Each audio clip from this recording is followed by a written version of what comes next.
Yang Fan has traversed into the role of the heir to a nearly defunct Pokémon gym, with his only companion being a timid Ralts that is too frightened to battle.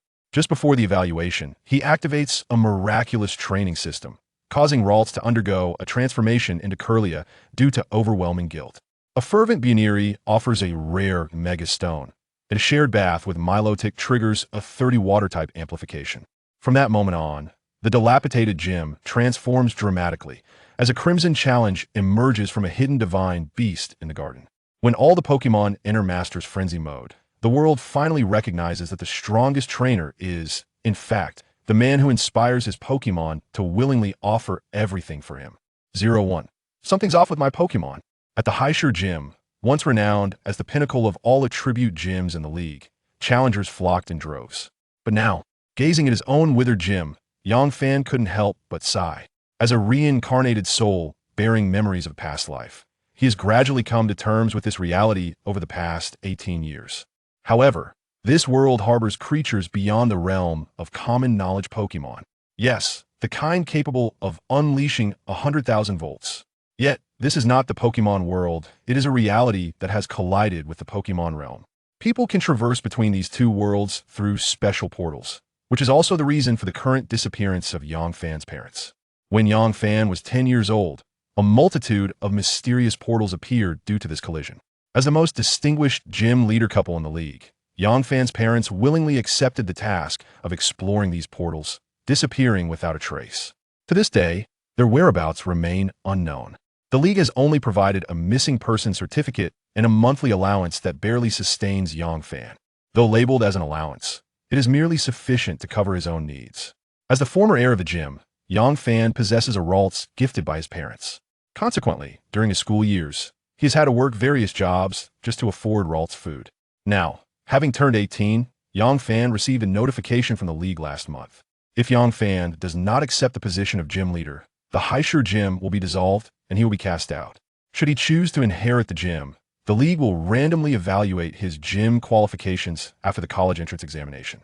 Failure to pass will still result in the gym's dissolution. At that point, Yang Fan would truly be left without a home. Ralts, what should I do?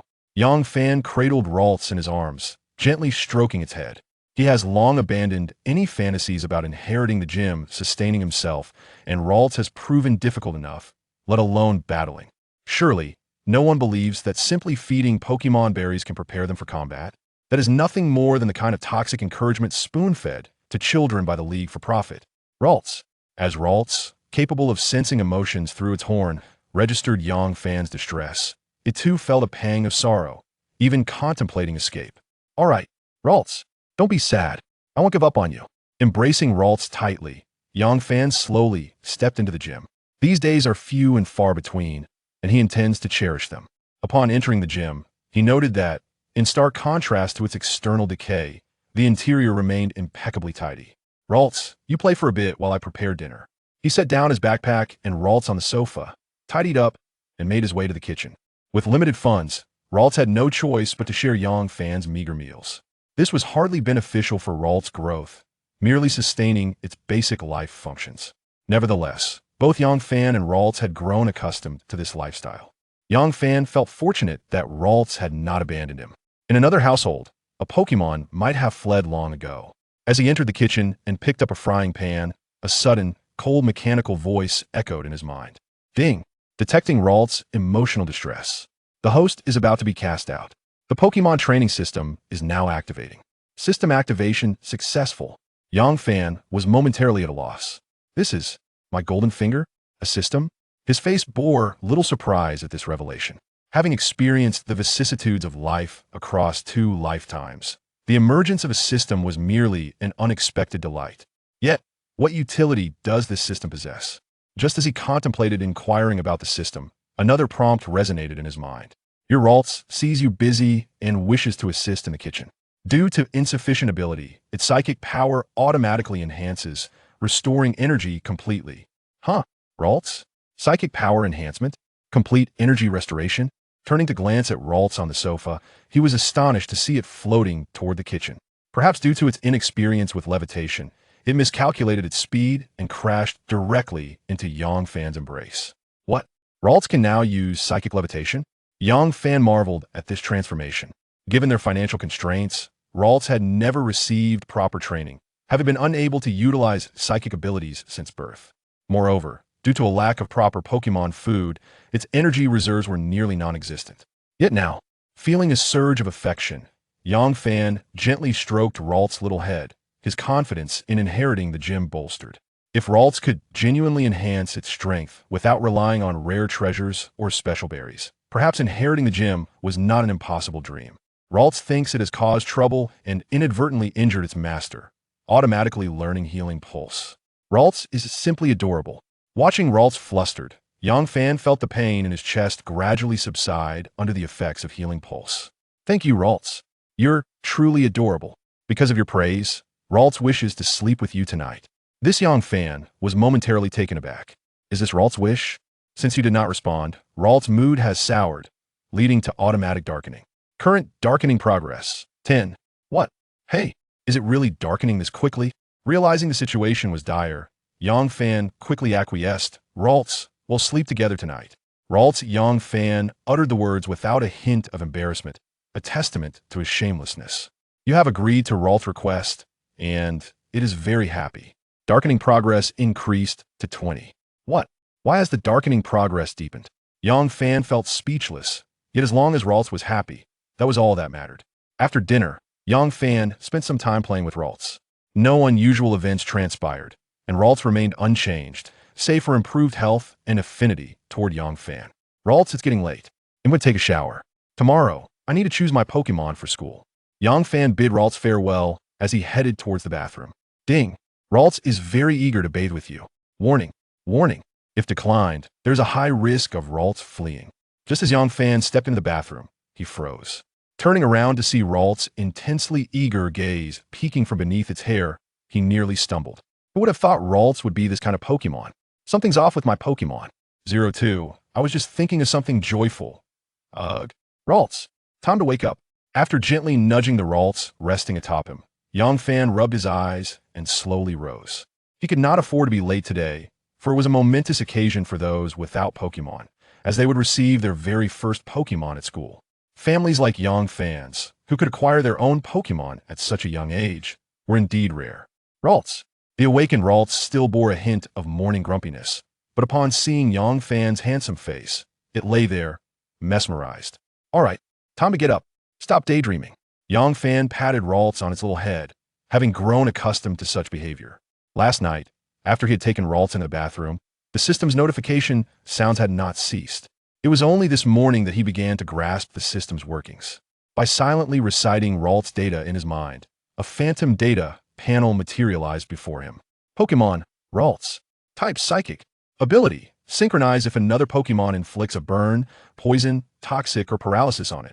Ralts inflicts the same status on that Pokémon. Hidden ability, telepathy. This Pokémon will not be harmed by attacks from its allies and can communicate with its trainer. Potential, champion. Strength, elite. Skills, telekinesis, teleport, psychic, heal pulse, dream eater, future sight, shadow clone cuddle.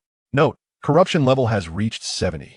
Note, this Ralts is exceptionally special, with an unpredictable future ahead. This panel contained all the information about Ralts, and for Yang Fan, it was indeed a fortunate situation. Due to the overwhelming notifications from the system last night, he had lost track of Ralts' growth. An elite? That was a commendable beginning. In this world, Pokémon are categorized with strict delineations, classified into 7 tiers: Novice, Ordinary, Elite, Gym, Quasi-Champion, Champion, and Master. The Pokémon Yang Fan would receive at school today were all in their Novice stage, capable of cooperating well with trainers without exhibiting disobedience. To become a gym leader, one must possess 3 Pokémon that have reached gym level. After preparing, Yang Fan and Ralts set off for school. Since Ralts preferred not to remain in its Pokeball, Yang Fan carried it around all day, which often led to complications. Oh, isn't this our young master? Once again parading around with that useless Pokemon. Young Master Yang, are you coming today? I still need 2 more hands to clean up Snorlax's droppings. This was essentially Yang Fan's everyday reality. In the first 2 years following his parents' disappearance, people around him had been quite cordial, but after the League's missing persons notice was issued, their demeanor transformed into something loathsome.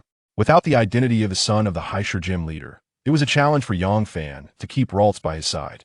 However, such remarks no longer fazed him. He had grown accustomed to them over the years. Ignoring the harsh din, a bright voice called out to him from behind. Yang Fan, you're out early today. Recognizing the voice, Yang Fan turned around reluctantly. The newcomer had a rosy, oval face, bright, sparkling eyes, and glossy, shoulder-length black hair. Anyone who beheld her would exclaim, "What a youthful and radiant beauty! Miss Shun, Miss Campus Belle, please don't act as if we are close." Yang Fan rolled his eyes, giving the girl a playful backward glance. "Oh, come on. We might as well be childhood sweethearts." Shen Shirlu gazed at him with her large, watery eyes, evoking sympathy. "Don't try that with me. Speak properly." Yang Fan, unfazed by her allure, continued his steady march towards school, cradling Ralts. A flicker of disappointment crossed Shen Shirlu's face, but she soon cheerfully followed him. "Oh dear, Brother Fan, I just wanted to ask what Pokémon you'd like to choose today." "Pokémon? We'll see how it goes." Yang Fan replied thoughtfully. He truly had no idea which Pokémon to choose, as he could barely afford to care for Ralts at the moment, let alone think of ways to earn money. Sensing Yang Fan's disinterest in continuing the conversation, Shen Shirlu fell silent, accompanying him slowly to school.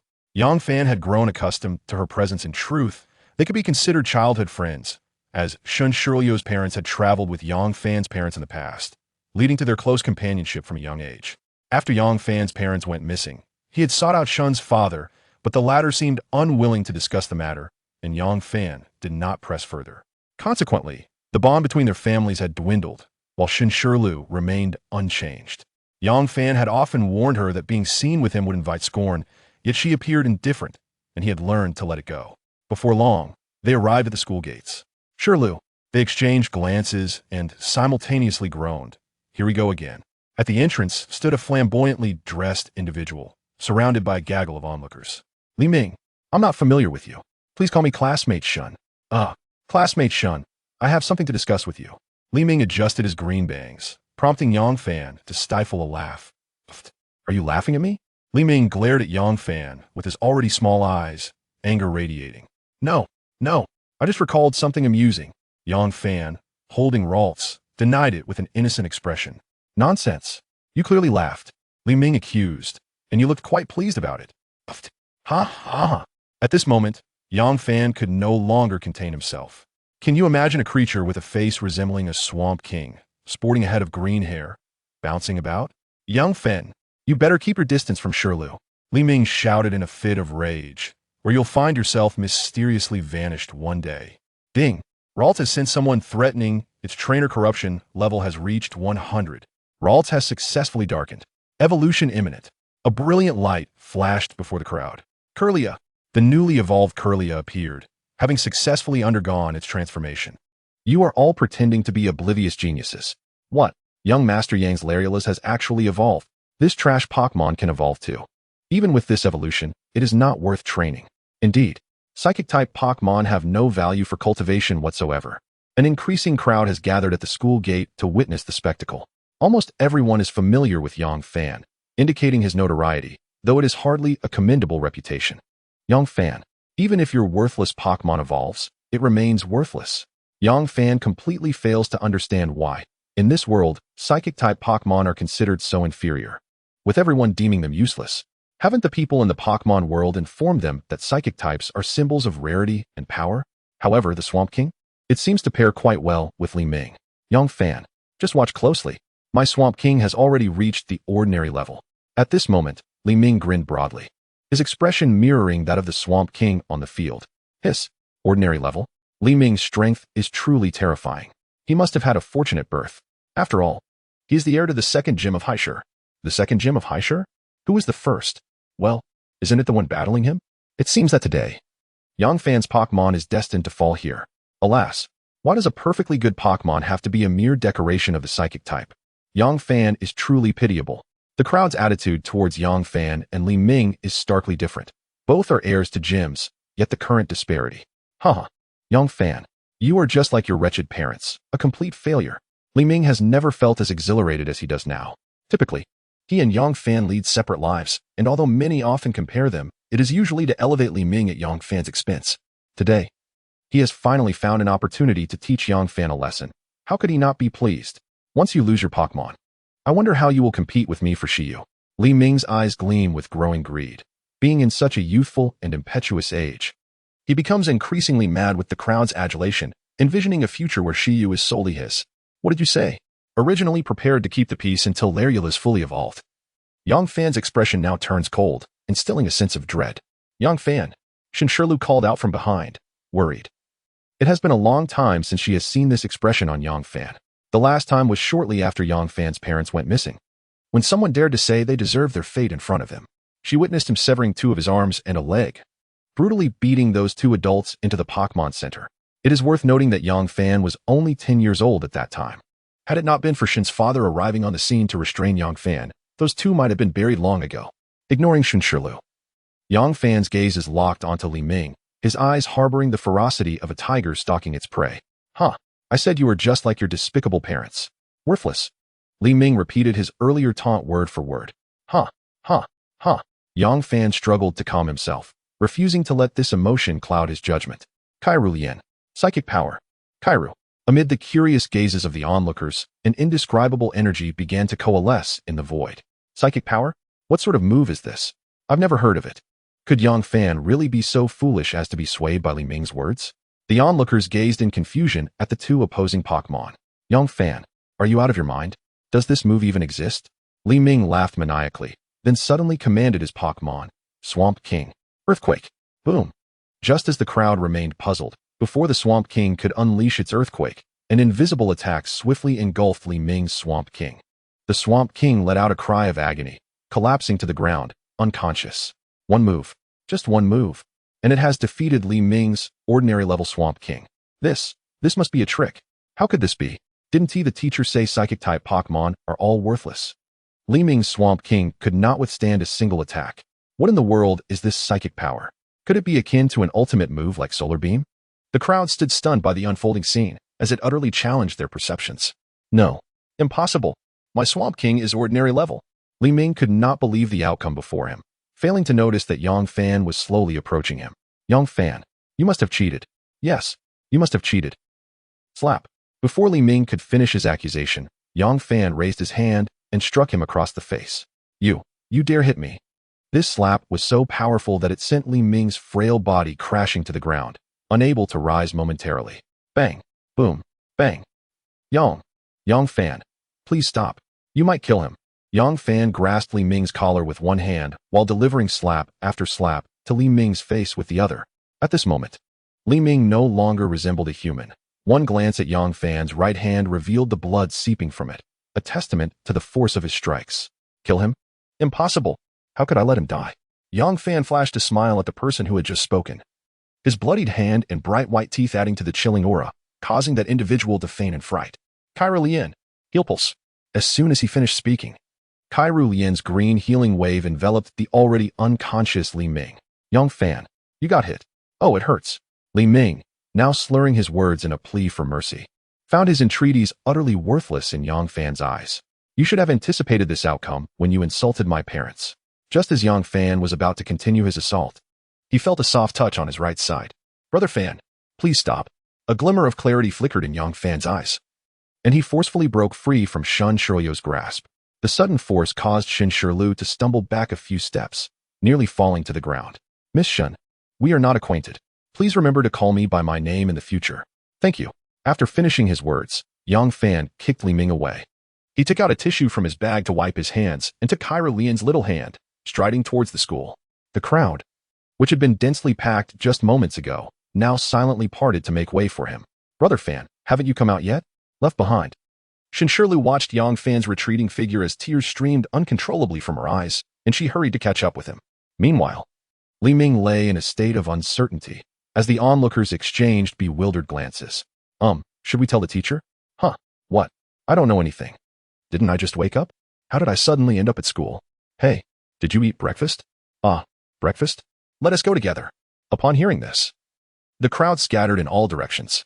You all are truly oblivious geniuses. I will rebuild the Heisher Gym, Heisher First High School, in the auditorium. Ding. Kirlia believes its strength is too weak and urges the trainer to take action to break through to gym leader level. Leryl, no. Now it is Kirlia. Has it grown stronger again? Thank you, Kirlia. We shall undoubtedly revive the dojo. Qi Lu. Yang Fan gently ruffled the head of his beloved Qi Lu Lian. The evolved Qi Lu Lian appeared distinct from others due to the influence of darkness. While other Qi Lu Lians donned pure white skirts, symbolizing innocence, Yang Fan's Qi Lu Lian was adorned in a seductive black gauze dress, complemented by sheer black stockings that accentuated her allure. This peculiarity incited both fear and curiosity among the onlookers, who, despite their trepidation towards Yang Fan, couldn't resist stealing glances at his extraordinary Qi Lu Lian. However, Qi Lu Lian paid them no heed, clinging tightly to Yang Fan, leaving him somewhat disconcerted. Now, before we proceed with choosing Pokémon, I must emphatically state a crucial matter. A grave brawl occurred at the school gate today. Following deliberations by the school committee, it has been decided to revoke Yang Fan's eligibility for the college entrance examination and issue a serious reprimand. Furthermore, he must publicly apologize to Li Ming and cover all medical expenses. On the podium of the assembly hall, the corpulent principal passionately condemned Yang Fan, reducing him to mere detritus of the lower echelons of society. Yang Fan, step up and apologize. After delivering his grandiloquent speech, the director of education seized the moment to angrily berate Yang Fan. In that instant, nearly all eyes in the hall converged upon Yang Fan and Qi Lu Lian. The world fell into an uncanny silence. Nevertheless, Yang Fan felt no particular emotion. Calmly, he rose and approached the podium. Suddenly, he flashed a smile at the director. Apologize? Why should I apologize? Yang Fan, do you not fear the cancellation of your examination eligibility? The director stared incredulously at Yang Fan. Typically, any student hearing such a statement would comply and offer their contrition, yet it seemed ineffective against Yang Fan. ISNT had already revoked? Yang Fan maintained a nonchalant smile. However, abruptly shifting his focus, Yang Fan gazed at the director, then turned to Li Ming seated at the front of the hall. It appears the consequences were too lenient. The healing abilities of Pokémon in this world are astonishing. They recover in mere moments.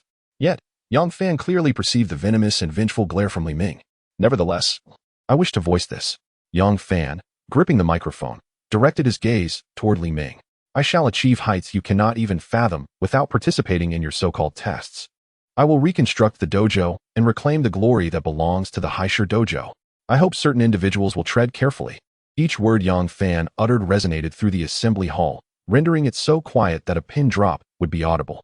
Li Ming's eyes were filled with hatred, wishing he could devour Yang Fan whole. Were these words not a veiled insinuation that the second dojo of heir attained its position illegitimately due to the disappearance of Yang Fan's father, the former master? Yet, the truth of the matter remained unknown to all. Yang Fan, you. The director was rendered speechless by Yang Fan's retort. Enough, the elderly principal interjected, putting an end to the farce. The director, unable to vent his frustration, could only seethe silently, casting a resentful glance at Yang Fan while muttering, Yang Fan, you will pay. Yang Fan, you may return. Following his words, the old principal sighed as he regarded Yang Fan, then waved dismissively as he descended from the podium. Once, he had held great expectations for this young lad from the Yang family. But since the disappearance of Yang Yi was, of course, Yang Fan's father. Though Yang Fan was oblivious to the fact that the principal was an old acquaintance of his father, Yang Fan cast a sardonic glance at the rotund director before turning to leave the podium. Yet, before he could reach his seat, ding, your Qi Lu Lian, inspired by your declaration, realizing her own inadequacy, has voluntarily evolved into Shinado. Once again, within the confines of the assembly hall, Yang Fan's Qi Lu Lian underwent evolution. What Yang Fan's Qi Lu Lian evolved again? How is this possible? Not even bug-type Pokémon evolve at such a rapid pace. It seems Yang Fan indeed has a chance to reconstruct the dojo.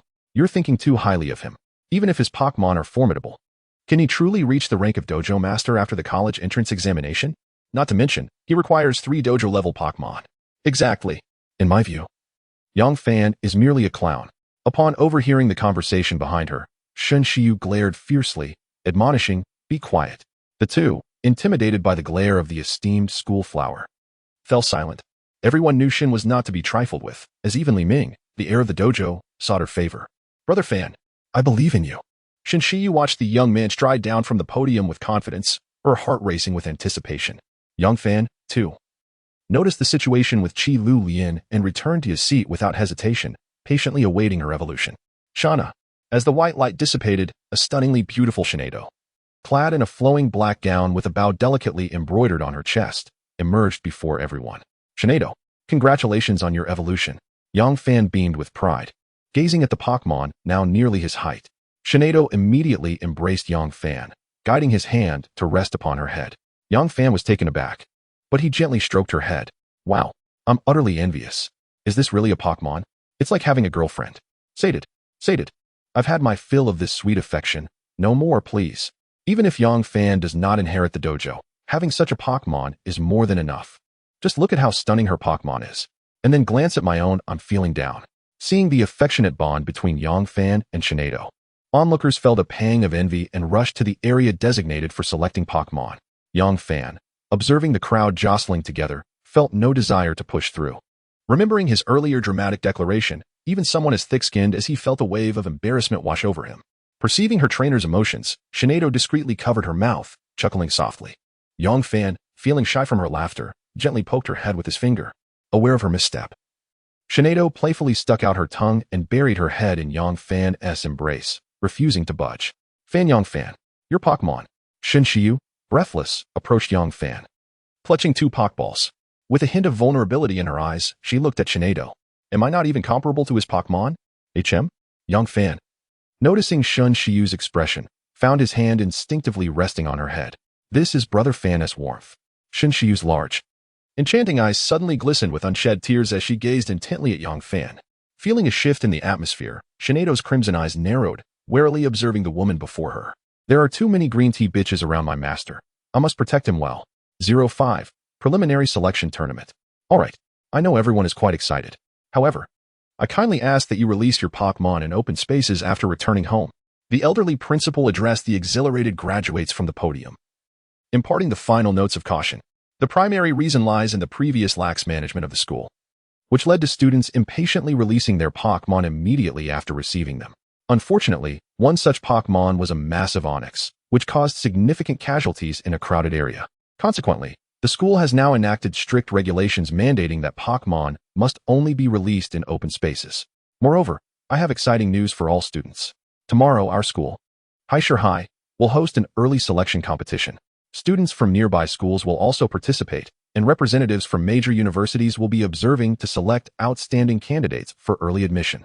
The old principal's words sent the already excited crowd into a frenzy. An early selection. I thought there wouldn't be one this year. I must sign up tomorrow. My Pokémon is surely one in a million. Stop dreaming. Yours might just be a Magikarp. Come on. You're definitely a Caterpie. You all are delusional. Do you think you can defeat Li Ming's Swampert or Yang Fan's Gardevoir? The noise in the auditorium reached a deafening crescendo, and the principal, recognizing their excitement, chose not to continue speaking until the commotion subsided. Once the din began to fade, he resumed. Naturally, there are rules for the competition. To ensure fairness, only Pokémon issued by the school today may be used. You cannot rely on Pokémon you acquired beforehand. We have records of each Pokémon and their trainer, so don't even think about cheating. Alright, everyone. Your time in high school has concluded. I hope your future as trainers will be smooth sailing. Best of luck in tomorrow's competition. With that, the old principal slowly descended from the stage, leaving the remaining time for the students. Did you hear that? Of course. It's crystal clear. We have a chance to win. This decision by the Alliance is truly commendable. You all are celebrating too soon. Li Ming's family runs a gym. Do you think his resources are comparable to yours? Exactly. You all are blind to reality. What is a Caterpie today may become a Butterfree tomorrow. These two remarks instantly dampened the fervor of the enthusiastic youth. However, someone casually added, but it seems Yang Fan's situation is even worse. The crowd exchanged glances, acknowledging the truth in that statement. Why should we concern ourselves with others? Mind your own business. Hearing someone gossiping about Yang Fan, Shin Shirlu transformed into a fierce tigress. Gardevoir, let's go home. Ignoring the chatter around, Yang Fan took Gardevoir's hand and walked away. These people's narrow perspectives were quite apparent. One cannot discuss ice with summer insects. With a nurturing system at his disposal, Yang Fan's future achievements are boundless. He could rise not only as a gym trainer, but potentially as a quasi-champion, a champion, or even beyond. The legendary status of a master, which no one has ever attained, could be within his grasp. Just as Yang Fan was about to step out of the school gate, Li Ming suddenly approached him with a group of followers. What? Do you want to fight back? Yang Fan inquired, observing Li Ming's swollen cheeks that had yet to fully heal. You. Before Li Ming could respond, one of his underlings impatiently interjected with a curse. Bang. Didn't your family teach you to speak more civilly? Before the underling could utter another word, Gardevoir's eyes shimmered with a purple glow, and he was instantly knocked to the ground. The onlookers wiped their foreheads, astonished at the sight of the writhing underling on the ground. Do you not know that you cannot speak to this esteemed individual while mentioning your family? Just this morning, our boss was taught a lesson. Truly forgetful. Serves you right. Li Ming swallowed hard and said, Young fan, if you register for tomorrow's selection and defeat me, we can consider the previous incident settled. Settled? On what grounds? Yang Fan replied with a bemused expression, genuinely questioning Li Ming's intelligence. You provoke others, get countered, and then suggest a rematch where, if you win, everything is forgiven? Such behavior is utterly nonsensical. Not wishing to engage with such absurdity, Yang Fan turned to leave. Seeing Yang Fan walking away without agreeing, Li Ming's heart raced with panic. Could he have seen through my intentions? After gritting his teeth, Li Ming produced a card printed with the Pokémon Bank insignia. Yang Fan, if you win tomorrow, this card contains 100,000. Consider it my invitation. Li Ming prayed internally, fearing that if Yang Fan declined, his efforts would be in vain. After being defeated by Yang Fan and sent to the infirmary, the director personally visited him. Consumed by frustration, he concocted a plan to have the director discreetly swap Yang Fan's Pokémon for the weakest ones, preferably a Magikarp. He even promised the director, once I inherit the gym, you will have absolute authority over High. This was no idle boast. Gym trainers wield considerable power in their respective areas, and appointing a high school supervisor is merely a matter of words. Thus, the director proposed a devious strategy. After swapping Yang Fan's Pokémon, he would seek to reclaim his dignity before the public eye during tomorrow's competition. The thought of Yang Fan begging for mercy filled Li Ming with satisfaction. I agree. However, we must submit a contract to the alliance, and the funds must first be deposited into the contract account. After contemplating for a few seconds, Yang Fan agreed. The gym was still in disarray, and there were many expenses. Since a financial boon was at hand, why not seize the opportunity? He was well aware that Li Ming's intentions were far from altruistic, but he was a man with a system, ready to face any challenge. Upon hearing Yang Fan's agreement, Li Ming's face lit up with joy. Great. It's settled then. I'll take care of it right away. Fearing that Yang Fan might change his mind, Li Ming immediately transferred the funds into the contract account and handed his phone to Yang Fan for identity verification. Let it be settled then. See you at the competition tomorrow. With that, Li Ming and his entourage disappeared. Yang Fan. Who were they? Shindaxuewa followed him, curious. Their benefactors. Yang Fan replied with a mysterious smile, choosing not to elaborate further. At the entrance of the Heir gym, Yang Fan pointed uncertainly at a peculiar figure and looked back at Shin Shilu. Is that your father? Following his gaze, Shin Shilu saw her father, dressed in all black like a bodyguard, standing at the gym entrance. Dad? So it is him. Yang Fan was truly speechless regarding Shin's father's peculiar hobby. As an official inspector dispatched by the Alliance, he conducted undercover visits to gyms. If he discovered any abuse of power or arbitrary issuance of gym badges, he had the authority to shut down the gym. This was why Li Ming relentlessly pursued Shin Shilu. His family's gym was merely a temporary establishment by the Alliance. If Shin's father could speak favorably within the Alliance, it might be possible to have the gym removed from temporary status. Shilu. Upon seeing the two individuals, Shinyan swiftly approached. Xiao Fan is here too. Uncle Shin. Yang Fan was the first to greet, then fell silent. Shinyan understood that Yang Fan had traveled to various places for his parents' sake and had not been able to assist him, leaving him with a sense of indebtedness towards the child. Dad, what brings you here today? Shin Shilu broke the awkward silence between them. I came to discuss something with Xiao Fan, Shinyan replied, removing his sunglasses. He then turned to Yang Fan. It's about the Heir Dojo. The Heir Dojo? Yang Fan cast a puzzled glance at Shinyan. The Heir Dojo is practically defunct now. After the college entrance examination, the league will conduct evaluations. Before that, the inspector has no business here, right? Uncle Shun, just say it. What is going on with the Heir Dojo? Xiao Fan. I'll be brief. Shinyan inhaled deeply. Looking at Yang Fan, the league has issued a task to clear idle dojos, and all dojos will undergo re-evaluation within a week. Those that fail the assessment will be directly disbanded. The Heir Dojo appears on the list for evaluation next week. Shinyan swiftly relayed the information he had to Yang Fan. The league's decision to preemptively clear idle dojos was a foregone conclusion. Even his appeals had proven futile. What? How can this be? Shin Shilu reacted with greater agitation than Yang Fan, hastily appealing to Shinyan. Dad, can't you grant a few extra days? Yang Fan has already done remarkably well. I cannot assist this time. Shinyan shook his head in response. Xiao Fan, consider your options carefully in the coming days. Perhaps it's best to vacate. Shinyan was reluctant to be so harsh towards Yang Fan, who had just come of age, and chose to deliver the message gently. Is that all? I understand. Yang Fan displayed little emotional turbulence upon hearing about the advanced assessment, merely nodding to indicate his comprehension. He then strode directly into the dojo. Uncle Shun, thank you for your advice. However, I will not be moving. I will inherit this dojo. Yang Fan stated each word with determination and seriousness that Shen Yin had never witnessed before. Brother Fan. Shen Shirlu stood there, momentarily stunned, as if her once fearless brother Yang Fan had returned. You both should head back. I have matters to attend to, so I want to see you off. Yang Fan waved them away, resolutely entering the dojo, leaving the father and daughter in a state of disbelief. Shirlu? Has Yang Fan changed today? Changed? Oh. Brother Fan's Larvitar has evolved twice into a Gardevoir, and when it evolved into a Kirlia, it even defeated Li Ming's Swampert in an instant. Is that so? Perhaps he truly has a chance. Upon returning home, Yang Fan immediately retrieved the Pokeball. This was the Pokémon he intended to use for the dojo assessment, and he couldn't afford to be careless. Moreover, now that he had made a statement, he felt a bit embarrassed reflecting on it. Gardevoir, we are welcoming our new companion. Yang Fan gazed at the Pokeball on the table and pressed the button. A flash of white light appeared. Clap, clap. The sound of something hitting the table reached Yang Fan's ears. What is this? He and Gardevoir stared at the little yellow fish, spotted and bouncing on the table, lost in thought. Magikarp. At that moment, Yang Fan finally grasped why Li Ming had insisted on betting with him today. He must have switched my Pokémon. However, Li Ming had truly shot himself in the foot. After all, Magikarp was quite rare in Heir, unlike the ubiquitous Magikarp. Moreover, Magikarp's evolution, Milotic, aligned more with Yang Fan's aesthetic than the Gyarados. Magikarp, I look forward to your companionship. Gently lifting the little fish, he placed it into a fish tank that had not been used for ages at home. The Magikarp thrived in its new environment, becoming lively. Ding.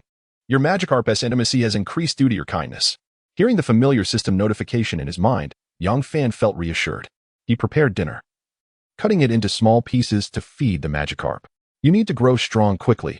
Resources are scarce, and I have no idea when you will evolve into Milotic. Yang Fan expressed his concern.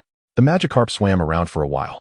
Just as Yang Fan began to feel puzzled, your Magikarp feels sorrowful seeing the dojo's weakness, elevating its potential to champion level. Your Magikarp understands your desire for it to grow strong, boosting its power to normal level. Your Magikarp does not mind the dojo's lack of resources, changing its method of increasing beauty to food feeding. What the heck? Yang Fan tossed a small piece of food into the tank. Witnessing the Magikarp swallow it whole, he exclaimed, Magikarp's beauty level is 1. This was actually true. Feeding ordinary food could increase its beauty. Yang Fan was at a loss for words. It is well known that when Magikarp's beauty level reaches a certain unknown standard, it will evolve into Milotic.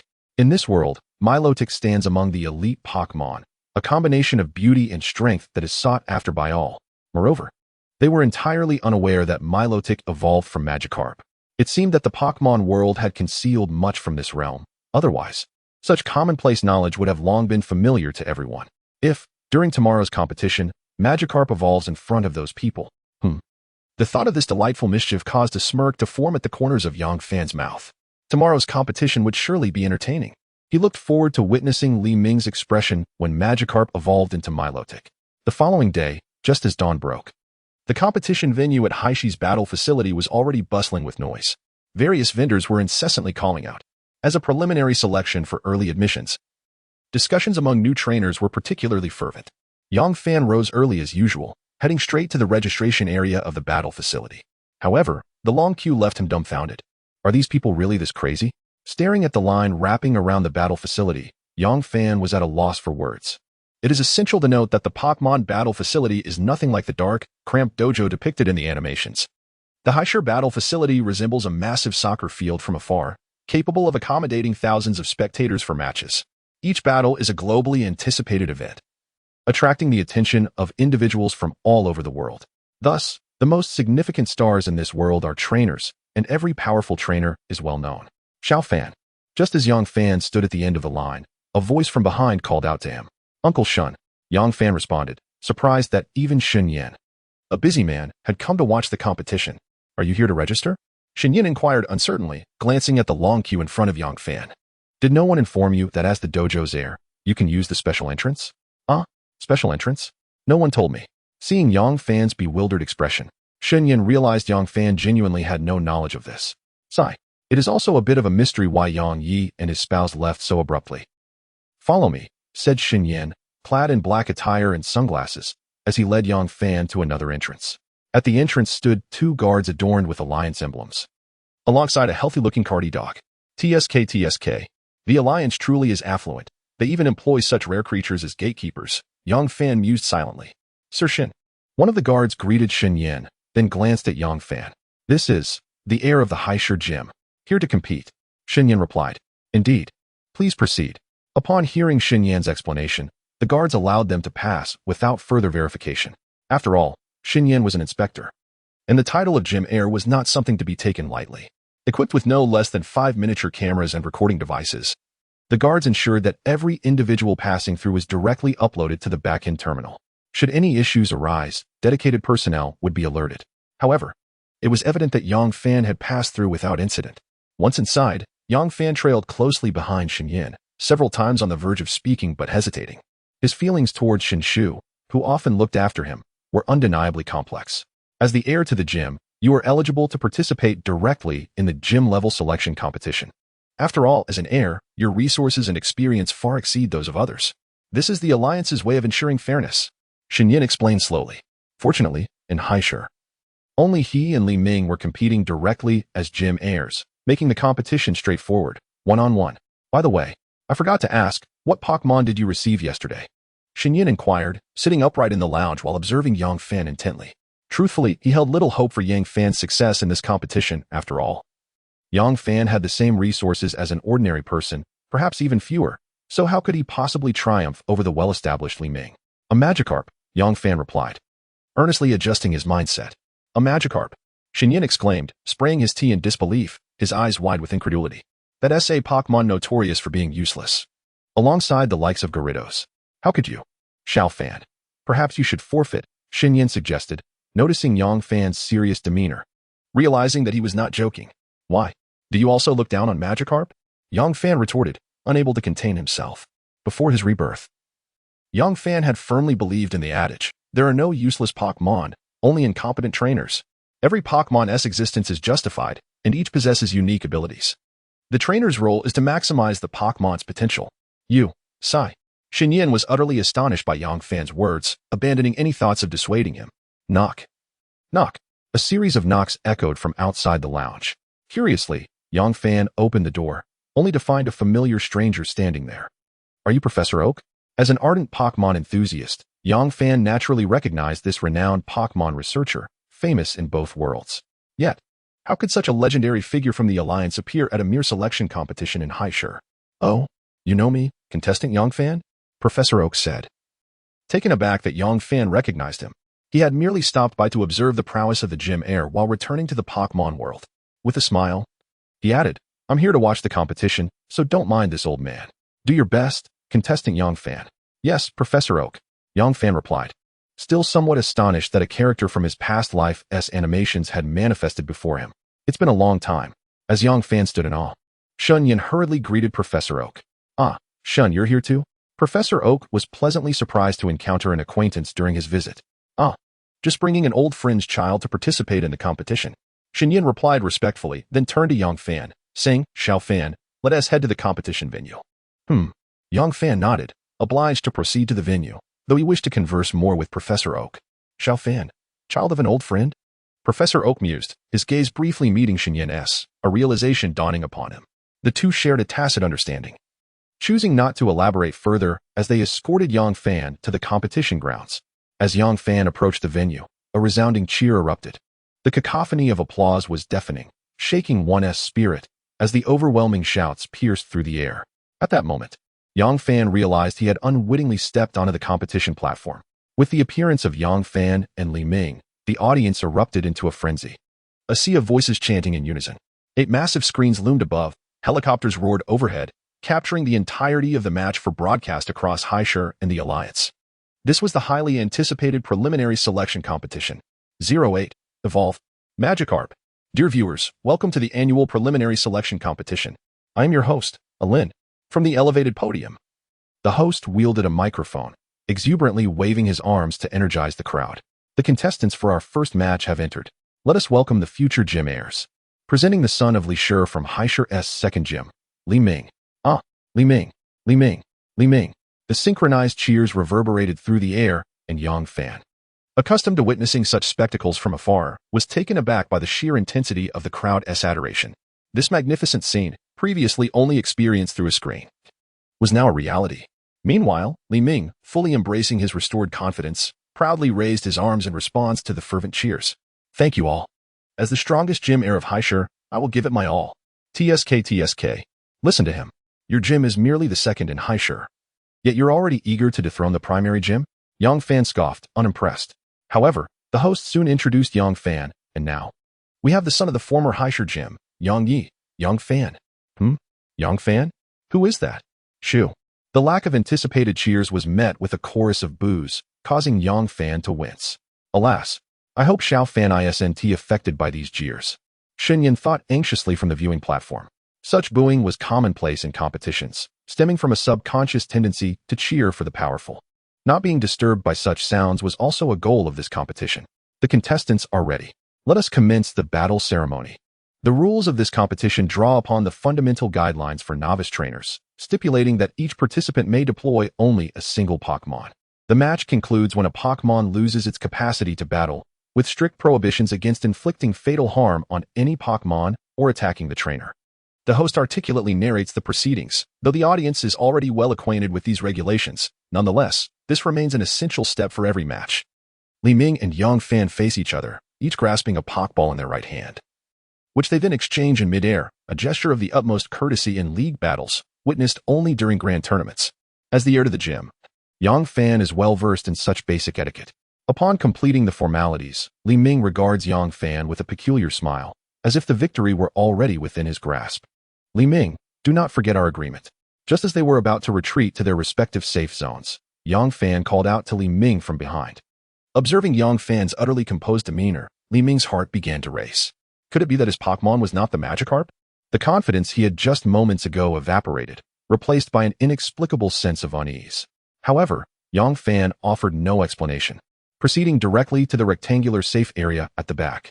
This arrangement ensures that trainers are shielded from the potentially devastating effects of wide-ranging moves during battles.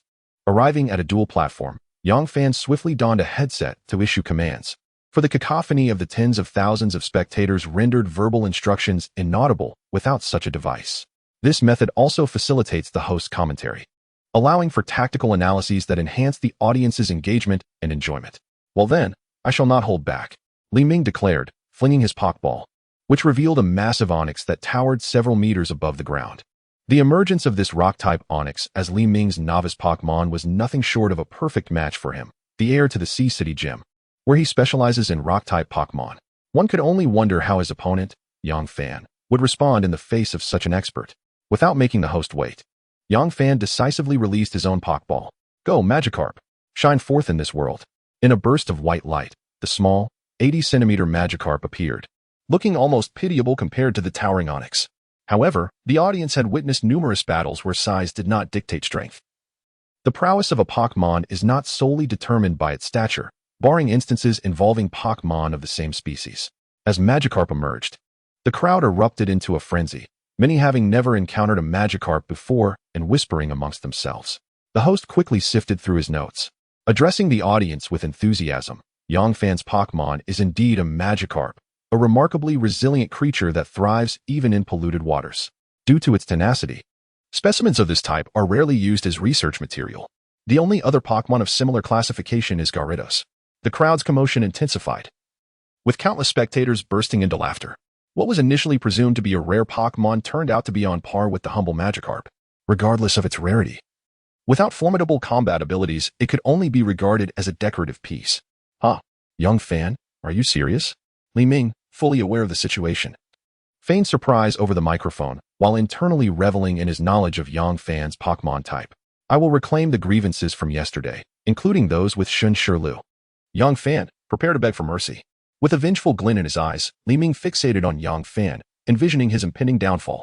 Little one, this is your stage today. Make the most of it. Yang Fan disregarded the jeers from the audience, gazing tenderly at the bouncy Magikarp on the field. The data displayed indicated that Yang Fan possessed a Psychic-type Pokémon, Gardevoir, which had previously defeated Li Ming's Swampert in a single blow. Perhaps this match would yield unexpected surprises. The host adeptly stirred the atmosphere, fully aware of the audience's preferences.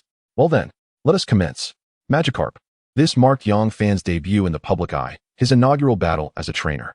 Under the scrutiny of tens of thousands, and with millions watching from home, Yang Fan felt an exhilarating rush. Having chosen the path of a gym trainer, he aspired to etch his name into the annals of history. Destined to endure through the ages. Evolve now. Magikarp. Yang Fan commanded with fervor.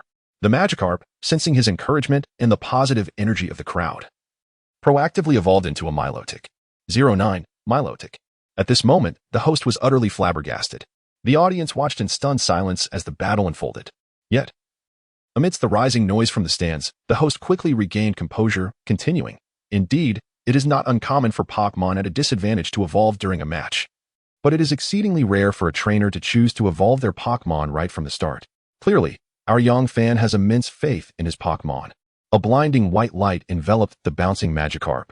For Pokémon like Magikarp, which only possess a singular opportunity for evolution, this transformation represents a pivotal turning point. After a night of relentless feeding and mental coaching, the Magikarp had reached its utmost potential. Although it could have evolved the previous night, Yang Fan had deliberately restrained its evolution until now, seizing this prime opportunity. On this grand stage, the Magikarp, having reached its limits in every aspect, finally underwent a complete metamorphosis at Yang Fan's command. Meanwhile, the audience leaned forward, their eyes locked onto the spectacle. The evolution of a Pokémon is regarded as sacred in this world, eagerly anticipated by all. Rarely do trainers suppress their Pokémon's evolution, as it signifies growth and a profound bond between trainer and Pokémon. Successful evolution symbolizes newfound strength beyond compare. It has happened. The evolution form of Magikarp is the host, unfamiliar with this particular Pokémon, feverishly searched for information. Yet, every source indicated that there was no known evolutionary form for Magikarp. In other words, no one had ever successfully trained a Magikarp to evolve. Despite this, the host remained steadfast in his duty, relaying all he knew. Ladies and gentlemen, what follows is truly astonishing. There is absolutely no record of Magikarp evolving in any literature. This means that Yang Fan's Magikarp will be the first in the world to successfully evolve before the public eye. The host's voice boomed, elevating the atmosphere to unprecedented heights. Oh, Magikarp, go forth. Tens of thousands of spectators, entirely unaware of what the evolution of the ugly fish might entail, nevertheless shouted in a frenzy, their excitement palpable. As the dazzling light faded, the elegant figure of Milotic unabashedly showcased its beauty to the onlookers. This is Milotic. When the host finally laid eyes on the evolved form of the ugly fish, his eyes nearly bulged out of their sockets. This is the Milotic, renowned in the Pokémon world as the most beautiful creature. Ah, the much-anticipated evolution had finally occurred. At the very moment Milotic was revealed, a thunderous drumbeat resounded, and a hoarse roar pierced the heavens, instantly elevating the atmosphere to a fever pitch. Yang Fan surveyed the scene. The initial panic he felt in the face of such grandeur gradually dissipated, replaced by a sense of enjoyment in the attention and cheers of the crowd. Standing on this grand stage, he felt as though he had become the center of the universe. A surge of battle spirit welled up within him, akin to a bomb on the verge of detonation. Milotic sensed this fervent battle spirit, invigorated by it, and its strength surged to the level of a gym leader. Milotic, do you feel it too? Witnessing the successful evolution, as Milotic transformed from a mere 80-centimeter ugly fish into a magnificent creature over 7 meters long, its size rivaling that of a Steelix, Yang Fan was suddenly struck by a headache. Such a colossal Milotic could no longer be housed in a fish tank at home. It seemed that the 10,000 Pokémon coins from Li Ming would have to be used primarily to restore the pool in the gym. For now, Milotic would have to endure residing in a Pokeball. Milotic's body, once marred by unsightly spots, now appeared elongated and exuded a newfound confidence and pride. Its robust serpentine form and gigantic tail fin proclaiming its extraordinary nature. So, Li Ming, are you ready? Milotic, let us commence. Yang Fan called out Milotic's name at the opportune moment, and she turned to nod at him.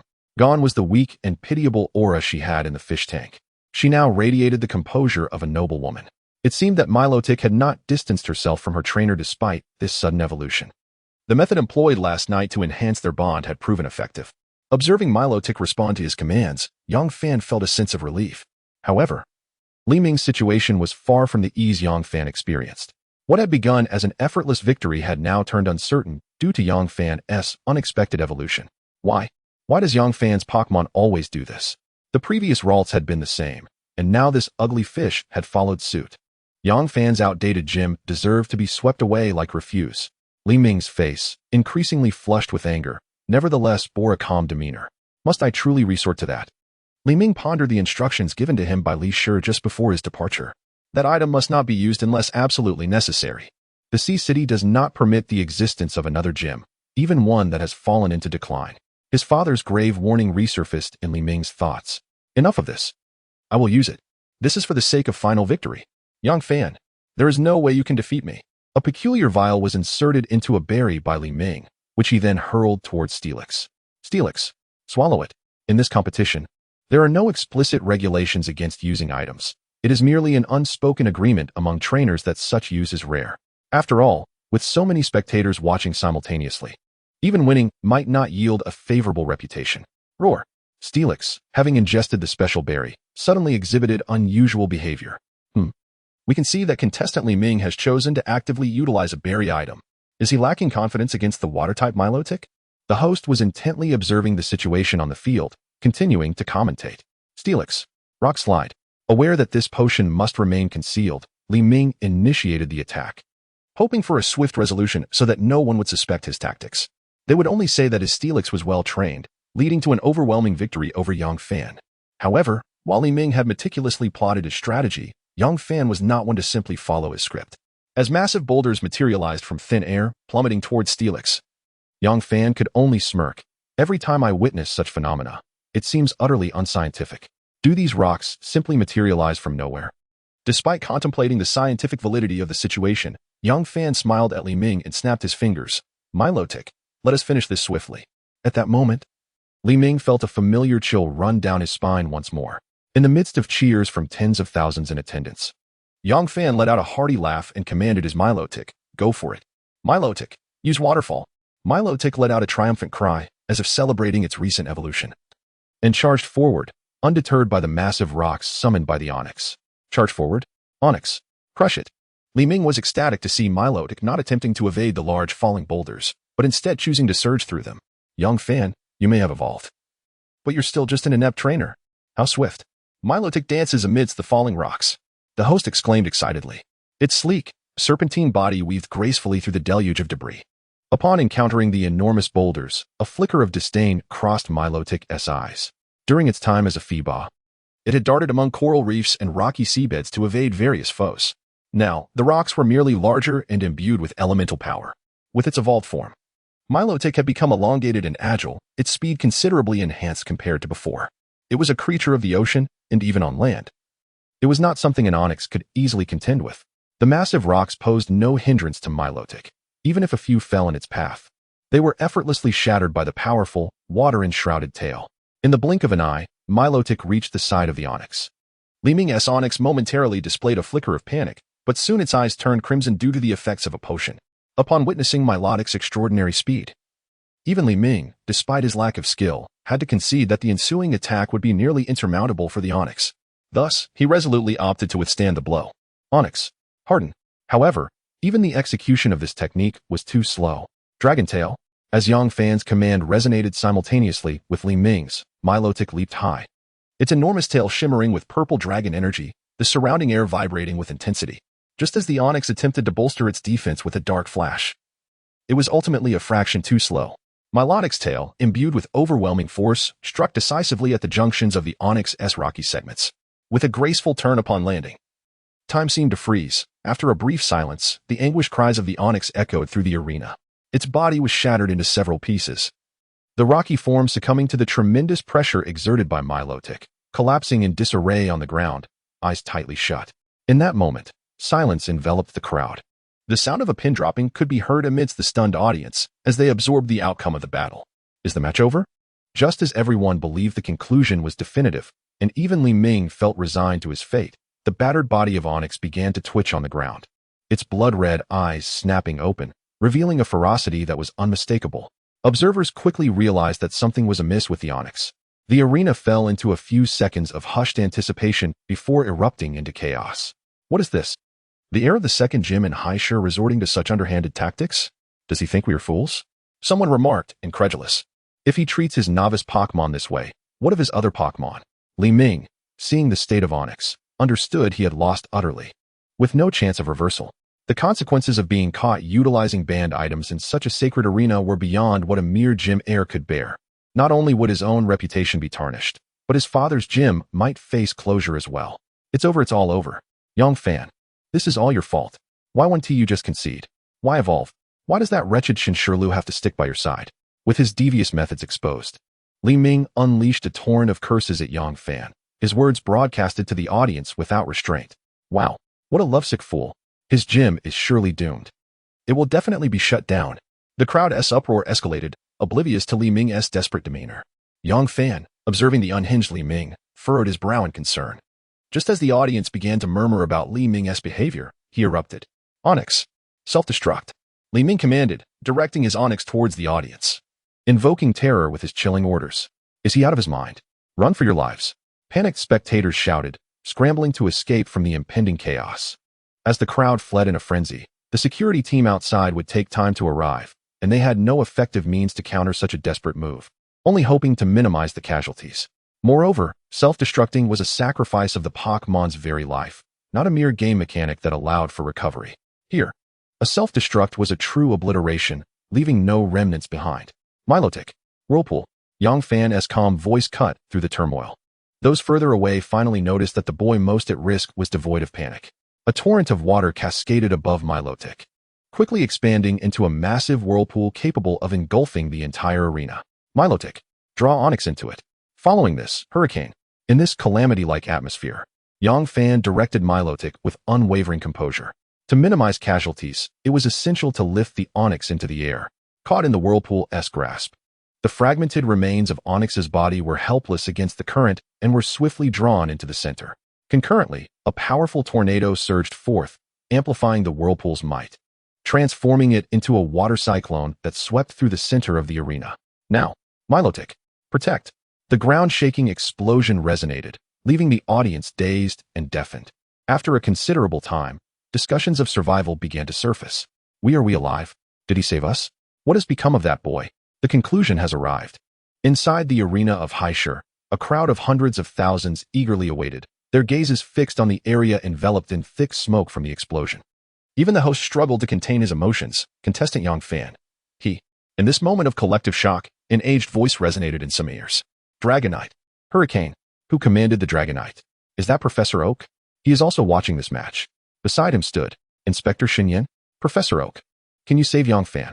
Upon seeing Professor Oak and Xinyan, the crowd fervently pleaded with him on behalf of Yang Fan. Please, do not worry. Yang Fan will be fine.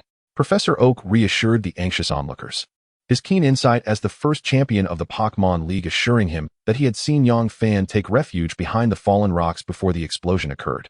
With the protection of Milotic, there would be no significant harm. A gust of wind swept through the arena as Dragonite's small wings fluttered. Professor Oak, stop, stop.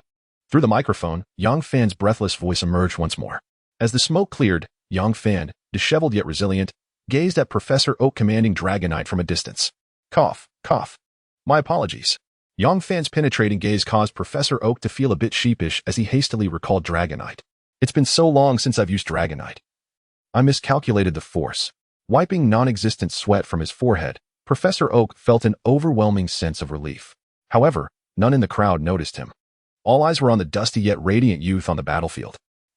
Yang Fan, Yang Fan, Yang Fan, Yang Fan. The roar of cheers began chaotically, but soon synchronized into a harmonious chorus.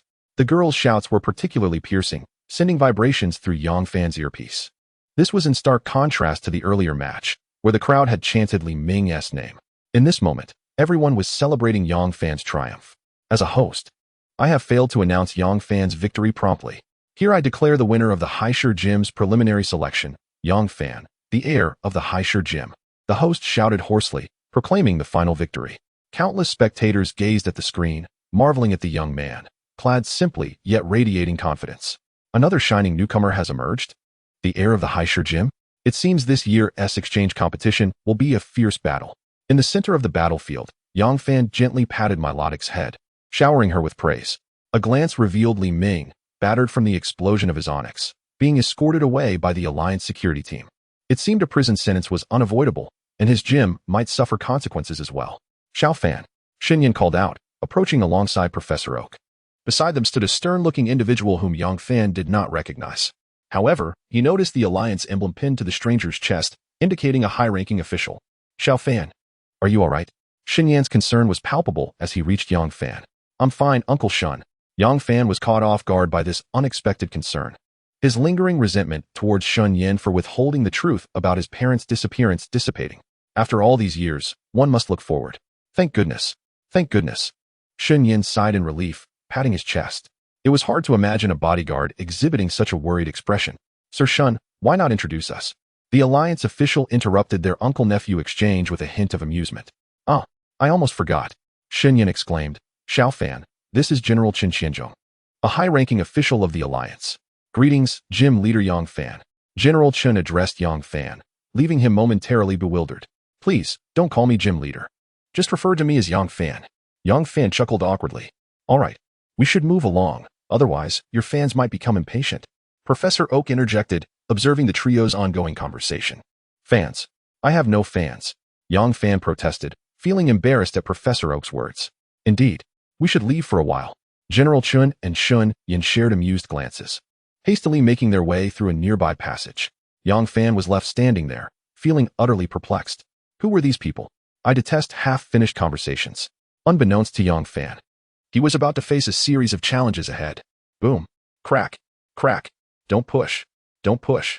In the brief moment of Yang Fan's days, a flurry of cameras and microphones surged toward him. What is this? Yang Fan, how do you feel after your victory? Yang Fan, can you share how you knew that Fiba would evolve into Milotic? Yang Fan, what are your thoughts on Li Ming's illegal use of Pokémon drugs? Yang Fan, do you currently have a crush on anyone? How do I feel? I just sat and watched. And your questions are a bit too broad. Yang Fan found himself bombarded by an onslaught of inquiries from prepared journalists, nearly revealing details about his meals and bathroom breaks. After what felt like an eternity, Yang Fan finally managed to dismiss all the reporters. Exhausted, he slowly exited the battle facility. Xiao Fan, how are you? Outside, Professor Oak, Xin Yan, and General Chen Qianzhong beamed at the weary Yang Fan. And you still dare to smile? Yang Fan shot them a disgruntled glance before asking, what exactly do you want from me? Surely, you wouldn't wait for me this long without a reason. Xin Yan, Professor Oak, and General Chun exchanged knowing glances, their mischievous smiles growing. Great. Are you planning to set me up for something? Yang Fan realized their intentions and immediately began to trudge back toward the gym. Hey, we can't call it a setup. It's all for your benefit. Xiao Fan, just accept your fate. Under the night sky, the young man was being escorted by 3 older gentlemen into the bustling Alliance reception hall, the Alliance Exchange Tournament, the Alliance Lodge. So, you are looking for me because of the upcoming Alliance Exchange Tournament a month from now? At this moment, Yang Fan was gazing suspiciously at Chen Qianzhong and Xin Yan, who were smiling obsequiously across the table. Indeed, to put it plainly, this preliminary selection competition is designed to provide outstanding participants for the forthcoming exchange tournament. The various universities present are also here to achieve commendable results in this exchange event, Chen Qianzhong explained cautiously to Yang Fan. The Alliance Exchange Tournament? This was Yang Fan's first encounter with such a competition. According to Yang Qianzhong, it is essentially a friendly match between this world and the Pokémon world. Of course, while it is friendly, all participating organizations are vying for the championship. Moreover, the entry requirement for this tournament is that participants from Yang Fan's world must be newly graduated trainers, while those from the Pokémon world must be novices who have traveled for less than a year. The championship prizes are prepared by both worlds, divided into individual and team awards. According to insider information shared by Yang Qianzhong, the personal prize in this tournament is likely an egg of a quasi-divine Pokémon. With contemplative eyes, Yang Fan decided he would indeed participate in this competition. His motivation wasn't solely the prize. A more significant reason was that the system, which had been lurking in his mind, was now unexpectedly issuing a task. Ding! It detected that the host's gym has not yet been fully reconstructed. To urge the host to establish the gym promptly, it has begun to release consecutive tasks. Task 1. Participate in the Alliance Exchange Tournament as the gym leader. Task Reward. A crystal for storing the power of aura. Upon reading the system's task, Yang Fan couldn't help but gasp in astonishment. But remembering that the 3 individuals present were observing him, he forcefully swallowed his shock. The reward is the power of aura. It can be said that the power of aura is one of the most critical forces in the Pokémon world, alongside the power of transcendence and the power of eternity. Mastering these 3 great powers would guarantee achievements at least at the level of a champion. much like the champion Dato, who wields the power of eternity, and the leader of Team Rocket, Sakaki. However, despite the generous reward for this task, the requirements for completion were equally demanding. Firstly, participation as a gym leader was required. Currently, Yang Fan had not passed the Alliance's gym assessment, meaning he was not yet a certified gym leader. To pass the gym assessment, 3 Pokémon of gym level were needed. At present, Hishinado and Minasa were at gym level, but he still lacked 1 Pokémon. After a moment of silence, Yang Fan turned to Qin Qianzhong and asked, "If I participate, can I do so as the gym leader?" Gym leader? Qin Qianzhong and Xin Yin exchanged puzzled glances, unsure of Yang Fan's intention. "I want to participate in the exchange tournament as a gym leader, not as a rookie trainer," Yang Fan clarified. "So, you mean you wish to battle against the gym leaders from the Pokémon world?" Dr. Oki, who had been smiling at Yang Fan, suddenly spoke up. "Are you serious?" Both Qin Qianzhong and Xin Yin questioned Yang Fan incredulously. "Yes. To be honest, my current 2 Pokémon have already reached gym level. If I enter the exchange tournament as a rookie trainer, others will think we are bullying the weaker," Yang Fan articulated clearly to them. "Gym level? Is that even possible?" Xin Yin was utterly shocked by Yang Fan's words, left speechless. Even Dr. Oki looked at Yang Fan in disbelief. Only Qin Qianzhong, who was unaware of the situation, looked innocently at the two, confused. "Well, Qianzhong, why not let Yang Fan participate as a trainer?" Dr. Oki suggested to Qin Qianzhong. "It's not impossible, but..." Qin Qianzhong hesitated. "If that's the case, I'm participating." Without waiting for Qin Qianzhong to continue, Yang Fan swiftly raised his cup in front of him. Thus, the somewhat dazed Qin Qianzhong was persuaded by Yang Fan to participate in the exchange tournament as a gym leader. After feasting, Dr. Oki mysteriously beckoned Yang Fan aside. "Doctor? What's the matter?" "Here, take this," Dr. Oki said, handing Yang Fan a square object with an air of mystery. "What is this?" Yang Fan opened it to find a brand new Pokédex lying quietly inside. "Doctor, this." Yang Fan was taken aback by the Pokédex Dr. Oki had gifted him. "Just take it." Dr. Oki appeared somewhat dazed, possibly due to having drunk too much. "Am I really supposed to take this?" "This is a Pokédex," Yang Fan exclaimed in disbelief. The Pokédex, also known as the Qualification Certificate, was not something common, as depicted in the animation. In the Pokémon world, it was prepared specifically by the regional professors for the 3 chosen individuals of that region. Each chosen individual possessed a corresponding special ability. For instance, Chi is known as the battle person, with a unique ability to devise unexpected strategies during battles to achieve victory. The Pokédex can also serve as a qualification proof for traveling between the Pokémon world and Yang Fan's world. It is worth noting that to travel back and forth between the 2 worlds, one must provide qualifications from both alliances and gain recognition from the world will. The so-called world will refers to entities or objects obstructed when traversing the spatial gate, deemed to pose a significant influence or threat to the current world. Anyone discovered once is permanently disqualified from crossing. Thus, possessing a Pokédex could resolve many of Yang Fan's issues. Both worlds extend equal privileges to holders of the Pokédex. Yang Fan. At the door, Xin Yin is urging you, and Dr. Oki, Qin Qianzhong called out. Yang Fan had no choice but to stow away the Pokédex and assist the now unconscious Dr. Oki back into view. "Let us call it a day?" Xin Yin, with reddened eyes, gazed at Yang Fan, hesitating to speak. "What's wrong, Uncle Shun?" Yang Fan looked at Shun Yin curiously. Yang Fan, actually. About your parents?" Xin Yin stammered, struggling to find the right words. Finally, he mustered the courage to hand Yang Fan an already yellowed letter. "This is the last thing I and Xiao Feng left for you. They wanted to give it to you when you came of age. I was hoping to find an opportunity to hand it to you today, but..." Xin Yin trailed off, unsure how to continue. "Is that so?" Yang Fan's expression remained calm, showing no particular shock. Having lived 2 lives, with an accumulated age of nearly 40 years, he had grown accustomed to the situation regarding his parents in this life. Silently accepting the letter, he entrusted Dr. Oki to Qin Qianzhong's care. "Thank you, Uncle Shin. General Chun, I hope you will take great care of the competition." With a solemn nod, he placed the letter in a secure spot before greeting them and heading toward the gym. After returning home, Yang Fan walked alone to his room, placing the letter on his bedside and reading it repeatedly with a sense of obsession. Even his ever-affectionate Shinado seemed to sense Yang Fan's mood at that moment, silently embracing him without the usual playful antics. Time passed slowly, and when the morning sun finally graced Yang Fan's face, he realized he had unknowingly fallen asleep the previous night. The scattered letters by his pillow had become damp for unknown reasons. He carefully folded the letters and tucked them beneath the mattress.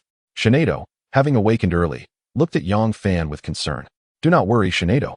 It is all in the past. I shall not be sorrowful." Yang Fan found amusement in Shinado's comforting demeanor.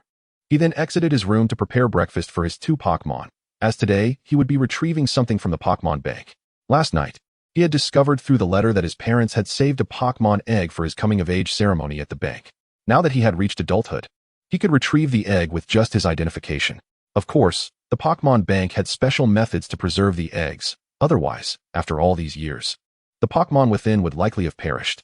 As Yang Fan prepared for this new chapter in his life, the news of his victory over Li Ming had spread across the internet following the events of the previous night, garnering varied reactions. However, the most attention-grabbing headlines included, shocking, the heir of the declining Heisher gym, the incredible newcomer trainer Yang Fan. The story of my encounters with Heishi's newcomer Yang Fan. What is Yang Fan's relationship with Professor Oak? Yang Fan's most beautiful Pokémon, Milotic. Exclusive report. The past life of Yang Fan. These sensational articles inundated the entire league. And even in the Pokémon world, news of Yang Fan was interspersed throughout the coverage. Little did Yang Fan know, he had become a figure of fame. Hand in hand with Shinado, he set out for the Pokémon Bank. This institution was a cross-dimensional bank developed through collaboration between the Pokémon world and the human world, facilitating all transactions between the two realms. It was rumored that the Pokémon Bank had a close connection with the Shillif Company in the Pokémon world. As a leading technology firm, Shillif Company monopolized the business of Pokeballs, teaching machines, healing items, and a plethora of Pokémon supplies, with the Master Ball being its most renowned secret. However, these matters were of no concern to Yang Fan. His sole focus was the Pokémon egg left for him by his parents. Brother Fan. Just a few steps outside his home, a familiar voice called out to him once more. I say, Shin Daxiwa, don't you have your own affairs to attend to? Yang Fan couldn't help but retort. Oh, I was just waiting for you. What a coincidence. Shinshirlu said sweetly, her gaze slightly bashful as she looked at Yang Fan. Forget it. I cannot argue with you. Here, wipe your sweat. She pulled a tissue from her pocket and casually handed it to him. Unexpectedly, this gesture melted her defenses. Holding the tissue, Shinshirlu looked at Yang Fan with bliss. Brother Fan, you finally care for me. I will treasure this tissue. Yang Fan, upon hearing this, ignored her, casting a sideways glance before continuing on his way. Hey, Brother Fan, wait for me. The girl hurried to catch up to him, promptly placing a hat and mask on him. What is this? Yang Fan protested, slightly annoyed. Oh, just bear with it. It's for your own good, Shinshirlu insisted, ignoring his resistance. Given her firm demeanor, Yang Fan acquiesced. It had been a while since he had observed Shinshirlu from such proximity. Her lively and adorable face still bearing a hint of baby fat, with beads of sweat remaining from her recent dash. An inexplicable thought surged within him, and he quickly averted his gaze. Yet, in doing so, he unwittingly noticed her figure had blossomed remarkably over the years. He instinctively swallowed hard. Just as he was about to lift his head, Shinshirlu caught him in the act. Brother Fan, do you think I look good? She asked in a voice laced with allure, trembling beside him. Startled, Yang Fan let out a nervous laugh. What? I didn't see anything. Oh, is that so? What color? White lace. Oh wait, it's getting late. We have to go to the bank. Realizing he had slipped, Yang Fan employed a swift diversion, walking towards the bank in an awkward manner. Sigh, Brother Fan. Shinshirlu, observing his strange gait, found her previously lively demeanor replaced with a flush of embarrassment. She stomped her foot and followed closely behind. Hello, sir. Here is your Pokémon egg. Thank you. Yang Fan replied as he exited the Pokémon bank, holding the incubator along with Shinshirlu. What species is this egg? She asked, eyeing the brown-striped Pokémon egg in his arms. I'm not sure. It should belong to one of my parents' Pokémon, he replied, equally puzzled. Oh, I see. Shinshirlu gave Yang Fan a curious glance, puzzled as to why he seemed different today.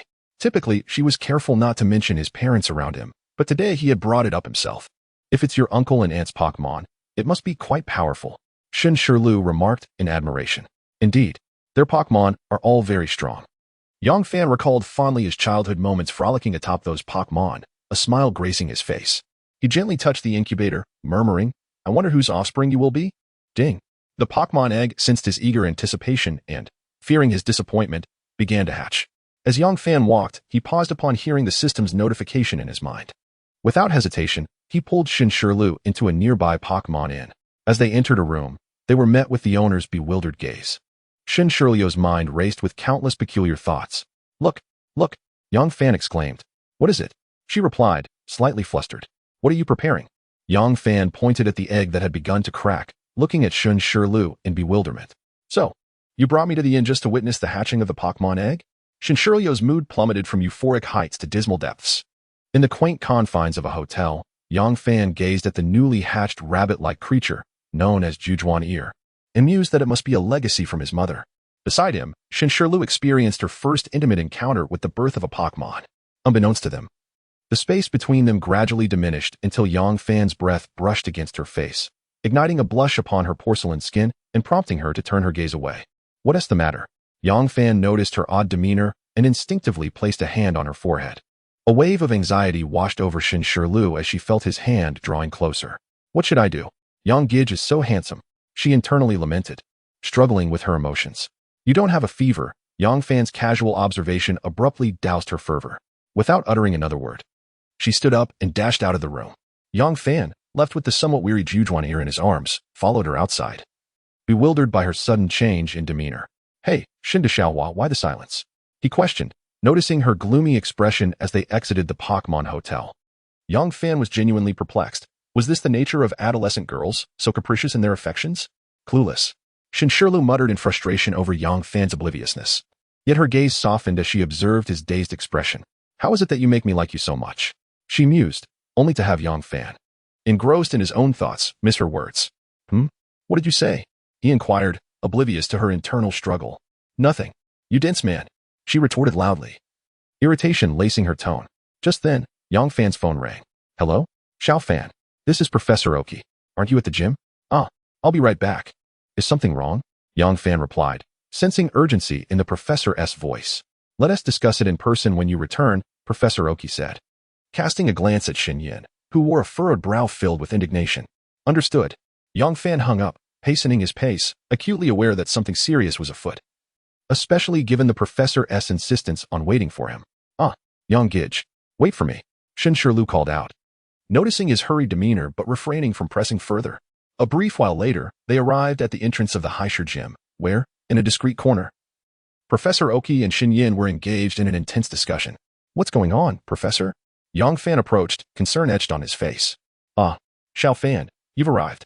Professor Oki waved away the lingering smoke, turning to face the visibly agitated Xin Yin. Xin Yin took a deep breath, calming his emotions before addressing Yang Fan.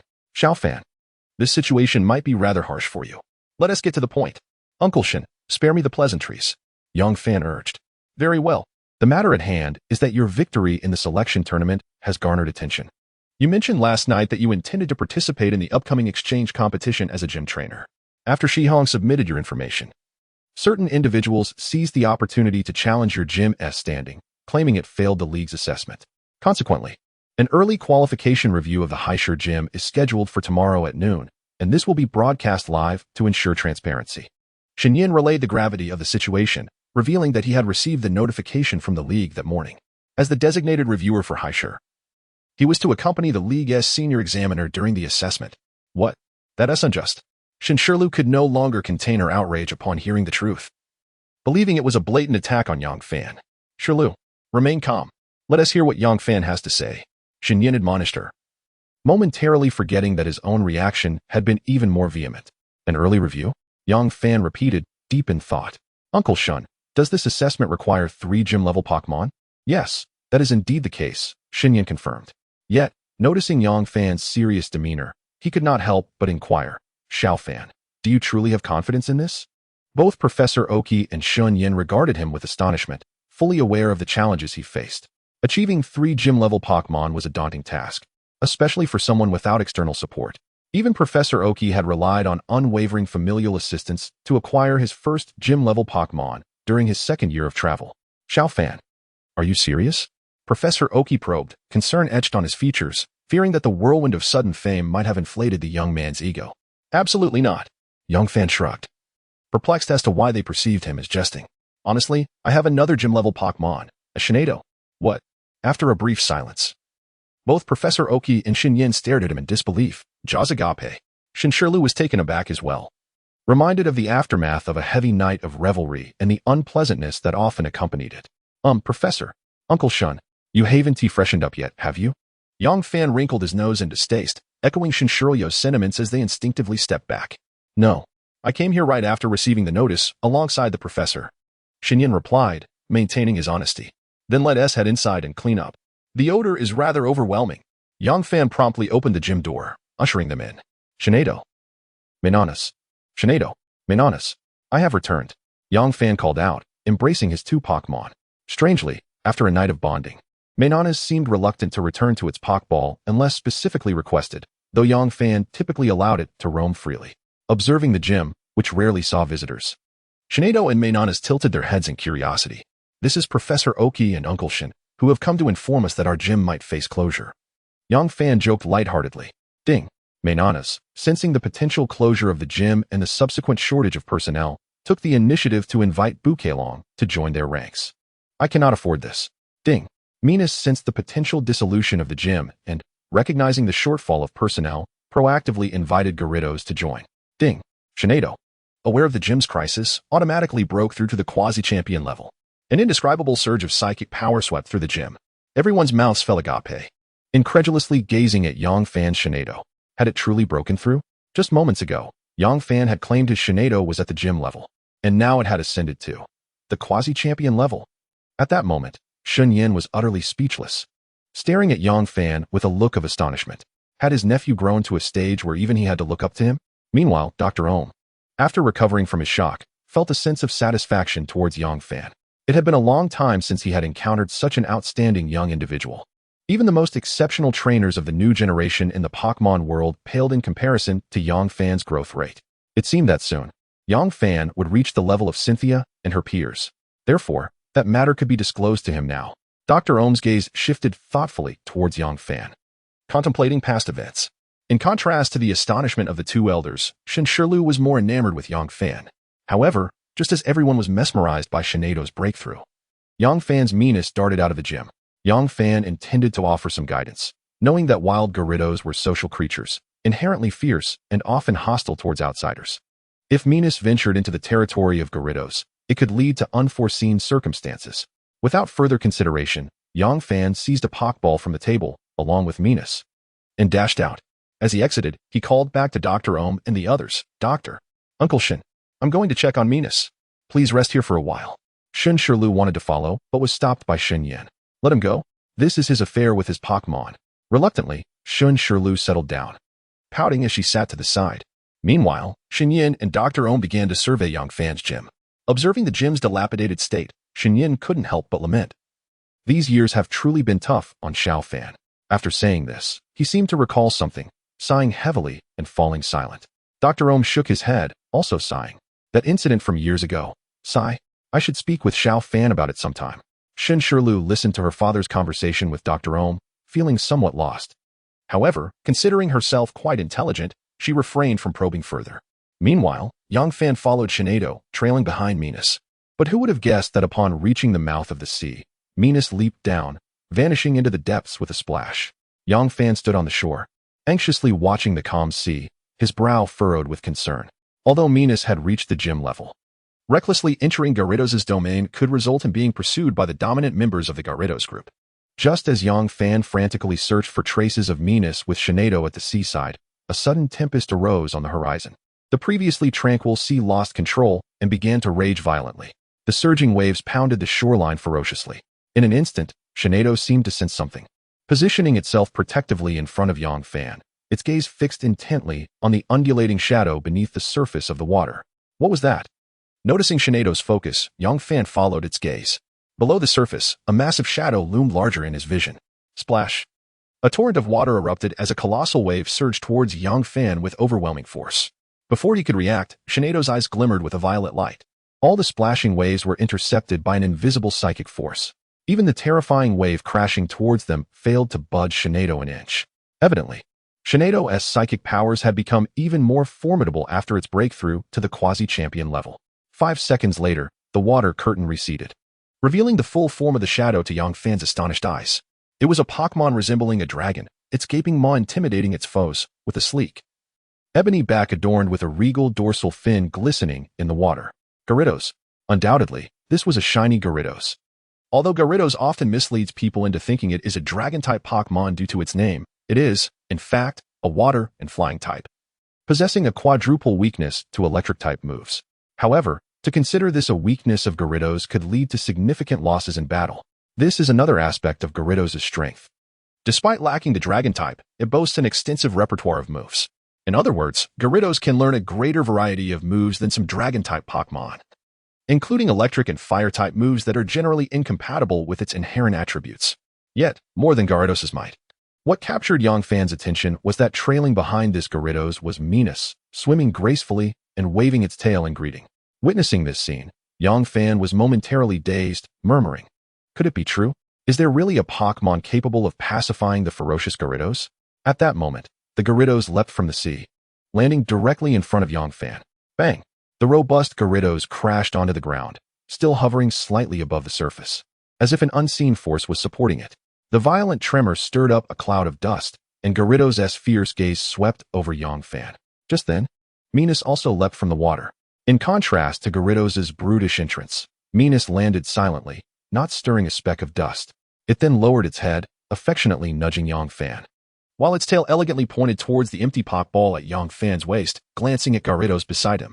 Noticing Venus's gestures, Yangfan gently pulled it aside, whispering, "Venus, do you truly wish for me to capture this Gyarados? While I understand your intentions, I have my own aspirations as well. Currently, the gym has not passed inspection, and I am still in dire straits. Even with the 100,000 Poké I won from the bet with Li Ming, most of it has been spent on improving Venus and Shinedo's rations. If I were to capture Gyarados, I would not know where to house such a large Pokémon. I genuinely cannot afford this." 16. Capture. The understanding shiny Gyarados. Observing the anxious Milotic, Yangfan hesitated as he reached for the Pokeball at his waist. Noticing Yangfan's indecision, Milotic turned its gaze towards the nearby shiny Gardevoir. At that moment, the system's prompt echoed once more. Ding! Your Milotic feels confused by your hesitation and seeks the assistance of Gardevoir. At Milotic's request, Gardevoir willingly harnesses its psychic abilities. Just as the system's voice fades, a soothing voice resonates within Yangfan's heart. "Yangfan, you should agree to little Milotic. This big sister can ensure our gym remains intact. This Gardevoir can communicate through telepathy. A Gardevoir capable of conversing with humans. This is something Yangfan had never dared to dream of. It is known that while psychic-type Pokémon possess formidable strength, very few can truly connect with their trainers on a mental level. In Yangfan's memory, only the gym leader Nessa from the Johto region's Goldenrod City is capable of such a feat. Most trainers merely understand their Pokémon to a certain extent through mutual bond, which is far less direct than Yangfan's current conversation with Gardevoir. After hearing Gardevoir's words, Yangfan ceased his hesitation and promptly threw the Pokeball towards the massive shiny Gyarados before him. The moment the Pokeball made contact with Gyarados, a flash of red light enveloped it, drawing the Pokémon into the ball. It then landed on the ground, the central button glowing red, swaying back and forth incessantly. 1 second, 2 seconds. Just as the third second approached, the flickering red light halted, and the previously trembling Pokeball stilled. Yangfan's heart breathed a sigh of relief, quickly replaced by overwhelming excitement. Glancing at the delighted Milotic, he gently stroked its serpentine body, murmuring, "You truly are so understanding." Milotic, capturing such a powerful Pokémon with such ease, filled Yangfan with indescribable thrill. Moreover, with the acquisition of the shiny Gyarados, the crisis facing his gym would be resolved seamlessly. Without further ado, Yangfan stepped forward to retrieve the Pokeball, pressing the central button. "Come forth, Gyarados." A flash of red light emerged from the Pokeball, and the pitch-black shiny Gyarados let out a mighty roar. Yangfan, attempting to contain his excitement, silently chanted the name of Gyarados, scrutinizing it closely. Only Pokémon captured by Yangfan can have their abilities displayed through the system's precise data panel. As for wild or other trainers' Pokémon, he could only view their attributes and species. An ethereal panel appeared.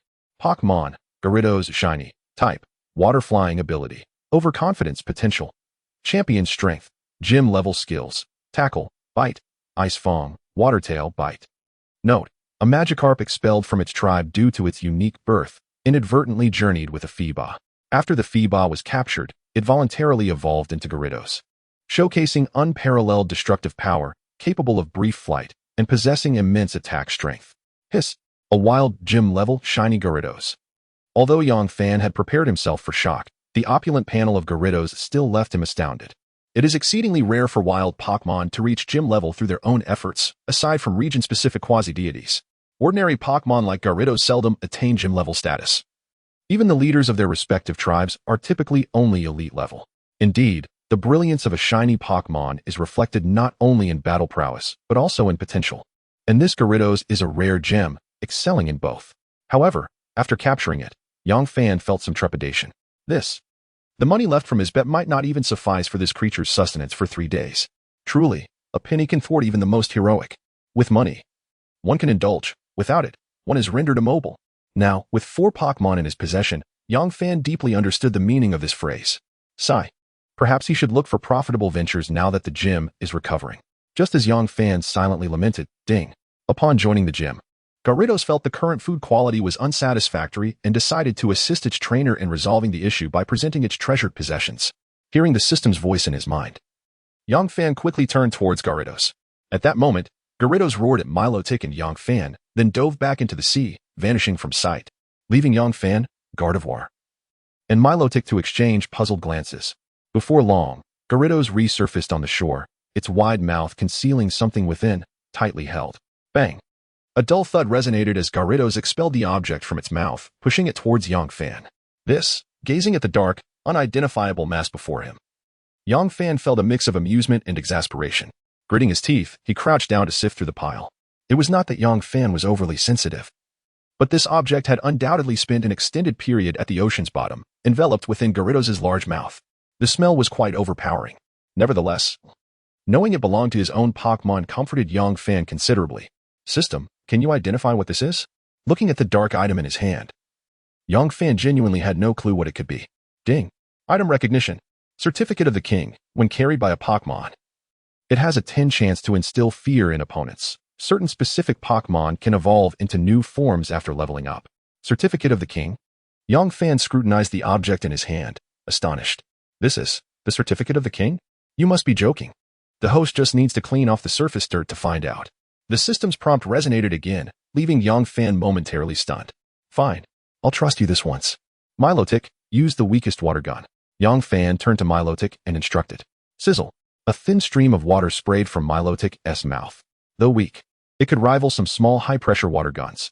As the mass was placed under the water gun, it was slowly cleaned. The dark water flowed down Yang Fan's arm, revealing the true visage of the Certificate of the King. A base crafted from pure gold, adorned with tiny red gemstones. At a glance, its value was evident. My heavens! It truly is the Certificate of the King. Gaze upon the Certificate of the King in my hand, and then at the large pile of unidentified items on the ground.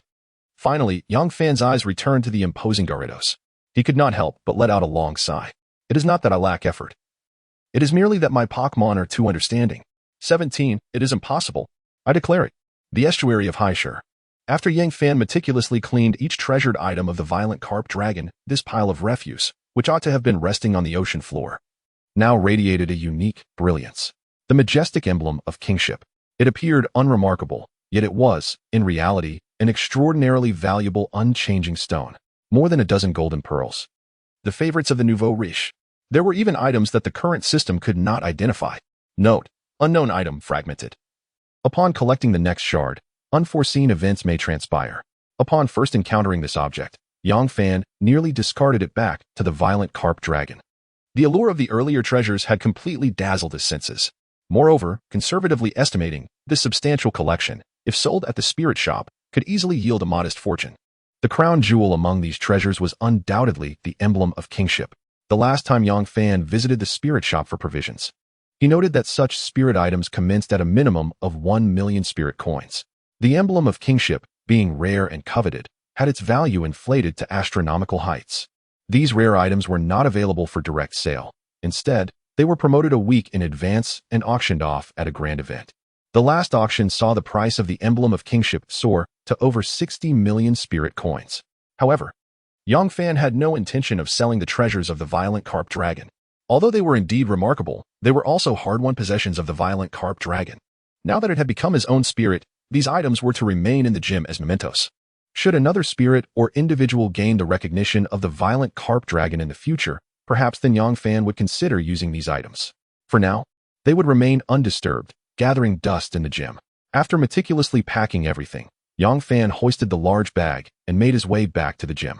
If anyone knew that items worth millions were carelessly tossed into a trash bag collected from who knows where, they would likely be infuriated.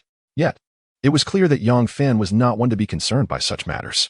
Retrieving the violent carp dragon and the Milotic, Yang Fan prepared to return to the gym, primarily because there were others inside who were worried about him.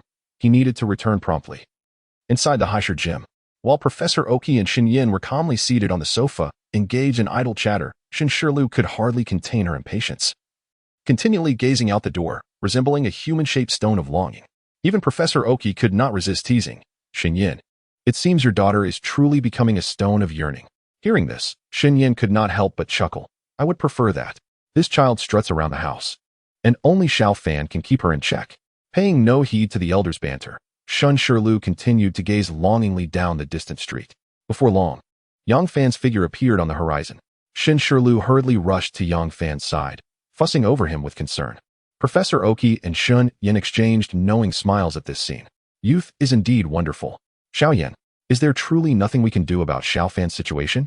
Professor, I wish to assist, but the League S inspector is personally overseeing this. My minor status as an inspector is inconsequential. Hearing this, Professor Oki sighed deeply, murmuring, this child truly has it tough. Professor, Uncle Shun, have you finished? Yang Fan, having washed up briefly in the restroom, emerged to inquire. Yes, all is well. What, do you disdain us, old men? Professor Oki replied with a smile. Shun Yin feigned a gesture to strike Yang Fan, raising his right hand. How could I dare? Yang Fan dodged Xin Yan's playful slap, then recalled something. Professor, Uncle Shin, you need not worry about the gym inspection. I can handle it. Both of them genuinely cared for him, and Yang Fan recounted the details of acquiring the violent carp dragon. Of course, he omitted the fact that it was his Milotic who persuaded the violent carp dragon. Otherwise, knowing Professor Oki, he would undoubtedly whisk the Milotic back to the spirit world for further study. Is that true? Xin Yin asked uncertainly. He found it hard to believe that. In such a short span, Yang Fan could possess 3 spirits of gym-level prowess. Xiao Fan insists we need not concern ourselves. Professor Oki chuckled, chiding Xin Yin. Then turned to Yang Fan. Xiao Fan, I shall take my leave now. Beep, beep, beep. A sudden and intense ringing of the phone abruptly interrupted Professor Oki. Noticing everyone's attention had shifted to him, Shun Yin hastily fished out his phone, answering without checking who was calling. Hello?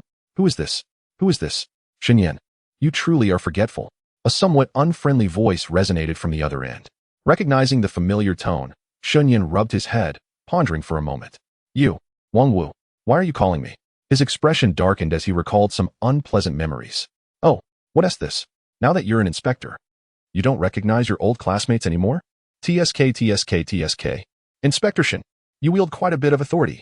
Resisting the urge to retaliate at the sarcastic tone on the line, Shun Yin retorted, speak if you have something to say. Otherwise, I'm hanging up. With that, he genuinely began to disconnect the call.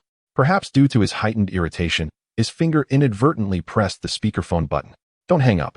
Old classmate. I'm coming to Heisher tomorrow. As the host, shouldn't you extend some hospitality? The exaggeratedly sarcastic voice was now audible to everyone present. Even the long-eared rabbit, who had been dozing nearby, furrowed its brow in discomfort. Observing this, Xin Shirlu promptly carried the long-eared rabbit to Yang Fan's room, quietly closing the door behind her. You're coming to Heisher. What does that mean? A sudden sense of foreboding washed over Xin Yin. Of course.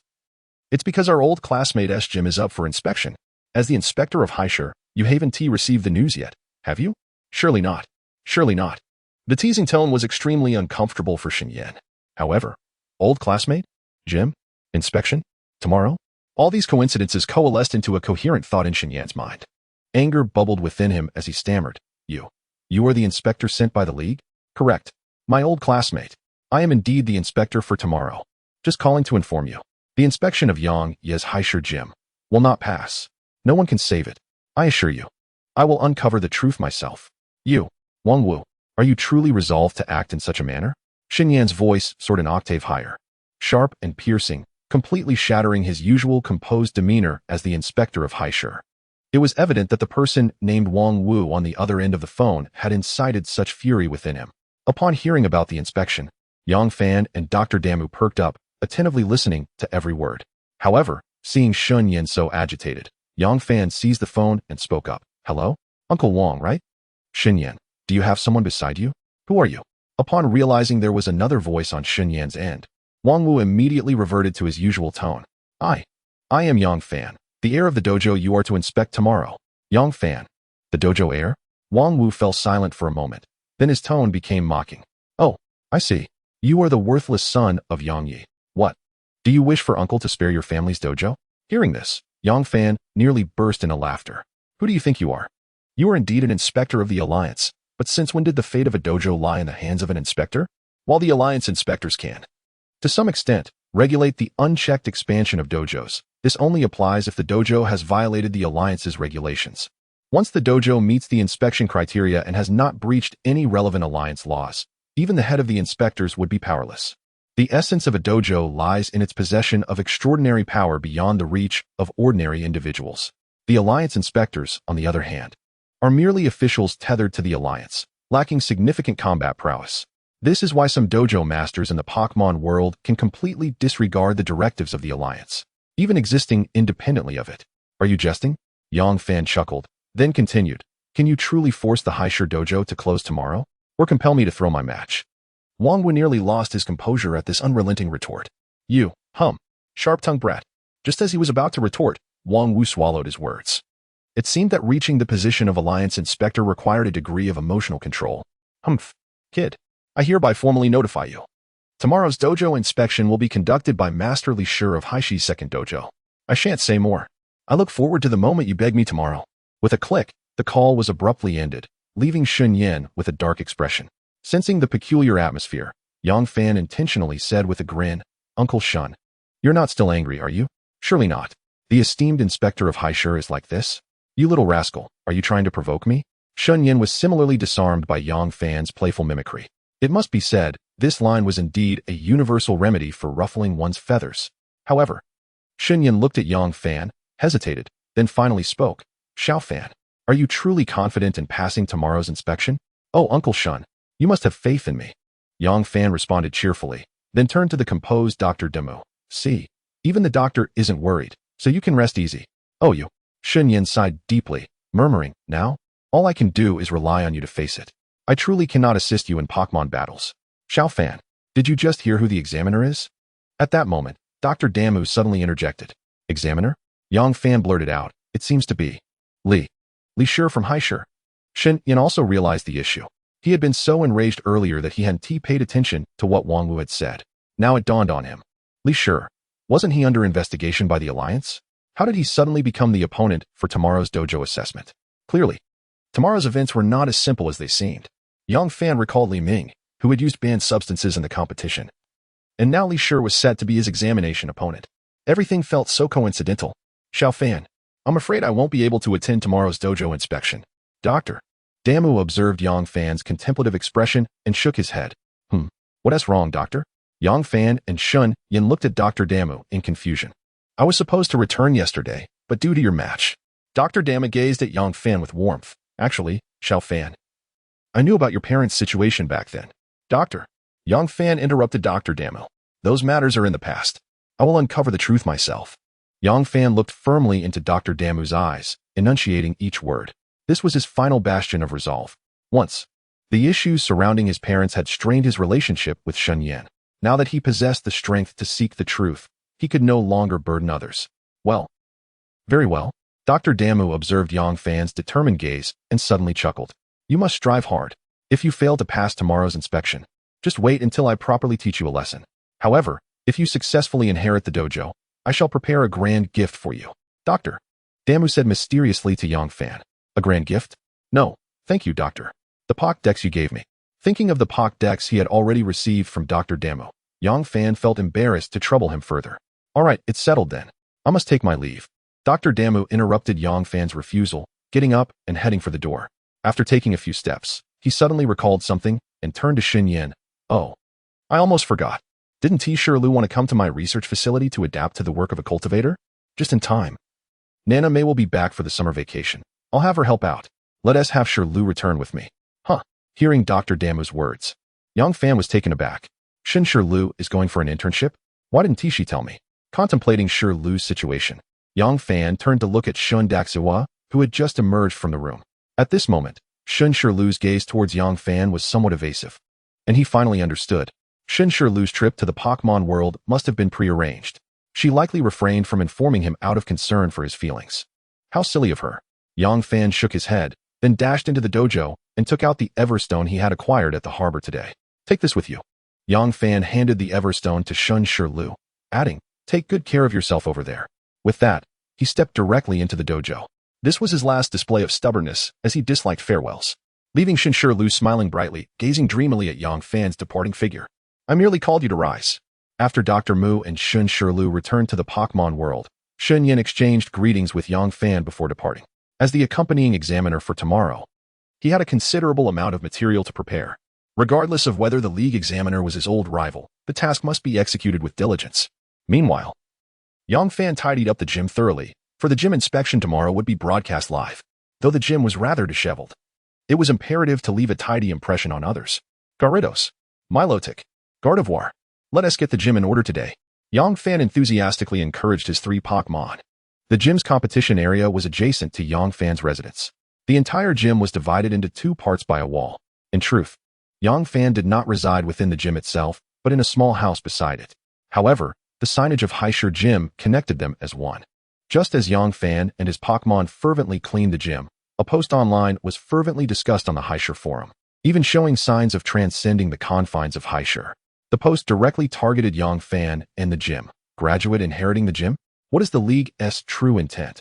This post portrayed Yang Fan's capabilities as utterly lacking, reminiscent of the instructive tone of the director at the graduation meeting. It claimed that Yang Fan disrespected teachers, assaulted classmates, and recklessly disrupted school order. There were even suspicions that he had falsely accused his opponent, Li Ming, of using banned substances during the preliminary selection. These allegations continued to ferment online. Within just an hour of the post's release, its trending value surged toward the top 10. It is worth noting that only renowned trainers who achieved remarkable rankings in special competitions could reach the league's top 10. Who would have imagined that news about a mere gym inheritor in Heir would breach the league's trending news top 10? Simultaneously, at the most luxurious hotel in Heir, the Sheriff Hotel, a sturdy-looking man exclaimed, "Brother Wang, we made it to the top 10. He gazed obsequiously at the languid man sprawled on the sofa. Oh, it seems our efforts with the Water Army have borne fruit. The middle-aged man smirked, swirling his glass of red wine, clearly pleased with the news. You must ensure that little brat is brought down tomorrow. Wang Wu stood and moved to the floor-to-ceiling window of the hotel room, gazing at Yang Fan's vicinity, and suddenly gritted his teeth menacingly. Tomorrow, you must beat that little brat to a pulp. Wait, that doesn't conform to league regulations, does it? The man hesitated, clearly taken aback. Li Sure, your son has already been sent to league prison by him, and you still think about adhering to league regulations? Wang Wu bellowed at Li Sure. This Li Sure was indeed as dense as a rock. At such a time, he still pondered over those so-called league regulations. Li Sure, remember, we are part of an organization. The league's regulations do not pertain to us. Wang Wu looked out at the bustling street below. The night had nearly fallen, and all the neon lights of the vibrant Heir had illuminated.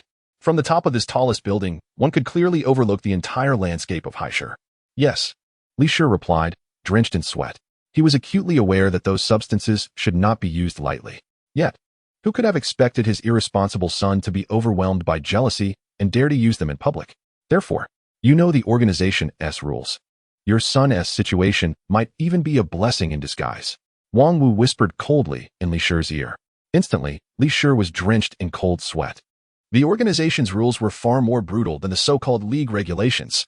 As Wang Wu had said, Li Ming's continued imprisonment in the league was indeed a stroke of fortune. Moreover, the organization had stated that if he could successfully resolve the Heir Gym issue, they could discuss his son's predicament. Discussing. Li Sure noted this term. The ability to negotiate implied that there was still room for maneuver. He nodded repeatedly, yes. I will exert my utmost effort this time. Please rest assured, organization and Brother Wang. Clever. Wang Wu chuckled, patting Li Sure's face, then turned his gaze back to the thronging streets of Heir, his eyes frequently drifting toward Heir Gym as he muttered softly, Yang Yi, let your son repay the debts of the past. Huh, canceling the gym? Such a simple task it is not. Yang Yi, just wait for your son down there. With a crunch, the wine glass in his hand shattered, blood mingling with the red wine trickling down Wang Wu's hand. At this moment, he was no longer the sardonic figure he had portrayed during the phone call earlier. Now, he resembled a venomous serpent, stealthily eyeing its prey, poised to strike at any moment. The online sensation continued to escalate under Wang Wu's manipulation, rapidly approaching the top 3 in trending topics. This meant that the current fervor surrounding the matter was nearly common knowledge, save for Yang Fan, who remained blissfully unaware in his slumber. After tirelessly cleaning the gym for half the day, he had succumbed to exhaustion and fallen asleep in the audience seats of the gym. His phone lay abandoned in the adjacent room, inundated with dozens, if not hundreds, of missed calls, each one a testament to the torment his phone had endured. Not only from Shun Yan, but also a substantial number were from Shin Shirlu. Even from afar in the Pokémon world, Shin Shirlu had seen the post. One could only imagine the extent to which Yang Fan had gained notoriety. Yet our protagonist remained in peaceful slumber, accompanied by Gardevoir, Milotic, and Gyarados. Even the newly hatched Flabby nestled in Yang Fan's arms, soundly asleep. The following morning, Heir Gym was besieged by a throng of people. It was an absolute sea of humanity. Inside, individuals barely needed to move on their own, as they were swept along by the tide of the crowd. Everyone eagerly anticipated the inspection results of Heir Gym today. Without entry tickets, they had no choice but to queue early. Yang Fan awoke to the sensation of his body feeling exceptionally heavy, nearly suffocating under the weight. He hastily opened his eyes. Goodness! Flabby was sprawled on him. And both Milotic and Gardevoir rested against his shoulders. Most egregiously, Gyarados' tail was directly smacking him in the face. You all, rise and shine, Yang Fan exclaimed. Taking a deep breath. Ding! Gardevoir, roused from slumber by your loud voice, mastered the art of foresight to prevent future awakenings by you. Ding! Milotic, startled awake, acquired the ability of self-regeneration to restore herself to optimal condition. Ding! Gyarados, finding the noise bothersome, learned Iron Tail after feeling sore from yesterday's labor. I merely called you to wake up. Want to enter? First, pay the fee. Heir Gym. Let us give it our all today, everyone, Yang Fan said confidently, looking at his 3 Pokémon inside the gym. Regardless of what formidable creatures may arrive today, I will personally safeguard the honor of Heir Gym. Milotic. Gardevoir. The 2 Pokémon nodded in agreement and cheered in unison. The imposing Gyarados beside him roared incessantly, casting a pleading glance at Yang Fan. What does this mean? Yang Fan gazed at the weakened Gyarados with a bitter smile, utterly at a loss. Yang Fan. The gentle voice of Shinado echoed in his heart, reminding him that he had forgotten his Shinado had learned telepathy yesterday. However, hungry? Observing Gyarados' aggrieved demeanor, Yang Fan suddenly realized. After a whole day of labor yesterday, without consuming anything, he too felt the pangs of hunger, not to mention the massive Gyarados. He quickly reassured Gyarados. I will prepare food immediately. He rushed to the door, exclaiming, why is the door not opening today? Just as Yang Fan was about to push open the grand entrance. The cacophony outside left him momentarily bewildered. What on earth is happening? Why is it so noisy outside? Peeking through a crack in the side door, he was taken aback. A dense crowd nearly threatened to dismantle the door of his dojo. What on earth? Why are these people loitering at my dojo so early in the morning? Do they think they're queuing for discounted vegetables? Among the throng, he even spotted a few familiar faces, those pesky gossip journalists who had relentlessly pursued him after the competition 2 days prior. What exactly transpired? Yang Fan closed the door, pondering that besides winning the selection match recently, the hype couldn't possibly be this intense. Given the fervor outside, he must be regarded as a top-tier trainer. However, considering the current situation, returning through the door was out of the question. He would have to rely on Shinado.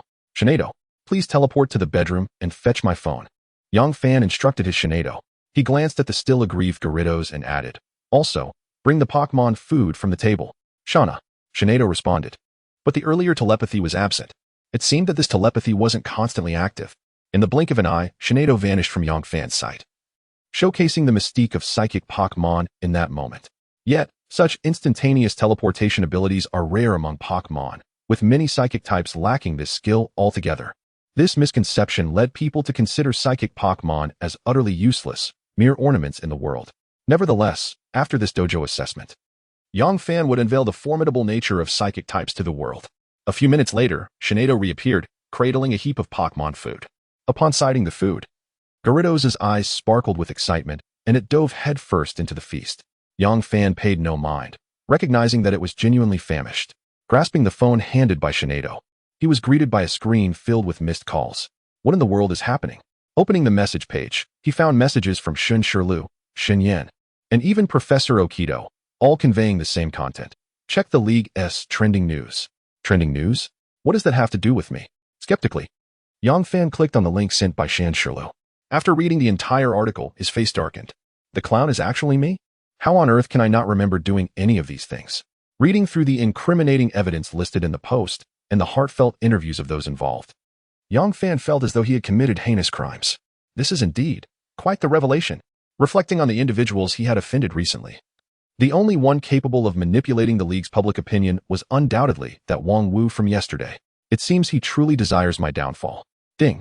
A notification chimed. A dojo trainer cannot allow rumors to flourish. A temporary mission has been issued.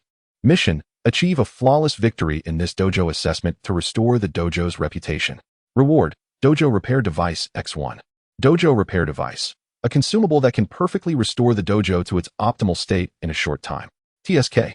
Even the system can't stand idly by. Wang Wu. Li Sure. Just wait. I will treat you well during today's dojo assessment. After tidying up, Yang Fan opened the grand doors of the dojo. After such a long wait, they finally opened. Make way.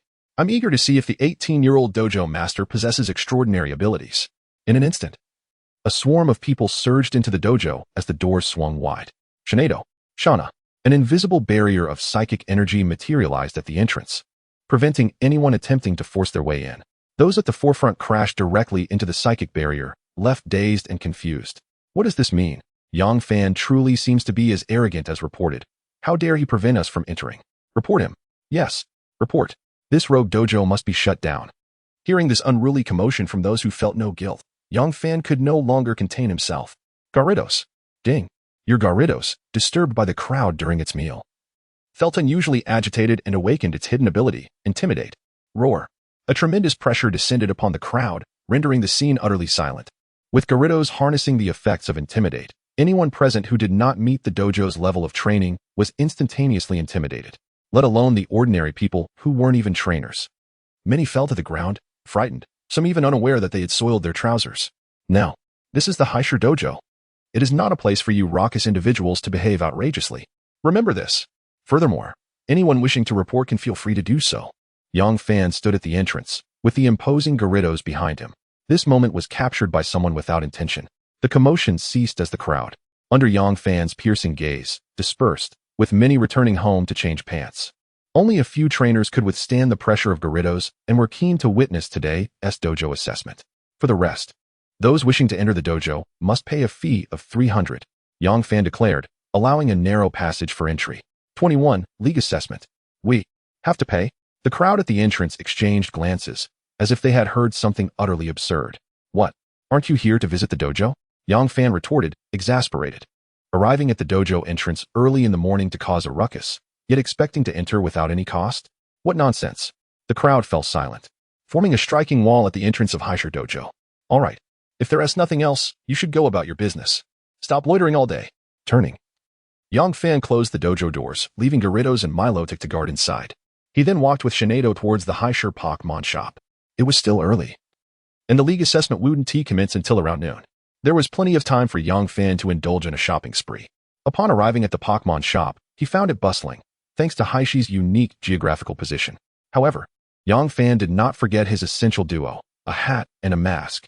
Otherwise, if he were to swagger into the Pokémon shop, he would undoubtedly be besieged by a throng. Glancing at the dazzling array of Pokémon items, Yang Fan strode directly to the counter. He placed 10 golden pearls collected from his Garridos before the attendant. I'll sell these 10 pearls and select some items to purchase later. Please deposit the remaining funds into my Pokédex. After placing the pearls on the counter, Yang Fan made his way to the shelves, seeking the essentials he currently required. The priority was Pokémon food. A bag of premium Pokémon food costs 100 Poké coins and can sustain a large Pokémon like Garridos for a week. He decided to purchase 100 bags, which would be delivered directly to his gym. Additionally, he needed Pokeballs, buying 50 at 200 Poké coins each. Water storage devices, pool cleaning balls. These were all preparations for his Milotic and Garridos. Shopping spree. During his financially constrained days, Garridos and Milotic had to sleep on the gym floor. Now that he had some financial freedom, it was time to improve their living conditions. Upon returning to the gym, the delivery team had already moved all the items into Yang Fan's gym. The onlookers outside had not entirely dissipated, especially those holding microphones and cameras.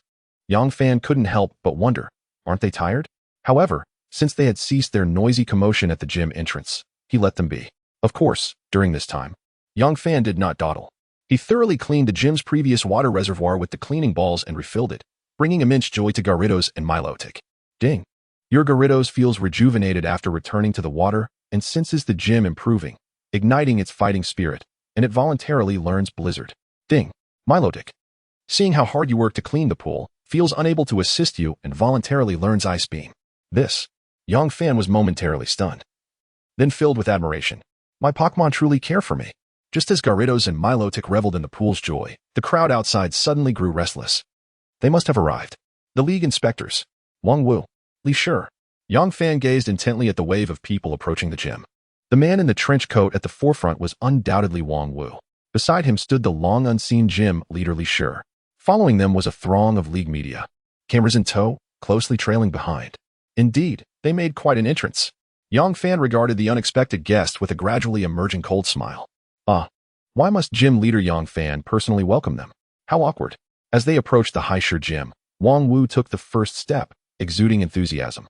Quickly walking forward to shake Yang Fan's hands. Are we that familiar?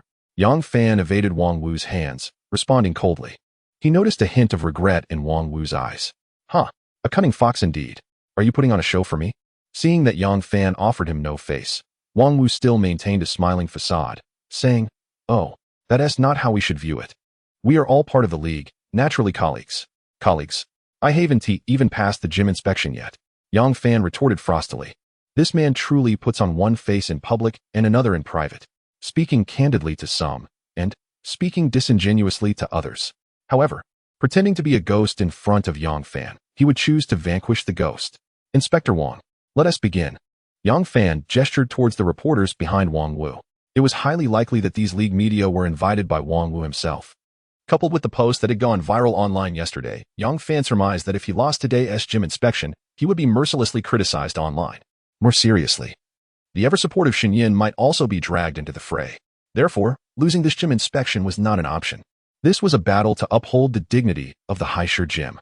I will not allow anyone to trample upon the dignity of the Heir gym. After stating this, Yang Fan made his way to the gym's battle arena.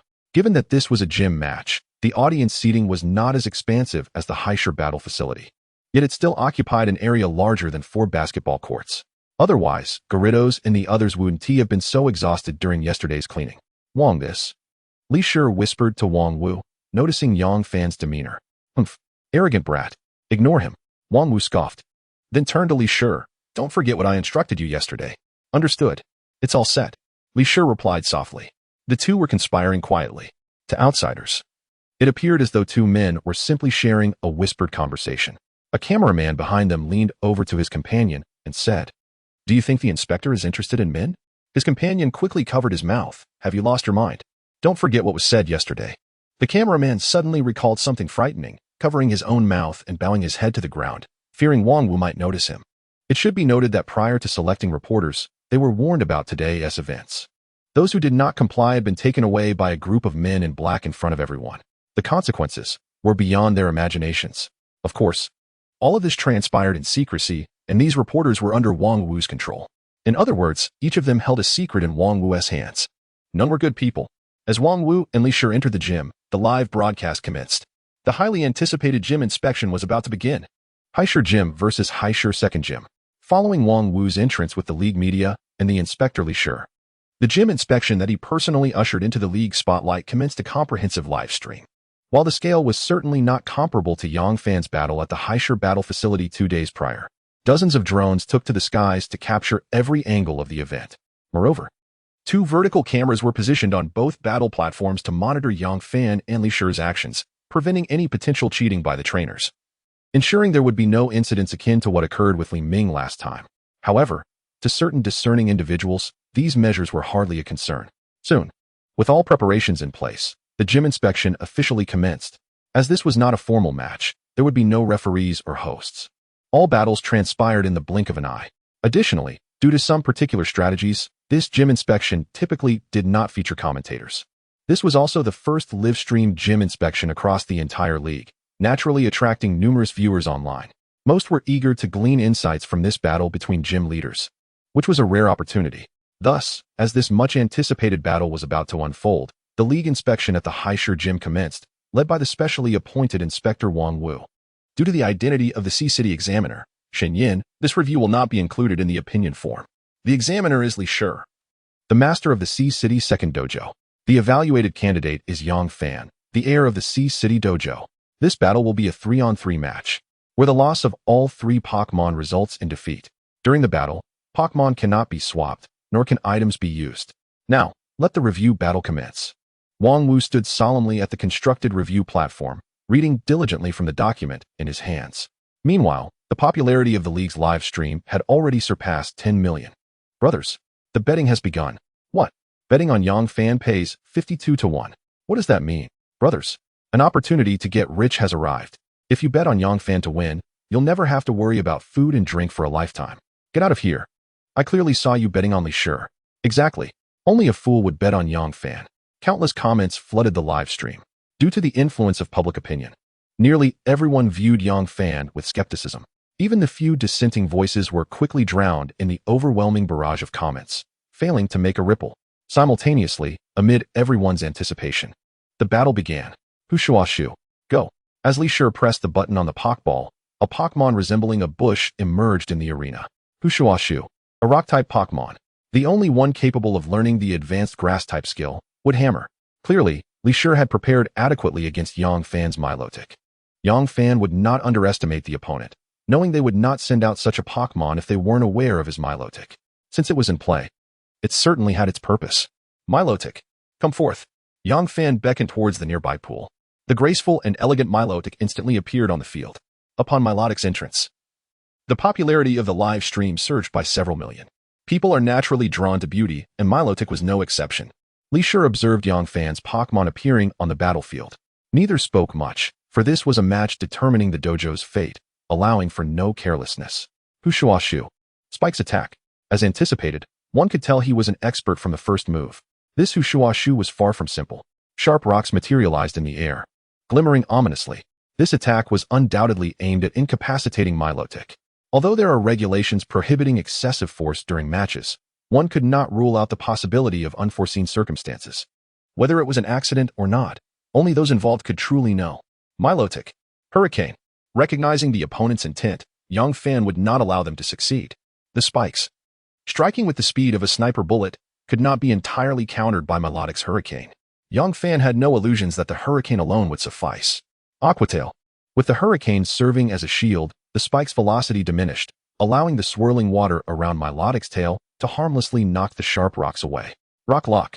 Just as Milotic swiftly dispelled the rocks, Li Shi's command reverberated again, and massive boulders appeared above Milotic, shocking everyone once more. This Li Shi's Shu is truly formidable. Yang Fan sensed danger. Milotic could not keep pace with Shu's attack speed. Moreover, with the Rock Lock in play, Milotic's sole speed advantage vanished. Some knowledgeable viewers were analyzing the situation in the live stream. They preferred to rely on their own keen eyesight to interpret the underlying strategies of each battle rather than relying on commentators, as it allowed them to learn a great deal. However, could Yang Fan's Milotic truly be defeated so easily? That would be underestimating him. In this evidently uneven match, Li Shi's Shu was at least a dojo-level Pokémon, just as Yang Fan faced a natural-level advantage against Li Ming. Yet, the ability to reverse the situation still depended on the trainer's skill. Moreover, Yang Fan felt something was off about Shu from the start. It had remained eerily silent. Typically, Shu is timid and emits whimpering sounds during battles. Could it be that Li Shi's Shu was exceptionally gifted? Casting aside these thoughts, Yang Fan focused intently on Milotic, commanding, "Jump! Jump! Did I hear that correctly? I assure you, those upstairs are not mistaken. It is indeed a jump. This is not the signature move of Magikarp. Can such a skill be useful? Has Yang Fan lost his mind? What if it's a ruse? Let us observe further." Amidst the doubting gazes, Milotic suddenly pressed down, her serpentine form arching like a bow drawn to its fullest. It was about to unleash its power. At that moment, the Rock Lock descended from above Milotic's head. Dozens of boulders plummeted at freefall speed. The coverage was so vast that Milotic had no chance of escaping. 23. Concentrate. Peak your abilities. Just when everyone believed Milotic was about to be crushed to pieces by the rocks, she sprang into action.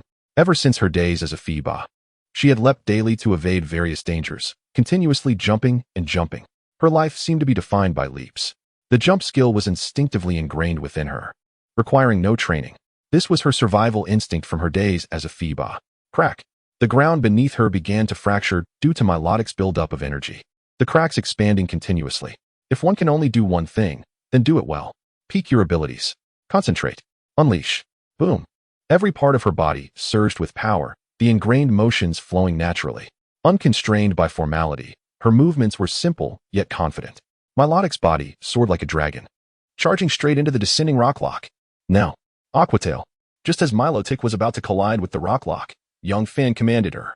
Harnessing the unparalleled impact from the jump, Aqua Tail became extraordinarily powerful at that moment. The water, like silk, wrapped around Milotic's tail, then with a fierce swing, she struck the encroaching rocks. Bang! The rocks scattered in all directions. Even Wang Wu at the review platform was grazed by a shard, leaving a visible mark of blood on his face, prominently captured by the camera. Yang Fan. Wang Wu shot a venomous glare at Yang Fan from the platform, his inner fury escalating. He muttered, "Li Shi, make sure that brat pays dearly." However, this utterance was not recorded, as the review platform was only set to capture the match. Yet, at that moment, no one noticed what transpired at the review platform. In the live stream, all eyes were captivated by Yang Fan's Milotic. Wow, Milotic is so stunning. This Yang Fan is incredibly bold. Jump can be used like this. Today's match is becoming more and more exciting. With Milotic's Aqua Tail, there was no hindrance whatsoever. The colossal boulders shattered like tofu, scattering in all directions. Similarly, the graceful Milotic descended from the sky, capturing the admiration of many with its beauty. Ding! As Milotic leaped, it reminisced about its days as a humble Phoeba and instinctively learned the rain dance move. Truly my Pokémon. Yang Fan was no longer surprised by Milotic's sudden acquisition of a new skill. His Pokémon were always striving to surpass expectations. Milotic. Rain dance. In the midst of Li Shi's astonishment, Milotic let out a long, triumphant cry. The previously clear skies transformed dramatically. Above Yang Fan's gym, dark clouds gathered ominously. Gradually, drops of rain began to fall on the faces of everyone present. Rain dance. A skill that alters the weather. Against rock-type Pokémon like Sudowoodo, it was indeed a formidable technique. Approach it. Wood hammer. Li Shi's face was etched with urgency beneath the rain. He had completely lost the calm demeanor he had moments earlier. Initially, he had estimated that Yang Fan's Milotic was merely at the gym level in strength. How could it possess such a weather-altering move? At this moment, he was genuinely anxious. Hearing the command, Sudowoodo charged toward Milotic without a hint of hesitation. Yang Fan noted this peculiar behavior. There was definitely something amiss with Sudowoodo. Normally, it would avoid water-type moves at all costs, yet here it was, battling unflinchingly in the rain. Who was it trying to fool? Milotic. Water gun. With its power enhanced by the rain, the water gun took on a formidable force.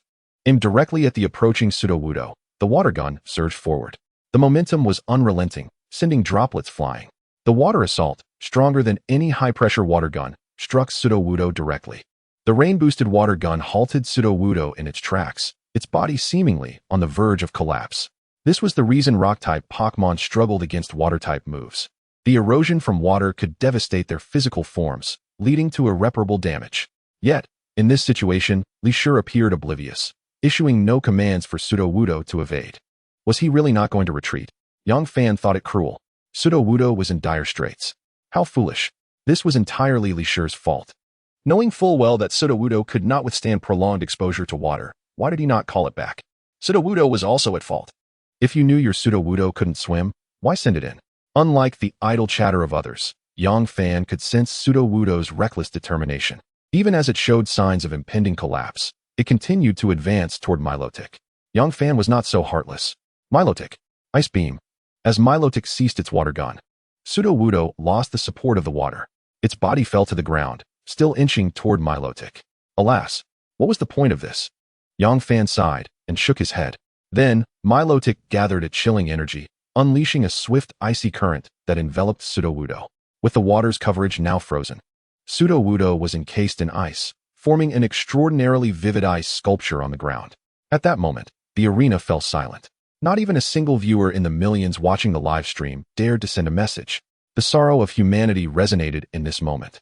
Yet, after Sudowoodo was entirely encased in ice, Li Shi did not recall it. Instead, he produced another Pokeball. What does this mean? Wasn't this a gym battle? How wait? No way. Could it be that everyone else is experiencing a blackout too? What the hell? I thought I was the only one. What is happening? After Li Shi revealed another Pokeball, Yang Fan noticed that everyone present had simultaneously put down their recording devices. Even the drones that had been circling moments before had vanished. This Yang Fan turned his gaze toward Wang Wu at the judging table. Wang Wu smiled at him, though the malice glimmering in his narrowed eyes was unmistakable. What does this mean? Yang Fan asked coldly. What does it mean? Wang Wu couldn't help but burst into laughter. Ha ha ha. Eventually, he doubled over, clutching his stomach in fits of laughter. Wiping away tears from the corners of his eyes, Wang Wu looked at Yang Fan with amusement. Let me tell you what it means. Wang Wu's voice suddenly took on a sinister tone, reminiscent of a malevolent spirit from the depths of despair. 24, revealing its fangs. Let me explain why. Wang Wu glared at Yang Fan, his right hand unnaturally rising to loosen his tie. His head turned like a lone wolf surveying the room. No one dared to meet his gaze except for Yang Fan, who frowned in disapproval at the deranged Wang Wu. Yang Fan, you should never have become Yang Ye's son. I once vowed to obliterate Yang Ye. Yet, fortune smiled upon him, allowing him to vanish in the Pokémon realm. What am I to do? I will ensure that everything connected to him disappears from this world, be it his gym or his family. At this moment, Wang Wu was no longer human. He had transformed into a vengeful spirit returned from hell, intent on incinerating everything associated with Yang Ye. With a violent motion, Wang Wu tore off his official judge's uniform, the fabric scattering like confetti. The first thing that struck Yang Fan's eyes was his beast-like torso. Yes, a beast. Or perhaps a Pokémon. Yang Fan's pupils constricted, a wave of revulsion washing over him at the sight of Wang Wu's body. Everyone present silently averted their gazes, as if they had long anticipated this turn of events. You how? Can't speak anymore? Wang Wu reveled in Yang Fan's horrified gaze. This is all thanks to your father. I once had it all. But because of that bastard Yang Yi, I lost everything. Even this wretched body of mine has become this way. Why couldn't he just look the other way? Why did he have to meddle? Why was he left unscathed? Only I have suffered all of this. In Yang Fan's eyes, Wang Wu had completely lost his sanity. The body of a beast or some unknown Pokémon had driven Wang Wu's eyes to a blood-red hue. Drool dribbled from the corners of his mouth. If this scene were to be witnessed by others, they would surely have nightmares that night. With a primal roar that was anything but human, Wang Wu let out a terrifying sound. The nearby cameraman, hearing the noise, hastily dropped his equipment and bolted for the exit. Just as he reached the doorway, a familiar yet deeply feared voice echoed in his ear. Where do you think you're running? Let go of me. Help. Yang Fan. Save me.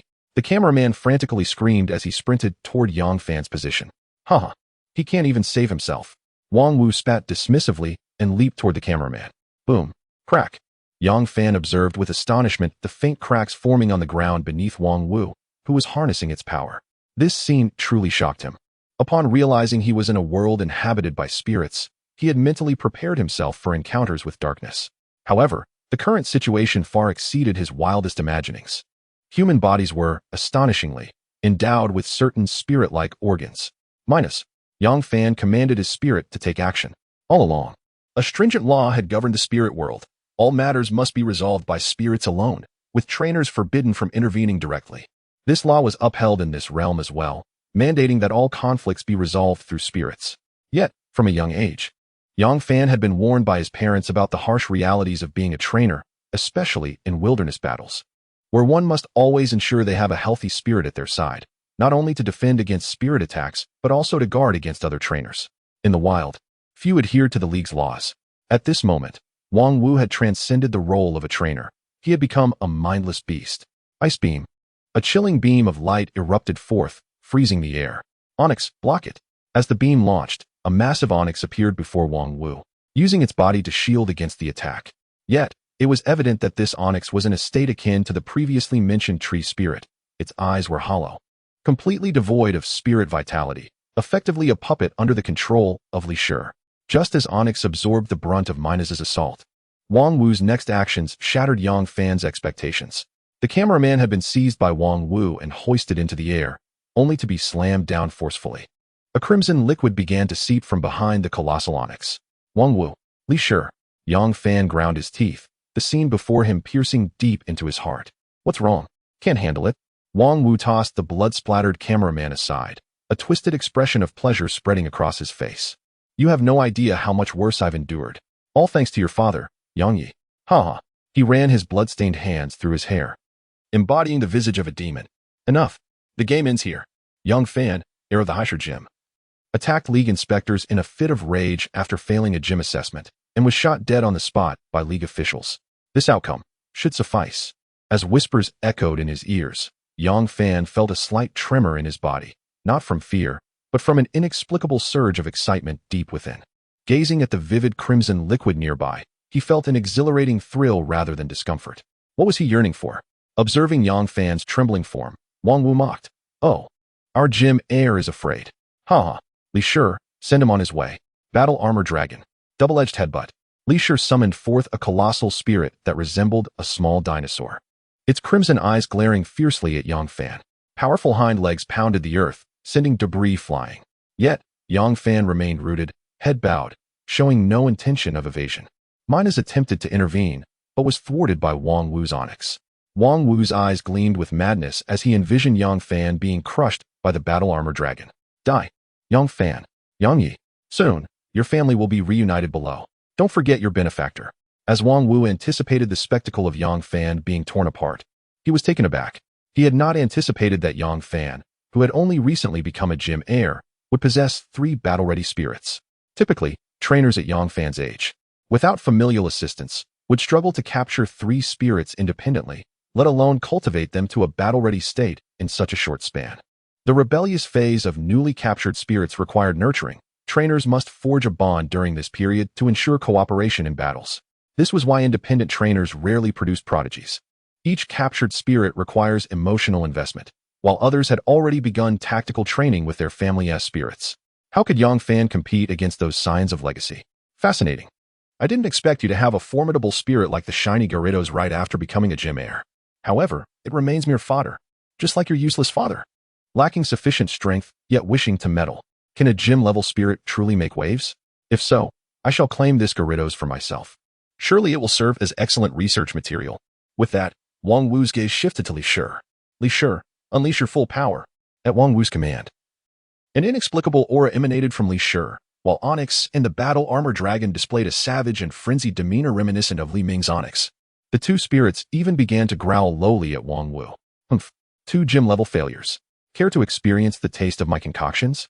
Upon uttering these words, the previously frenzied Onyx and battle armor dragon began to tremble, recalling some terrifying memory. While Yang Fan could bear being called useless by others, he noted the multitude of needle-like punctures hidden on the 2 spirits, along with burn marks atop the battle armor dragon's head. This led him to connect the dots with the earlier tree spirit incident, igniting a wave of indignant fury within him. Torturing spirits, human experimentation, the research of prohibited substances. These abhorrent acts festered in Yang Fan's heart, contrasting sharply with the previous incident involving the cameraman. Clenching his fists tightly, Yang Fan spoke no further. Gyarados, hydro pump. Sensing Yang Fan's inner wrath, Gyarados let out a furious roar. As a representative of ferocity among spirits, Gyarados' black form appeared even more menacing under Yang Fan's emotional surge. Countless water vapors coalesced in the air, enveloping the battlefield in mist. In an instant, a powerful hydro pump surged forth towards the battle armor dragon. If struck, the dragon's single rock-type nature would render it severely injured due to the water-type's double advantage, potentially crippling its fighting capability. Having been a gym leader for many years, Li Shi was acutely aware of this fact, possessing insights surpassing even those of trainers specialized in water-type spirits. This is precisely why your adversary understands you best. The battle hammer dragon. With a surge of telekinetic power enveloping its head, it charged directly toward the water cannon. As the battle hammer dragon collided with the water cannon imbued with psychic energy, the attack was effortlessly deflected, scattering to either side. At that moment, as the water completely dissipated, Li Shi suddenly noticed that the menace, which had been close to Yang Fan, had vanished without a trace. His golem, due to the effects of the potion, had provided him no indication of this change. Damn! Although this potion significantly elevated the Pokémon's strength, boosting the previously novice golem to the threshold of a quasi-king level. During battle it operated merely as a combat machine, offering no feedback to its trainer. Dragonite. Surf. Yang Fan's command resonated once more. In an instant, Li Shi perceived a terrifying possibility. As a water-type Pokémon, if Venus was not visible on the field, there was only one explanation. It must be concealed within the waves summoned by Dragonite. Golem. Battle Hammer Dragon. Rock Lockdown. Yang Fan exhibited no surprise on his face. He remained remarkably composed, even as Li Shi discerned his strategy. However, it was too late. Venus. Leap. Then Ice Beam. Amidst the crashing waves, Venus glided through the water like a dragon, its form gracefully navigating the turbulent sea. Suddenly, it leaped high.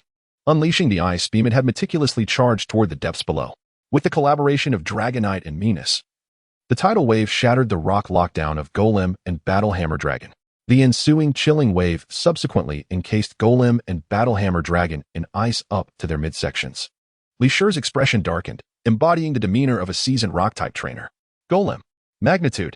Battlehammer Dragon. Stomp. As a trainer who had long surpassed the gym leader level and even grazed the threshold of the Quasi-King level, Li Ming possessed extensive battle experience. He understood that if the onslaught of ice persisted, the situation would become perilously dire. In unison, Golem and Battlehammer Dragon stomped their feet fiercely against the ground, using the recoil to shatter the ice, binding them and generating tremors to inflict damage upon Venus. As a Pokémon possessing flying attributes, Dragonite was unaffected by ground-type moves. Thus, Li Ming's target was Yongfan's Venus. Thinking of targeting Venus? Yongfan's lips curled into a smile as he murmured and gestured grandly. Venus. Water Ring. Venus, positioned firmly on the ground, was enveloped in concentric rings of water upon receiving the command. Witnessing this, Wang Wu, who had been previously enthused, erupted into laughter, mockingly exclaiming, "You've got to be kidding. I thought you had a strategy, but it seems you're just a novice. Where do you find the audacity to have Venus withstand the attacks of two Pokémon? Do you genuinely believe that with a gym-level Venus bolstered by the Water Ring-S recovery, it could endure the signature moves of two Quasi-King-level Pokémon? Utterly pathetic. Li Ming, crush it. Who told you I've lost?" Wang Wu's derisive words had scarcely faded when the ground beneath Golem and Battlehammer Dragon erupted violently. The entire Heir gym shook violently, causing the onlookers outside to retreat in terror, too frightened to approach the venue guarded by the League personnel. Inside the gym, the ground beneath Golem and Battlehammer Dragon collapsed entirely, sending shockwaves through the arena. As a wide-area move, the ensuing shockwaves also affected their allies, causing both Golem and Battlehammer Dragon to tremble under the impact. The subsequent violent tremors unleashed a shockwave, swirling clouds of rain-soaked dust into the air, while the roar of the vibrations reverberated through the eardrums. Even though the dust obscured the spectator's view, Wang Wu's maniacal laughter echoed throughout the arena. "Ha! Did you really not think to dodge in the end?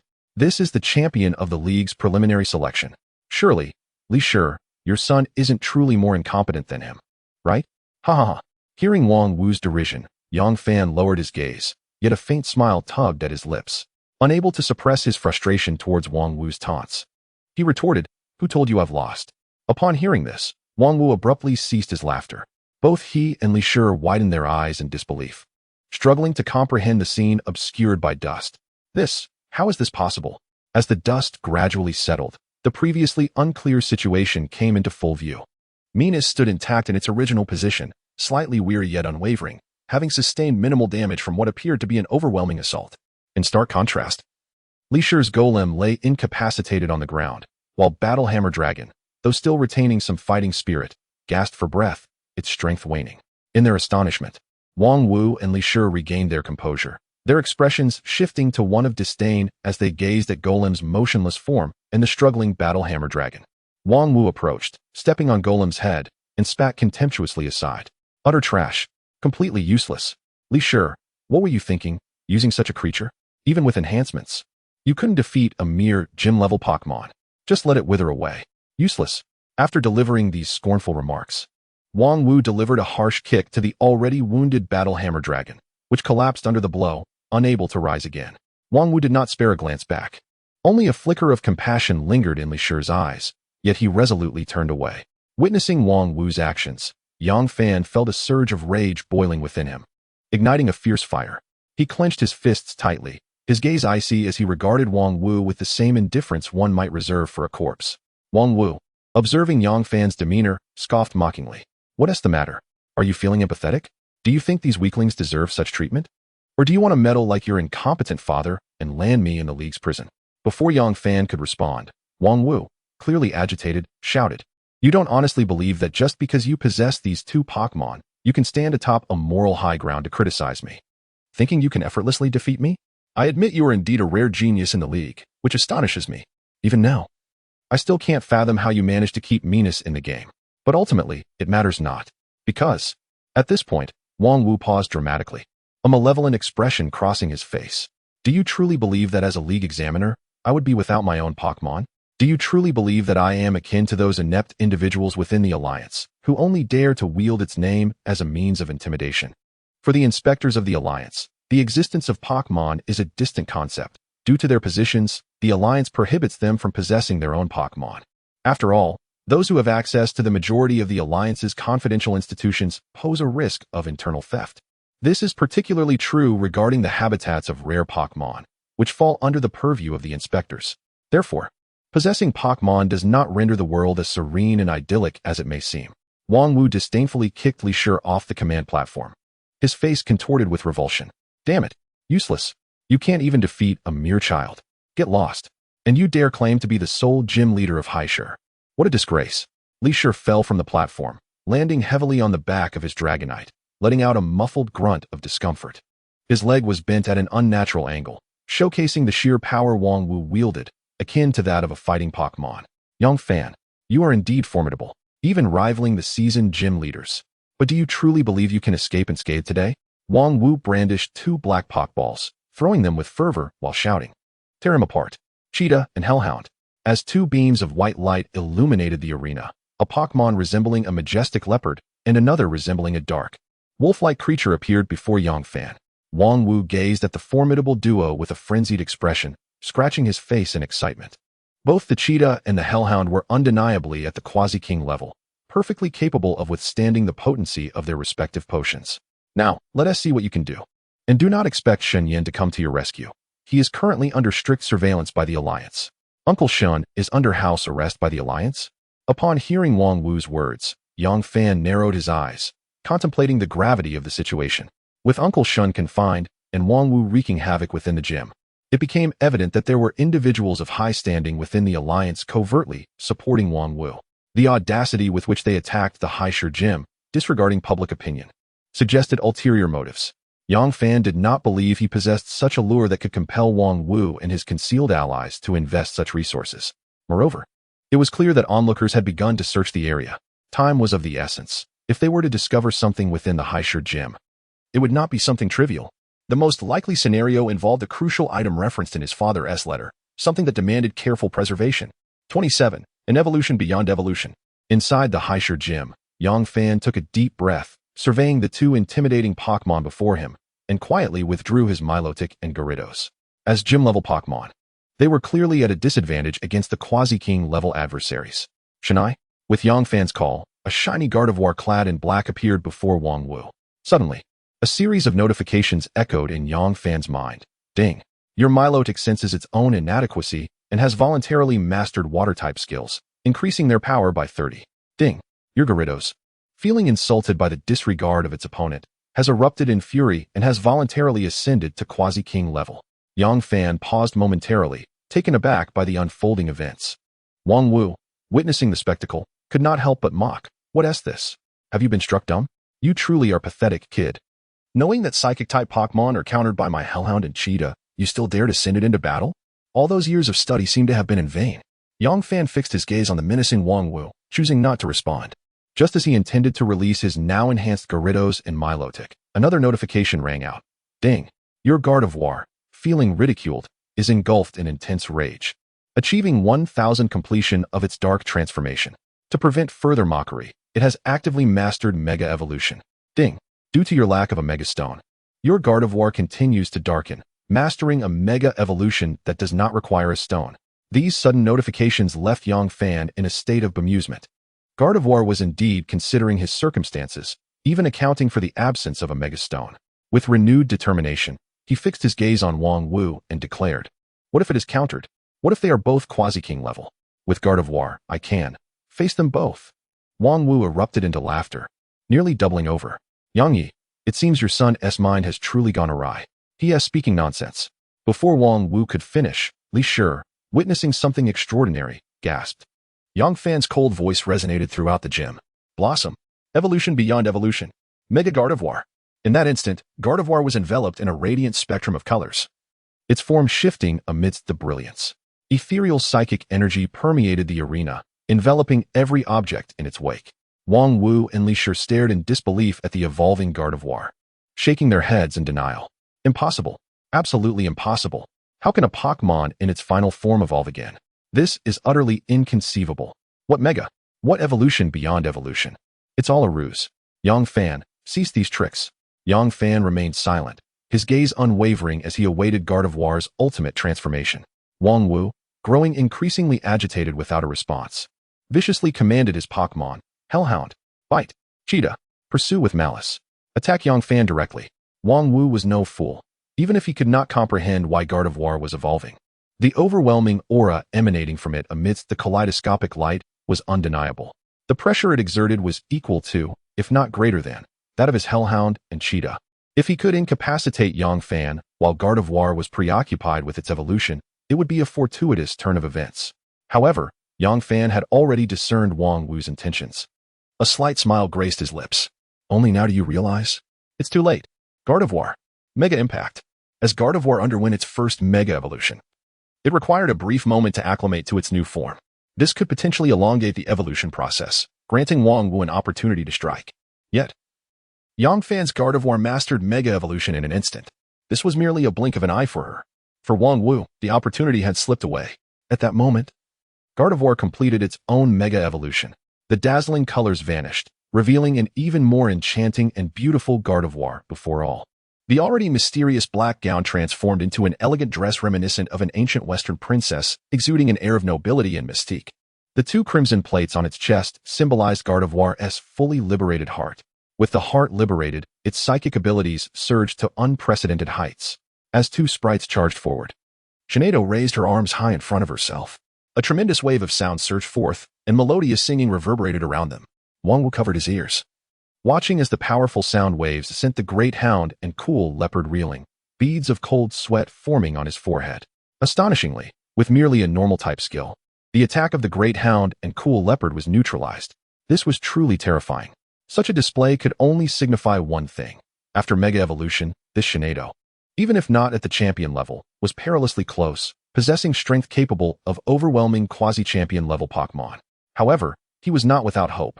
A sinister smile spread across Wang Wu's face as he roared at Yangfan, his demeanor restrained. What does it matter if you've evolved? The Great Hound and Cool Leopard are quasi-champion level Pokémon, possessing absolute type advantage. In a 2-on-1 scenario, I shall not falter. Confident in his assertion, Yangfan remained calm, his voice steady as he commanded, Shinado, use High-Speed Star. In the next moment, the elegant and enigmatic Shinado trembled, summoning countless stars shimmering with pink light, which then surged towards the positions of the Cool Leopard and Great Hound. Observing the approaching high-speed stars, Wang Wu's expression grew more triumphant. Ha! Yangfan, why use normal-type skills when you could employ psychic ones? It seems you understand that psychic skills are ineffective against dark-type Pokémon. But what can you achieve without your foundational skills? Hearing Wang Wu's misguided words, Yangfan calmly shook his head. Perhaps the fairy type had yet to be discovered in this world. Or perhaps it had been acknowledged in the Pokémon realm, but remained uncommunicated here.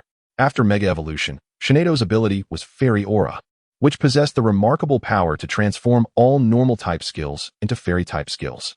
This was Yangfan's confidence. For Wang Wu, ignorance was indeed bliss. I never claimed I had only one quasi-champion level Pokémon. As the pink stars descended like a deluge, Wang Wu felt an inexplicable thrill within him. Great Hound, use Roar. Cool Leopard, strike with a critical hit. Tear this worthless Pokémon apart. I will make you understand. Worthless beings will always remain so. Do not think that you can ascend to greatness simply by evolving. At Wang Wu's command, the two Pokémon began to sharpen their claws. With the resonating sound of the ferocious roar, the Cool Leopard stealthily approached Shinado, its claws glinting ominously as it aimed for her weaknesses. Watching Wang Wu, now devoid of strategies, Yangfan smirked with contempt. Shinado, end them. Magical Shine. Upon receiving Yangfan's order, the red gem on Shinado's chest began to gather an energy that Wang Wu had never witnessed before. As Shinado radiated vibrant colors, Wang Wu felt an ominous premonition. His face contorted with fury, yet a sense of helplessness crept in. Perhaps it was the unfamiliarity with such a skill or an instinctual fear of the impending fate of the Great Hound and Cool Leopard. Such a straightforward yet potent attack was remarkably effective, overwhelming the opponent and leaving them with no chance of resistance. In a sense, it was an alternative form of one-on-one combat. The dazzling light arrived swiftly, departing just as quickly. Under the blinding illumination, the Great Hound and Cool Leopard emitted agonizing cries. Upon hearing this, Wang Wu's eyes reddened as he fixated on Yangfan, his long nails digging into his palms as he furiously shouted, Great Hound, charge at Shinado. Cool Leopard, directly attack the trainer. Yangfan sighed at Wang Wu's words, his expression tinged with subtle mockery and pity. Indeed, Wang Wu's rage had once again confirmed that villains would resort to any means necessary to secure victory. Witnessing Yangfan's demeanor, Wang Wu spiraled further into madness, continuously shouting, Why? How dare you look at me like that? Yang Yi, I don't need your pity. You shall perish. As the cool leopard charged toward him, Yang Fan unhesitatingly threw out the Pokeball containing Gyarados. A torrent of water erupted from Yang Fan's side, completely repelling the attacking cool leopard. The black Gyarados re-entered the arena, exuding an air of majesty and dominance, unlike the earlier predicament faced against two quasi-champion level Pokémon. Now, the Gyarados appeared formidable and fierce, embodying the essence of an unyielding guardian beside Yang Fan. Attack the trainer? Apologies. Did I not say? I only have one quasi-champion level Pokémon? Upon witnessing Gyarados once more, Wang Wu was rendered speechless in disbelief. The imposing Gyarados locked its gaze on the recently attacked cool leopard, roaring fiercely as if vowing to annihilate any Pokémon daring to assault Yang Fan. And in that fleeting moment of hesitation, Shinado unleashed her attack. Lunar Power. Having been intercepted by the Great Hound, Shinado concentrated once more, a crescent moon manifesting in the sky before hurtling down towards the Great Hound. Boom. The unparalleled force of the attack sent the Great Hound flying, crashing heavily to the ground. Watching the struggling creature, Wang Wu finally comprehended the severity of his situation, swallowing hard and retreating 2 steps in shock, shaking his head in disbelief. No, it cannot be. This is impossible. Just moments ago, it was merely a gym-level Gyarados. How could it suddenly ascend to quasi-champion level? This must be a deception, absolutely a deception. For Wang Wu, the power Yang Fan exhibited was far beyond his imagination, leaving him in a state of denial. Once a hunter, he had now become the prey in an instant. Furthermore, prior to his arrival in Heir, he had pledged within the organization to retrieve the information left by Yang Yi at the gym. To fulfill this objective, the organization had even authorized him to command 2 quasi-champion level Pokémon, which had developed a synergy over time. With these 2 Pokémon, even Li Ming, who had served as a gym leader for many years, was no match for him. Yet now, faced with Yang Fan, who had only recently graduated and taken over the gym, he found himself at a complete disadvantage, utterly incapable of resistance. The very heir to the gym he despised had somehow acquired 2 quasi-champion level Pokémon, and inexplicably, Shinado continued to evolve, its power now nearly touching the champion level, decisively suppressing his 2 Pokémon. Not to mention, there was also the dazzling Gyarados that had achieved a breakthrough on the battlefield. Despite the overwhelming rage within him, Wang Wu did not completely lose his composure. Instead, he donned the most familiar smile he had cultivated over time, as the one assigned to the task. Even if he could not settle his personal vendetta, as long as he could procure what the organization required, all would be well. Following the instructions given by the organization, the items left by Yang Yi are likely to be communicated to Yang Fan through letters or oral accounts. However, due to the abrupt disappearance of Yang Yi, it is highly probable that this information was conveyed in written form. Consequently, that particular item must remain within the dojo. Echoing the words of a certain esteemed individual within the organization, it has been seeking the whereabouts of this item for many years. Undoubtedly, while exploring the secret realm of the spirits, Yang Yi inadvertently brought this item to light and entrusted it to Professor Ohm for research. Inexplicably, Professor Ohm later returned it to Yang Yi. Thus, the organization has been tirelessly studying how to harness the power of this item over the years. Upon entering this dojo, he had already dispatched someone to search for this item. Reflecting on this, Wang Wu quickly regained his composure and smiled broadly at Yang Fan. So, you must be Xiao Fan. In fact, your father and I were once very good classmates. You bear a striking resemblance to him. I am certain Yang Yi would be delighted to see you. He added with a chuckle, what just transpired was merely a friendly spar. I might have gone a bit overboard, although this might seem somewhat brazen as a member of the organization. Wang Wu would never be a fool who ascended through mere flattery. Undoubtedly, at that moment, his demeanor and casual conversation with Yang Fan were merely tactics to buy time. Wang Wu's singular objective was to delay, just prolong the encounter, as long as he could stall until the mysterious item left by Yang Yi was found. All would be worth it. Furthermore, before departing for Heir Dojo, the organization had briefed him that a contact would be waiting outside the dojo. Once the item was secured, the contact would facilitate their retreat, rendering any potential conflict with the alliance irrelevant. In response to Wang Wu's barrage of inquiries, Yang Fan paid him no heed. Commanding his Shinado, once more, unleash Moonlight Force against the Great Hound. Gyarados, utilize Tidal Whirlpool. Trap the cool leopard. Do not let it escape. Simultaneously, he retrieved a Pokeball, summoning his Milotic back onto the field. Milotic, employ Recover to restore your strength. Remain vigilant and prepare to attack. After issuing commands to all his Pokémon, Yang Fan smirked slightly, mocking Wang Wu. You wish to delay? Do you believe I would grant you such an opportunity? In that moment, Wang Wu's smile vanished entirely, revealing a hidden ferocity and panic, his body trembling uncontrollably. He then shouted with all his might, "Great Hound! Launch a full-force ambush. Cool Leopard, flee and evade the tidal whirlpool." Yet, it was futile, despite Wang Wu's desperate commands. The power levels of their Pokémon were no longer on the same scale. The Crescent Moon once again descended like a meteor towards the Great Hound.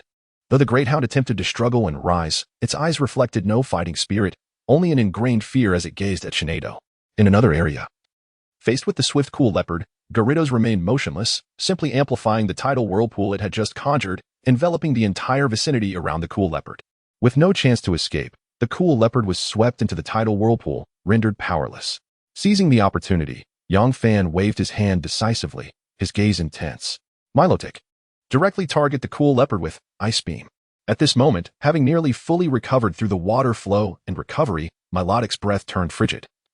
Akin to the coldest beam on this planet, racing towards the Cool Leopard ensnared in the tidal whirlpool. This Ice Beam was enhanced by Milotic's proficiency in water-type moves. Although Milotic specialized in water-type skills, the intrinsic connection between water and ice meant that her mastery over ice-type techniques had qualitatively improved. The Cool Leopard, trapped in the tidal whirlpool, had no means of evasion. If it were to be struck by the Ice Beam, it would likely be frozen instantly, losing its ability to battle. Black Hound, Flamethrower, intercept the Ice Beam. Just as Wang Wu found himself at a loss, a familiar voice echoed from behind him. The collision of the Ice Beam and Flamethrower resulted in a stalemate, each force struggling against the other.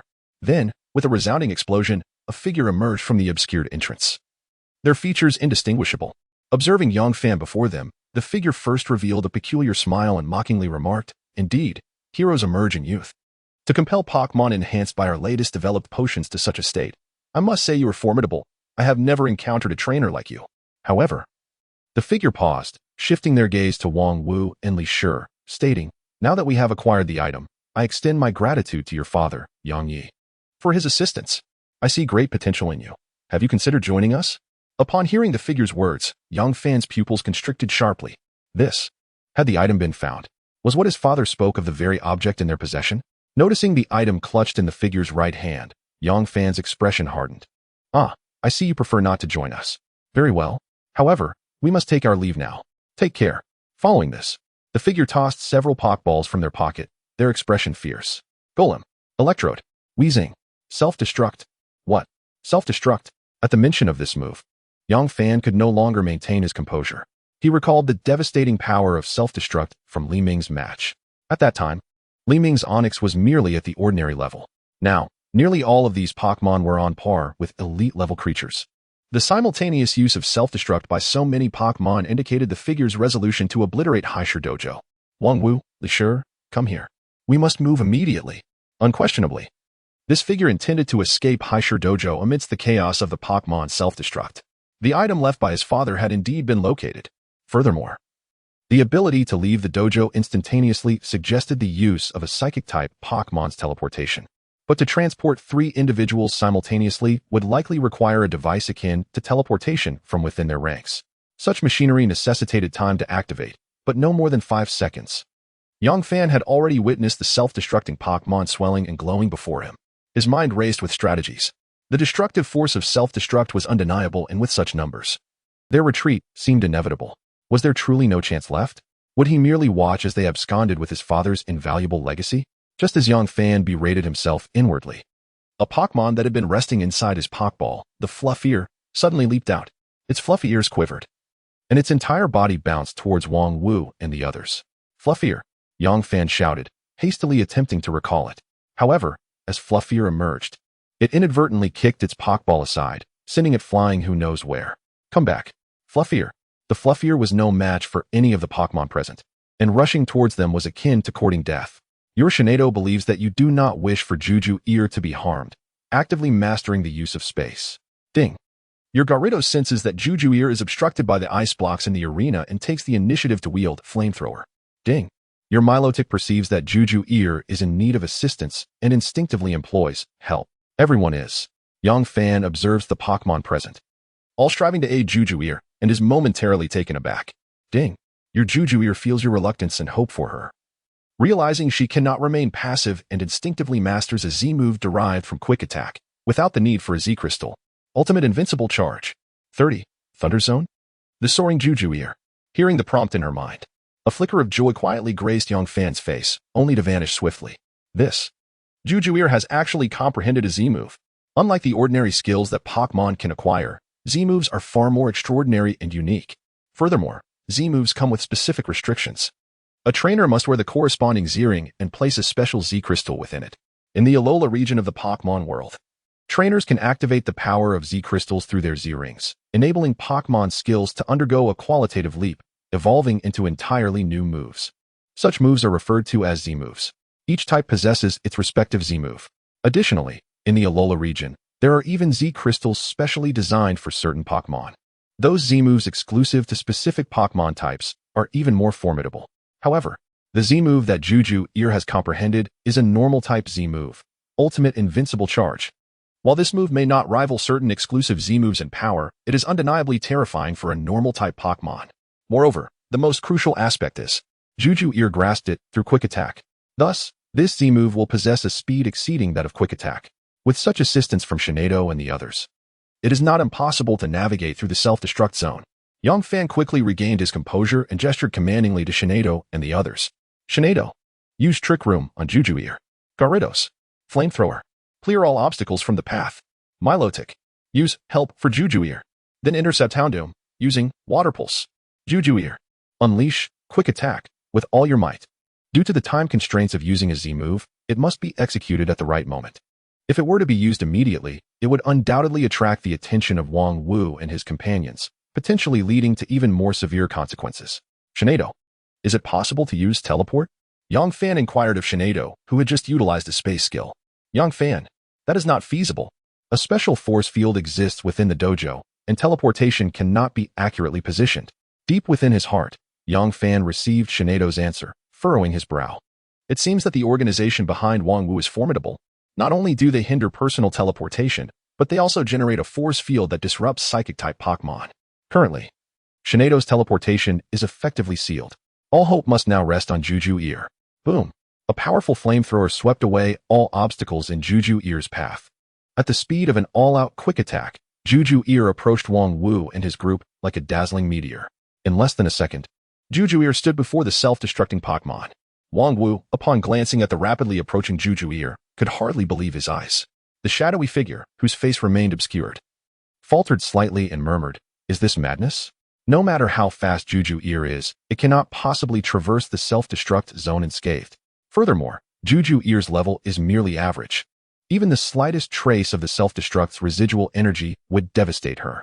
Even amidst his utter disbelief, the figure immediately bellowed, "If you seek death, don't blame me." Houndoom, quick attack, intercept Juju Ear. Under the figure's command, Houndoom dashed swiftly to Juju Ear's front. In an exceptionally brief span, it traversed a considerable distance. This Houndoom's level was at least that of a quasi-champion. Bang!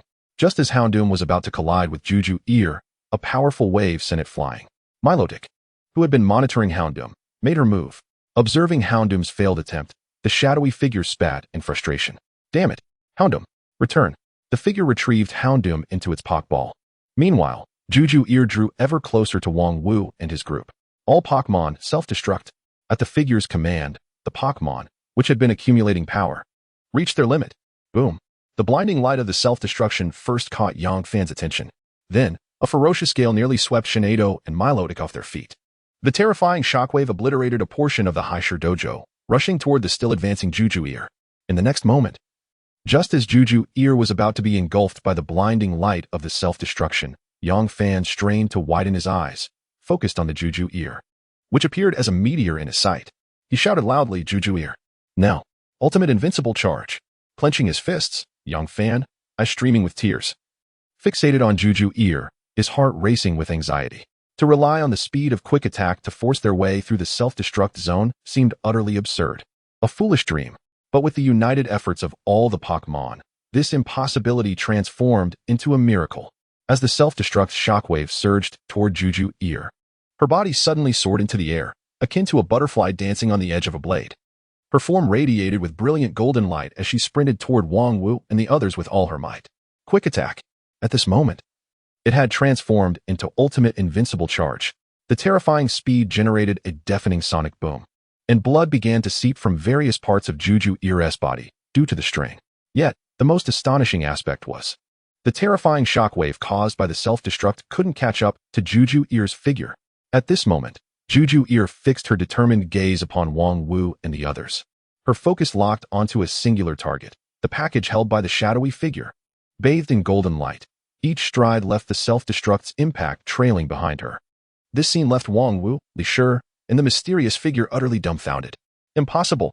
This cannot be. How could a Pokémon traverse the onslaught of self-destruct attacks solely through speed? This is simply unfair. This is illogical. Wang Wu shouted frantically. No. This. Power. This is the strength we have longed for, the strength we seek. The mysterious figure, after recovering from shock, glowed with fervent intensity in his eyes. Ha ha ha. Indeed. The power left by Yang Yi that can overturn the world. The organization's dream is about to be realized. Upon hearing the figure's words, Wang Wu and Li Shi's gazes instantly dulled, their legs trembling involuntarily. This young man, is he truly that strong? I have merely made the most judicious choice. Wang Wu and Li Shi gazed at the distant figure of Yang Fan, who appeared almost devilish. And an inexplicable fear surged within them. The evolution beyond evolution. Two Pokémon. Even the power that the organization had long sought. All of this manifested in this remarkably young boy. The terror of Yang Fan had surpassed everyone's imagination. A shadowy figure observed the approaching, their expression grave. They then cast a contemplative glance at Wang Wu and Li Shi beside them. Wang Wu, Li Shi. Yes? What is it, sir? Due to the three of us. The burden on the current teleportation device is excessive, so we must delay for a moment. With He Lu Jia being recalled into its Pokeball, if released, it would further extend the teleportation time. Therefore, I must ask you to hold the fort for a while. No matter the cost. We must absolutely retrieve this item for the organization. Once it is brought back, the organization will remember your contributions. As soon as the words left their lips, the dazzling golden surroundings surged as it navigated through the perilous self-detonation zone, its icy gaze fixed on Wang Wu and the others. The once playful demeanor in front of Yang Fan was gone. Despite its diminutive size, appeared even more fearsome than Yang Fan in the eyes of the onlookers. Upon hearing the shadowy figure's words, Wang Wu and Li Shi exchanged glances, their expressions grim as they positioned themselves in front of the figure. Watching swiftly approach, both were at a loss for what to do. They were devoid of any Pokémon capable of battling. If were to interrupt the teleportation, they would have no chance to escape. Should the Alliance discover their plight, they would surely face dire consequences, likely spending their lives behind bars. Moreover, the gym examination, which was originally broadcast across all channels, had been unilaterally halted by Wang Wu. Had it not been for the organization's insistence on retrieving what Yang Fan's father had left behind, this matter would have been suppressed. At this moment, the Heir gym had already been breached by the Alliance officials. Thus, for them, the darkness of an Alliance prison would be more horrifying than death itself. As a member of the Alliance assessment team, Li Shi felt far from the ease he had when first entering the gym. Faced with the charging, he had no desire to fight. He had long understood that Yang Fan's strength was beyond their comprehension and certainly beyond their capability to confront. Without any Pokémon, Li Shi was not like Wang Wu, who bore the physique of a Pokémon. If he were to be struck by, he would inevitably suffer lifelong injuries. As, accompanied by a deafening sonic boom, approached the teleportation array, the thought of a disrupted teleportation sent shivers down their spines. If the teleportation were interrupted, none would escape. Not only would the organization's years of effort go to waste, but he too would likely find himself imprisoned. The shadowy figure cast a malevolent glance at the trembling Wang Wu and Li Shi.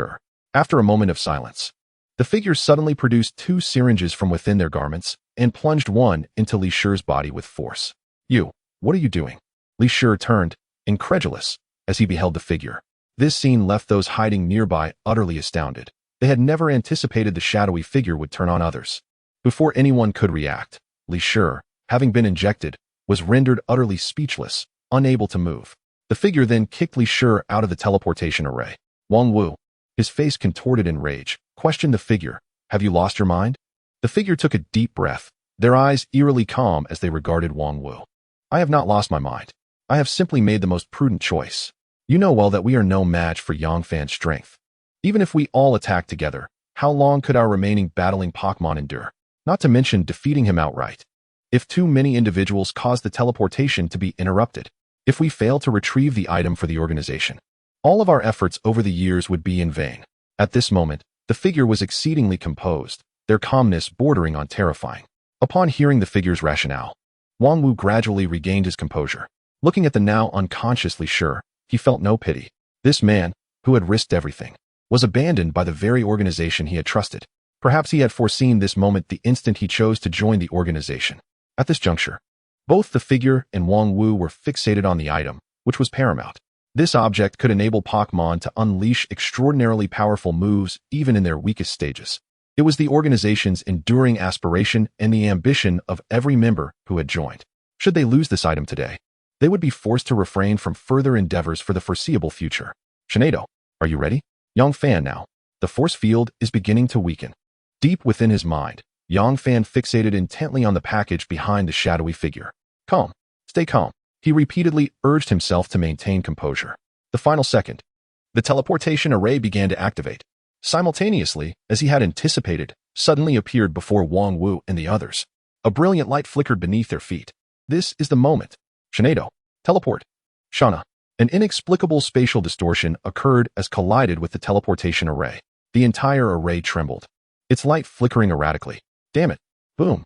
Wang Wu, who had been struck at the edge of the teleportation array, glared at the diminutive creature before him, clenching his teeth in frustration, just as he intended to toss the creature interrupting the teleportation out of the array. Instantly transformed into a streak of light and returned to Yang Fan's Pokeball. This is the characteristic of, in that fleeting moment, a mysterious and elegant figure materialized behind the shadowy figure. What? He Lu. Before the figure could retrieve the Pokeball, Shinado. Swap places. Another spatial distortion occurred. Yang Fan appeared behind the shadowy figure, snatching the package amidst the figure's astonished gaze. Then, He Lu Jia emerged. No, don't. Seeing the familiar foe, He Lu Jia bared its teeth and charged, knocking Yang Fan out of the teleportation array's reach. In midair, Yang Fan instinctively grasped onto something. A heart-wrenching howl erupted as a figure was unexpectedly pulled out of the teleportation array by Yang Fan. The concerns of the crowd. At the Alliance headquarters in Linen City, the teleportation array located at the heart of the city suddenly blazed with white light. The next moment, a figure appeared within the array, still gasping for breath, trembling slightly. This was the shadowy figure from the Heir gym. Just moments ago, when had charged with tremendous force, he had felt an overwhelming sense of suffocation. Unlike Wang Wu, endowed with a modified body, he could not afford even a slight collision with, lest the teleportation array itself be destroyed. In due time, he would undoubtedly be imprisoned in the Alliance's penitentiary, and his identity would inevitably be revealed, particularly for someone who so brazenly challenged the authority of the Alliance. Once incarcerated within the Alliance's confines, even the organization would find it impossible to ensure his release. He would be condemned to a lifetime of imprisonment. The figure collapsed to the ground, his clothing drenched in cold sweat, staring blankly at the empty surroundings of the teleportation array. It seemed that Wang Wu had been pulled away by Yang Fan at the last moment. Although he had mentally prepared for the sudden arrival of Shinado, the realization still sent a chill down his spine. Wang Wu, as one of the higher-ups placed by the organization within the Alliance's inspection team, was the sole survivor who had successfully undergone the transplantation of an elven body. Should Wang Wu fall into the hands of the Alliance, it would undoubtedly deal a significant blow to their organization. At that moment, the door to the teleportation room swung open, and a striking woman in a red coat entered. Observing the figure slumped on the ground, she mockingly inquired, "Oh, is that our esteemed General Zhang? What happened? Have you become so careless about your image after just a few days? Where's the loot from the Heir dojo?" The one referred to as General Zhang could only manage a bitter smile and shake his head, seemingly immune to such taunts. Yet remnants of the terror instilled by Yang Fan lingered in his eyes. Noticing her colleague's distress, the woman grew anxious and knelt beside him, asking urgently, "Zhang Long, what is going on? The items from the Heir dojo are crucial to the entire operation. The situation has escalated, and the organization is already at a disadvantage. I've heard that the higher-ups in the Alliance have begun to take action." Initially dazed, Zhang Long's vacant expression slowly vanished as he reached for his waist. However, the moment his hand made contact, his face turned ashen, and his searching hands froze mid-air. This is impossible." The woman, puzzled by his odd behavior, asked, "What's wrong? Is your waist injured?" Ignoring her question, Zhang Long abruptly leapt to his feet, frantically rummaging through his pockets. His shock intensified, and tears threatened to well up in his eyes. The woman, realizing a possible implication, felt beads of cold sweat form on her forehead. A minute passed, and Zhang Long's frantic motions ceased abruptly as he collapsed heavily to the ground, muttering in disbelief, "No way. When did this happen?" Suddenly recollecting the moment during the teleportation when Yang Fan had seized something from him, his eyes widened, and he shouted in incredulity. Meanwhile, a heart-wrenching scream echoed from deep within the organization in Linnan City. Yang Fan, simultaneously at the Heisher Dojo. The thick dust and smoke from the Pokémon self-detonation gradually dispersed. Inside the dojo, only a few massive craters bore witness to the recent chaos, narrating the ferocity of the battle that had unfolded. At the edge of the arena, Yang Fan lay on the ground, unharmed. The magnitude of the self-detonation had been overwhelming. Moments ago, there were still some of Wang Wu's abandoned companions, those who had entered to film the event, but now only a few remained alive. The others, devoid of any elven protection, had been reduced to mere dust. Yang Fan's head remained foggy, his eyes dry and bloodshot, as if they might burst. His body, struck by the powerful Black Lugia, incessantly communicated through pain that his physical condition was far from optimistic. This cough is truly exhilarating. After a couple of coughs, Yang Fan acclimated to his current state, though an unbearable itch spread across his body. Nearby, Shinado was diligently healing him with the pink glow emanating from her hands, while on the other side, Minas was summoning droplets of life to soothe her cracked lips. After a considerable time, Yang Fan finally mustered the strength to rise. Though he still felt some pain, the majority of his injuries had been completely healed. Standing up and surveying the dojo, he felt a sense of relief. Just as he had imagined, the devastation from the self-detonation was immense. The dojo had been ravaged beyond recognition, with only the partially intact spectator seats hinting at its former glory as a competition venue. His Pokémon, however, seemed to have sustained only minor injuries. Just as Yang Fan prepared to investigate further, his Pokédex suddenly emitted a call. He retrieved the device and connected the call. Before he could utter a word, a tear-streaked, elderly face appeared on the screen. A trembling voice, steeped in urgency, emerged. Hello. Xiao Fan. Are you okay? Are you still at the dojo? I'm on my way. Seeing Professor Ohm's distraught expression, Yang Fan felt an unexpected calm wash over him. With a pained smile, he replied, Doctor, I'm fine. Don't you trust me yet? Also, have the gifts for the dojo inspection been prepared? Hearing Yang Fan's lighthearted banter, Professor Ohm's worry began to ease. However, noticing the blood trickling from Yang Fan's trembling body at the screen's edge, he could no longer contain himself. Xiao Fan. Wait, I'm coming right now. He then abruptly ended the call. Yet, before Yang Fan could put down the Pokédex, another call came through. Hello? Xiao Fan. Are you alright? On the other end, Xin Yan's voice quivered with concern. I'm fine. Uncle Shun. Yang Fan responded with a smile, casting another glance around the surroundings. With a hint of exasperation, he added, Uncle Shun, the dojo might need some assistance from Miss Junsha to manage the scene. Miss Junsha? Xin Yan questioned, surprised. In Yang Fan's world, Miss Junsha and Nurse Joy also existed, though not as abundantly as in the Pokémon realm. What a remarkable young man. Xin Yan never anticipated that Yang Fan would call upon Miss Junsha. Did the situation escalate to that extent? Before Xin Yan could delve deeper into his inquiries, Yang Fan continued, by the way, Uncle Shin, remember to request quite a few Miss Junsha, around 10 or so. Also, some of the Alliance's security personnel. 10. 10 or so. Xin Yan pondered, nearly leaping from his seat. In their world, Miss Junsha typically did not mobilize unless there were severe Pokémon incidents. What could warrant such a request for 10 Miss Junsha? It was as if all the criminals in Heisher had been apprehended at once. Could a mere boy who had just inherited the dojo truly capture every criminal? Though Shun Yan harbored doubts, his concern for Yang Fan's safety prompted an immediate response. Understood. Xiao Fan, are you truly unhurt? What about your dojo inspection? Before Xin Yan could finish, the busy signal interrupted the call. Shaking his head with a rueful smile, Shun Yan decided to utilize his position as an inspector in Heisher. Ms. Junsha is urgently summoned to support the Sea City Gym. Meanwhile, Yang Fan feels a sense of relief. He gazes at his phone, rendered completely useless due to the explosion, and shakes his head in disbelief before placing it into his pocket. He stretches his aching body and slowly approaches Wang Wu and Li Shi, who are at the edge of the explosion zone. At that moment, Wang Wu looks utterly disheveled. His bare torso no longer resembles that of a human. His sunken chest suggests several broken ribs, while Li Shi in front of him is charred all over. The slight twitching of his body seems to indicate that he has not yet finished fighting. As Yang Fan approaches, Wang Wu, despite enduring immense pain, forces a grimace of mockery onto his face. Ha ha, cough. Ha ha ha. Yang Fan, even if you capture me, what of it? The organization has already acquired that item, and I will soon be released from prison. The entire world will belong to us. Cough cough. When that time comes, I shall return all the suffering to you. All of it. Cough cough cough. Wang Wu's desperate screams echo as blood mixed with unknown fragments spills from his mouth due to the exertion. At this moment, he still harbors a glimmer of hope for his organization. However, Yang Fan finds Wang Wu's words utterly devoid of impact. I wonder how you've managed to survive this long. Why didn't my father send you to prison back then? Yang Fan sighs and shakes his head, pulling out a black package from his coat. Is this what you were referring to? The instant Wang Wu lays eyes on the object in Yang Fan's hand, his eyes widen in disbelief, almost popping out of their sockets. His body continues to writhe on the ground as he desperately screams, "Why? Why is that thing in your hands?"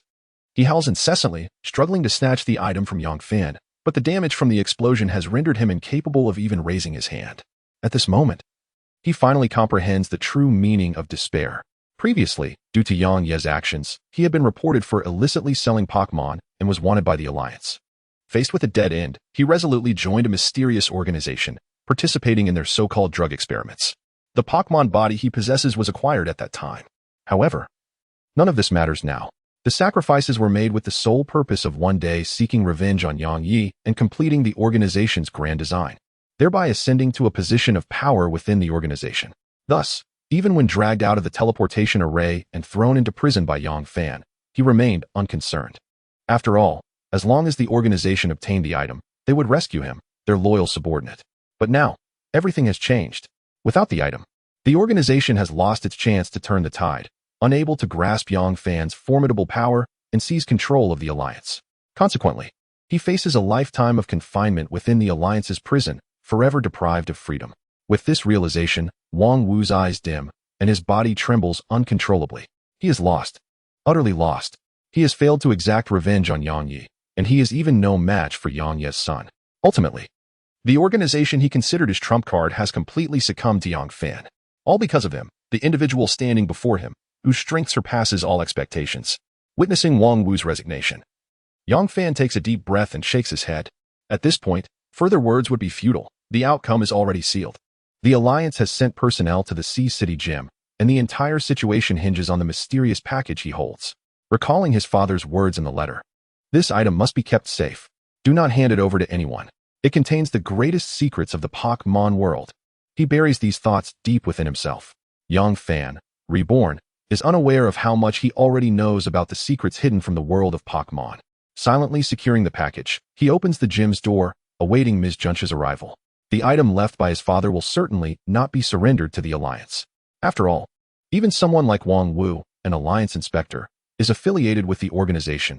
Handing it over might lead to its disappearance under various pretexts. Just like in the Kanto region of the Pokémon world, where 5 out of 8 gym leaders are members of Team Rocket, and 6 cities among 8 gym cities host underground bases of Team Rocket, it is utterly unfathomable. If the Pokémon world cannot guarantee the absolute safety of the Alliance, how could his own world be any different? The item his father referred to as the secret of the Pokémon world is safest in his possession. Standing at the entrance of the gym, the warm and comforting rays of the setting sun envelop Yang Fan. At that moment, onlookers outside the gym slowly turn their gazes toward him. The scattered sunlight illuminates the somewhat disheveled yet smiling youth, creating a stark contrast with the grim situation inside the gym. Regardless of the brutal conditions within, anyone witnessing this scene would inevitably exclaim, "What a serene and spirited young man."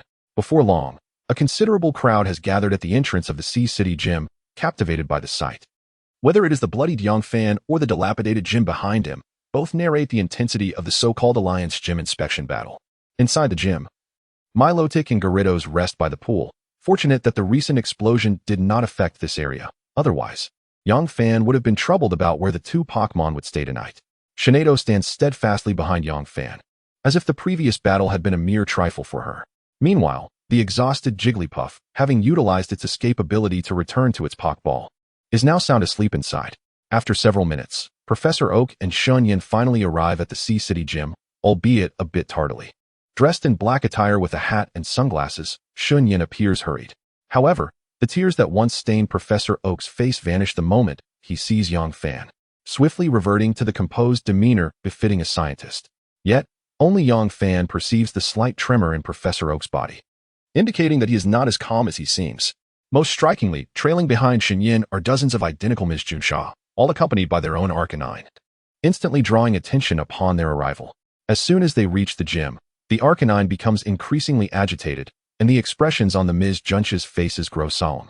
However, after Professor Oak and Shun Yin enter the gym, the two well-known figures in Sea City cannot help but feel their brows twitch upon witnessing the scene within the gym. Upon contemplating a particularly terrifying possibility, I found myself meticulously scrutinizing Yang Fan, who remained unfazed beside me. Xiao Fan, are you truly all right? Dr. Oki inquired, casting a doubtful glance at the perpetually smiling Yang Fan. I'm perfectly fine, doctor. I mentioned it over the phone, Yang Fan replied cheerfully. Meanwhile, the accompanying Miss Junsha held back her nausea while tirelessly searching for something around the dojo with her Katy dogs. Amidst the anxious waiting, an evidently older Miss Junsha approached Yang Fan's side. You, Master Yang Fan, are you genuinely unharmed? She inquired incredulously. Everything is fine. Yang Fan responded with a smile and a shake of his head. The way he denied it caused Miss Junsha to gaze at him as if he were an extraterrestrial. Miss Junsha, may I ask what exactly transpired? What caused the explosions within the dojo? At the entrance of the dojo, several league reporters incessantly pressed for answers. However, Miss Junsha appeared indifferent to their inquiries. Junsha, what precisely occurred here? Dr. Oki broke the awkward silence surrounding Yang Fan, taking a deep breath to steady her astonishment. Miss Junsha replied, in our investigation, it is evident that there has been a self-detonation by Pokémon of at least the intermediate level. What? Intermediate level and above? Miss Junsha, you cannot be serious. Dr. Oki and Shun Yin exclaimed in shock upon hearing her response. The reporters at the dojo's entrance leaned in eagerly, like sharks sensing blood. Indeed, I can hardly believe it myself. But it appears that Master Yang Fan, she continued, and there may have been more than one Pokémon involved in the self-detonation. Miss Junsha hesitantly articulated her conclusion. In her years of experience, she had never encountered such a scene, multiple intermediate or even elite Pokémon detonating themselves, while Yang Fan remained seemingly unaffected. What? Upon hearing Miss Junsha's words, the reporters in front of them re-evaluated the boy they had previously criticized before the dojo review. A single individual had not only defeated the second dojo master of Yuanhai City, Li Shi, but had also faced several elite Pokémon self-detonations and unearthed the existence of a mysterious organization within the league. This was undeniably shocking. Though such accomplishments might not seem extraordinary to some trainers, it was well known that Li Shi, a veteran dojo master, had remained at the dojo level for many years. Yet, for an 18-year-old who had only just inherited the dojo, the weight of such accolades resting upon him was astonishing. Feeling the mixture of admiration and confusion in the gazes around him, Yang Fan instinctively scratched his head and coughed lightly before responding, well, it's not that remarkable, is it? After all, many have said that as long as you have hands, you can manage a dojo, right? Dr. Oki, upon hearing this, bristled with indignation, glaring at the media without uttering another word. Given his stature, he refrained from criticizing them openly, knowing that the league would eventually address these matters. The reporters, feeling the weight of Dr. Oki's gaze, felt ashamed and some hastily retreated. Observing their hasty exit, Dr. Oki turned to Yang Fan, unable to conceal his admiration. He then scrutinized the Shinado behind Yang Fan. With his extensive experience in the Pokémon world, he could easily discern that her power was extraordinary, at least at the Quasi-King level, and remarkably stable. As he had anticipated, the Milotic and shiny Gyarados in the dojo's pool were also formidable, with the latter reaching the same Quasi-King level. The notion that a newly appointed dojo master could possess two Quasi-King level Pokémon was simply unbelievable. Just as Dr. Oki was about to continue his inquiries, a younger Miss Junsha approached the elder Junsha and whispered something serious in her ear. Following this, the elder Junsha addressed Dr. Oki. Doctor, this situation is unusual. The members of the mysterious organization we apprehended include the second dojo master of the league, Li Shi. We found the organization's insignia on him. Additionally, there is a cadre from the mysterious organization. As she spoke, she hesitated, glancing at Yang Fan. What is it? Dr. Oki asked sternly. This cadre has undergone Pokémon body implantation. Miss Junsha gritted her teeth as she revealed the shocking fact. Upon hearing about the implantation of Pokémon, Dr. Oki's pupils contracted as he gazed at Yang Fan with a complex expression. Must this ultimately be linked to that organization? Miss Junsha, equally astonished, looked at Yang Fan. This young man, who had just taken on the dojo master role, was indeed remarkable. Yang Fan, I believe the title of champion suits you better. Dr. Oki took a deep breath, suppressing his astonishment and doubts, and addressed Miss Junsha within the dojo. Unless there are extraordinary circumstances, apprehend all these members and return them for trial by the League's Pokémon Court. As for the Pokémon, he glanced at the unconscious creatures on the ground, pausing momentarily. For now, send them to the Pokémon Center, where they will receive all necessary treatment and retraining. And then we will seek new trainers for them. After all, they are innocent. They merely followed the wrong master. With resolute authority, Dr. Oki commanded the proceedings. In just a few sentences, he had arranged for the organization members and Pokémon. Following his orders, Miss Junsha promptly began to detain all members, while Shin Yin departed with her to report to the league. Left behind were Dr. Oki and Yang Fan in the dojo. Doctor, would you like to rest inside? Yang Fan opened the door to a room next to the dojo, inviting Dr. Oki. No need, Xiao Fan. I have matters to attend to and must return immediately, Doctor. Oki replied, waving his hand dismissively. He had postponed some research progress upon receiving news of the dojo's violent explosion and had rushed over without delay. With the dojo's affairs now settled, he needed to return to the Pokémon world. Xiao Fan, there will be league personnel handling the dojo matters. They should arrive shortly. Dr. Oki glanced at the time, nodding as he spoke to Yang Fan. Understood, Doctor. Yang Fan nodded slightly. He had been mentally prepared for Dr. Oki's response, knowing that this was the first live broadcast of a dojo review. The interruption and discovery of a mysterious organization had escalated the situation beyond a mere dojo review, justifying the league's decision to send personnel to address it. Then I shall take my leave. I will call you in a couple of days. Please visit my research institute then. The promised gift is something I will not forget. Doctor. Oak squinted at Yang Fan before bidding farewell and taking the Alliance's special vehicle back. After watching Dr. Oak leave, Yang Fan stretched and prepared to return to his room for a good rest. After all, the day's events had been overwhelming, and both he and his Pokémon needed time to recuperate. Not to mention, the repair and cleanup of the gym would be a formidable task upon waking. Once back in his room, and after greeting Shinado, Yang Fan barely touched the edge of his bed before drifting into slumber. When he finally opened his eyes again, the world outside was shrouded in darkness. Shinado, who had been keeping vigil by his side, was now nowhere to be seen. Shinado. Yang Fan yawned as he stepped out of his room, repeatedly calling out for her. However, upon reaching the living room, he found Shinado standing alert nearby, while a shadowy figure on the sofa was busily consuming something. Who? Yang Fan woke up in an instant, his eyes wide with astonishment as he regarded the figure. You're awake. The figure turned at the sound of Yang Fan's voice, continuing to munch on ice cream from the table. Cynthia? Upon seeing the familiar face, Yang Fan couldn't help but exclaim. This renowned champion from the Sinnoh region was the dream goddess of nearly every trainer. Her striking stature, graceful and refined features, combined with her somewhat naive demeanor, alongside her title as champion, firmly placed her at the pinnacle of popularity among Pokémon trainers. You know me, gym leader? Cynthia looked at the freshly awakened Yang Fan, her expression one of surprise. While she was aware of her fame in the Pokémon world, she had not anticipated much recognition in Yang Fan's realm. Yes, I've heard of you from Dr. Oak. Yang Fan awkwardly invoked Dr. Oak's name as a shield. Oh, all right. Cynthia gazed at Yang Fan with a smile that suggested disbelief, yet she was not here to interrogate him and quickly brushed it aside. So, gym leader Yang Fan, shall we take a look at the gym? Cynthia's directness was striking as she stood up, exuding the commanding presence befitting a champion. No wonder Shinado had appeared so wary moments ago. Cynthia was at the peak of her life, having ascended to champion status at a young age. Her brilliance a mere part of her daily existence.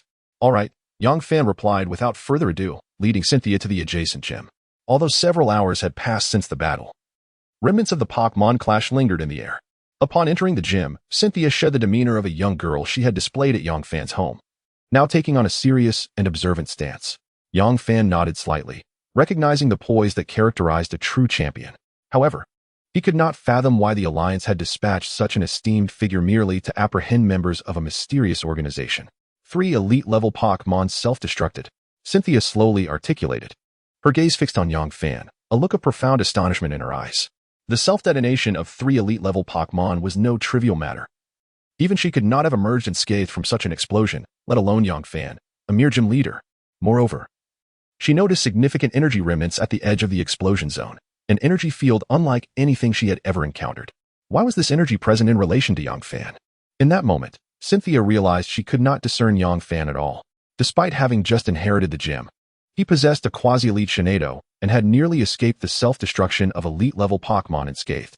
Now, this unprecedented energy field added another layer of mystery. Was it possible for a youth of his age to wield such power? He could easily ascend to champion status in a few years.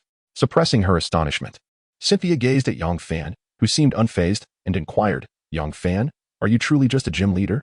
Hearing the tone of her question, Yang Fan though unsure of her reasoning, replied, "Indeed, and I am not even certain if I have passed the gym assessment yet." Reflecting on his gym evaluation brought a hint of exasperation to Yang Fan's voice. Sensing his frustration, Cynthia could not help but assert, "Yang Fan, I believe you are more suited to being a champion." "No, I refuse. I do not wish to be a champion." After Cynthia's thorough examination of the gym, they returned to Yang Fan's living quarters. The moment they entered, Cynthia eagerly invited him. "Yang Fan, will you not consider coming to Sinnoh? With your strength, the title of champion there would surely not be your final destination.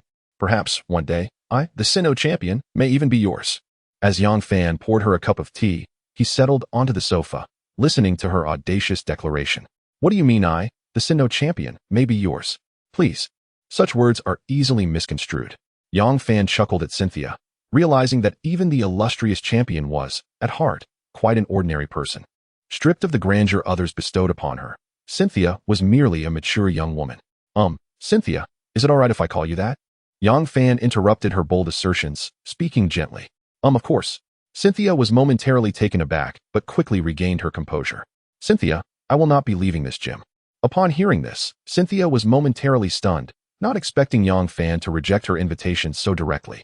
In her experience, no one had ever turned down her requests. It was a first for her to be declined in such a modest gym. However, upon reflecting on her overly enthusiastic words, Cynthia composed herself and regarded Yang Fan with curiosity, eager to hear his reasoning. "This is my home, the place where I grew up, and the only inheritance my parents left me. So, I apologize, Cynthia, but I cannot leave here." Yang Fan explained his rationale. Although he was tempted by the advantages of becoming a champion, as the heir to the Heir gym, departing was out of the question. Perhaps this was a manifestation of his stubbornness or conviction. Hearing Yang Fan's explanation, Cynthia felt a pang of guilt. She had not anticipated the depth of his commitment to remaining as the gym leader. It was likely this very determination that compelled her to invite him so fervently. After calming down, Cynthia took a sip of her tea and asked, "So, Yang Fan, are we friends now?" Taken aback by her sudden question, Yang Fan quickly responded, "Of course. Having a champion as a friend is a treasure I could never ask for enough. I believe in you, Yang Fan. It won't be long before you too shall become a champion." Seeing how confident Shalona was, Yang Fan felt a bit incredulous, merely considering it as mutual flattery among friends. "Shalona, if there's something on your mind, please speak up." Of course, Shalona did not hold back too much. After acknowledging Yang Fan as her friend, she became more straightforward. "Yang Fan, is your dojo currently just you?" Yang Fan, who also took a sip of water, replied calmly, "Yes, it's just me at the moment." This response left Shalona somewhat taken aback, prompting her to ask in surprise, "Just you? If I remember correctly, your dojo hasn't passed the certification yet, has it?" Yang Fan was puzzled by Shalona's inquiry and could only respond truthfully, "Yes, it was supposed to be certified today. But you know." Upon seeing Yang Fan's helpless shrug, Shalona suddenly remembered her task for the day. "Oh, I'm sorry. How could I forget that? Yang Fan, didn't you know that after the dojo certification, there is still an evaluation? Another evaluation?" At this moment, Yang Fan was genuinely bewildered. No one had informed him about this.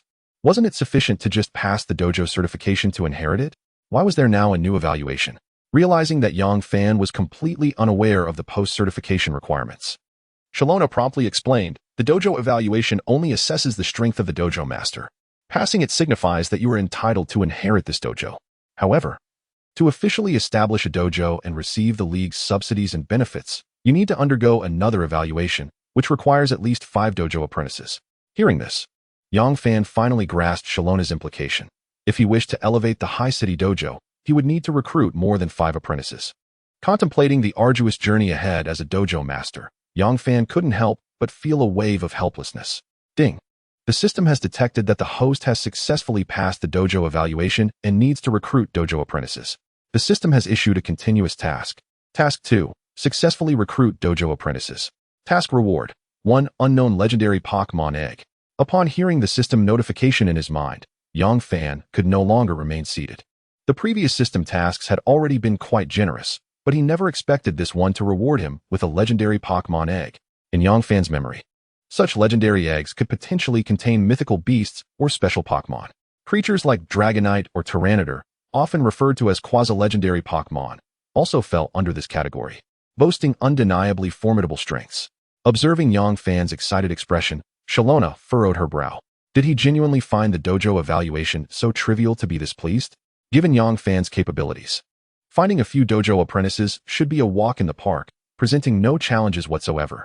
Yet, if Yang Fan casually recruited a few apprentices, Shalona might reconsider her view of him.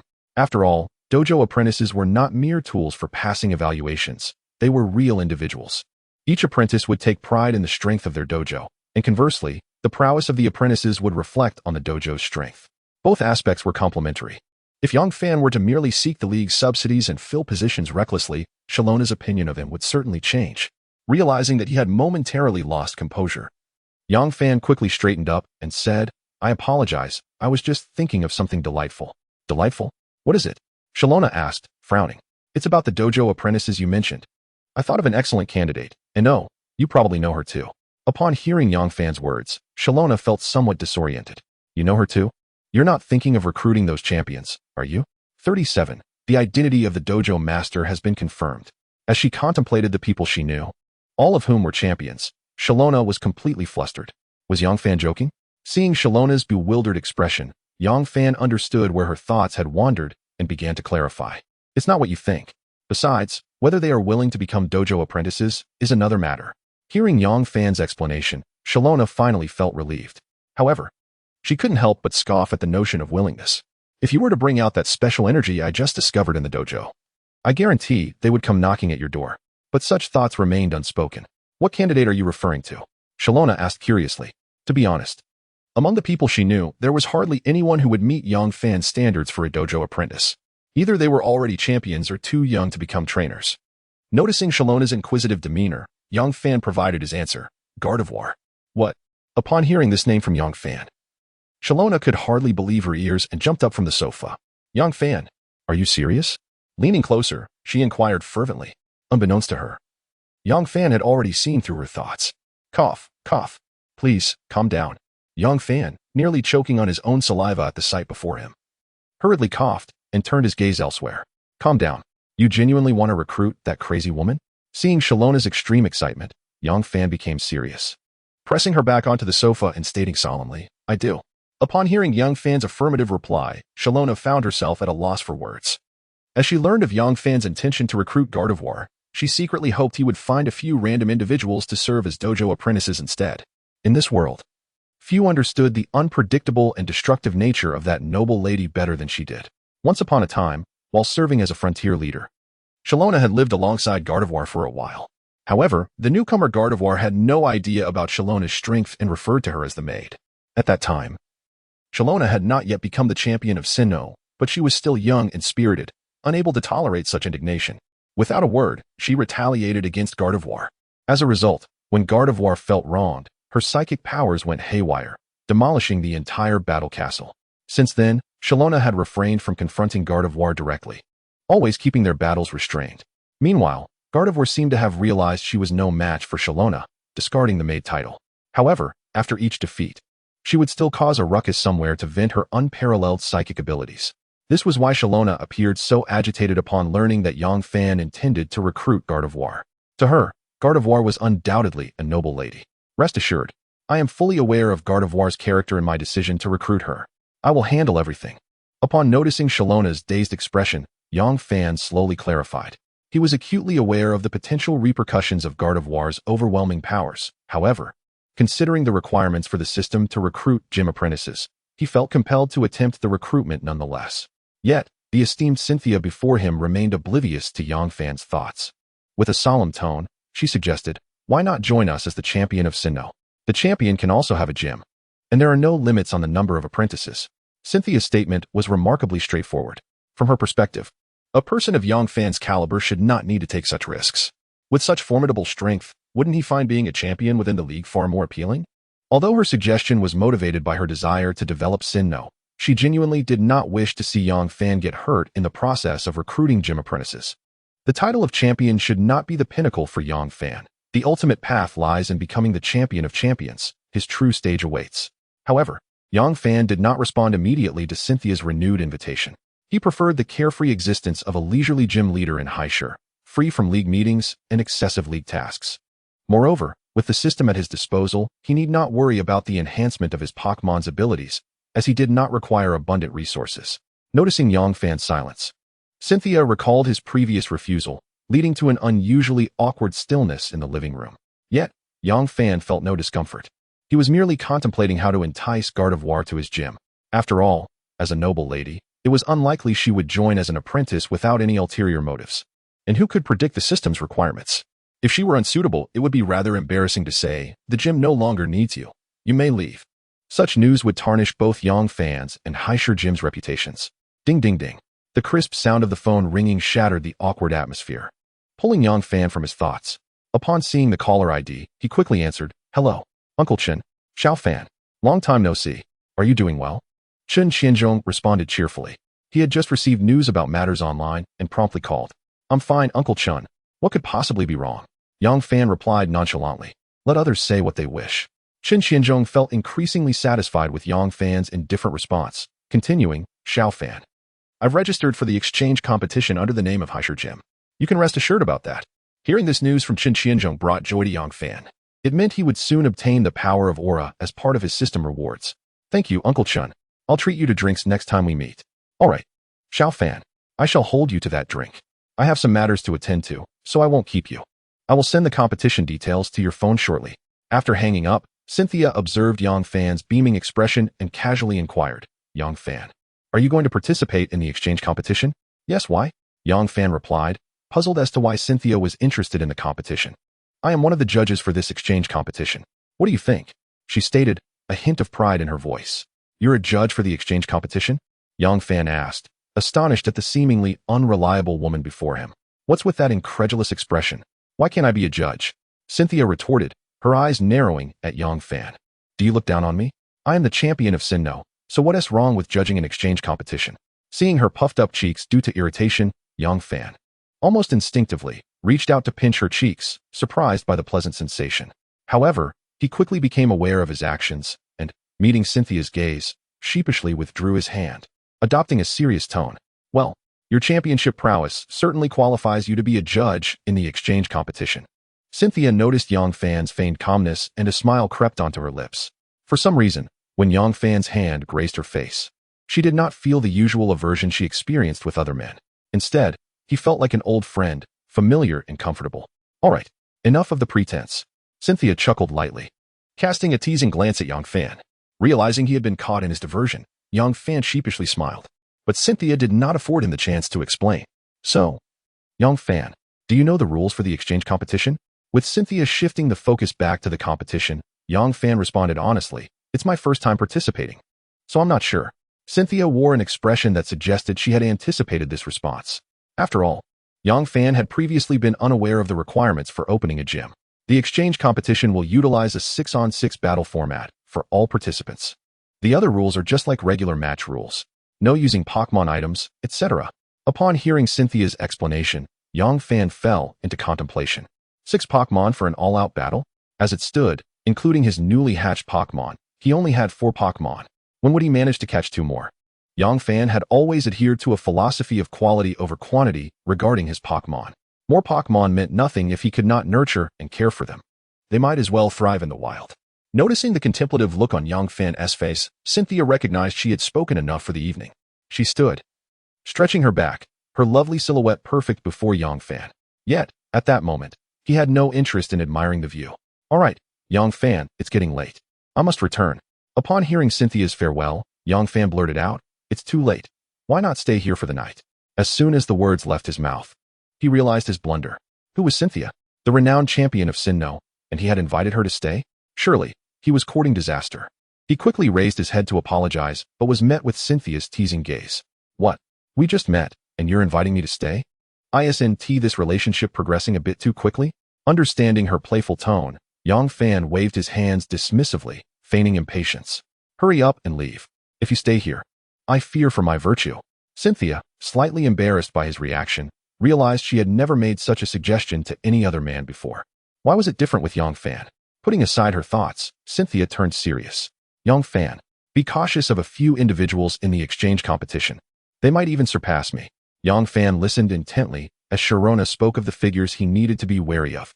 Although he possessed great confidence regarding the upcoming exchange competition, he understood the importance of familiarizing himself with his adversaries. Knowledge of both oneself and one's opponents is the key to victory in every battle. One of them was the gym leader Sakaki from the Kanto region, while the other was gym leader Yamba from the Johto region. These two individuals were the only ones he found elusive. Sharona shook her head solemnly as she mentioned their names. Since becoming the champion, it had been rare for her to encounter anyone she could not see through. In the context of the exchange competition in the Pokémon world, these two were the only ones she felt apprehensive about. Hearing their names from Sharona left Yang Fan momentarily speechless. Come on, you're talking about two major players here. Sakaki, without a doubt, was the real mastermind behind Team Rocket, the principal beneficiary of the Mutuo project, and commanded 3 gym leaders, Aju, Naz, and Ma Jishir, all from the Kanto region. He even managed to capture the legendary birds of Kanto. As a wielder of one of the 3 powers, the Tokiwa Force, his strength was formidable. As for Yamba from the Johto region, he was an even more inscrutable figure, having forcefully captured both Ho-Oh and Lugia, and even sought to create a GS ball to capture Shalebi. All of this demonstrated that Yamba's combat prowess extended far beyond that of a mere gym trainer. Yang Fan had never anticipated that he would encounter these two during the competition. Before he could respond, Sharona continued, aside from these 2 gym leaders, you should have no trouble with other powerful leaders like Xiaobo and Qianli, given your strength. Upon hearing this, Yang Fan's expression twitched. Xiaobo and Qianli were of the caliber of reigning champions. Though they did not hold the title, their prowess had undoubtedly surpassed the threshold of championship status. Well, I've said all I needed to say. Make sure to give it your all in the exchange competition. After finishing her words, Sharona patted Yang Fan on the shoulder, encouraging him like a mentor. I will seize the championship in this exchange competition. I will defeat everyone you mentioned. I am to stand at the forefront of all. Yang Fan proclaimed with unwavering determination, vowing to press forward even if it meant sacrificing everything. The usually elegant and aloof Sharona felt a surge of special affection for Yang Fan upon hearing his resolute words. It reminded her of her childhood, when her grandmother had asked her about her future dreams. I will ascend to the pinnacle of the Sinnoh region's battle arena, and even if I perish on the battlefield, I will not falter. This was a vow she had made in her youth. Looking at the spirited and resolute young man before her, Sharona inexplicably believed that he would undoubtedly stand at the forefront of all. After bidding farewell to Sharona, Yang Fan returned to his room, contemplating the formidable opponents he would face in the upcoming exchange competition. While he felt no fear about encountering them on the battlefield, his greatest concern remained the insufficient number of Pokémon. Without 6 Pokémon, he would likely be barred from even entering the competition. Who would have thought that after passing the gym assessment, he would still face this issue? The thought of not having a full team of 6 Pokémon left Yang Fan feeling a headache. Forget it. Time for sleep. Tomorrow, I will explore other areas. With that, the troubled Yang Fan threw himself under the covers and fell asleep. Early the next morning, as Yang Fan prepared to rise and ready his Pokémon and breakfast, he was suddenly drawn by a commotion outside his door. Turning to look out the window, he saw yet another throng of people gathered at the gym entrance, shouting about who knows what. What are these people thinking? They were just reprimanded by Professor Okido and Miss Junsha yesterday, and yet they still come to stir up trouble. Disregarding them, Yang Fan focused on his own affairs. However, just then, a sudden phone call interrupted him. Hello? Uncle Shen? Hello? Xiao Fan? Are you home? Shen Yan's voice came through, breathless and urgent, indicating something pressing was at hand. Yes, I'm at home. What's going on, Uncle Shen? Yang Fan asked, sensing the gravity of the situation. Xiao Fan, come down quickly. I need to speak with you. Before Yang Fan could inquire further, Shen Yan abruptly hung up. What on earth is going on? So mysterious. Yang Fan muttered in confusion. Nevertheless, he quickly opened the door and made his way to the gym entrance. As soon as the crowd caught sight of Yang Fan, they surged toward him like sardines. Just as he was about to command Shinado to block the crowd, a commanding voice rang out. Everyone, step back. Maintain a safe distance. A figure clad in official league attire stood at the forefront alongside Shen Yan, advancing toward Yang Fan. Behind them, league officials kept the onlookers at bay, preventing them from coming within 10 meters. Xiao Fan, this is Chun Wanshan, the league's gym affairs supervisor. Shen Yan introduced the imposing figure as they approached Yang Fan. Hello. Yang Fan, what brings you here? Yang Fan asked, uncertain of their purpose. Hello, gym leader Yang Fan. I am here to address the review incident concerning the Heir gym from yesterday. Upon hearing Chen Wanshan's official tone, Yang Fan adopted a more formal demeanor, embodying the role of a gym leader. Then, Mr. Chen, what is the outcome of the Heir gym review? Gym leader Yang Fan. The league has apprehended several members of the mysterious organization, including one of their officials. The previous second gym leader of Heir, Li Shi, has been defeated, and the gym has passed the review. Additionally, due to the rampant destruction caused by the mysterious organization, the heir gym will undergo professional repairs, with all costs covered by the league. Furthermore, gym leader Yang Fan will receive commendation from the league, along with a special Pokémon egg and additional funding for the gym. Chen Wanshan announced loudly, detailing the rewards bestowed upon Yang Fan and the heir gym. At that moment, Yang Fan noticed a specialized camera aimed in their direction, understanding that the league sought to restore its image after the infiltration by the mysterious organization. Yang Fan decided to play along. After all, despite being misled by Wang Wu and the so-called league officials, the rewards from the league were indeed tangible. Moreover, with such grand displays of acknowledgement for his achievements, the league could not possibly retract those rewards. Thank you for the league's generosity. I will continue to strive for early success in passing all league evaluations and successfully establishing the heir gym, Yang Fan declared earnestly into the camera. Upon hearing his words, admiration flickered in Chen Wanshan's eyes. This young man is impressive. After handing Yang Fan a special Pokémon bank card and a Pokeball, he gestured slightly. The crew behind him promptly retracted all their equipment and joined the effort to maintain order at the scene. Gym leader Yang Fan, quite the performance. Oh no. It is you, Mr. Chen, who is the true expert at this. Yang Fan responded, engaging in light banter with Chen Wanshan. Shen Yin could no longer hold back and interjected. Stop pretending. Xiao Fan. Wanshan is brother Qianchong. Just call him brother Wanshan. Upon hearing Shen Yan's explanation, Yang Fan suddenly realized that Chen Wanshan and Chen Qianchong bore a striking resemblance, and he quickly exclaimed, Thank you, brother Wanshan. Ah, no need for that. You deserve the alliance reward. Shen Yin and I have official duties to attend to, so we cannot stay longer, Chen Qianchong remarked. Gesturing towards the crowd of onlookers behind him, Yang Fan understood the implication. It seemed the alliance was serious about addressing the media's reckless comments this time. He promptly replied, All right, brother Wanshan, Uncle Shun, you may go about your business. Yes, take care, Xiao Fan.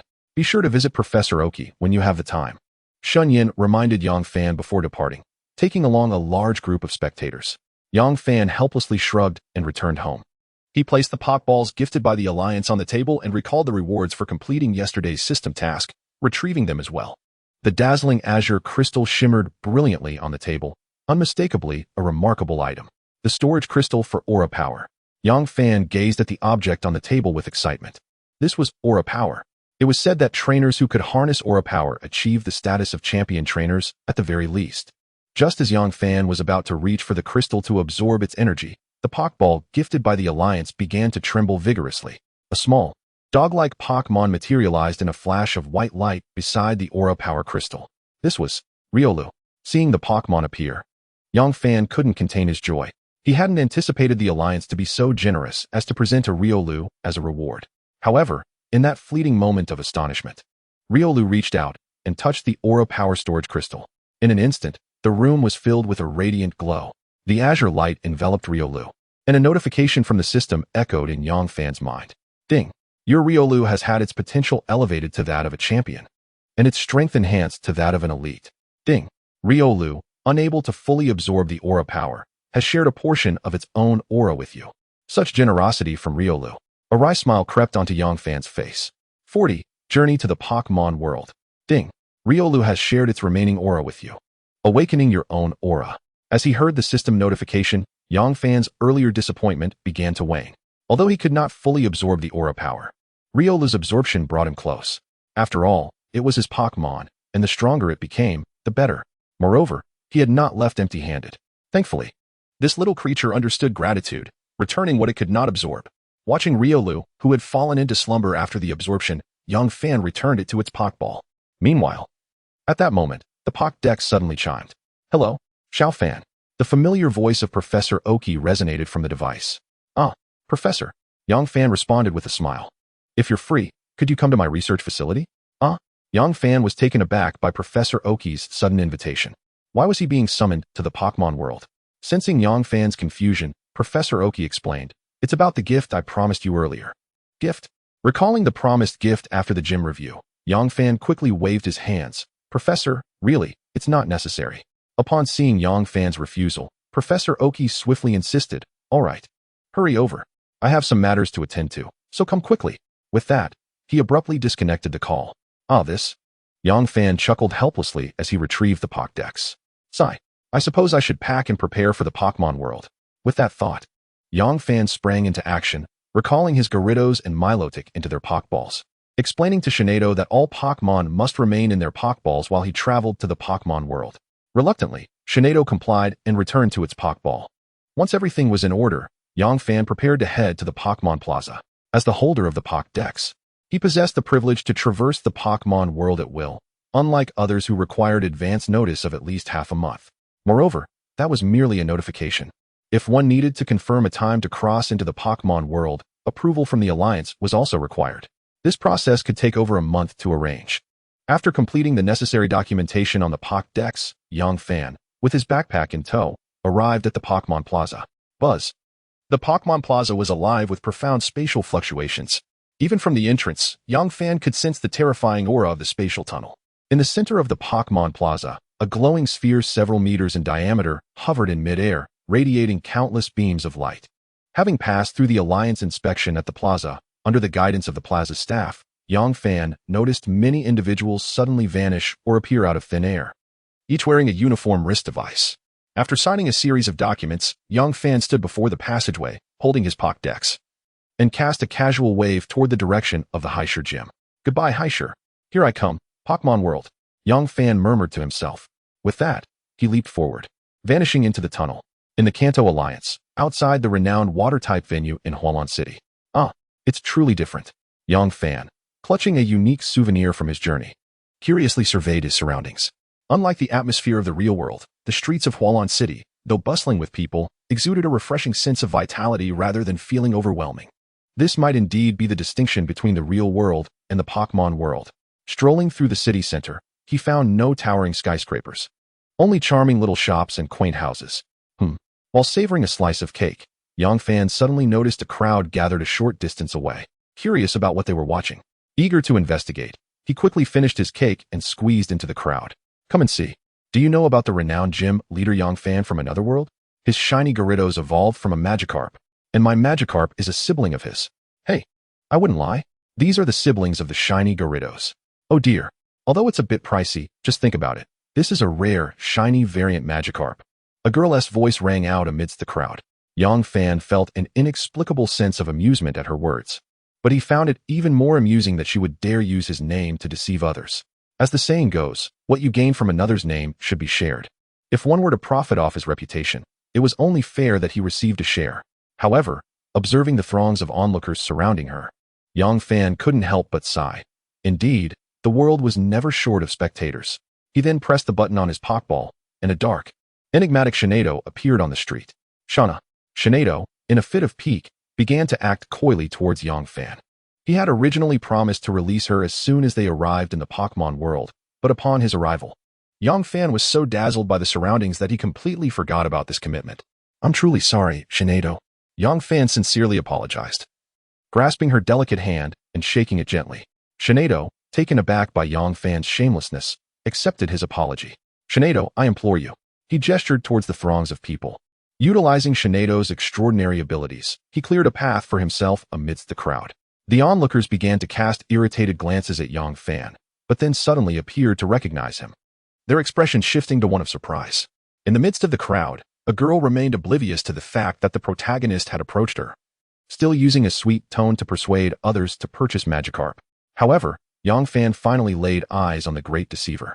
Her chestnut hair cascaded down her back, and she adorned her ears with earrings fashioned from gym badges.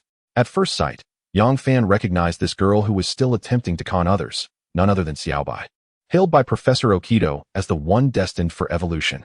This girl, having grown up in Masera town, had escaped the clutches of the masked man disguised as Yamabuki, who had kidnapped her with the help of Ho-Oh. She had managed to flee during training, evading Yamabuki's grasp. Since then, she had relied on her skills in thievery, disguise, and mechanical modification to sustain herself. However, this time, she might just fall into Yang Fan's hands. The ruse that had worked on ordinary people appeared riddled with flaws in Yang Fan's discerning eyes. The beauty you once were. Alas, reduced to thievery. Yang Fan sighed deeply. Upon hearing his voice, the girl's expression suddenly froze. 41, Yang Fan, the scoundrel? A stir began to ripple through the crowd. As local residents of Hualan City, they were quite familiar with the Pokémon gym battles. They had recognized Yang Fan during the earlier evaluation battle in Heir Gym, as he was a trainer of some renown, one who had single-handedly opened columns for both world leagues.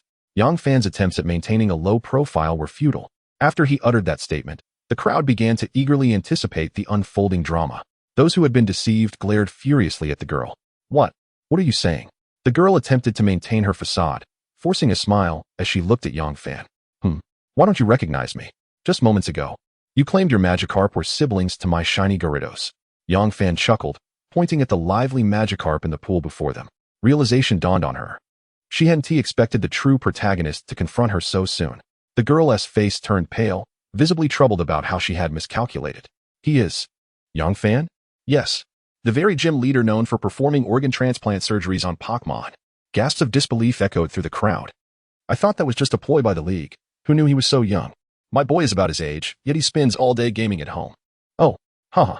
This is the disparity of the world. More and more people began to recognize Yang Fan as a gym leader with a league column. His status had risen to near that of Xiaoxia, the local gym leader. Consequently, many who were eager to witness the spectacle subtly blocked the girl's escape, preventing her from fleeing. Some even pulled out their phones, preparing to call the authorities. As the encirclement tightened, the girl felt a surge of panic. Yet in that moment, she composed herself, collapsing to the ground in a position reminiscent of a duck sitting down. With her pale arms covering her face, she began to sob uncontrollably. Wah, are you truly so heartless? Her cries reached Yang Fan's ears, sending a chill down his spine and filling him with an ominous premonition. He furrowed his brow, questioning what performance she was attempting to put on. What on earth are you talking about? The crowd, sensing there might be more to the story, hastily put down their phones and began to watch the unfolding drama with rapt attention. Crystal tears streamed from the girl's bright eyes, creating a scene that tugged at the heartstrings of all onlookers. Yang Fan, overwhelmed by the sight, thought to himself, incredible. This is a masterful display worthy of an acclaimed actor. As Yang Fan stood dumbfounded, the girl lifted her head, gazing deeply into his eyes as if speaking to a long-lost beloved. With her large, sorrowful eyes brimming with tears, she implored, why must you treat me this way? A fan. She called his name with such familiarity, showing no sign of embarrassment. The despair and heartbreak woven into her words compelled the crowd to start believing in her sincerity. I think I don't know you. Yang Fan quickly distanced himself from the girl. Don't know me? Huh. Have you truly forgotten your Xiaobai? The girl cried out, her voice strained with emotion. Has that woman truly bewitched you, making you forget me? Her voice rose in desperation, her lips biting down to the point of drawing blood. With a bitter expression, she lowered her gaze, murmuring, now I have nothing. Will you even take away the last few Magikarp you gifted me? Here, I return them to you. The girl stood tall, bending to lift the container filled with Magikarp and hurled it towards Yang Fan. The onlookers gasped. The situation escalated, and those near Yang Fan quickly moved aside, clearing a space. With a gaze filled with longing and resentment, the girl fixed her eyes on Yang Fan. Everything you once gave me, I return to you. From this day forth, whether I live or die, I shall have no further ties to you. A solitary tear sparkled as it fell from her eye. Swiftly, she slipped past Yang Fan, stepping out of the crowd. Just before she exited, she added, without looking back, as for this child, you need not take responsibility. He deserves no father like you. As she turned to leave, a bitter smile crossed her face, and she shook her head, continuing on her path without a backward glance, leaving Yang Fan alone in the wind. While the surrounding residents began to whisper and point at him, the Magikarp, lively as ever, glimmered with an eerie light in their lifeless eyes. Am I a father now? Yang Fan murmured, still bewildered. Catching the disapproving glances of those around him, he instantly realized the gravity of the situation. Good heavens! This tale has ensnared me as well, he mused to himself. It would be a shame for Xiaobai not to pursue a career in theater with her talent. Though he thought this, Yang Fan refused to remain passive. Grabbing Shinado, who had been munching on snacks behind him, he dashed after the direction in which Xiaobai had departed, leaving a throng of onlookers exchanging glances. Do you think Yang Fan is truly a scoundrel? It seems so. That girl's demeanor didn't appear to be a ruse. Did you all not notice? Master Yang Fan still clutched the memento from his first journey into the world of elves, pondering the origins of the girl's condition. How did she come to be? Indeed, let us think this through. Could it be that we have all been deceived? In the end, the fool is none other than myself. However, Yang Fan was not in the mood to elaborate on these musings. He was preoccupied with utilizing the faint aura bestowed upon him by Riolu to seek the whereabouts of Xiaolan. Though lacking the full power of aura and thus diminished in offensive capability, this ability to locate individuals through aura was indeed impressive. Pointing in a specific direction, Yang Fan addressed the nearby Shinado. This way. Shinado. Teleport. Whoosh. After a sudden shift in space, Yang Fan and Shinado found themselves not far behind Xiaolon. Yet, the scene before them left Yang Fan somewhat astonished. Xiaolon was commanding a Bulbasaur in battle against a foe he recognized all too well, the notorious Team Rocket of Kanto. Is Team Rocket's mission to capture Mewtwo? The plains of Hualan City in the Pokémon world. Hey, little girl, hand over the goods quickly. Or don't blame us for being ruthless. Two members of Team Rocket shouted menacingly at Xiaolon. This scene was witnessed by Yang Fan, who had just teleported in. Xiaolon truly impressive. She dares to take on Team Rocket. Yang Fan murmured to himself while hiding behind a mound of earth. Hey, you there, lurking about. Come out. One of the Team Rocket members seemed to have heard his voice and shouted in his direction. With his cover blown, Yang Fan decided to no longer hide. Stepping boldly into view of the three. What are you doing here? Before the others could speak, Xiaolon eagerly exclaimed. Don't you know they are Team Rocket? How can you just waltz in here? Hearing her words, Yang Fan nonchalantly shrugged and replied. I still need to settle the score with you regarding your earlier accusation of me being a scoundrel. You really are infuriating. Xiaolon glared at Yang Fan. Her teeth clenched in frustration. It was he who had caused her business to falter, yet he was now directing blame at her. Moreover, she, as a girl, had put her integrity on the line. How was it that she was at a disadvantage? These thoughts ignited her ire further, and she glared fiercely at Yang Fan. Oh, don't look at me like that. What if you find me handsome and genuinely fall for me? Yang Fan feigned narcissism, attempting to provoke the girl before him. I must be blind to like you. Xiaolon hastily refuted, although her gaze inadvertently wandered over Yang Fan's visage. To be fair, aside from his rather unpleasant demeanor, he was not unappealing at all, just as the atmosphere between them began to shift. The two members of Team Rocket could no longer contain themselves. You little brat. You punk. Do you think Team Rocket is a joke? Weezing. Use sludge attack. Arbok. Acid. As the commands were issued, a wave of foul sludge surged toward Yang Fan and Xiaolon, accompanied by hissing acid that was equally aggressive. Attacking the trainers directly? Yang Fan lamented inwardly. It seemed that no matter which world's villainous organization one encountered, they were all equally unreasonable. Shinado. Use light screen to block it. Then magical shine. Upon receiving Yang Fan's order, Shinado crossed her arms before her chest. Her crimson eyes glowed with a violet hue, conjuring an invisible wall to shield both Yang Fan and Xiaolon. Even Bulbasaur, who had been facing off with Team Rocket, was protected by the light screen. The wall held firm against the assault of sludge and acid without a hint of damage, indicating that these two Pokémon were likely only just reaching the elite level, unable to penetrate even the light screen of a quasi-champion level Shinado. Yet, Yang Fan would not grant them another chance. A brilliant white light suddenly flashed forth. Weezing and Arbok cried out in dismay before the luminescence faded, leaving both Pokémon sprawled on the ground, incapacitated. The two Team Rocket members stood dumbfounded, having not anticipated that their careless taunts would provoke someone formidable. What do we do next? One Team Rocket member queried. Isn't the boss nearby? Let us just call the boss. The other suggested, gritting his teeth as he pulled out a communicator. Boss. We encountered suspicious individuals. They might be connected to Mewtwo. The girl who stole our important items is also here. Requesting immediate backup. Requesting immediate backup. After this, the two Team Rocket members began to gaze at Yang Fan with newfound bravado. You punk. When our boss arrives, let us see how you handle it. Humph. You want to escape this time. Observing the two deranged members of Team Rocket, Yang Fan felt a bead of cold sweat trickle down his forehead. He then turned to the still stunned Xiaolon and asked, Is there no compulsory education in your Pokémon world? Huh. What? Compulsory education? Xiaolon, interrupted from her thoughts by Yang Fan's voice, asked absently. What is compulsory education? Upon hearing this, Yang Fan suddenly understood. No wonder these Team Rocket lackeys were of such low caliber. They clearly lacked basic education.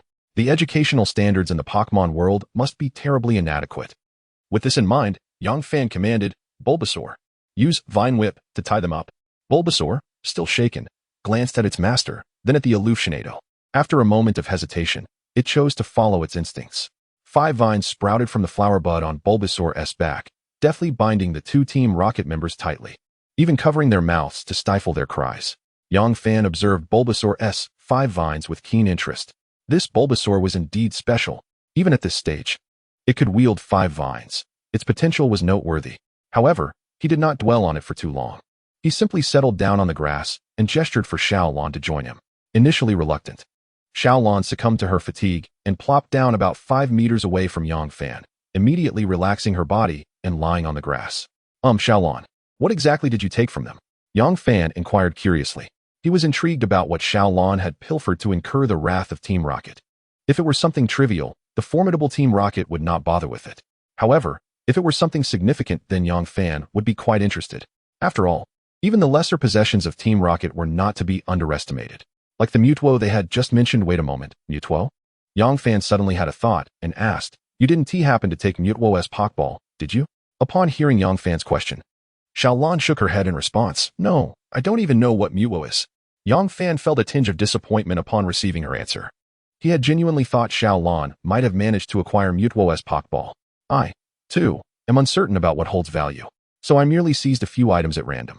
Moreover, the circumstances at that moment did not allow for any illumination. I swiftly took a few things and departed. Behold. As Xiaolon spoke, she retrieved a particularly remarkable Pokeball from her spatial belt. Its shell shimmered in a regal purple hue, and the central button bore the letter M. This is the Master Ball. Upon witnessing the Pokeball that Xiaolon had produced, Yangfan could no longer maintain his composure. As the foremost secret of the Shuruf Company, it was a conclusion reached by the high-ranking officials of the League and all Pokémon researchers, strictly prohibiting any traces of the Master Ball from being discovered by the outside world. Since that time, the Master Ball had vanished from the Pokémon realm. Only the League's classified repositories might retain some samples. The technology for the Master Ball developed by Shuruf Company had also been sealed by the League. This Pokeball was likely a hard-won acquisition by Team Rocket, and Xiaolon had effortlessly brought it out. It was no wonder that Team Rocket pursued her so relentlessly. Is this item truly so valuable? Xiaolon inquired, noticing Yangfan's unusual expression. Well, it's not merely a question of value. Yangfan replied as he returned the Master Ball to her. Not a matter of value. Upon hearing his response, Xiaolon fell silent. She was not the naive girl she might appear to be, previously pursued by Team Rocket. She had resorted to deception out of desperation when she arrived in the heart of Hualan City. However, the fact that even someone as powerful as Yangfan returned the Pokeball to her indicated that it was indeed something that should not be revealed to others. Then, Yangfan, you should leave. I was in the wrong before, and I apologize. Team Rocket's target is me. I cannot drag you down any further. Upon hearing Xiaolan's words, Yangfan realized that the girl before him was not inherently malicious. At least, her nature was good. He reclaimed the tightly grasped Master Ball from Xiaolan's hands and smiled, saying, I'll assist you this time. Consider it a token of gratitude. However, please refrain from labeling me a scoundrel again. I'm still a greenhorn. Hearing Yangfan's peculiar tone, Xiaolon could not help but chuckle. Just as the two shared a light moment, Yangfan's Pokédex emitted an urgent signal. He promptly answered the call. Doctor, what is it? I have just arrived in Hualan City. However, the situation took an unexpected turn. Before Yangfan could finish, Professor Okido abruptly interrupted him. As the professor conveyed his message, Yangfan's gaze towards Xiaolon grew increasingly tense and sharp. Then, Shinado pointed towards a group of figures appearing in the distance. Calling out to Yangfan. Observing the distant silhouettes, Yangfan's expression turned increasingly icy. Doctor, I understand. However, I suspect I cannot leave now. Yes, I will ensure my safety. After concluding the conversation, Yangfan explained to Xiaolon, we are likely in trouble. Team Rocket has completely sealed off the roads from Hualan City to Nibi City and Koi City. Hualan City has now fallen beyond the League's control. This incident is likely related to Mutuo. Without hesitation, Yangfan elucidated the situation to Xiaolon and candidly described the Master Ball's purpose, which could capture any Pokémon, even binding the powers of deities. As Yangfan had anticipated, Xiaolan's realization of the Master Ball's significance left her in a daze. Muttering to herself, if news of the Master Ball were to leak, it would not only attract Team Rocket but also other nefarious organizations from different regions seeking to stake their claim. After all, it transcended all ordinary Pokémon, even those akin to deities. Oh God, Yangfan murmured, gazing at the approaching members of Team Rocket. To encounter Team Rocket during my first visit to the Pokémon world, what bad luck. However, Xiaolon seemed oblivious to his words. She remained ensnared in a profound sense of guilt, realizing that her error had wrought such calamity upon Hualan City. Turning to the flustered Xiaolon, Yangfan took her hand and delivered a firm yet gentle slap to her face. Enough. Do not dwell on guilt any longer. You are not at fault in this matter. Yangfan reassured her. How can that be? It is clearly my fault. Xiaolon anxiously attempted to explain that it was all her doing, but Yang Fan interrupted her. No, perhaps you did the right thing. Did the right thing? Xiaolon was perplexed by Yang Fan's intent. I will explain later. This is not the time for idle chatter. In the blink of an eye, Team Rocket surged before Yang Fan and Xiaolon with a menacing presence that was a stark contrast to the earlier two grunts. Is it you? The lead member of Team Rocket first cast a glance at the two excited individuals before disregarding them entirely and rasped, "We have our eyes set on you too." Yang Fan, sensing the palpable difference in the air, adopted a serious demeanor. The individual before him exuded an intimidation far surpassing that of Wang Wu and Li Shi. So, Team Rocket has finally arrived. Yang Fan murmured quietly. Team Rocket, as the preeminent evil organization spanning the Kanto and Jada regions, had reached a level of power that could rival the League itself in these territories. They monopolized nearly all underground enterprises and maintained various research institutions dedicated to discovering ways to enhance Pokémon strength, particularly after Sakaki ascended as the leader of Team Rocket. This phenomenon had intensified. The Muwo project, orchestrated entirely by Sakaki, had consumed over a decade of effort. Now, with the project's success, Team Rocket's boldness had escalated to the point of daring to seal off an entire city, exhibiting blatant disregard for the League. From Professor Okido's recent call, Yang Fan learned that Team Rocket had placed the lives of the citizens of Hualan City at stake, forbidding any League personnel from entering. Violators would face the complete annihilation of Hualan City. Thus, Yang Fan found himself isolated and unsupported in Hualan City. This explained why Professor Okido had repeatedly urged him to prioritize his safety. However, it now appeared that a fierce battle was inevitable. With a decisive throw, Yang Fan unleashed two Pokeballs, and as brilliant white lights erupted, a ferocious shiny Gyarados and a stunning Milotic materialized before the group. Observing Yang Fan's immediate release of Pokémon, the lead Team Rocket member cruelly smirked and waved his hand, signaling the others to encircle Yang Fan and Xiaolon. The stage was set for an imminent clash. The Master Ball was indeed the most crucial element in Team Rocket's ongoing Mutuo project. In the eyes of Dr. Xiaobo, a principal researcher of the Qiaoming project, the power of Qiaoming has undoubtedly transcended the legendary Mew. Hence, it was aptly named Qiaoming, symbolizing a force that ordinary trainers cannot hope to control. To address this, Dr. Xia meticulously developed a device capable of restraining Qiaoming's powers during external battles. This invention ensures that while harnessing Qiaoming's abilities, trainers would not be overwhelmed by its extraordinary psychic powers, which far surpass those of ordinary Pokémon. However, this entire plan hinges on the condition that Qiaoming can be returned to its Pokeball. Otherwise, attempting to impose a restraining device on Qiaoming without the confines of a Pokeball would be nothing short of folly. This is also why Team Rocket is willing to go to great lengths to recover the Master Ball stolen by Xiaolan. For if they can obtain the Master Ball, they could confine Qiaoming within it.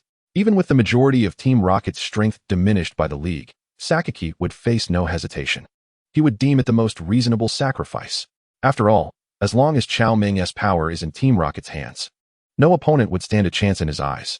Yet now, Sakaki could never have imagined that all his careful plans would be thwarted by a mere trainer, one who lacks even official League recognition. Reflecting on the nearly 2 decades of effort he poured into this scheme, exhausting the resources of Team Rocket, the result is nothing but failure. Qiaoming has defected, and the Master Ball has been stolen. Rage consumed Sakaki, though he managed to mask his emotions behind a composed facade. A skill honed over time as the mastermind behind Team Rocket's ascendancy.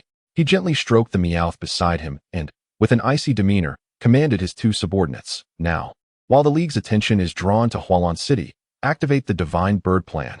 Prepare Aju and the others.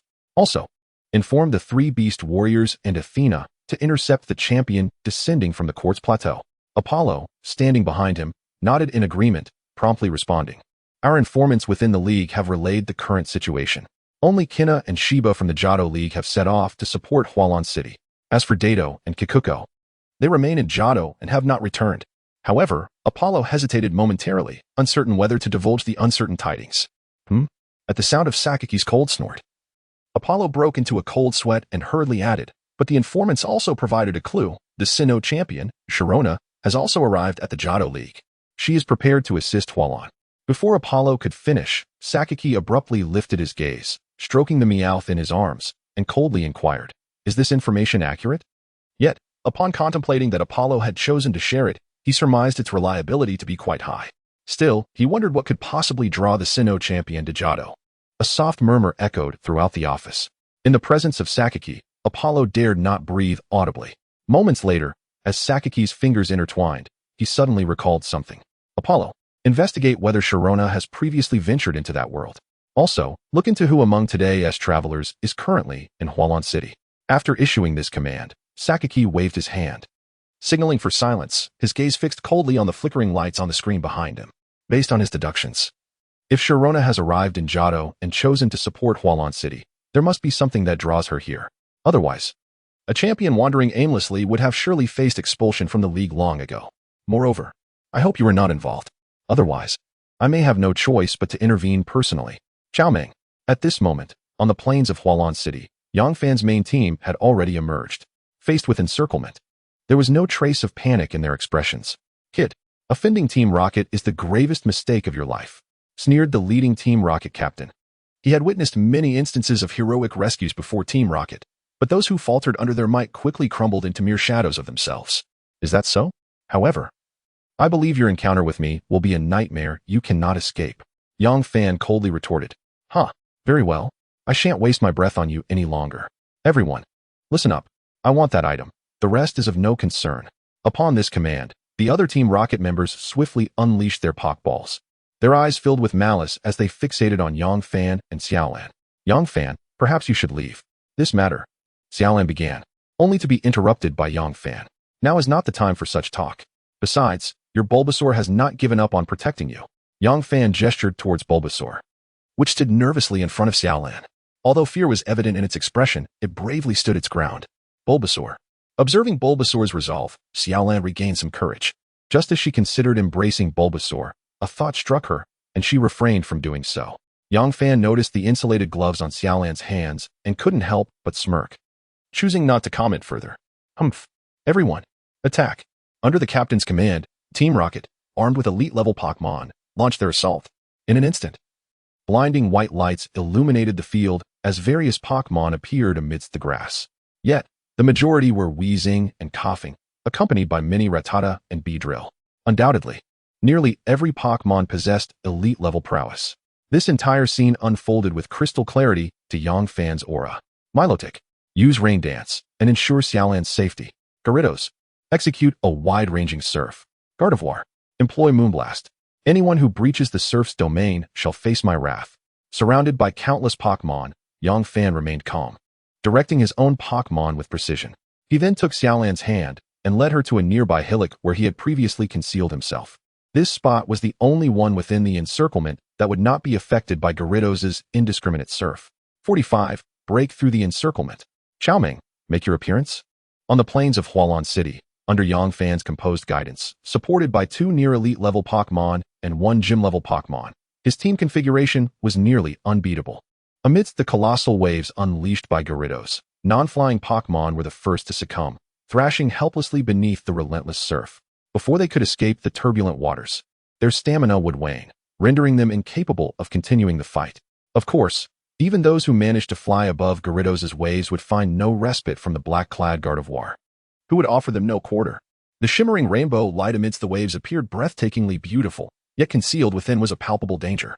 The formidable Shinado, reaching the level of a quasi-king, can undoubtedly be regarded as the most crucial powerhouse in Yang Fan's team. Additionally, it possesses the ability to Mega Evolve. In the absence of king-level Pokémon, defeating Yang Fan is an almost insurmountable challenge. However, even in the realm of extraordinary combatants, king-level Pokémon and trainers are not ubiquitous. At least in Yang Fan's understanding, the only trainers renowned for their king-level prowess in the Kanto region, aside from a few executives of Team Rocket, are primarily the veteran gym leaders and the champions of the Pokémon League. Yet, these illustrious trainers would not be present here. After the devastating attacks from the Gyarados and Shinado, the situation on the battlefield became painfully clear. Team Rocket's squad had been completely annihilated. Not a single Pokémon remained unscathed on the field. Where did this individual come from? How has no one mentioned such a figure before? The Team Rocket squad leader glared at Yang Fan, a sense of foreboding creeping into his mind. This was supposed to be a certain victory. However, Yang Fan's unexpected intervention had derailed their plans. It seemed he would have to report back to headquarters. As this thought crossed his mind, he retrieved a communicator from his pocket. Yang Fan, of course, was well aware of his intentions. Just as he was about to signal Shinado to act, a powerful and enigmatic wave of aura surged closer, overwhelming his senses. Before he could react, a humanoid Pokémon, suffused with intangible power, descended from the sky. Is that Mutwo? Both Yang Fan and the Team Rocket squad leader recognized Mutwo's arrival simultaneously. However, upon landing, Mutwo first cast a disdainful glance at the Team Rocket members. Then flicked 3 fingers sharply, causing the elite members of Team Rocket to vanish from Yang Fan and Xiaolan's sight in an instant. Yang Fan couldn't help but marvel at this spectacle. No wonder Mutwo was renowned. Even the slightest gesture emanated such immense strength. Soon, however, he began to comprehend the true extent of Mutwo's prowess. Human, are you calling me? Mutwo inquired. Is Mutwo my name? Why do they all refer to me as Mutwo? Do you understand why I was born into this world? What is my purpose? A flurry of questions echoed in Yang Fan's mind, leaving him momentarily at a loss as he regarded Mutwo. Is this Mutwo's telepathy? Yang Fan had not anticipated that mere thoughts could be so easily perceived by Mutwo. Telepathy? What is telepathy? Are you called Yang Fan? What significance does that name hold? Why does this human concern himself with you? Answer my questions, human. Before Yang Fan could utter a word, Mutwo's inquiries continued to bombard him. This time, however, Mutwo seemed somewhat impatient. A surge of immense psychic energy pierced deep into Yang Fan's mind, leaving him feeling dizzy and disoriented. Yet, this sensation quickly dissipated under the influence of his aura.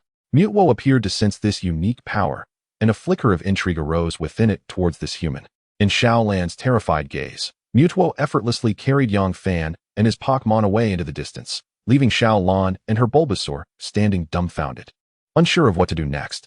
Suddenly realizing something, she dashed toward the Pokémon Center in Hualan City. In her recollection, it was rare for anyone to cause a disturbance at the Joy family's Pokémon Center, and the only way to rescue Yang Fan was to contact the outside world from there. Meanwhile, on the other side, Sharona received an urgent call from Professor Oak and hurriedly made her way to Hualan City in the Kanto region. Upon arriving, she promptly summoned her Garchomp and mounted it. With the speed of a jet, Garchomp raced forward, while Sharona continually reached out to Professor Oak, eager to learn about Yang Fan's current situation. As her first friend after becoming champion, Sharona could not allow anything to go awry with Yang Fan. Professor, what is the situation? Alas, I still cannot reach Yang Fan, and the entire city of Hualan is under Team Rocket's lockdown. Currently, the only place not under their control is the Joy family's Pokémon Center. Is that so? Please inform me of any updates immediately. Understood. After ending the transmission, Sharona urged Garchomp, increase speed. At that moment, Garchomp, now resembling a streak of light, accelerated even further. Meanwhile, within the Hualan cave, Yang Fan clutched his head, a look of distress on his face. Under Mutwo's psychic influence, even with the protection of his aura, he found himself in a precarious situation. Human, answer my earlier questions. Mutwo's voice once again pressed Yang Fan. It was only then that Yang Fan realized he had seemingly been brought to this location by Mutwo.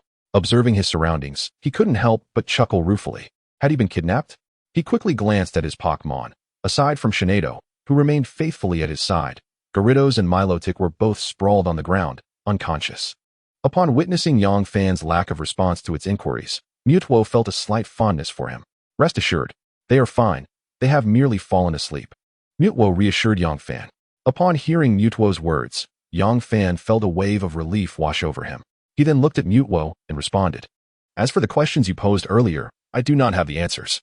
However, I know one thing. Regardless of who arrives in this world, there will inevitably be a story that belongs to them, and it is up to you to create that narrative. After hearing Yang Fan's words, Mutwo exhibited a rare expression of contemplation. It too grappled with the ambiguity of its own existence. As a weapon coveted by Team Rocket in their quest for global domination, it was valued solely for its power. Team Rocket had never cared for its thoughts, for its existence was deemed valuable only as a tool. Yang Fan, the life coach. Sakaki is on the move. For Yang Fan, with his current strength, coupled with the mega-evolving Shinado and the Z-move-capable Audino, there was no need to pursue Mutwo's power. Moreover, with the aid of the system, it was entirely possible that his future strength would surpass Mutwo's. Thus, without coveting Mutwo's abilities, a positive rapport began to form between them. The two, a human and a Pokémon, sat together in the Hualan cave, engaging in a leisurely exchange. Dream? Who is that? Why am I called Mutwo? Mutwo inquired, mimicking Yang Fan's seated posture. Dream is the first Pokémon to be born into this world. It was once said to be the origin of all Pokémon. The reason you were named Mutwo is likely because the person who created you hoped you would eventually surpass Dream. Additionally, you are derived from Dream's genes. Yang Fan speculated about the peculiar naming choice made by Professor Oak. However, Considering the eccentric nature of the old man, such a notion was not surprising. Is dream very powerful?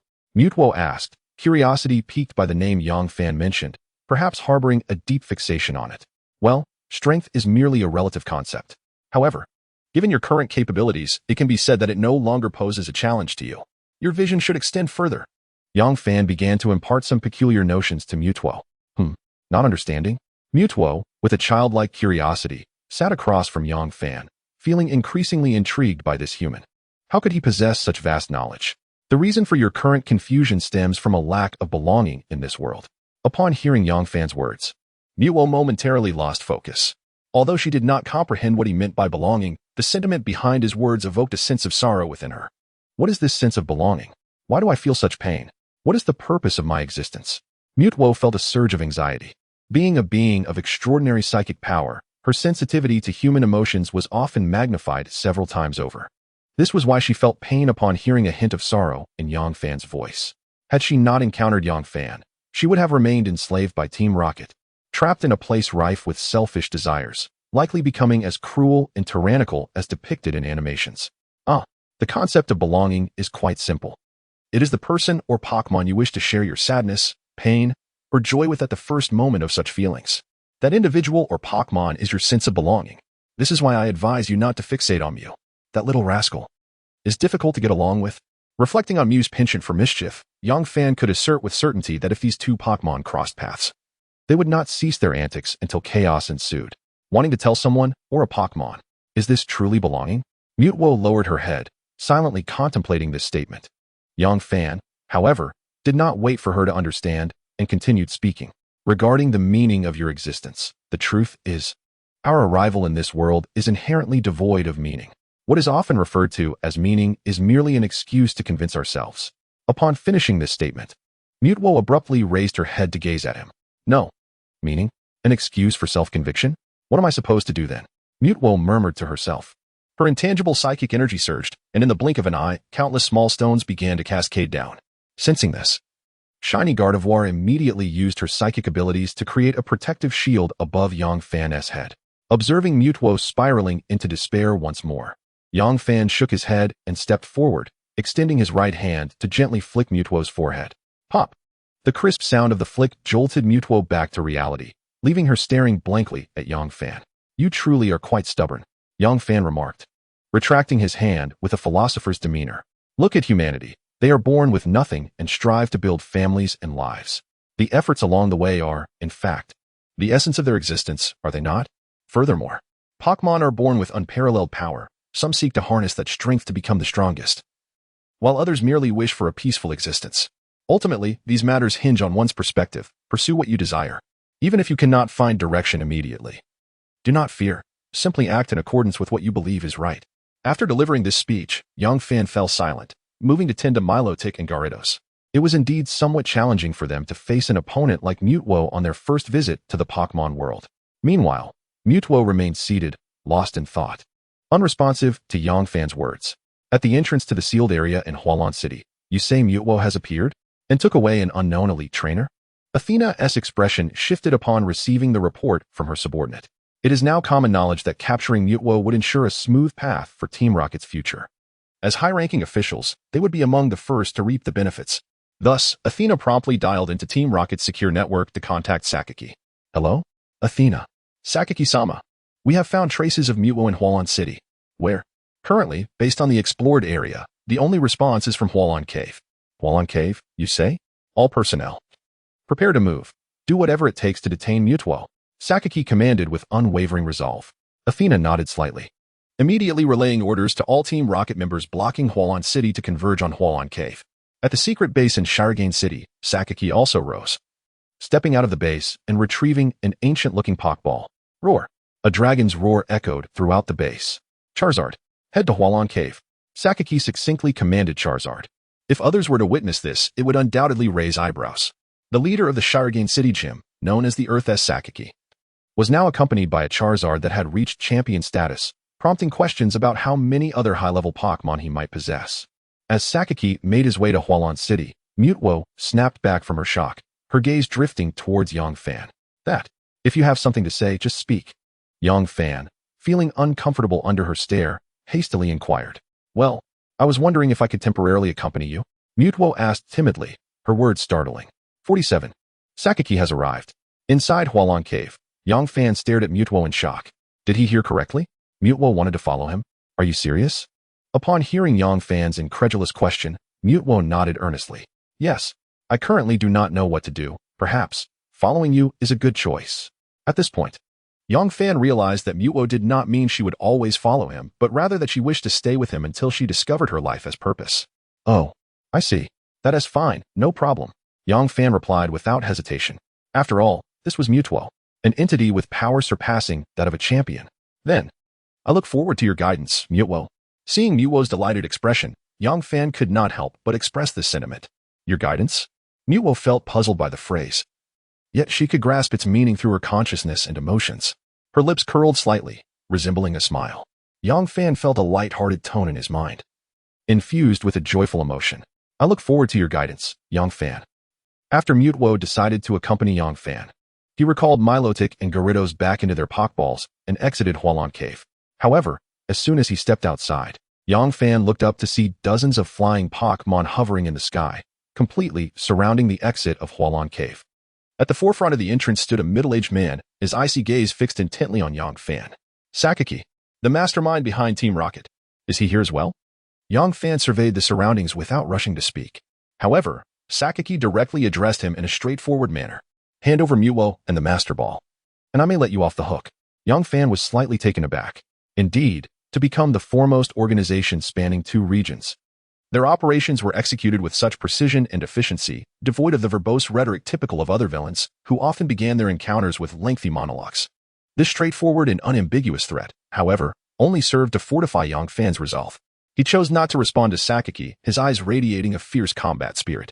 For Yang Fan, the Heavenly King was no longer his objective. The champion title was now within his reach, and he was eager to test his mettle. Observing the battle intent in Yang Fan's eyes and his unperturbed demeanor, Sakaki again resorted to threats. All support from the Alliance was currently obstructed, and he insisted that Yang Fan surrender Mutuo and the Master Ball. He promised that upon receiving the items, he would withdraw immediately. He warned Yang Fan not to entertain thoughts of resistance, asserting that with his 2 Pokémon, which barely reached the level of a Heavenly King, he could accomplish nothing. Moreover, in the presence of Team Rocket, Yang Fan was nothing. Sakaki's final statement was delivered with a calmness that belied the terror it contained. Those familiar with Sakaki knew that when he spoke in a softer tone, it signified the true menace of the Team Rocket's enigmatic leader. This condescending demeanor indicated that he regarded Yang Fan as inconsequential. After all, in Sakaki's eyes, regardless of Yang Fan's strength, he had only been a gym leader for less than a month. How formidable could he truly be? Yet, the combat spirit emanating from Yang Fan, along with his eagerness for confrontation, instilled a rare sense of pressure in Sakaki. He was determined to crush Yang Fan completely. In the face of Sakaki's threats, Yang Fan's expression remained inscrutable, even revealing a hint of a smile, but he refrained from engaging in verbal sparring. Action would serve as the most compelling testament to his capabilities. He commanded his Gardevoir, use Psybeam.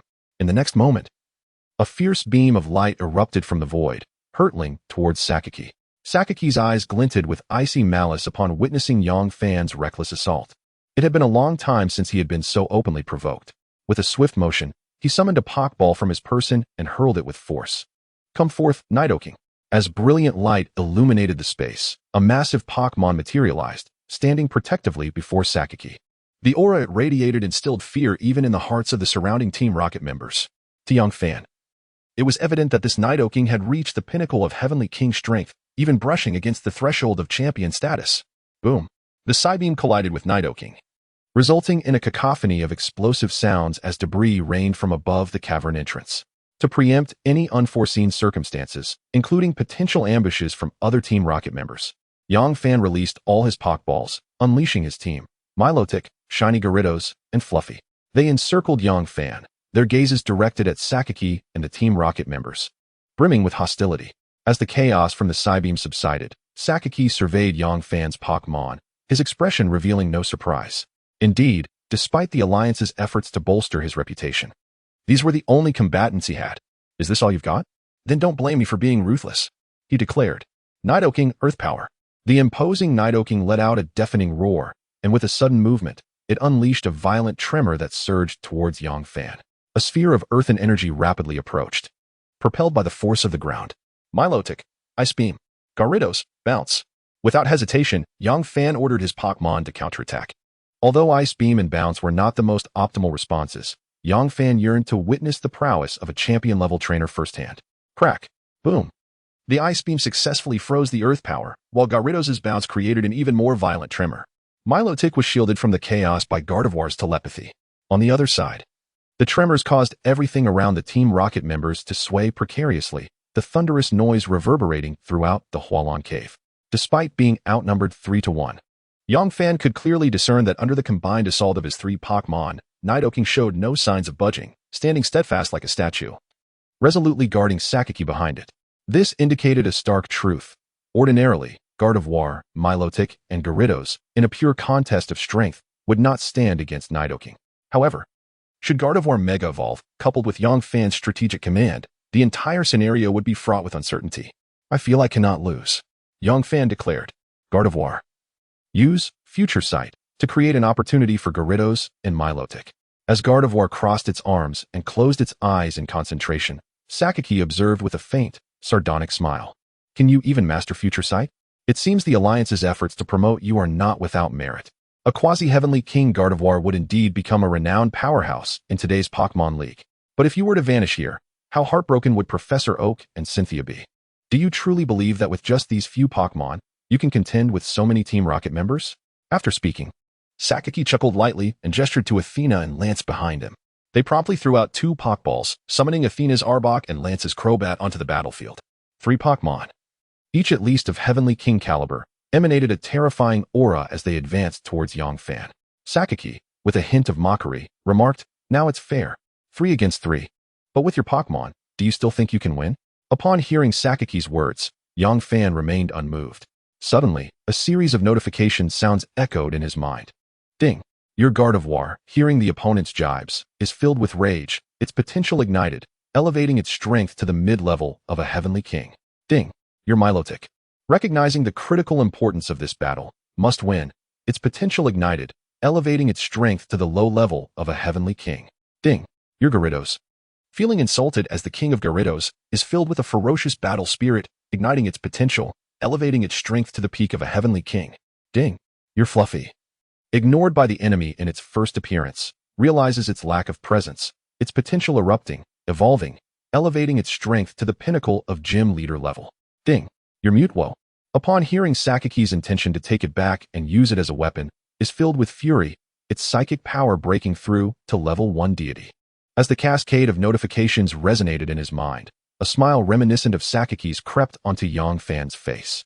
He looked at Sakaki and confidently replied, "Fair? It is indeed fair, but I believe I cannot lose this time." His unwavering conviction left Sakaki and all Team Rocket members dumbfounded. Particularly, Sakaki. Momentarily taken aback by Yongfan's assertion, suddenly threw his head back in laughter. Yet, in the aftermath of his mirth, Sakaki's expression swiftly morphed into one of chilling calm.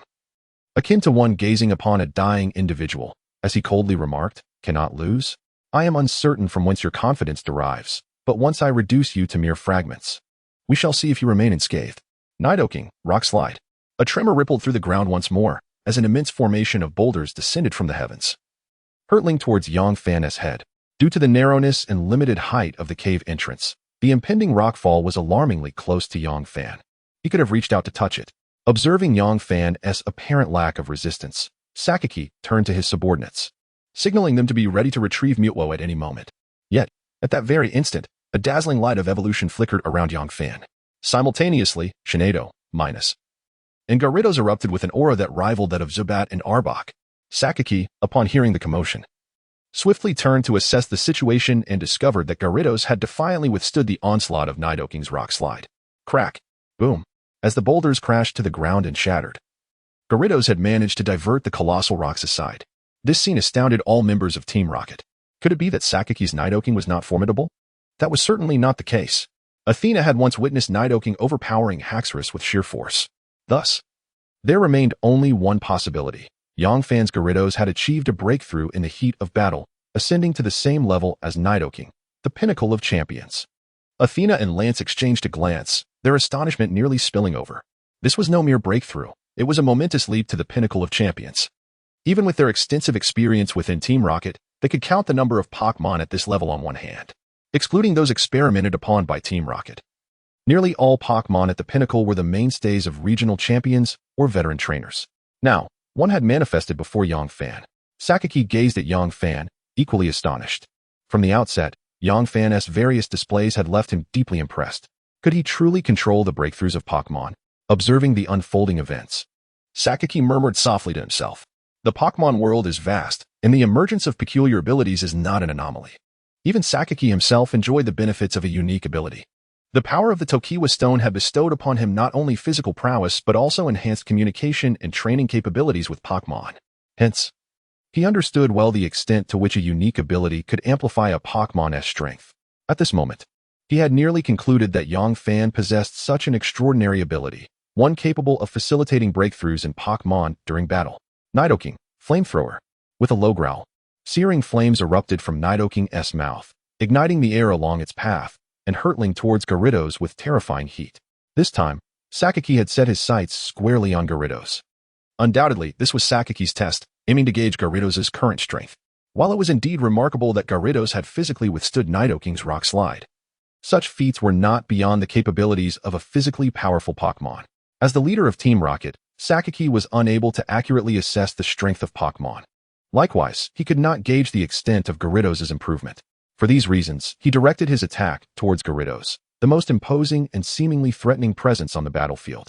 Though appearing nonchalant, Sakaki was, in fact, extremely focused and cautious regarding Gyarados' condition. He did not underestimate Fan due to his earlier display of strength. After all, as a trainer of many years and the leader of Team Rocket, it was inconceivable for him to have developed Team Rocket to its current stature without a modicum of cunning. Especially given that they stood on equal footing with the Johto and Kanto regions and could dictate terms to the Pokémon League. As the flames surged towards him, Fan's expression remained remarkably calm, devoid of any panic, with a slight smile gracing his lips. Bring it on. Gyarados, let us counter. Hydro Pump. Under Fan's command, Gyarados gathered a massive sphere of water within its mouth. The gathered water energy elicited a delighted response from Minos, who stood behind Gyarados. The water energy within the depths of the Cave of Waves was already abundant, and combined with Gyarados' pinnacle strength, the hydro pump surged forth, colliding with the incoming flamethrower. Hiss. A cloud of steam enveloped the entrance of the Cave of Waves as the hydro pump dispersed the flamethrower, causing Nidoking to stagger back several paces under the force of the impact, panting heavily as he came to a halt. Witnessing this astonishing spectacle, Sakaki, though prepared, felt a heavy weight in his heart, garnering a renewed respect for Fan. He now had a clear understanding of the pinnacle strength of Gyarados. In light of the type advantage, Nidoking was no longer Gyarados' match. He had never anticipated that Fan's unique ability could forcibly elevate a quasi-champion level Pokémon to the pinnacle of champions, a leap so substantial it was utterly astonishing. Yet, amidst his shock, Sakaki also felt a pang of regret. A talent as formidable as Fan should not perish here in the bloom of youth. Moreover, observing the 4 Pokémon by Fan's side, all having achieved breakthroughs, indicated that Fan's potential had yet to reach its zenith. It was worth noting that even Sakaki's own Tokiwa Stone had reached a plateau, meaning his future strength would be capped at the champion level unless he possessed even stronger Pokémon. Mutwo was Sakaki's opportunity for a breakthrough. Contemplating this, a hint of sorrow flickered in Sakaki's eyes. Alas, there was no turning back now. Fan, you are quite impressive. Given enough time, it is likely that no one in the league would be your match. However, you shall have no such opportunity now. The skirmish is over. I shall show you what it truly means to be a champion.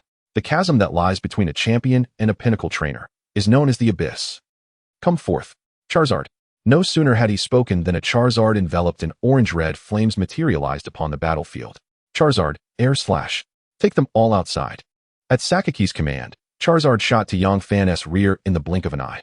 The speed of the orange-red blaze was such that even Fan's aura could scarcely perceive it. Before he could react, Charizard flapped its wings vigorously, unleashing a tempest that propelled Fan and his Pokémon towards the cave's exit. Caught in the storm's center, Fan found it difficult to breathe. Clutching the weakest member of his team, the Buneary, tightly as he shouted, Shinado, teleport. Whoosh. A ripple of spatial distortion resonated, and Fan's figure vanished amidst the whirlwind. Moments later, outside the Cave of Waves, Fan struggled to calm his rapid breaths. now fully aware of the power of a champion. No wonder Sakaki remarked that the chasm between a champion and a master is akin to an insurmountable abyss. He spoke no falsehoods. The swiftness of this champion-level Charizard is such that even a pinnacle like Gyarados was caught off guard. Is this truly the essence of a champion? Yang Fan murmured as he observed Sakaki emerging slowly. Charizard, activate the ability Sunny Day. With another fierce roar, the flames on Charizard's tail surged dramatically. One flicker of fire ascending into the heavens. The environment, which had been somewhat humid moments ago, now radiated an intense heat. For Yang Fan, who possessed 2 water-type Pokémon, this was not favorable news. Under the blazing sun, Charizard's strength would surely amplify, while both Milotic and Gyarados would see their power diminish significantly. Milotic, Gyarados, Rain Dance, Yang Fan directed calmly. Although he suspected the efficacy of the Rain Dance would be limited, the eventual outcome still drew a frown upon his brow. Under the dual Rain Dance of Milotic and Gyarados, only a small patch of rain fell where Yang Fan stood. The area barely extended beyond 10 meters. The weather effects of a champion-level Pokémon cannot be altered at will. Sakaki scoffed, witnessing Yang Fan's futile efforts. The suppression brought by a champion is not merely a matter of the Pokémon's physical prowess. It is a comprehensive domination across multiple facets. Yang Fan paid no heed to Sakaki's mockery, silently observing Milotic and Gyarados, who were bathed in the gentle rain. While they could not enhance their abilities through Rain Dance, as long as they were not affected by Charizard's Sunny Day, it sufficed. Sakaki's eyes glinted sharply as he regarded the defiant Yang Fan. Charizard, overheat, attack Gyarados. Capture the king before the thief. If Gyarados, Yang Fan's most formidable Pokémon, could be dealt with, the rest would pose little threat. Although Gyarados had a resistance to fire-type moves, in the blistering sun, such resistance became negligible. If Gyarados chose to absorb the blow, it could very well be annihilated. At that moment, Charizard's flames blazed fiercely, empowered by the sun. With a thunderous roar, a massive flame shaped like a character coalesced before Charizard, racing towards Gyarados with breathtaking speed. Yet, this was not the end. True Pokémon battles do not unfold in a turn-based fashion like in games. Sakaki did not relent in his offensive. He commanded Crobat and Weezing. Weezing, prepare Sludge Bomb, ready to unleash at any moment. Crobat, Poison Fong, prepare for a follow-up. Weezing's toxic attack at the master level required no direct injection. Even a mere touch of the venom would inflict a terrifying poison. Meanwhile, Crobat, already at peak speed, flapped its wings furiously, enveloped in an ominous purplish energy. Under Weezing's toxic influence, Crobat's Poison Fong would deal double damage. This is the essence of Pokémon strategy. From Charizard's activation of Sunny Day to Weezing and Crobat's coordinated follow-up attack, Sakaki had executed this strategic sequence countless times before. Yang Fan, observing the flurry of assaults, felt a glint of cold determination in his eyes, maintaining an air of calm. He issued a simple yet effective command. Shaman, Mist Terrain Envelop. Milotic, Mud Bomb. Gyarados, wait for the Mud Bomb to peak. Use Hurricane. Such straightforward orders reflected Yang Fan's strategic acumen given the present circumstances. Outside the Hualon Cave, Shaman's pink mist began to unfurl, swiftly enveloping the entire area outside the cave, even shrouding Charizard, Crobat, and Weezing, while leaving Milotic untouched. What kind of move is this? Sakaki mused, furrowing his brow as he observed the rapidly expanding pink mist around him. The energy contained within the mist was not one of the several types recognized by the League. Even in Team Rocket's laboratories, such an energy had never been documented. Could it be a new type? No, that is utterly implausible. Realizing the implications, Sakaki shook his head in self-deprecation. The astonishment Yang Fan evoked indeed exceeded that of his contemporaries, yet the discovery of a new type is not an easy feat even Professor Oak, a paragon of research and training, could not guarantee the discovery of a new type, let alone the endeavor of developing new type moves, which is simply impossible. Suppressing his inner doubts, Sakaki dismissed this as a peculiar technique from Yang Fan's world. In the arena, the massive flame unleashed by Charizard sped towards Gyarados. Behind the Grand Flame, the outline of a purple Crobat poised to attack was barely visible, ready to strike at any moment. Gyarados and Milotic, however, did not remain passive. A torrent of muddy water surged forth from Milotic, resembling a colossal mudslide, charging towards the formidable flame. Upon witnessing the mud bomb, Gyarados unleashed the long-prepared hurricane. In an instant, chaos erupted within the Hualon Cave, as a tempest clashed with the muddy flow, manifesting a scene reminiscent of a natural disaster before all. The storm, entwined with debris in the muddy current, collided with the Grand Flame. Meanwhile, within the Hualon City Pokémon Center, is this truly the power of Pokémon? How have humans survived? Xiaolon murmured, as everyone in the center stood in stunned silence, captivated by the unfolding video. With the aid of the League's specialized psychic equipment, they could witness the battle at Hualong Cave. However, such equipment demands high standards from Pokémon, necessitating at least elite-level psychic types. And the Pokémon must specialize in telekinesis, like Alakazam. Yet, the current Pokémon at the center were limited in strength. After donning the equipment, they could only broadcast the psychic feed from a considerable distance, unable to discern the specifics of Yang Fan and Team Rocket's situation, let alone their appearances. To relay live coverage of a battle between champions like Yang Fan and Sakaki, one would require a psychic Pokémon of equally champion caliber. This accounts for the scarcity of videos once one surpasses gym leader level. Miss Xiaolon, please tell us honestly, what is the true strength of this gym leader Yang Fan? Can he ensure his own safety? Miss Junsha, clad in uniform, gazed sternly at the murmuring Xiaolon. As Team Rocket transitioned to Hualong City, the League began sending personnel to infiltrate the city center for reconnaissance. I don't know. Upon hearing Miss Junsha's inquiry, Xiaolon found herself at a loss for words. Presently, the power Yang Fan demonstrated in the video exceeded her expectations. Having witnessed Ho-Oh and Lugia since childhood, she found Yang Fan's displayed strength to be on par with these legends. However, whether these legends were earnest in their displays of power remains uncertain. Gazing at the catastrophic scenes in the video, Miss Junsha felt a headache coming on. Within the footage, the mud bomb cyclone gradually subsided, and the grand flame dissipated. Yang Fan, I concede, you are indeed remarkable. If you had not been involved in this matter, I might have appointed you as the second-in-command of the Rockets. But now, it is far too late. Observe closely. Witness the power of a champion. Charizard, unleash your fury. Overheat. Sceptile roared at Charizard. As green sparks began to emanate from its body, the sparks danced and merged seamlessly into Charizard's form. In an instant, Charizard was engulfed in a blazing inferno, letting out a thunderous roar that resonated through the heavens. After absorbing this extraordinary energy, it was as if a sun god had descended, setting the entire sky ablaze with crimson flames. Sceptile's display left Yang Fan momentarily dumbfounded. But then, contemplating a certain possibility, he became acutely aware.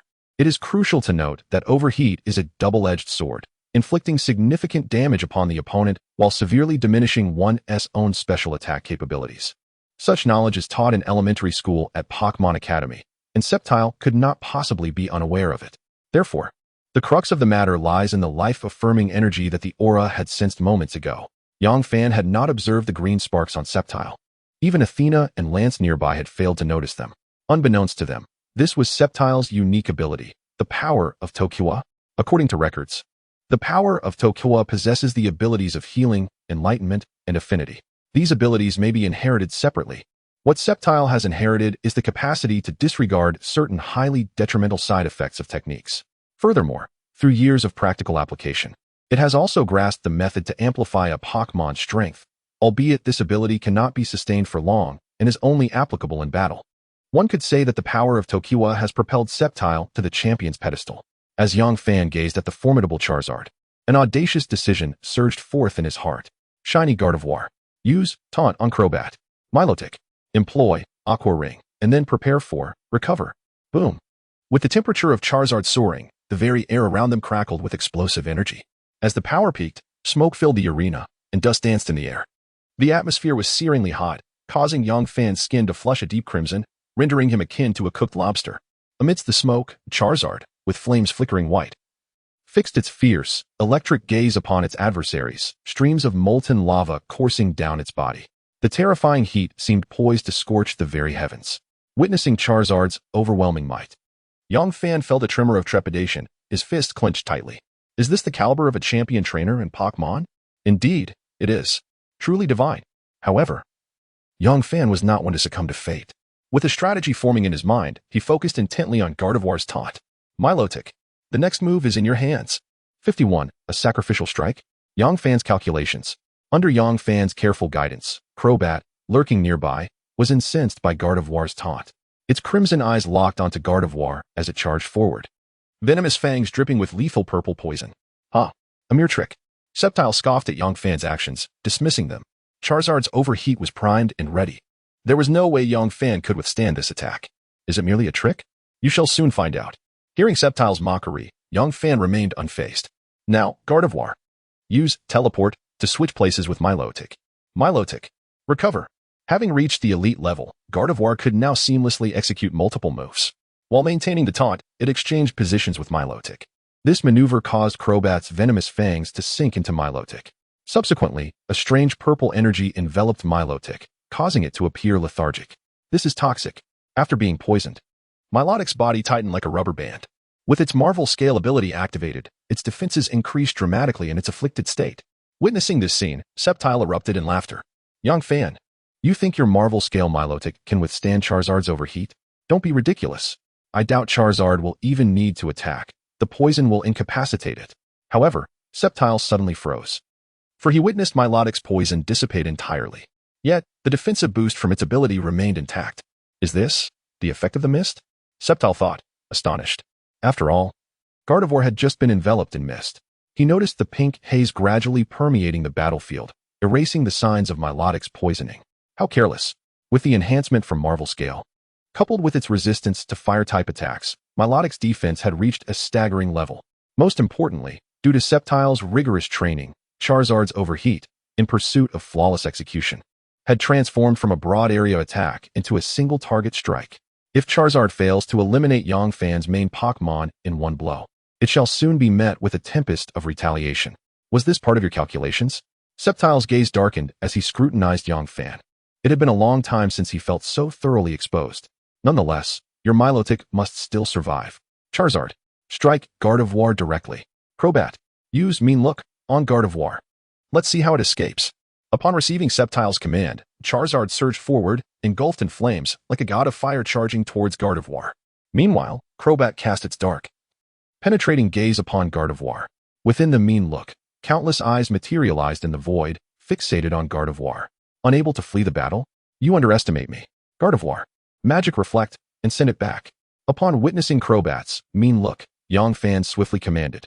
A special mirror materialized before Gardevoir, reflecting the multitude of eyes back at Crobat.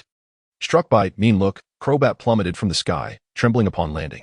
Previously, it had positioned itself close to Gyarados to deliver a finishing blow, but now, under Gardevoir's taunt, it had inadvertently placed itself directly in front of Milotic and Gyarados, becoming the perfect target. Furthermore, Crobat, paralyzed by Mean Look, was utterly defenseless against Gyarados' impending attack. At this moment, Yongfan remained composed, meticulously assessing the battlefield, his brow slightly furrowing. Now eliminate it. Gyarados, Ice Fang, latch onto Crobat. Then unleash Water Gun to send it flying back. Gyarados, who had been observing the battle, could no longer contain its fury. With a powerful flap of its massive tail, it sent Crobat tumbling through the air. Gyarados opened its maw, its sharp, frost-covered fangs poised to sink into Crobat. Snap! In an instant, the Ice Fang pierced through the wings of the Zubat, firmly clamping down on it. The Zubat, startled by the piercing black gaze, shrieked and struggled desperately. Yet it could not escape the grip of the Gyarados' teeth, instead howling in agony. But this was not the end. Crack! Crack! A wave of frost suddenly enveloped the Zubat, rendering its entire body immobile. The creature was encased in ice, frozen solid, fueled by its fury. The power of the Ice Fang had escalated, plunging the Zubat into a state of complete immobility.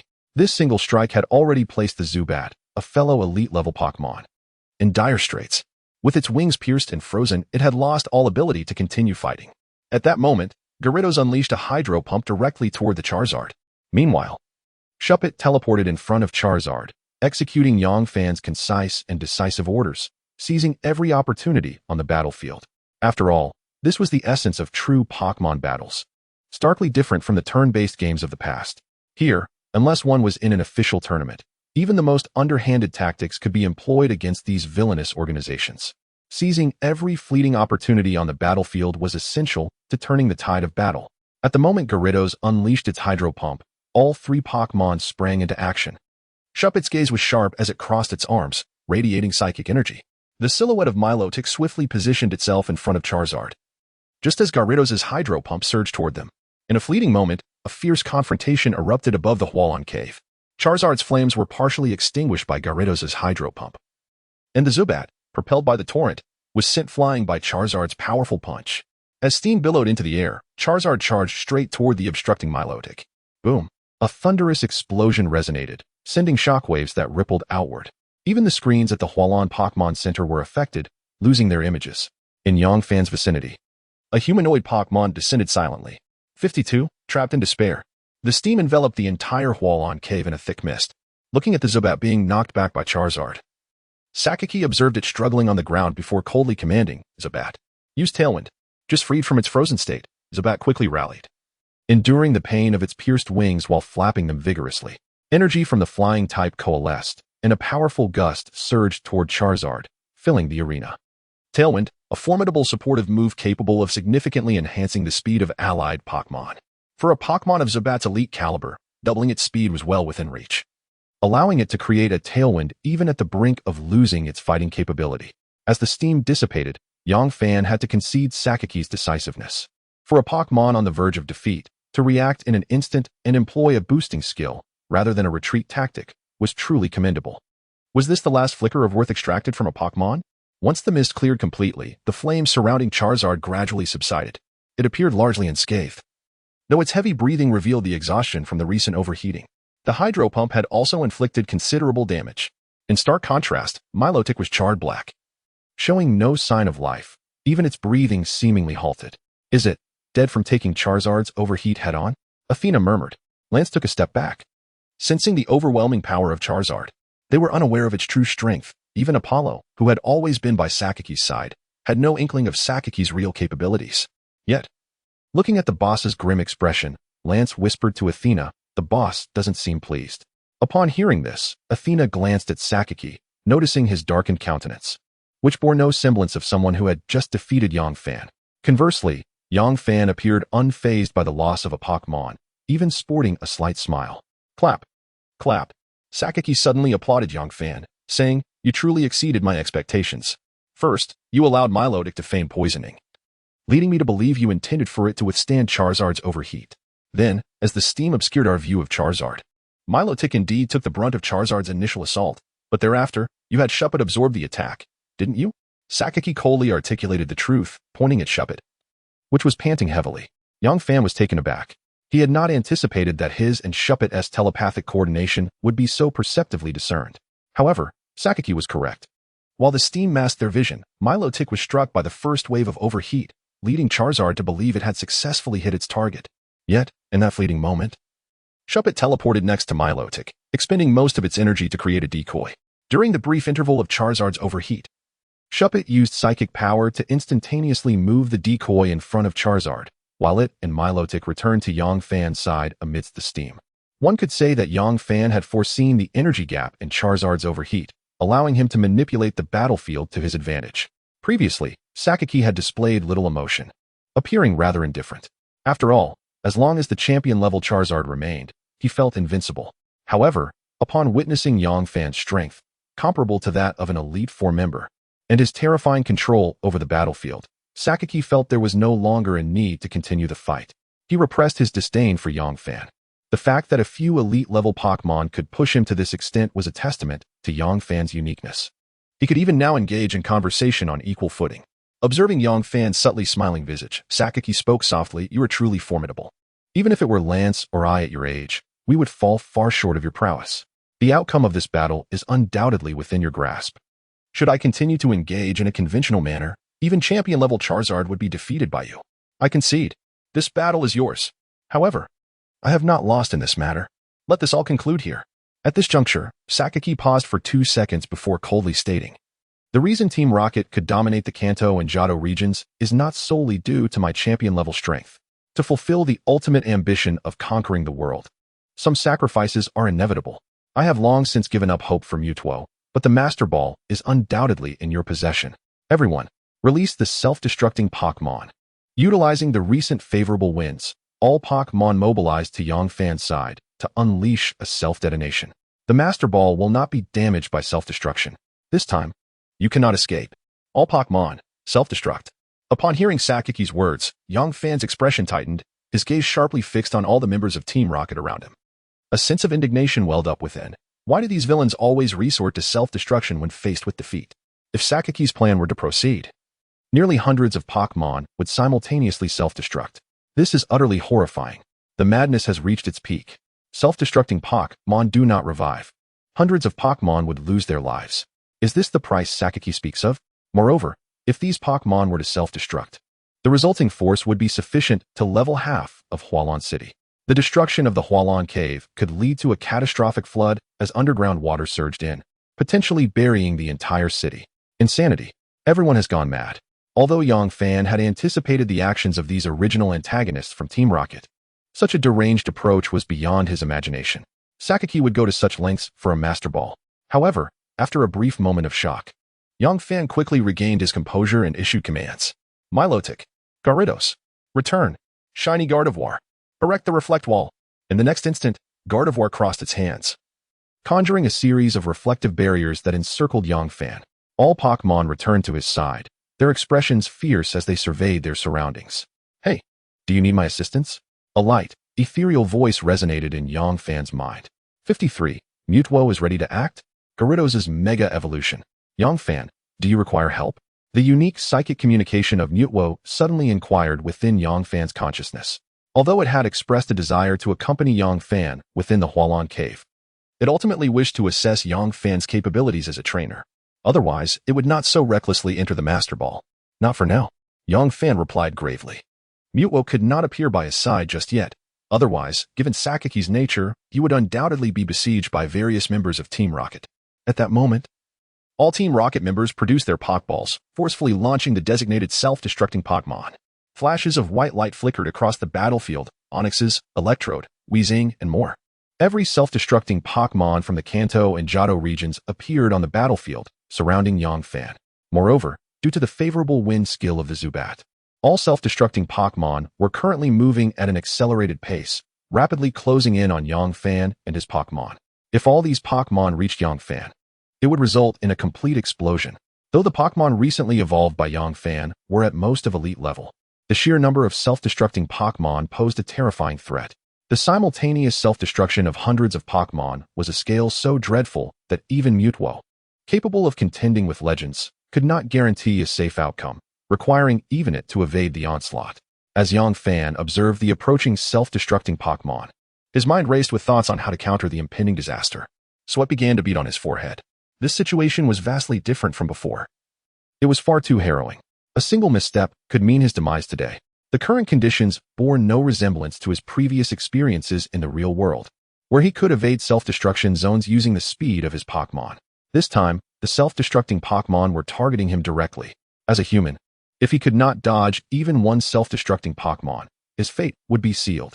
Since evasion was not an option, he had no choice but to incapacitate all these Pokémon before they detonated. This was his only recourse without revealing Mutwo as a trump card. However, if Mutwo were exposed, the subsequent assassination attempts and attacks from various fleets would be far beyond what a mere gym leader could withstand. Thus, he had to take down all these Pokémon to halt their advance.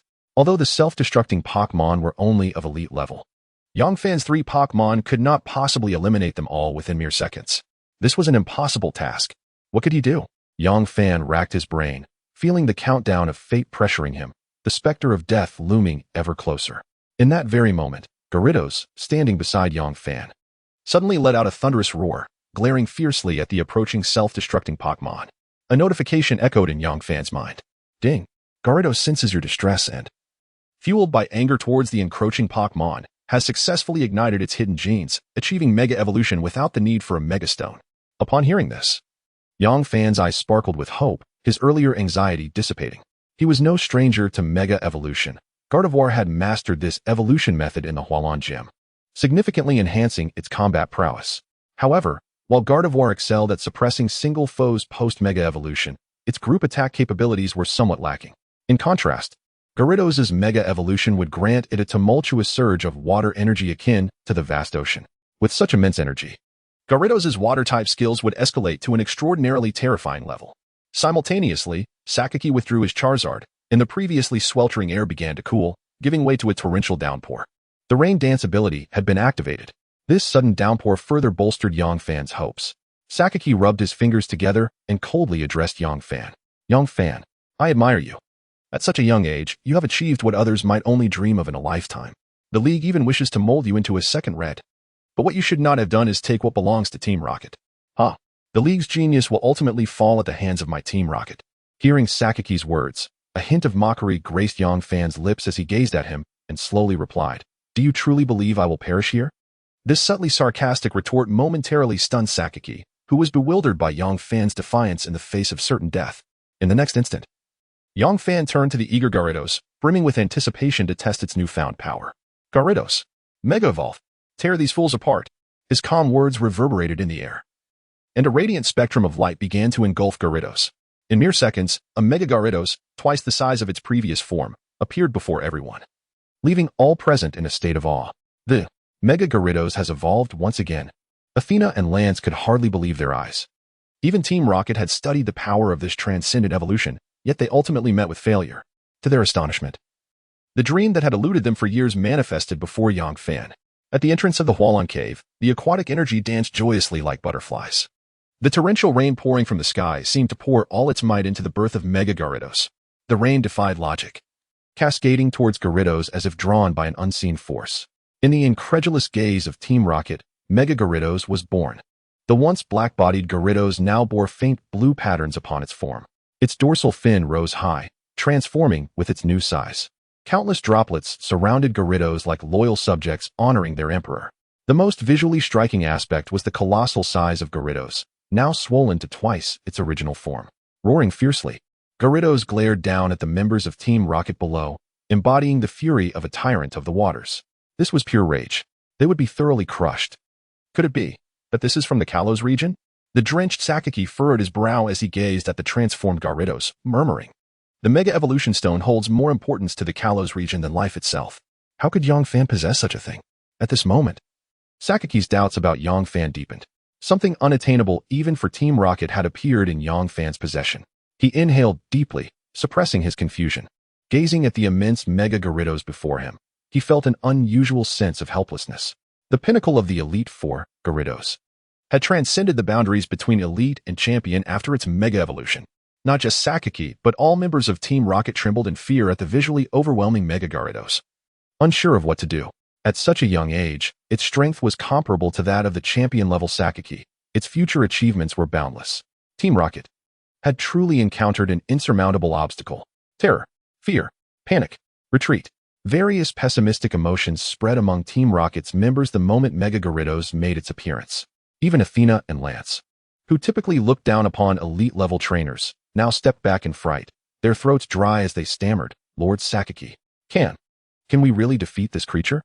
Upon hearing this, Sakaki simply gazed skyward, then spoke in a voice that was soft yet clear enough for those around him to hear, no matter how powerful it seems. "It is merely a Pokémon.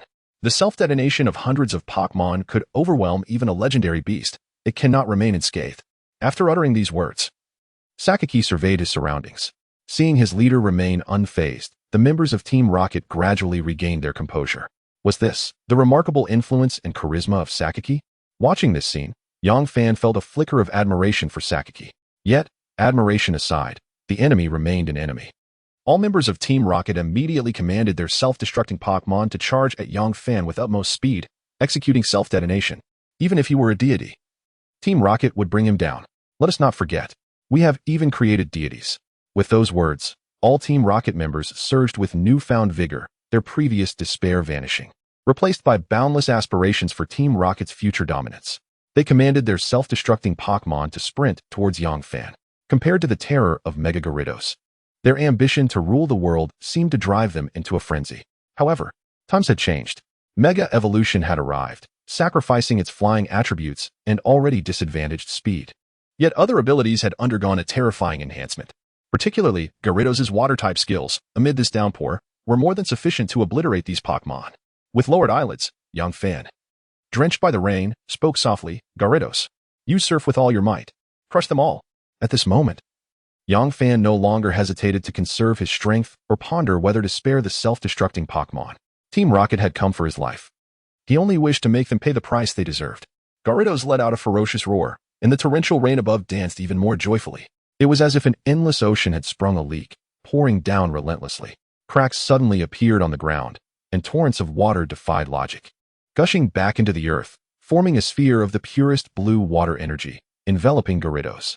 The blue waters swirled around it, continuously gathering in this fortuitous moment. A water dragon even formed in the sky. Gyarados surveyed its surroundings as self-destructing Pokémon recklessly charged from all directions towards it. The swirling water dragon spiraled in the air and then, dove straight towards the ground.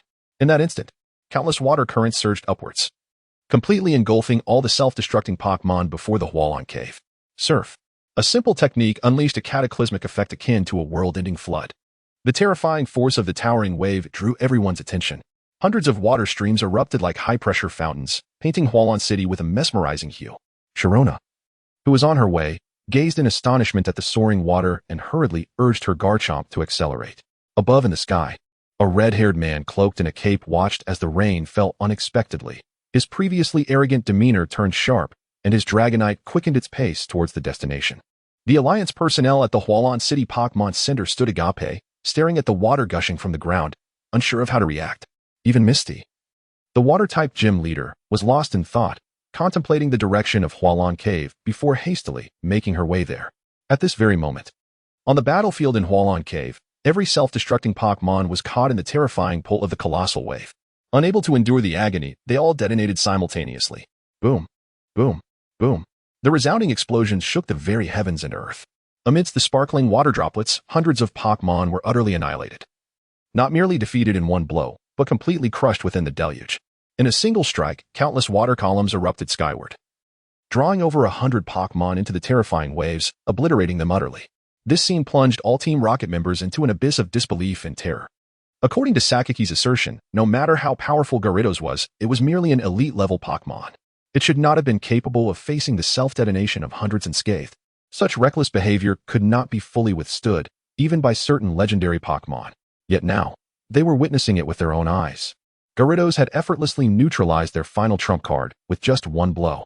The overwhelming sensation of hope swiftly transforming into despair sent shivers down everyone's spine. They were utterly oblivious to the true nature of the fearsome Mega Gyarados before them, a creature that could wield such formidable power in an instant. Sakiki remained impassive, fixated on Yongfan and the Mega Gyarados, his mind racing with thoughts. This scene cast an eerie calm over the entire battlefield. Suddenly, the arrival of Dado broke the tension. Witnessing the godlike presence of the Mega Gyarados, Lance stumbled back, unable to contain his rising terror, and turned to Sakiki, trembling. "Boss, what do we do now?" This question echoed not just Lance's fear and confusion, but also mirrored the anxious gazes of all the Team Rocket members directed at their leader. Sakiki, if even the self-detonation of hundreds of Pokémon could not inflict substantial harm on Yongfan, what else could possibly defeat him? Sakiki surveyed the surrounding Team Rocket members with a stoic expression. Despite his extensive experience in the Pokémon world over the past 2 decades, he had never encountered anyone quite like Yongfan. It was absurd that the Alliance would dare to compare him to Dado. Shaking his head in disbelief, Sakiki addressed Yongfan with a calm demeanor. "Yongfan, this time, Team Rocket has lost. However, next time will be different." Despite his words, there was no trace of defeat on Sakiki's face. Instead, it was adorned with a composed and confident smile. He then retrieved a Pokeball from his waist, prompting Yongfan's heart to race in anticipation of the impending battle. At that moment, a thunderous roar echoed from the sky, shattering the tense atmosphere between the two. Both men looked up, their expressions shifting to alarm. While Yongfan was puzzled, Sakiki took decisive action, instructing Athena and Lance to lead the Team Rocket members away. They were the elite of Team Rocket, and losing them here would be a tremendous loss, even for Sakiki. Noticing Sakiki's retreat, Yongfan chose not to interfere. Firstly, he was uncertain of how many champion-level Pokémon Sakiki still had at his disposal. Despite holding the title of Earth-S Sakiki, he was currently using a champion-level Charizard, which suggested he likely had hidden strengths. Secondly, the dragon's roar from above made even the Mega Gyarados uneasy. It was prudent not to reveal his own capabilities until he knew if the newcomer was friend or foe. Meanwhile, Team Rocket began to withdraw from the Haruka Cave. As a colossal dragon silhouette spiraled through the downpour, another roar followed, and as the torrential rain ceased and the clouds parted, the sunlight revealed the creature's true form. It was Dragonite. Beyond its endearing yet slightly foolish visage, Yongfan sensed its ferocity through his aura. In the Kanto region, only one individual could command a Dragonite of such caliber, one of the Elite Four of Kanto, the champion of Johto, Dado, accompanied by a boisterous laugh. Dragonite hovered above the Haruka Cave, revealing its rider, a man appearing no older than 30, with fiery red hair and an expression radiating arrogance. Clad in a billowing red cape, his haughty gaze fixated on Sakiki and Yongfan below. "You've come too, Dado?" Sakiki inquired, furrowing his brow as he stepped back a few paces into the cave. Having battled Dado numerous times before, He was acutely aware of the man's overwhelming pride. Until he had decisively defeated Dato, Sakaki's identity as the leader of Team Rocket would remain concealed. Currently, Team Rocket found itself in a precarious position. Having lost Mutwell, their ultimate weapon, they lacked the support of any legendary Pokémon, leaving Sakaki as their sole powerhouse. Other members had either failed to mature or proved ineffective. The operation to seize control of Haruka City had to succeed, yet Yangfan's unexpected emergence had complicated matters. Sakaki needed to return and oversee Team Rocket's strategy, for the Alliance would undoubtedly launch a sweeping manhunt for Team Rocket members in the wake of their failure.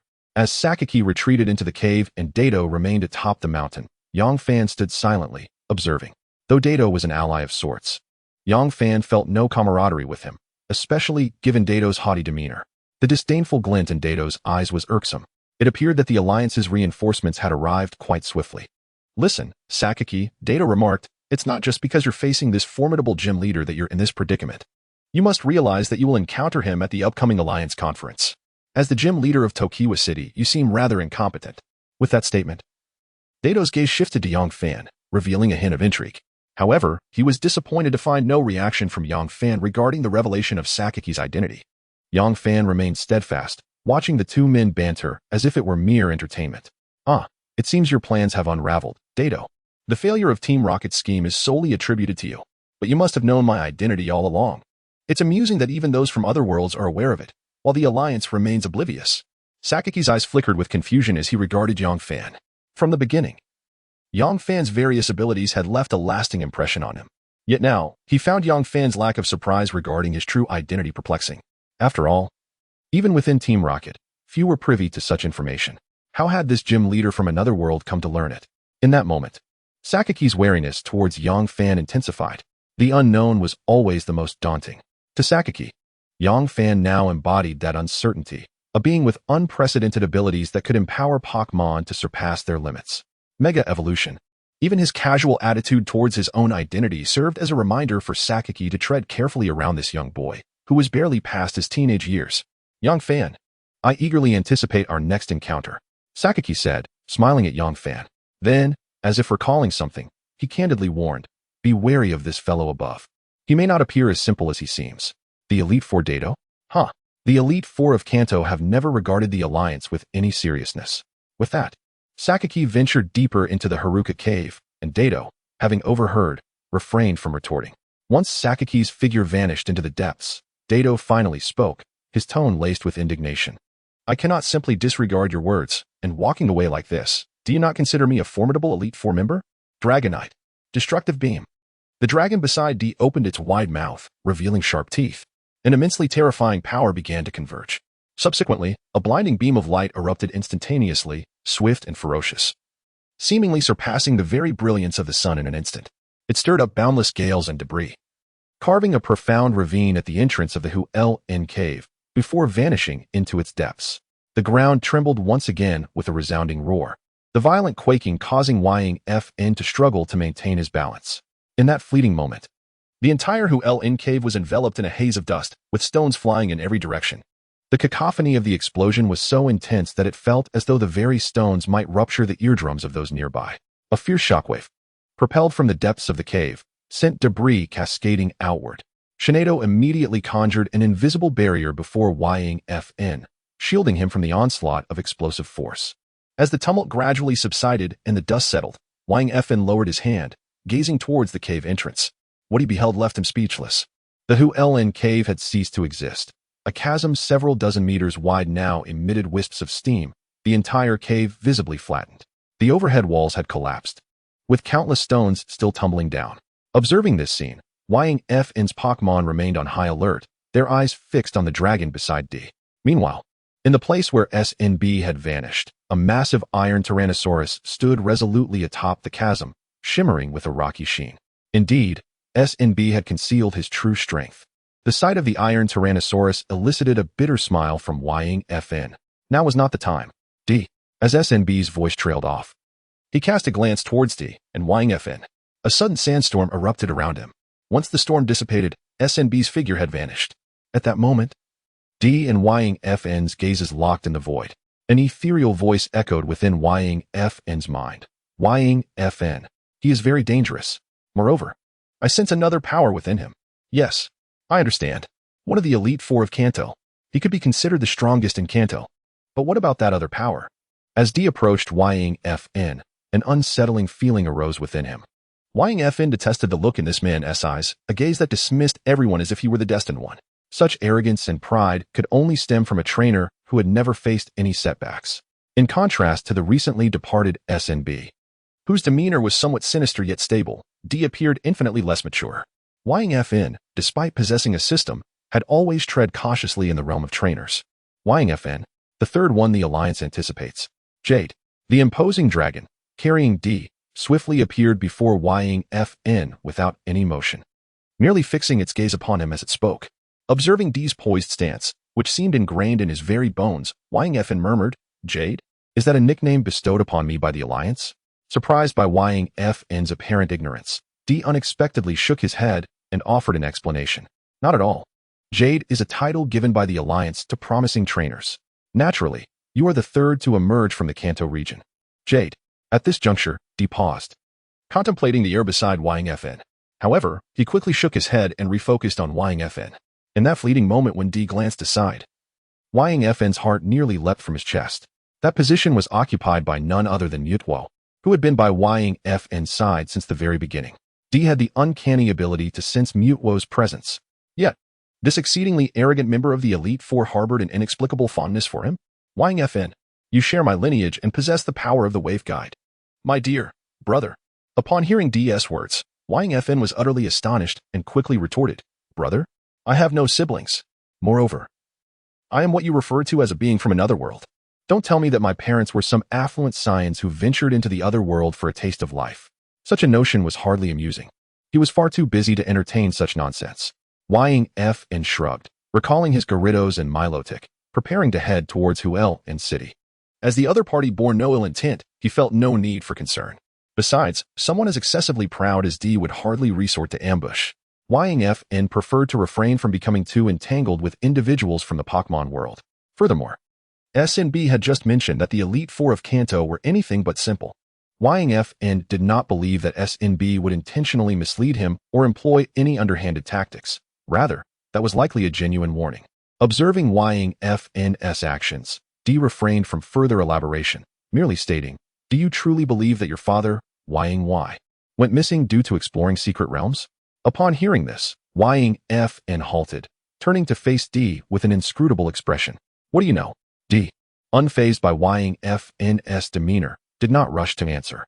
"In this world, only two individuals can inherit the power of the dragon. That is me. And you. The power of the dragon? What is that?" Ying-Fn, now disinterested, pressed further. "What do you know?" Seeing Ying-Fn's dismissive attitude, D remained unperturbed. "Do you know how many secret realms exist in the Pokémon world? Why is it that Ying-Y remained unharmed in the numerous realms, yet vanished solely in that one?" As D spoke in riddles, Ying-Fn felt no attachment to the conversation and turned towards Huel and City. He found nothing novel in D's claims. On the contrary, he had heard similar tales countless times. Observing Ying-Fn's indifference, a faint smile crept across D's lips. "You and I truly are alike, my brother." In the next moment, D vanished, soaring through the sky on his dragon, heading towards the Quartz Plateau. Meanwhile, Ying-Fn, en route to Huel and City, encountered a familiar face. "Are you all right, Ying-Fn? Did I arrive too late?" Ying-Fn, speak up. What transpired? Gazing at the overly anxious Sharona, Ying-Fn's previously somber expression softened. "Ah, I'm fine. Look, I'm perfectly all right," he exclaimed, bouncing around a few times. "Yes, as long as you're okay." Sharona sighed in relief, her heart gradually calming down. However, recalling her earlier boldness, a blush crept across her face, a hue unbefitting of a champion. Should this incident become known, Ying-Fn would likely face betrayal from countless individuals. Realizing this, Sharona quickly waved her hands, attempting to explain herself to Ying-Fn. "I was merely concerned for your well-being, after all, as one of my few friends.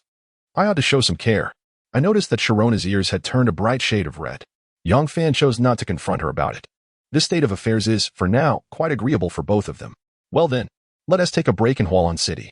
You rushed over here so quickly. Your Garchomp must be exhausted." After speaking, Ying-Fn noticed a few dry leaves on Sharona's head and reached out to remove them. However, as Sharona saw Ying-Fn moving closer, Her entire being felt as if it would ignite, and her recently calmed heart began to race once more.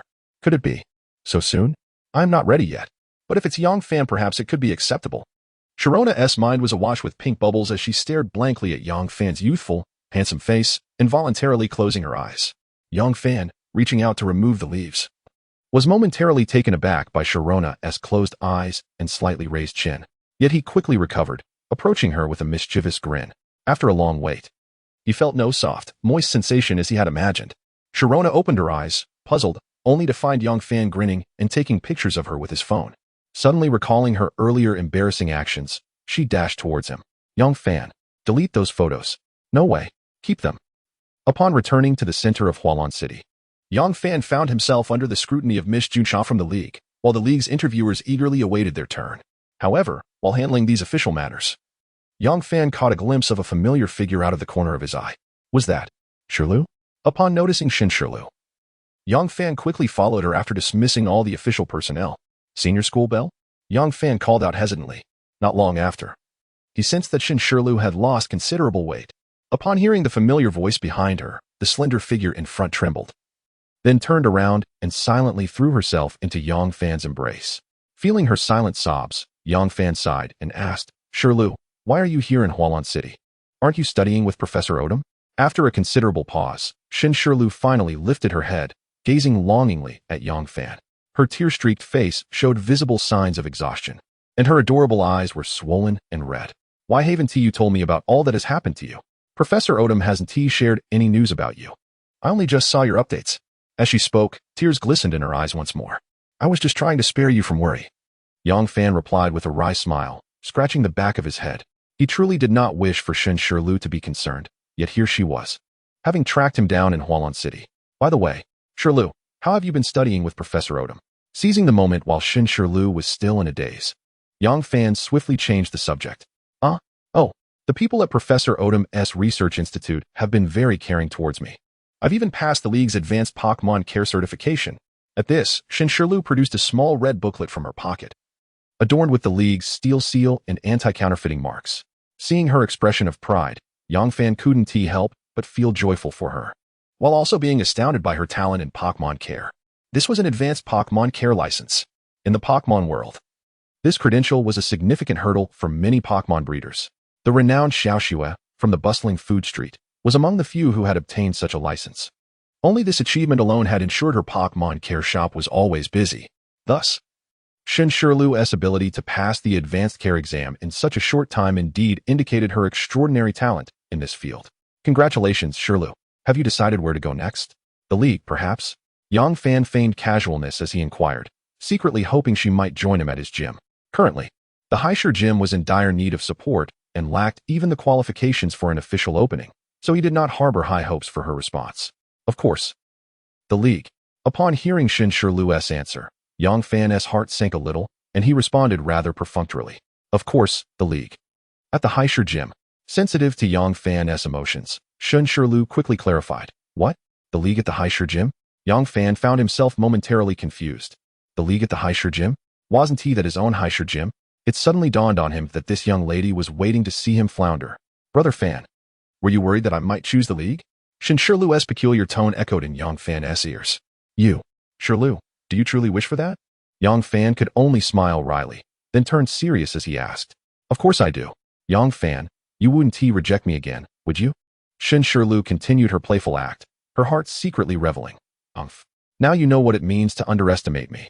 This is what they call the thrill of the chase. In her internal monologue, Shirlu felt quite pleased, inadvertently letting her true feelings slip. Upon hearing her words, Yangfan couldn't help but feel a twinge of guilt towards the young girl. The reasons for his previous rejections stemmed from his own lack of strength, compounded by his parents' disappearance, which he did not wish to appear too simple. If his relationship with Shirlu were to become too close, it could inadvertently bring her calamity. However, now, Yangfan was no longer afraid. 58. The battlefield? News from Professor Odom. Yangfan. While he conversed with Shirlu, a mature female voice suddenly reached their ears. Without a second thought, Yangfan turned to greet the newcomer. Sharona, where did you disappear to just now? Oh. It was those League officials. If I had appeared next to you, I would have been stuck there for quite a while. Sharona replied to Yangfan. while her curious gaze shifted towards Shun Shirlu behind him. Instantly, the eyes of Shun Shirlu and Sharona met, and Yang Fan, caught between the two, suddenly felt a chilling sense of foreboding. What a strange turn of events. Why is it so cold all of a sudden? Yang Fan muttered, rubbing his arms together for warmth. Sharona then initiated a conversation, asking, and who might this be? Before Yang Fan could respond, Shun Shirlu boldly extended her hand, introducing herself to Sharona. I'm Shun Shirlu. Currently, I am Yang Fan's childhood friend, perhaps even his fiancée. Hearing this, Yang Fan was utterly dumbfounded. Hey, what is going on here, Shirlu? Fiancée, he thought, and must she make such a point about being childhood friends? At present, Yang Fan, still somewhat bewildered by the situation, could only manage a wry smile as he observed the two individuals whose gazes seemed to spark with intensity. However, upon hearing Shun Shirlu's response, Sharona did not exhibit any particularly distinct expression. Maintaining the demeanor befitting a champion of Sinnoh, she accepted Shun Shirlu's handshake. Sharona, currently, Yang Fan's only friend of the opposite sex in the Pokémon world. Yet, who knows what other relationships may develop in the future. Watching the unspoken confrontation between Shun Shirlu and Sharona, Yang Fan found himself at a loss for words. Is this what they call a legendary battlefield? Just as the three found themselves enveloped in a peculiar atmosphere, another female voice echoed forth. Yang Fan, are you all right? Little Blue, who had been hastily approaching, looked at Yang Fan with a concerned expression. However, upon seeing the trio, she appeared momentarily taken aback. I'm fine, what's the matter? Yang Fan inquired eagerly, as if she were his savior. Well, Professor Oak has arrived in Hualan City, and he wants you to come over. Noticing Yang Fan's impatient demeanor, the quirky little Blue promptly divulged her purpose. As Yang Fan dashed out, she added, Yang Fan, I owe you one this time, otherwise my little baby and I would. Her voice was low, and as she spoke, she dramatically patted her abdomen, as if something truly were there. This statement did not go unnoticed by Shun Shirlu and Sharona, who felt a sudden chill wash over them. Turning to see their penetrating gazes, Yang Fan felt as though he might be consumed by them. Meanwhile, Little Blue gazed at her belly with an affectionate expression, and upon noticing Yang Fan's glance, her eyes curved into crescent moons, though the smile at the corners of her mouth betrayed her true nature. Just you wait. Yang Fan mouthed to Little Blue before swiftly disappearing down the quiet corridor. Once he vanished, Shun Shirlu and Sharona, with serious expressions, cornered Little Blue against the wall. Moments ago, she had been brimming with confidence, but now she resembled a forlorn kitten, meekly crouching in the corner. Professor, I'm here. Upon entering the office, Yang Fan found Professor Oak deep in discussion with the Hualan Gym leader, Xiaoxia. Xiao Fan, you've arrived. I hope everything is all right? Professor Oak inquired with concern. Yang Fan nodded, assuring him he was unharmed. This is Xiaoxia, the gym leader of Hualan City. She should be around your age, right? Professor Oak said, hesitating. Should be?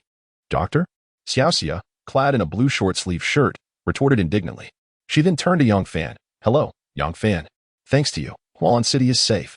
Yang Fan responded warmly to Xiaoxia's familiar demeanor. No problem. It was my duty. I won't disturb you any longer. Yang Fan, doctor, I'll take my leave now. I need to check on the Hualan cave. After bidding farewell, Xiaoxia exited the office. Yang Fan returned his questioning gaze to Professor Oak. Xiao Fan, Team Rocket has truly been pushed to their limits. The legendary birds of the Kanto region have been captured by Team Rocket. And we've even received intel that they are targeting Mew. With a crack, the office desk suddenly split in two. Professor Oak's expression turned grave, and an imposing Arcanine appeared in the room, alert to its surroundings. Mutwo, come down. Yang Fan communicated with Mutwo through his aura. Yang Fan, I heard it. The news about Mew. Mutwo's excitement was palpable in Yang Fan's aura perception. Yang Fan understood this fervor, after all, possessing intelligence far surpassing that of humans. Mutwo was caught in a struggle between reality and illusion, yearning to prove itself through its own strength.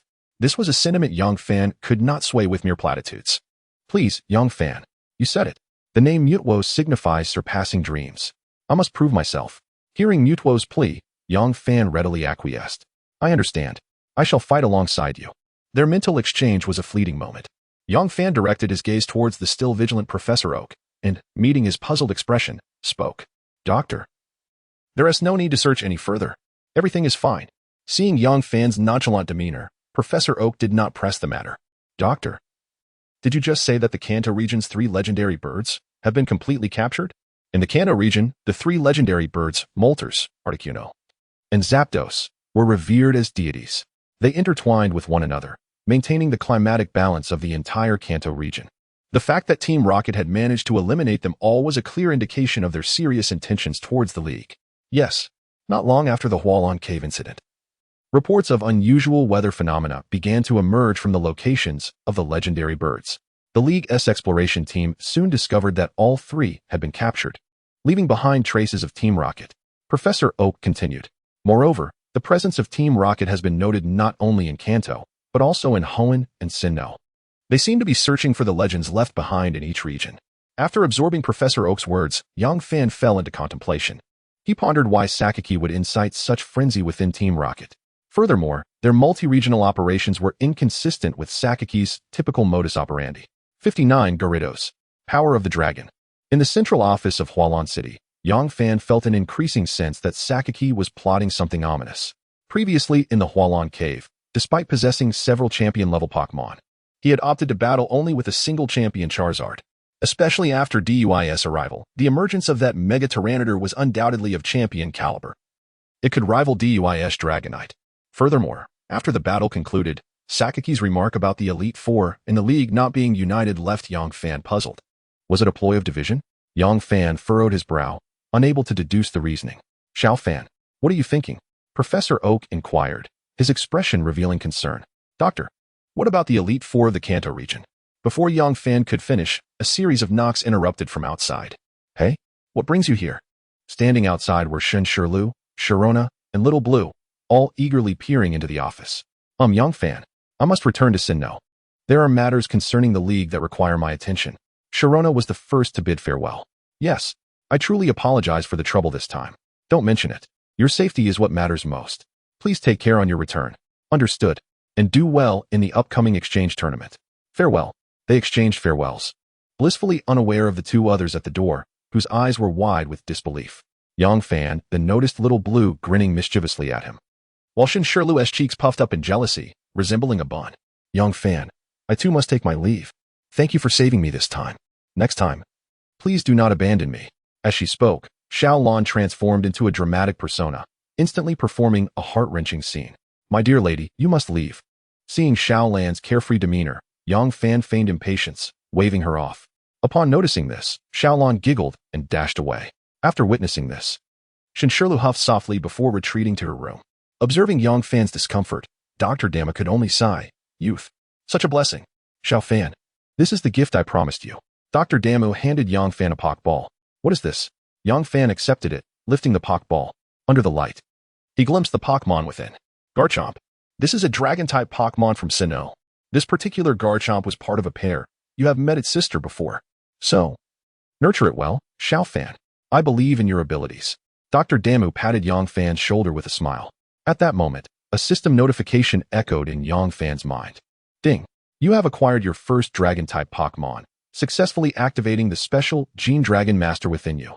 As Yang Fan grasped the Pokeball, an unprecedented sensation enveloped him. He could effortlessly sense the emotions and thoughts of the Garchomp inside. Unlike his previous experience with Aura, which required active perception, this feeling was as if it came naturally. He could distinctly perceive Garchomp's emotions. Is this Dragon Mastery? Yang Fan murmured to himself. He then pressed the button on the Pokeball, and a flash of white light revealed a 1-meter-tall, adorable dragon baby within the room. Upon its emergence, Garchomp felt a warm familiarity and eagerly rushed over, wrapping its tiny arms around Yang Fan's leg. Yang Fan carefully lifted Garchomp, noticing the particularly rough texture. This must be Garchomp's rough skin trait. Seeing such a charming Garchomp, Shirlu, who had been slightly envious moments before, instinctively leaned closer. Utilizing her remarkable breeding talents, she quickly formed a bond with Garchomp, showcasing once again the terrifying prowess of the esteemed school beauty. The exclusivity of Dragon-type Pokémon surpasses that of all other Pokémon, and their formidable combat abilities elevate them above ordinary Pokémon. This inherent strength renders them particularly fierce and domineering, which is why training them typically begins in their juvenile stages. Hello? Just as Shirlu tended to Garchomp, Yang Fan was about to inquire about a previous question to Dr. Damu when a phone call interrupted, causing his words to falter. Yes, I understand. I will be there shortly. Dr. Damu's expression grew grave as he hung up, the seriousness of the situation evident on his face. Xiao Fan, you should take Shirlu back. I will explain everything to you later. Right now, it seems the Pokémon world is on the brink of a grave crisis. Doctor Dama managed a strained smile as he addressed Young Fan and Shin Shirlu. The Pokémon world is in danger? Young Fan was taken aback by Dr. Dama's words. As a champion trainer and Pokémon researcher, Dr. Dama placed the safety of the Pokémon world above all else. What could possibly be so serious as to elicit such a response from him? Moreover, Young Fan couldn't shake the feeling that when Dr. Damu mentioned the impending crisis, he had cast a fleeting glance his way, revealing a glimmer of worry and guilt that Young Fan's aura detected. Is this related to my parents? He pondered. Or perhaps, considering Dr. Damu's previous unsolicited assistance, Young Fan doubted it was solely due to Shinyan's influence. The only plausible connection seemed to be Dr. Damu's past interactions with his parents. Now, the urgency for him to leave the Pokémon world might be closely linked to the mystery of his parents' disappearance. Quickly processing this information in his mind, Young Fan lowered his gaze, asking with a serious tone, "Is this related to my parents? If so, please, doctor, you must tell me." In a sense, Dr. Damu was indeed concerned for Young Fan's safety. If anything unfortunate were to occur, he might not be able to shield him. However, Young Fan was far more focused on the incident surrounding his parents' disappearance. Was that incident truly an accident? Or was it orchestrated? Brother Fan, are you all right? Just as Young Fan fell into silence, Shinshirlu, cradling Garchomp, peeked over carefully at the two. I'm fine. Let me take you home. Young Fan replied as he accepted Garchomp back into its Pokeball. It was best not to burden her with this knowledge. What's going on? Is it about the legendary Pokémon? Upon hearing Young Fan's words, Shinshirlu appeared somewhat reluctant, her eyes filled with a pitiful gaze directed at him. Nevertheless, she understood that by accompanying Young Fan, she should at least refrain from causing him any trouble. Feeling utterly powerless, she resolved that her presence would only be a hindrance. Having come to this realization, Shinshirlu, with a sense of understanding, said to Young Fan, "Brother Fan, I will wait for you at the gym. You must return safely." Sensing the change in her demeanor, Young Fan felt an inexplicable pang of compassion, yet he approached her to offer reassurance. "Shirlu, this situation is genuinely perilous." So, he trailed off, aware that some matters need not be articulated too explicitly. After exchanging farewells with Dr. Damu and Young Fan, Shinshirlu made her way to the spatial gate. In the office, Dr. Damu, feeling the weight of Young Fan's scrutinizing gaze, finally divulged the truth. "Xiao Fan, when you were 10, your parents accepted a mission from the Alliance to explore the spatial gate. That task was arguably the most legendary in the history of the Alliance." The most legendary? Upon hearing Dr. Damu's words, Young Fan couldn't help but recall the legends within the Pokémon world. Mew from Kanto, Ho-Oh and Lugia from Johto, and Groudon and Kyogre from Hoenn. Could it be that his parents were connected to those legends? Suppressing his curiosity, he continued to listen to Dr. Damu's explanation. "To this day, I have no idea what kind of legendary power it was. No document could be found that related to it. It was during that event that the Alliance's covetousness for the legendary power ultimately provoked its wrath." Reflecting on the past, the despair in Dr. Damu's voice was palpable. 10 years ago, Dama City was still the home of the first Alliance champion, a title only rightfully held by exceptional talents. Not to mention, during that exploratory mission, there were formidable trainers like Young Fan's parents involved. So, this incident. Young Fan clenched his fists, asking, "Is it true that Team Rocket has found traces of Mew?" It was also due to the legendary eruption of power that, when we found ourselves at a dead end, Mew led us away from that place. Mew? This revelation left Young Fan somewhat astonished. And, the location of Mew? Young Fan hastily pressed Professor Oak for details. According to the latest information, Mew's whereabouts were traced back to Goldenrod City. Coincidentally, that area also served as one of Team Rocket's bases. I hope you consider this carefully. Without allowing Professor Oak to finish, Young Fan bolted out the door, activating his Pokédex to locate Goldenrod City. He then vanished alongside the increasingly impatient Mutwo, leaving Professor Oak in a corridor filled with uncertainty. On the road to Goldenrod City, Young Fan and Mutwo flickered in and out of sight. As Mutwo was still unfamiliar with navigation, it needed to pause and recalibrate its direction after traversing a certain distance. "Mutwo, can you pinpoint Mew's location upon reaching Goldenrod City?" "Yes, I can already sense it," a feeling both familiar and repugnant. After uttering this, Young Fan and Mutwo disappeared once more along the path.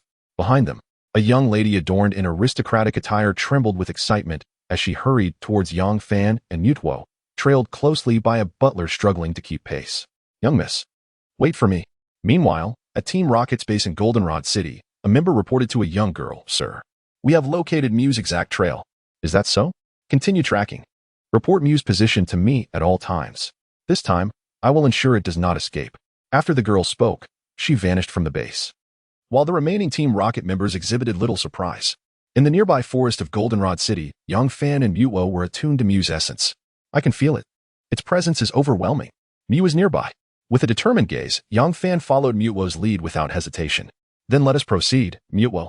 Responding to Yang Fan's words, Mutwo used its psychic abilities to propel them through the clouds. Yang Fan's mind was flooded with Mutwo's visualization of Mew's flight path, observing the illogical and chaotic route. Yang Fan furrowed his brow, remarking this route, truly befitting the most mischievous of Pokémon, as if it is engaged in a game. Even while soaring through the air at tremendous speed, Yang Fan could converse freely, shielded by Mutwo's energy field. Suddenly, Mutwo slowed down. Yang Fan, I sense another psychic presence. Mutwo communicated. Another psychic presence? In Goldenrod City. Could it be her? Mutwo, accelerate. We cannot allow Team Rocket to get ahead. As Yang Fan's words resonated, Mutwo's speed surged once more, transitioning from stillness to motion with flawless precision. Before long, suspended 1,000 meters above the ground, Yang Fan gazed down at the desolate landscape. Mutwo raised one arm, and its body began to emanate a peculiar purple glow, an indication of concentrated psychic energy, accompanied by Mutwo's low roar. Yang Fan observed as the clouds fractured, resembling shattered glass, before rapidly expanding. Upon shattering this mirage-like space, a pink figure flickered into existence.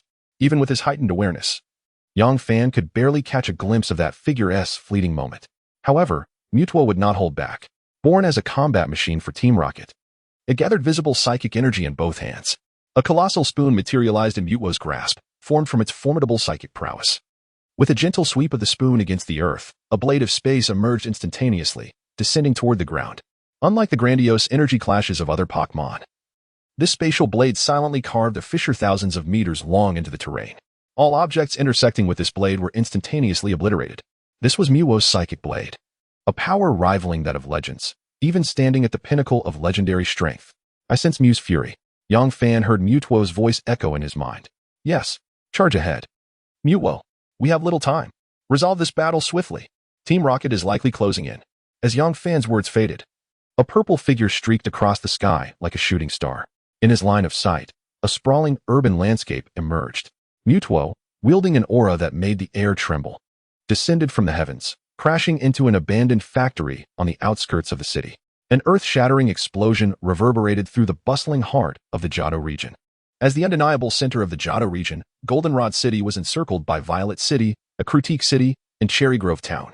It not only served as the commercial hub of Johto, but also functioned as a vital transportation nexus connecting to the Kanto region.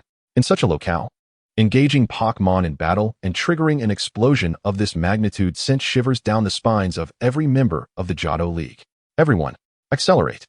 A muscular man with a buzz cut shouted at the League members following behind him on the route from Cherry Grove City to Goldenrod City. It seems Team Rocket has indeed discovered Mew.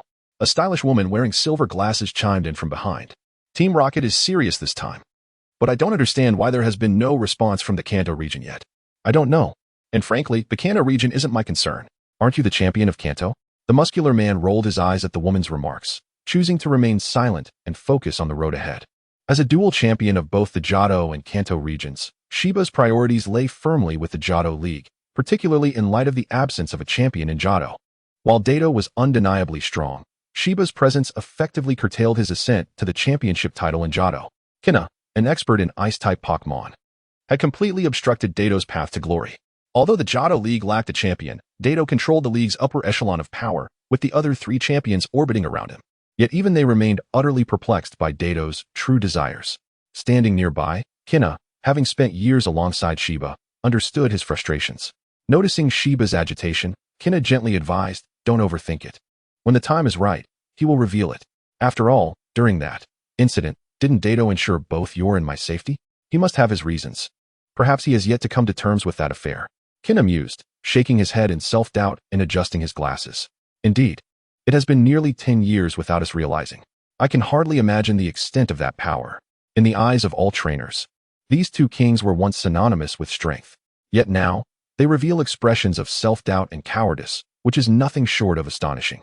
Meanwhile, outside the abandoned factory in Goldenrod City, Natsuki, with a frosty demeanor, utilizes her psychic powers to survey her surroundings. This is the place. Alakazam, conduct a thorough search. Find me the elusive Mew. Moltres, be ready to attack at any moment. As a flash of white light flickers, Alakazam deftly wields its spoon, scanning the area meticulously. Initially, Moltres casts a wary glance at Natsuki, but then recollects itself, maintaining vigilance in the vicinity. This is the sacred region of Johto, one of the legendary birds. It is truly unbelievable that Team Rocket has managed to capture them. Upon seeing Moltres, Yongfan realizes why the main members of Team Rocket were conspicuously absent during the encounter in the Celadon Cave. Only the non-combatant Athena and the logistics officer Lance were present. So, the others were preparing for the legendary birds? Truly. Sakaki is a strategist who never puts all his eggs in one basket. From the very beginning, he never intended to reclaim Mew and the Master Ball from Yongfan. This was all preparation for a future confrontation with the League. Yongfan, Mew has entered the spatial dimension. I require more time to locate the spatial coordinates. In the realm of consciousness, Mew's voice resonates once more. Hasn't he escaped? Yongfan queries, puzzled. It cannot escape. My psychic powers cover a radius of several thousand meters. Any movement will be immediately detected. Hiss. How terrifying. Yongfan cannot help but draw in a sharp breath, astonished at the extent of Mew's power. That breath, however, does not go unnoticed by Natsuki, who commands, "Who is there? Show yourself." Both Natsuki and Alakazam turn their gaze toward Yongfan's location.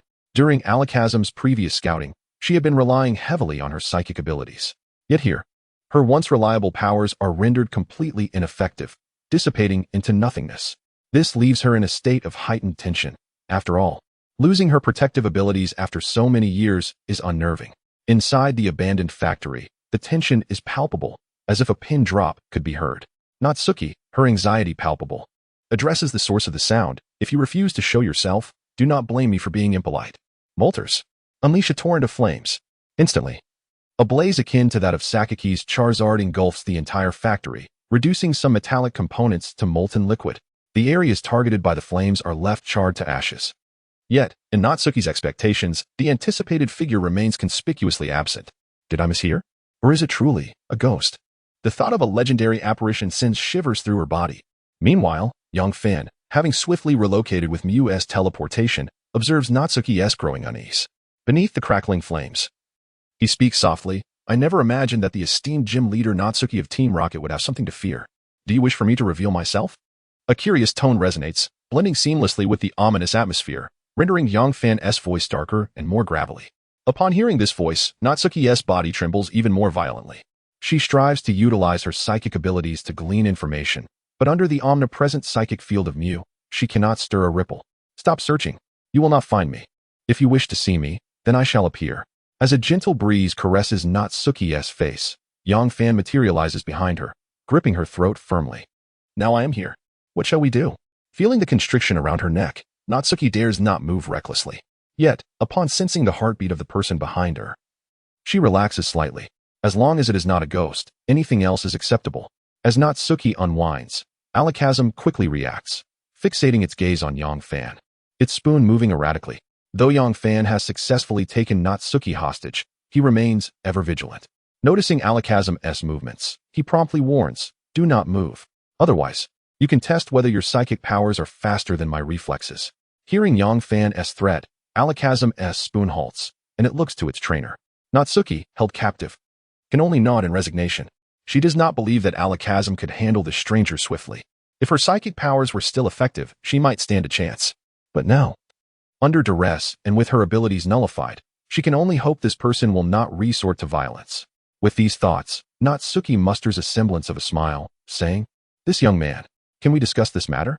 Yongfan finds himself momentarily swayed by Natsuki's gentle tone. Sensing a reaction from him, Natsuki's mind spirals with countless unfounded notions, darkening her mood. She then reverts to her usual demeanor, cool and anxious, stating, "Haven't you taken enough advantage?" Feeling the refreshing aroma wafting from her, unique to the realm of Pokémon, Yongfan shifts slightly, replying, "I fear I may not have another opportunity. What if Lady Natsuki turns her back on me? After all, I cannot contend with your Alakazam and Moltres." Ignoring Yongfan's jest, Natsuki breathes deeply, striving to maintain her composure. "I will return Alakazam and Moltres, and give you the Pokeballs. Can you release me now?" Upon hearing Natsuki's proposition, Yongfan contemplates a refusal, yet Mew's voice echoes in his mind. "Yongfan, I've located Mew's position," with resolve in his heart. Yongfan gazes at the stoic Natsuki and softly states, "I'm sorry, Gym Leader Natsuki. You must wait, having served as a high-ranking officer in Team Rocket for years. Natsuki understands the implications of this statement. Before she can voice her thoughts, a swift and powerful chop strikes her delicate neck, rendering her instantly unconscious. Alakazam, witnessing its trainer's defeat, becomes flustered. Meanwhile, the ever-impatient Moltres emits an annoyed screech. However, upon sensing the subtle pressure surrounding them, it cautiously emits a low cry. Mew, teleport them away. Adhering to a principle of non-lethality, Yang Fan kindly instructs Mew to transport them all to safety. Otherwise, this location would surely become a battlefield, and survival would be a challenge. The combat prowess of Mew and Mewtwo is not to be trifled with. While their destructive capabilities may not rival those of the most formidable legendaries, they are nonetheless formidable. Watching Natsuki vanish, Yang Fan commands Mew, "Let us begin." No sooner had he spoken than the space before Yang Fan shattered, an inexorable pull emanating from the rift. As the fabric of reality crumbled, a charming sprite, adorned in shades of white and soft pink, gazed at them with a mixture of confusion and indignation. Is it Mew? Observing the extraordinarily adorable sprite before him, Yang Fan was aware that it had once rescued Professor Oak. However, if he wished to engage in meaningful communication with it, he would inevitably have to face a fierce battle. As a trickster sprite, Mew lacked sufficient strength. It might merely consider him the protagonist of a prank to be toyed with. Thus, whether for the sake of Mewtwo or in pursuit of his own truth, victory in this confrontation was imperative. Mewtwo, use Shadow Ball. Yang Fan inhaled deeply and commanded coldly. As a psychic-type sprite, Mew's choice of ghost-type moves was indeed Yang Fan's strategy. Although type advantages might not hold significant weight in battles of this caliber, under Yang Fan's orders, dark energy began to converge between Mewtwo's hands. Subsequently, several dark orbs of energy materialized in the void, ominously peculiar. As this energy coalesced, even the shadows beneath them seemed to tremble. Meow? At that moment, Mew finally sensed the looming threat. Its eyes, reminiscent of the world's primordial form, turned serious. As Mewtwo launched its shadow balls like artillery towards Mew, the latter transformed into a pink apparition, gracefully dancing amidst the barrage of shadowy spheres. Boom, boom. The evaded shadow balls struck the ground nearby, where the landmark of Golden City had been planned. However, after such bombardment, it seemed likely that the project would have to be relocated. Yang Fan watched Mew's figure darting about, murmuring to himself, "Is Mew's fighting spirit truly so weak?" Although there had been no tangible conflict between them, Yang Fan realized that he was struggling to keep pace with Mewtwo and Mew. As Mew dodged, it relied on its rather feeble aura to barely perceive the unfolding battle. Ding! Your aura power, feeling unable to discern any traces of combat, erupted into a perfect state. Upon hearing the familiar system notification, a slight smile graced Yang Fan's lips. He had not anticipated that his abilities could be augmented by the system. With this realization, the perfect aura power within him surged forth, creating a notable disturbance in the arena where Mewtwo and Mew clashed. Mew, with widened eyes, regarded the rising aura emanating from the human below. A sense of familiarity and kinship washed over it. Simultaneously, Yang Fan experienced an unprecedented clarity in his mind and an invigorating sensation coursing through his body. Watching Mew flit through the skies, a smile blossomed on his face. Mewtwo, use Future Sight to seal off Mew's escape routes. Under Yang Fan's guidance, Mewtwo waved its hand, sending several purple psychic waves towards Mew, which subsequently concealed itself within their vicinity. At Mewtwo's level of power, executing a move like Future Sight required no specific timing. The moment Mewtwo focused its thoughts, the hidden energies would erupt instantaneously, ensnaring Mew. Cornered and with no way out, Mew gazed up at the human's smile, growing increasingly familiar. Wasn't that the expression it wore after successfully executing a prank? With this thought, Mew pouted, a surge of formidable power coalescing within its diminutive body. Mewtwo, be careful, Yang Fan cautioned, alert to Mew's intentions. This little sprite was serious now. 63. Counterattack. Mew's ultimate move. In the abandoned factory of Golden City, the entire ceiling was lifted by the residual energy of their battle. Dust and debris swirled as countless energies converged. The tense atmosphere resembled a balloon stretched to its limits, poised to burst at any moment. Yang Fan, striving to familiarize himself with his newly acquired perfect aura, aimed to play a significant role in this confrontation. Meow. At that moment, Mew launched its assault. Unlike its previous defensive and evasive tactics, it retaliated against Mewtwo's relentless attacks with palpable irritation. For years, it had been regarded as the origin of all sprites. In the eyes of the Pokémon world, its symbolic significance far surpassed its combat prowess. Few had witnessed Mew in earnest battle. Possessing the genes of nearly all sprites, it could assume any Pokémon's form to play pranks across the world. Throughout its endless journey, Mew had encountered countless Pokémon and heard many legends from various regions, although its battle spirit was not particularly strong. The experiences gained over the years had endowed Mew with a strength not to be underestimated, far beyond the mere representation of a mascot. A lack of combat fervor did not equate to feeble capabilities, or rather, Mew had seldom taken battles seriously. Observing the aura blasts surrounding Mew, Yang Fan felt neither surprise nor confusion, for he was well aware of Mew's formidable strength. In Professor Oak's earlier discussions, Mew had rescued them from a significantly powerful adversary. Moreover, in the recollections of his past life, Mew's combat abilities were on par with Mutwo's, even without earnest effort. Though he was reluctant to confront Mew, Yang Fan could not deny his excitement. This was an opportunity to truly experience the power of legends and hone his skills against such a formidable opponent. This is a worthy adversary, Yang Fan declared. Mutwo, unleash your true strength. Reflecting on the battlefield dynamics, he felt a surge of passion. A blue energy erupted from him, connecting him to Mutwo in the sky. At that moment, their forms synchronized perfectly. Was this the power of perfect aura? Realizing the continuous flow of aura power within him, Yang Fan and Mutwo exchanged a knowing smile. Mutwo, let us use Aura Sphere. Boom. The overwhelming number of aura spheres from Yang Fan and Mutwo obliterated Mew's aura spheres, crashing into the surroundings of the abandoned factory with a series of explosive sounds. Mew, evidently caught off guard by their strategy, exhibited uncontainable confusion in its large, adorable eyes. It could not comprehend why its aura spheres were being overwhelmed. The playful mentality it had always maintained dissipated, revealing the stark reality that its opponent's strength far exceeded its expectations, comparable to the formidable figures it had encountered before. Recalling another dark entity from its past, Mew's eyes brightened suddenly, and a pink mist enveloped its entire being. Yang Fan, what is this? Mutwo's voice questioned in Yang Fan's mind, puzzled by Mew's actions. Observing Mew's transformation, Yang Fan felt a surge of tension as he replied to Mutwo, this must be transformation. Mutwo, stay vigilant. Transformation, a signature move shared between Mimikyu and Mew, was not merely a powerful skill. Due to the disparities in Pokémon species, transformation alone could not bridge the gap. Mimikyu's transformation could at most imitate the skills and traits of other Pokémon. However, for certain Pokémon, their proficiency in various skills renders transformation nearly inconsequential. Yet, this ability manifests a profound metamorphosis in Mew. As a legendary Pokémon of Kanto, Mew's innate powers surpass those of nearly all ordinary Pokémon, rivaling even some legendaries from other regions. Coupled with its vast knowledge of various Pokémon types, Mew can elevate transformation to a level akin to exclusive abilities like Groudon's Cliff Sword.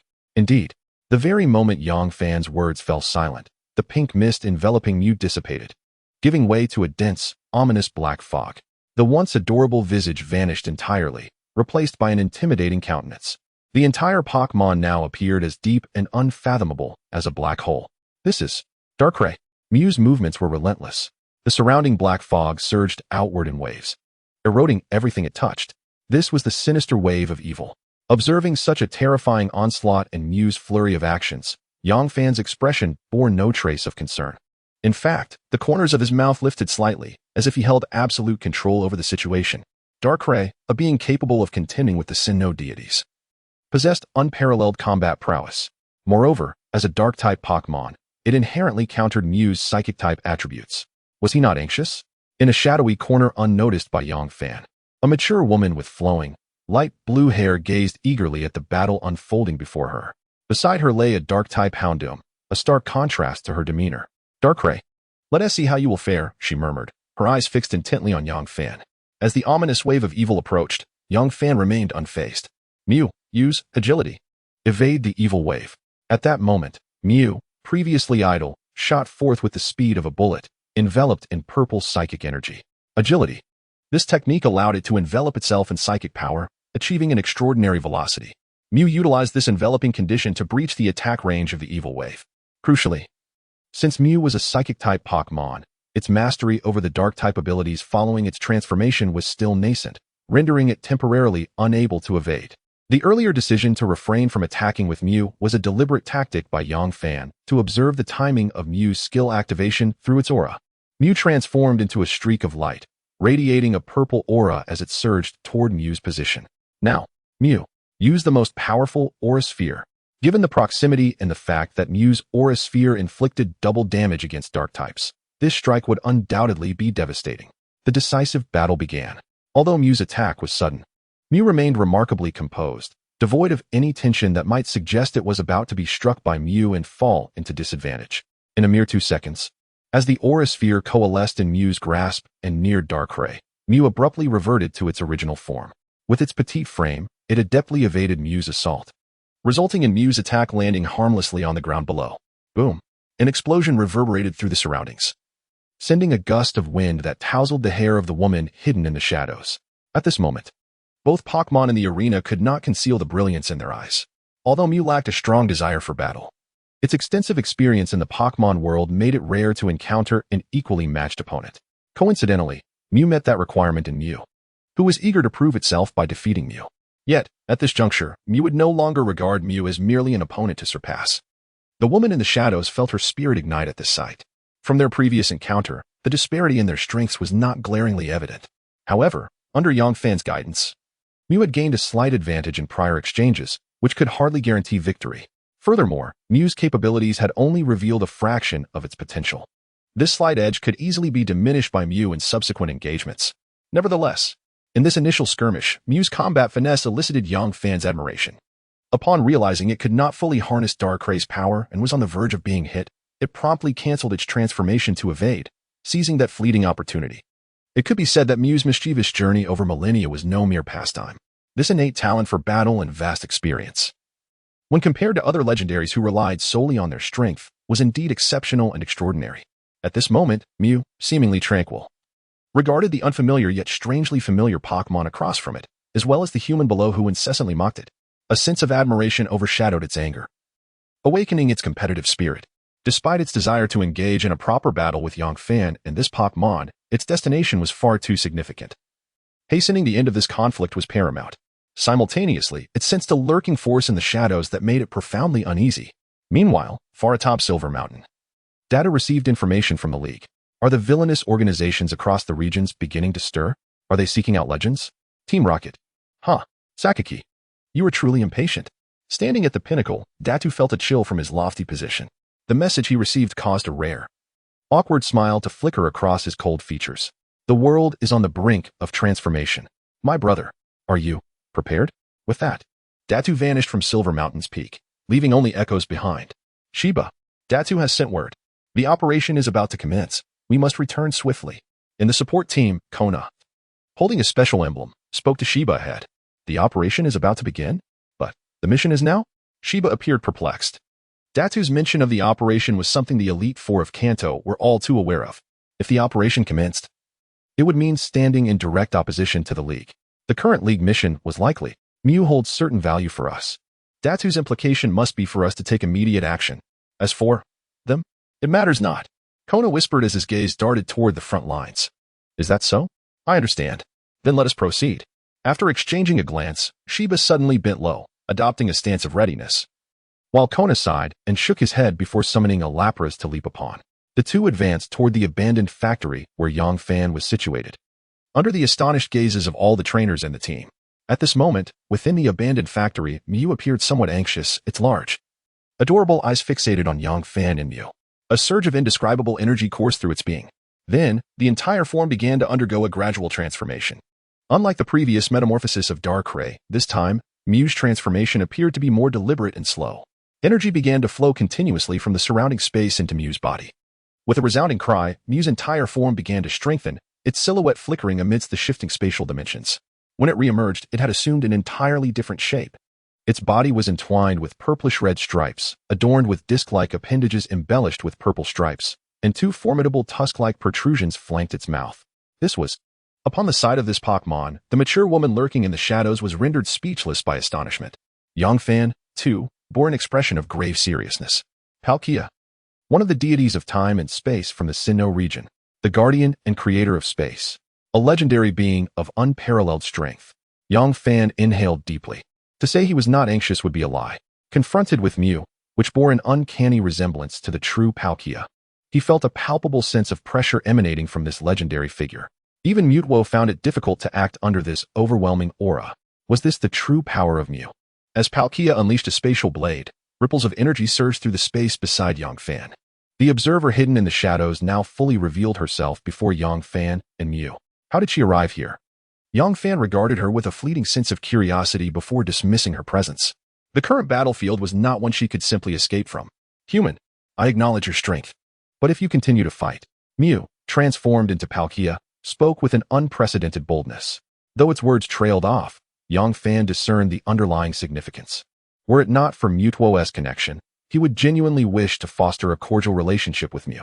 However, at this juncture, missing this opportunity meant uncertainty about when he might encounter Mew again. Suddenly, a familiar voice echoed in his mind. Ding! Your Mewtwo feels stifled by Mew's pressure and unleashes all its potential, achieving Mega Evolution without the need for a Mega Stone. Upon hearing the system's voice, Yang Fan revealed a radiant smile. Give up? I'm afraid not. The word give up does not exist in my lexicon. 65. Full Throttle. Spatial Rend. Psychic Break. In response to Mew's transformation into Palkia, Yang Fan spoke no further. He gazed at Mewtwo in the sky, his eyes sharpening with determination. Surpass your limits. Evolve once more. Mewtwo, why? As the words fell, Mewtwo seemed to answer Yang Fan's anticipation. A spectrum of colors enveloped it, connecting with Yang Fan. Its form began to shrink, and protrusions resembling headphones emerged from its enlarged head. Its aura surged, rising until it countered the entirety of Palkia's pressure. This spectacle left Mew momentarily astonished, its eyes reflecting disbelief. This was a legendary level. Mega Evolution. Not something as common as a cabbage on the street. Every individual, even every Pokémon, could achieve this. Most importantly, only the 3 legendary Pokémon of Hoenn, Kyogre, Groudon, and Rayquaza, could Mega Evolve. And they did not call it Mega Evolution. That was their original state, referred to as Primal Reversion. Yang Fan, however, was engaging in the unique Mega Evolution specific to the Kalos region. This particular evolution required significant synergy with the Pokémon, as well as the corresponding Mega Stone. Without it, the Pokémon's Mega Evolution form could not be activated. Although this phenomenon was not yet widespread in the Pokémon world, some within the league had begun to enjoy the enhancements brought about by Mega Evolution. The motionless Lihua was also aware of this, having learned about it during her time in Johto when Lubo secretly established a masked organization to investigate conditions in the Kalos region. However, the local league exercised stringent control over these Megastones. Every trainer who engaged in Mega Evolution within the Kalos League would be documented. Currently, Megastones could only be produced and circulated in the Kalos region, making them rare in other areas. Even Lubo, Yang Fan's mentor, had not acquired one. Only trainers who had made significant contributions to the league, namely the champions, could possess these evolution stones.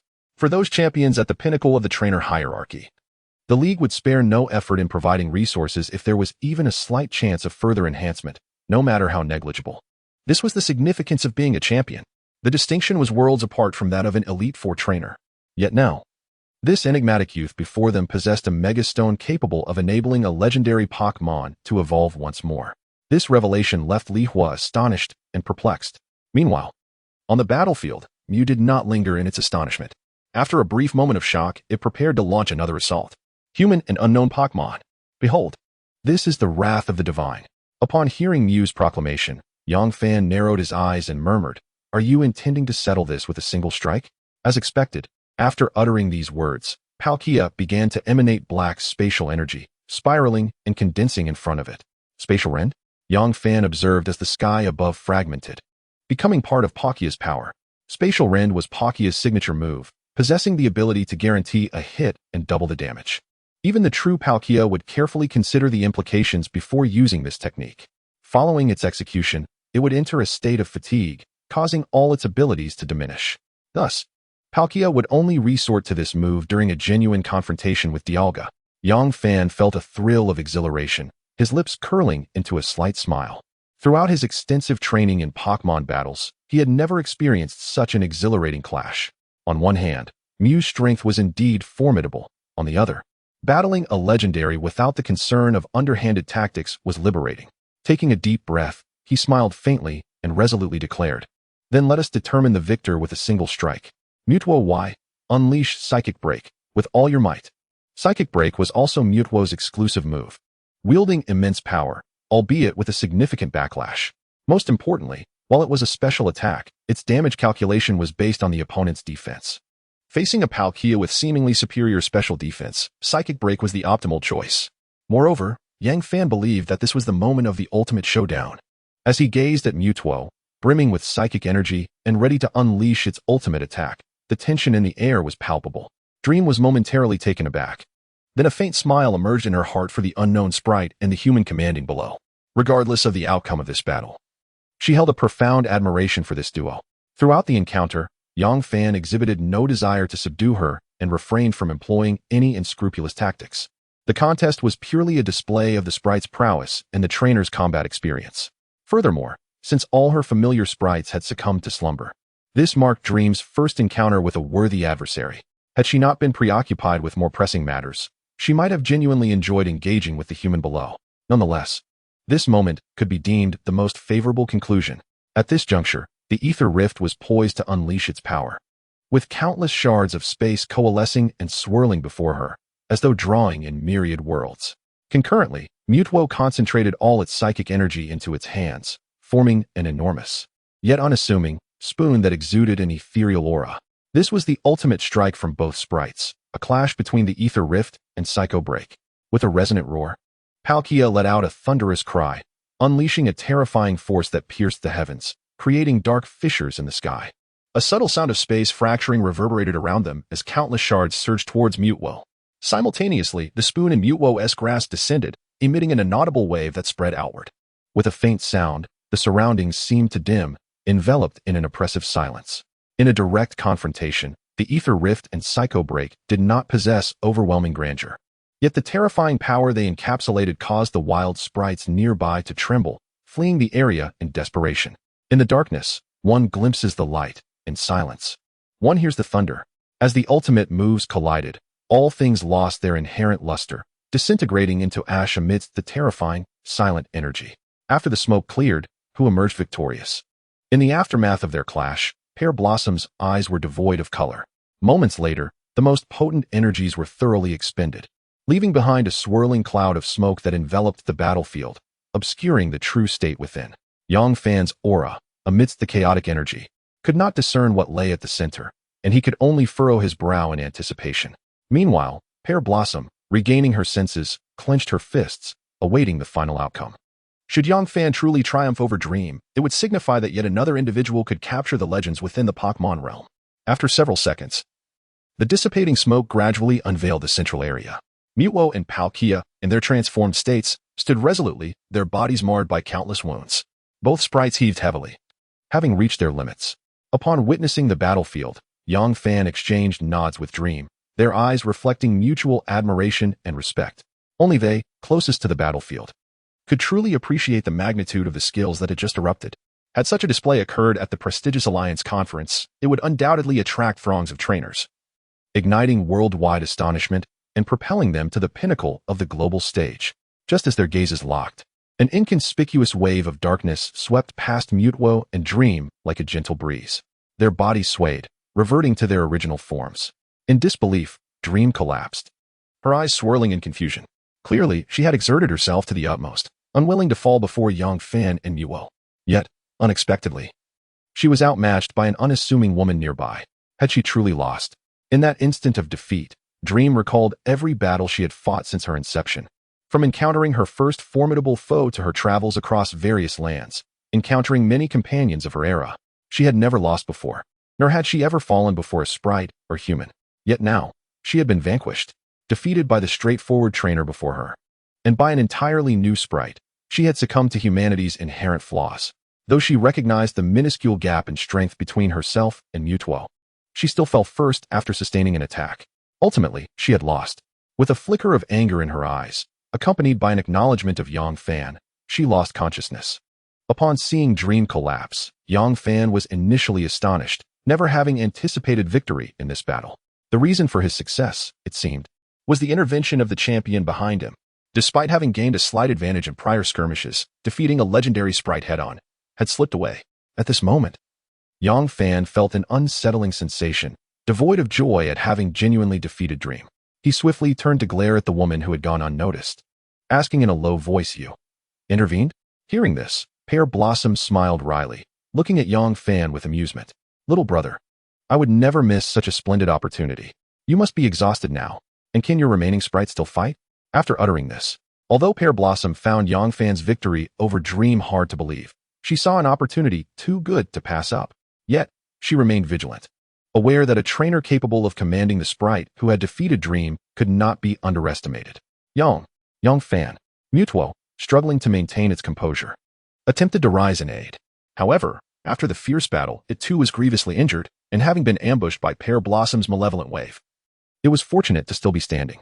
Gazing at Pear Blossom's triumphant expression, Yang Fan did not respond to Mutuo, but rather questioned Pear Blossom. Do you truly believe victory is assured? Did you think I would allow you to spectate so freely upon realizing your presence? Do you wish to benefit from our clash? Pear Blossom, unfazed by Yang Fan's string of inquiries, smiled and replied slowly, I must concede that you are formidable, but without any Pokeballs, what chance do you possess? Observing the several Pokeballs in Pear Blossom's grasp, astonishment flickered in Yang Fan's eyes. Yet, upon noticing the black and white sprite beside her, he understood. Is that a Galarian Obstagoon? Utilizing its pickup ability to stealthily steal my Pokeballs?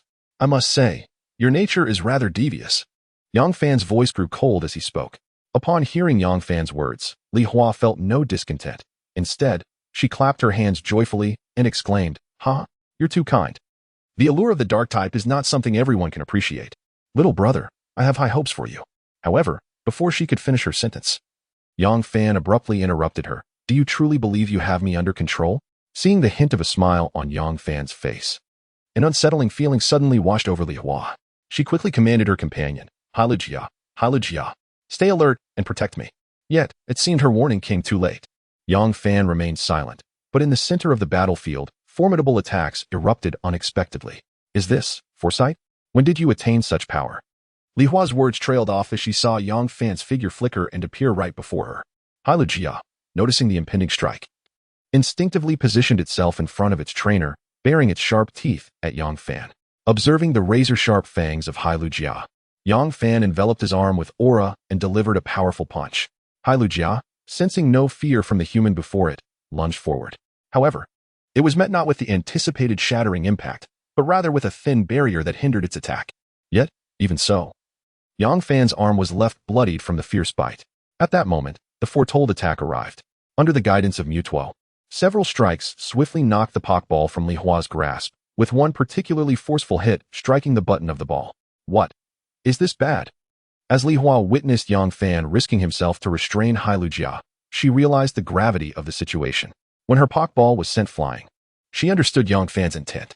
This man's objective was never to engage in a mutually destructive battle with her. Rather, it was the Pokeball in her possession. Furthermore, unbeknownst to Li Hua, Mutuo had already set up foresight around Mew, initially intending to prevent its escape. Yet, the ensuing battle had ensnared both Mew and Yang Fan.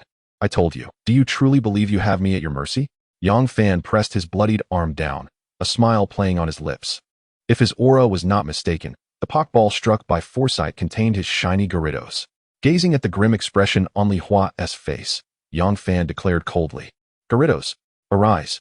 In a flash of white light, Gyarados, with its imposing and darkly commanding presence, materialized on the battlefield.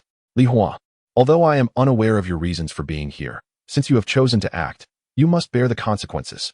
Yang Fan intently observed Li Hua, speaking each word with deliberate clarity.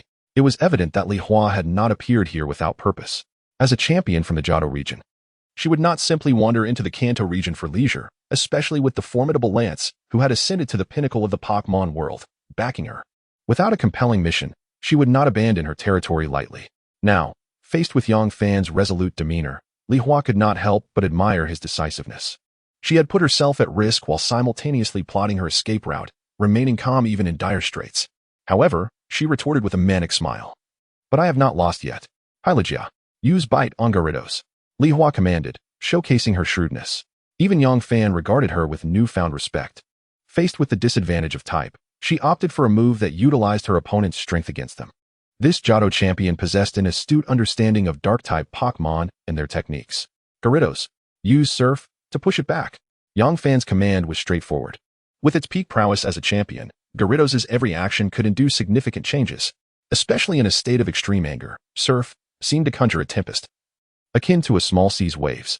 In this turbulent onslaught, Hailugia was unable to reach Gyarados before being swept aside by the crashing waves. Simultaneously, as Yang Fan ordered Gyarados, he engaged in a mental dialogue with Mutuo. Mutuo, can you still use self-restoration?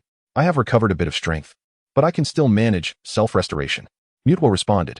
Hearing this, Yang Fan hastily instructed Mutuo to restore itself before recalling all his Pokeballs, ensuring Mew's safety.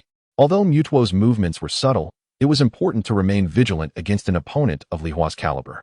As a Johto champion, and particularly one specializing in Dark-type Pokémon, Li Hua embodied the essence of that attribute: cunning, treacherous, and ruthless, without regard for right or wrong. These traits were mirrored in her trainer. Moonlight used Dark Pulse on that Pokémon. Noticing the glimmering points of light surrounding Mutuo, Li Hua promptly threw another Pokeball and commanded. As the white light faded, the expected moonlight did not appear. Instead, a cacophony of piercing laughter echoed ominously around them. Ah, indeed, I still detest these nuisances. As a shadow with lethal claws lunged at Mutuo, a chilling voice resonated. Just then, a reflective barrier materialized before Mutuo, deflecting the shadow's attack entirely. Oh, it seems you are not in a favorable position, Yang Fan remarked with a wry smile upon hearing the familiar voice. It appears I should have dealt with you back then. The newcomer, irked by Yang Fan's callous words, retorted coolly, "Humph. Truly contemptible." With that, Nagi's figure suddenly appeared beside Mutuo, her gaze sharp and intent on Yang Fan. She was one of the elite members of Team Rocket, the gym leader of the Kanto League, and she had been knocked unconscious by a mere youth. Not to mention, she had been humiliated. In all her life, Nagi had never endured such indignity. Seeing Nagi's unwavering gaze fixed on Yang Fan, Li Hua could not help but interject, "Since when do Team Rocket's minions seek out boyfriends?" Nagi, unable to contain herself at that remark, snapped, "Hudi, use confusion on Moonlight." Then, she commanded, "Follow it up with Hyper Beam." Upon receiving the orders, Hudi's eyes glowed with a purple haze. Bolstered by Nagi's psychic powers, it ensnared both Li Hua and Moonlight in place. Witnessing the destructive energy gathering for the impending Hyper Beam, Li Hua set aside her playful demeanor and urgently shouted to her partner, "Ji Chong Xiong, protect." As her command fell, a searing beam of destructive white light surged toward Li Hua. In an instant, the recently settled dust was once again stirred up. Yang Fan observed the unfolding scene with a calm demeanor, even finding it somewhat amusing. After all, battles between women are a rare sight. During this time, after Mutuo's self-regeneration, it reclaimed all of Yang Fan's Pokeballs, subsequently succumbing to unconsciousness. Simultaneously, as the battle escalated, both combatants' pockets buzzed urgently. Unlike ordinary calls, these urgent communications could only be initiated by the bosses behind their respective organizations. Nazi and Li Hua exchanged a glance, puzzled, halting their actions. Cautiously, they retrieved their unique communicators. Upon seeing the number displayed, they instinctively glanced at Yang Fan, their emotions mingled with complexity. After a brief hesitation, they answered the call. And a mechanical voice emanated from their devices. "Alliance support will arrive shortly. All operations are cancelled." Repeat. "Alliance support will arrive shortly. All operations are cancelled. If Yang Fan's movements are detected, please report immediately. Yang Fan is of utmost importance, please." The transmission was abruptly interrupted, leaving only a harsh buzzing sound. Release all Pokémon. On a remote island in the Hoenn region, two exceptionally powerful Pokémon loomed in the void. Sakaki, hearing the buzzing from his communicator, feigned indifference, masking any signs of frustration. "What? We barely fought for 2 minutes, and now there's no signal? It seems your Team Rocket's technology leaves much to be desired." Standing beside him, Dato, having spent considerable time with Sakaki, fully understood his demeanor. Sakaki recognized that Dato's comment was merely intended for amusement. The two, having been born in the Evergrande forest and blessed by it, were well acquainted with one another's personalities. With only the two of them present, they felt no need for pretense. "So what brings you here? It hasn't even been an hour since our last meeting, and you've already dashed from Kanto to Hoenn. I imagine your Dragonite is nearly worn out." Sakaki maintained his composure as the leader of Team Rocket, retorting to Dato, "And you are no less impressive. Team Rocket's base has expanded all the way to Hoenn." Dato replied with equal pride, "Enough of that. I want to know what you're doing here. Are you really willing to let over a decade of effort go to waste? To benefit Yang Fan?" Sakaki shook his head, adjusting his sleeves and placing the communicator aside. "Yang Fan is shrouded in mystery. I cannot fathom his intentions. As for why we are here, I suspect you are already aware. Moreover, the critical matter at hand is likely beyond the capabilities of just the two of us. Regardless, we cannot allow these matters to fall into the hands of others. However, with 3 champion-level trainers, it should be manageable." Dato, unusually, did not object, but merely nodded in acknowledgement. With a sweeping gesture, his red cloak billowed in the wind as he gazed toward the center of the island. "We need not worry too much. In aerial combat, I am not inferior to anyone. And on the ground, You, the Earth Master Sakaki, are present. At Dato's boastful declaration, Sakaki nodded slightly, although Dato was overly proud. As the Dragon Master, he indeed excelled in aerial battles. Furthermore, as a specialist in ground-type Pokémon, the terrain was his domain. Just as they were coming to an unspoken agreement to join forces, the once tranquil island suddenly began to tremble violently. Concurrently, the Charizard and Dragonite in the sky emitted startled roars. Noticing the disturbance, Dato and Sakaki exchanged glances, instinctively retrieving their Pokeballs, gripping them tightly. Sakaki looked at the central area, which was gradually descending, and inquired, "Can you hear anything?" "Wait, don't speak." Dato extended his hands, scattering green light particles. And after a few seconds, he spoke again. "Indeed, it's here. The soil on this island is pure white, capable of pacifying all Pokémon. Currently, there is residual psychic energy at the center of the island." With Dato's confirmation, Sakaki sighed in relief. He had searched for this spot for quite some time, but had never been able to identify it. Now, discovering its location was undoubtedly monumental news. Sakaki toyed with the Pokeball in his hand, gazing at the slowly collapsing area, and asked, "How long do you think it will take for us to access the island?" They were searching for the dwelling place of the long-sought Mew. However, an island favored by legends was not easily accessible. Dato, possessing a keen awareness of the island's protective energies, pondered for a moment before decisively stating, "The protective energy here will take approximately 3 to 4 hours to dissipate completely. If influenced by external energy, the time may be expedited. However, sensing an energy emanating from the central collapse that differed from psychic energies, he paused for a moment before continuing, there are other energies present in the central collapse, and they are immensely powerful." Meanwhile, on the opposite side of the island, beneath the ocean depths, several lappers bore a youth donning an icy mask, who spoke up nervously, "There's trouble." On the other side of the island, two extraordinarily powerful energy signatures have emerged, and they are already engaging in battle. Upon hearing the youth's words, another masked young man, exuding a formidable presence, growled softly, "Damn it. I didn't expect Team Rocket to be so quick.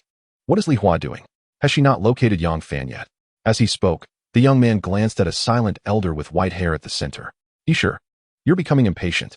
The elder, manipulating a unique Pokeball, replied with an expressionless demeanor, "No. I apologize.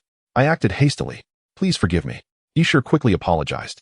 It was evident that this individual was one of the Elite Four of Johto, the Psychic Master.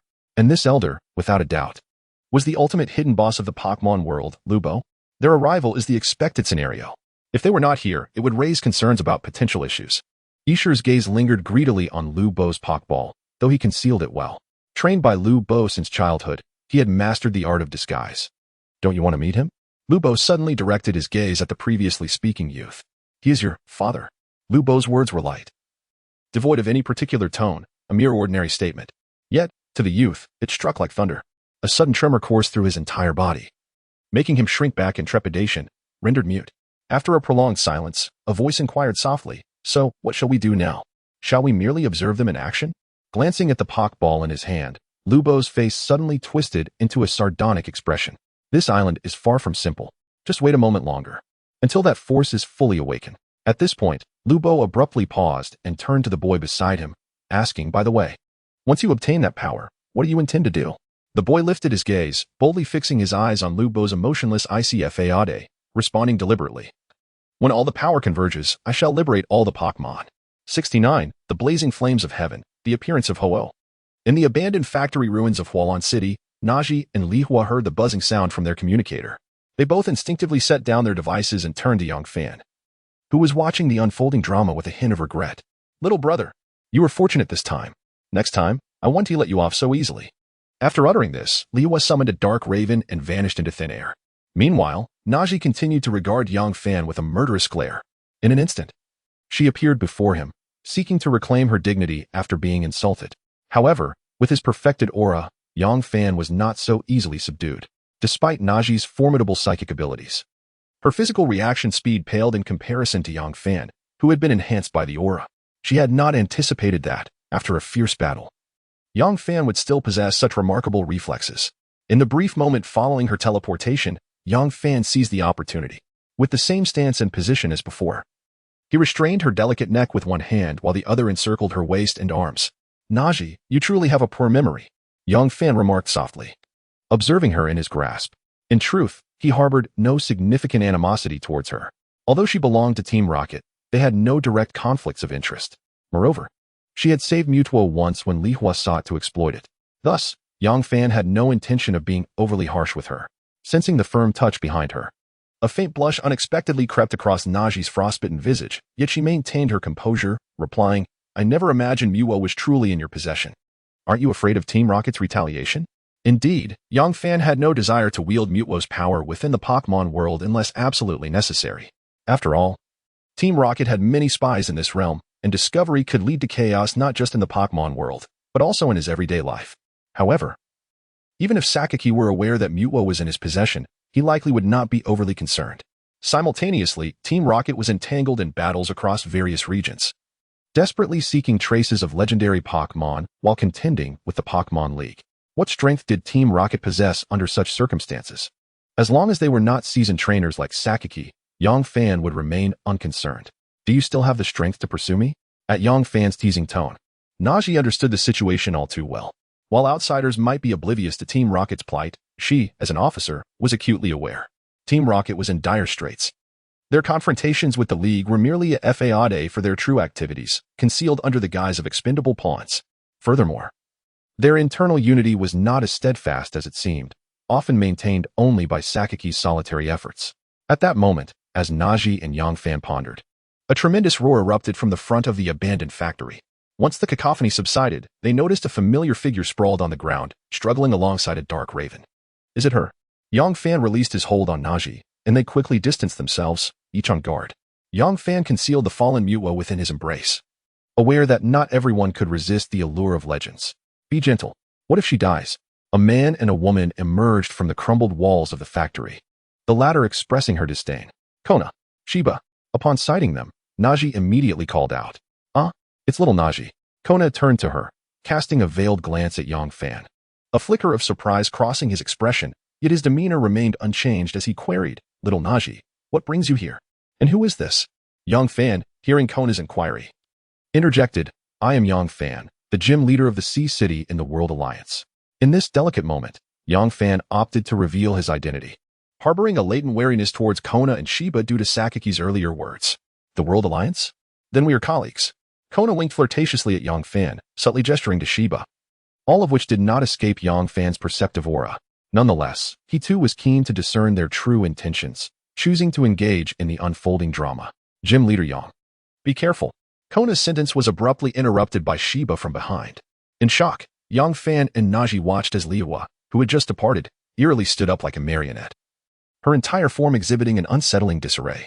It was then that Yang Fan observed a chilling ice mask adorning Li Hua's face, her hair having transformed to a stark black, emanating an ominous aura. Shiba, closest to Li Hua, instinctively sensed the imminent danger, his muscles rippling as if he were a warrior forged of pure strength. Amidst the astonished gazes of the onlookers, a piercing cry echoed from the heavens, nearly shattering eardrums. As the sound faded, the sky was engulfed in a fiery crimson hue, flames seemingly intent on consuming the very firmament. The sudden onslaught of searing heat and terrifying temperatures caught everyone off guard. The space around them distorted, as if on the verge of collapse. The billowing clouds, saturated with golden flames, surged violently, as if welcoming their master. The entirety of Jin'in City was enveloped in oppressive heat. Meanwhile, far away at the bell tower in Jado, an elderly monk wept freely, repeatedly exclaiming, "You have returned. At last, have you truly come back?" Amidst the astonished crowd of monks surrounding him, the old man began recounting the ancient legends of Jado. Surrounding the bell tower, three energies, water, fire, and lightning, formed a protective cocoon around the structure. In the midst of Yang Fan and Nashi's astonished expressions, a sprite emerged from the fiery clouds above, enveloped in a resplendent array of colors. Could you not be so heavy-handed? The legend of Jado, the Phoenix King. As this sprite descended from the golden flames, Kona and Shiba gasped, their incredulity evident in their eyes and words. Nashi, however, turned to Yang Fan, whose expression remained entirely unperturbed. It was astonishing that a legend capable of shaking even the Elite Four could elicit no response from him. This piqued Nashi's curiosity regarding Yang Fan's origins. The Phoenix King had long been an ancient legend in the Jado region, revered alongside Lugia as a guardian deity. It had vanished from human sight due to the wars among humanity while residing in the bell tower. It was said that upon its resurrection, the three sprites that perished in the flames would return to walk among humans, observing whether they had repented. The legend stated that when the Phoenix King returned, The crystal bells atop the tower would ring. Having heard tales of the Phoenix King from elders, the respect for it was deeply ingrained. Witnessing the Phoenix King up close for the first time, Shiba and Kona could not help but exclaim in awe. As for Yangfan, he remained perplexed, unable to grasp the significance of Li Hua's mission and why Lu Bo would summon the Phoenix King for her protection. Generally, Lu Bo refrained from employing legendary powers unless absolutely necessary. Suddenly, Yangfan understood as he felt the steady breath of Mew in his arms. It appeared that not everyone in Team Rocket was singularly devoted, just as the four of them were lost in their thoughts. The Phoenix King lowered its gaze towards the contorted figure of Li Hua, its eyes gleaming with fierce, fiery red light. The flames on its tail flared dramatically as it flapped its wings towards Kona and Shiba, unleashing a torrent of golden flames that ignited the very rocks below. Upon witnessing the Phoenix King's actions, Yangfan's eyes widened in astonishment. The sacred fire. This was the Phoenix King's signature move, like the spatial rend of the transformed Palkia. Such exclusive abilities of legendary beings possess tremendous power, especially when the Phoenix King appeared to be in a furious state. In an instant, the flames surged directly towards Kona and Shiba, scorching the earth with terrifying heat as fire energy coalesced, seemingly intent on incinerating all in its path. Yangfan quickly reacted, pulling Nashi down as they rolled on the ground. Although the Phoenix King's target was not them, the ensuing shockwaves alone could inflict severe injury on them without any Pokémon protection. Despite the beauty in his arms, Yangfan had no time to indulge in such thoughts. He hastily tossed a Pokeball from his pocket. Shinai Duo. Mega Evolution. The Pokeball illuminated with a brilliant white light as Shinai Duo emerged, radiating a spectrum of colors, draped in a mysterious veil of black fabric. As the searing heat approached, light walls formed in front of Yangfan, while a green barrier enveloped him. Nashi, lying beneath Yangfan, stared in awe at Shinai Duo's figure. As a psychic gym leader, she was well aware of Shinai Duo, yet witnessing its evolution was a first for her. Suddenly, she caught sight of Yangfan's dust-covered face, which, though previously expressionless, now bore a faint smile. Yet, Yangfan paid little heed to this. Amidst the onslaught of sacred fire, he relied on his perfect aura to sense the faint aura responses. In the heart of the flames, Kona and Shiba were straining to withstand the cataclysmic attack, while Li Hua lay nearby, lacking the strength to investigate further. However, Yangfan's aura detected a shift in Li Hua's presence. The surrounding fire energy posed no threat to her, instead continuously mending her wounds. Indeed, the Phoenix King was undoubtedly a hidden safeguard set by Lu Bo. Regardless of whether Li Hua completed her mission, her safe return was assured. After all, elite trainers were not to be trifled with. Lu Bo would not treat a gifted trainer like Li Hua as mere fodder. Unlike Sakaki, who emphasized sheer numbers, Lu Bo's massed organization valued individual strength, ensuring that each member could shine in their own right. At that moment, Yangfan sensed two forces within the flames beginning to wane and promptly commanded his long-waiting Gyarados. Gyarados, use your most powerful hydro pump against the flames. The impact of the water against the fire produced a cloud of vapor that enveloped the arena, significantly diminishing the flame's intensity. Under such circumstances, Kona and Shiba should be capable of handling the situation. Otherwise, their titles as elite trainers would be in vain. In the blink of an eye, a shockwave erupted from the flames, carving a path through the inferno. What is happening? Has the Phoenix King gone mad? Shiba exclaimed as he dashed through the opening, followed closely by Kona. Seeing them escape, the Phoenix King refrained from further attacks, instead gazing thoughtfully at Yangfan. The two who had just emerged began to regain their composure, noticing the Phoenix King's intense gaze fixed upon Yangfan. Kona quickly inquired, Yangfan, what is going on? Why has the Phoenix King suddenly appeared, or is it? Kona's question trailed off as he noticed the bulge on Yangfan's body. Despite having narrowly evaded the attack, both Kona and Shiba were still filled with confusion. For both ordinary and legendary Pokémon, any unprovoked assault on humans signified an undeniable threat. Yangfan shook his head at Kona, then pointed towards the flowers behind them. I don't know. Perhaps it has something to do with that person behind you. Be careful. Maintaining eye contact with the Phoenix King, Yangfan suddenly noticed the golden flames on its wings surging again and urgently pulled Nashi down, rolling them both behind a fallen pillar in the factory. As for Kona and Shiba, being elite trainers, did they truly require protection from others? Could you not be so heavy-handed? Nashi finally exclaimed, unable to contain herself. Ignoring Nashi's plea, Yangfan commanded without hesitation, Shinai Duo, use Magical Shine to attack the Phoenix King. This attack was not intended to inflict harm on the Phoenix King. Rather, Yangfan sought to divert its attention, as from the very beginning. The Phoenix King had fixated its gaze upon him, an alarming development. After all, humans did not possess the same resilience as Pokémon. Even the most formidable of combatants, the fighting-type champion Shiba, could not withstand the onslaught of the legendary Pokémon. Thus, it was imperative for the Pokémon to divert Ho-Oh's attention, granting Yongfan the precious time needed to devise a solution. The Mega Evolution of Shinado would significantly enhance its stamina and special defense, while its formidable psychic abilities would provide a solid defense against Ho-Oh's attacks. Even in a direct confrontation, it could endure for a considerable duration. Although the prospect of vanquishing Ho-Oh lingered in Yongfan's mind, rationality dictated that such an achievement was nearly impossible. The recent battle between Mewtwo and Mew had been a clash of legendary forces, and Yongfan had narrowly secured victory over Mew. Now, facing the true Ho-Oh, the current Shinado would find it nearly impossible to defy the divine.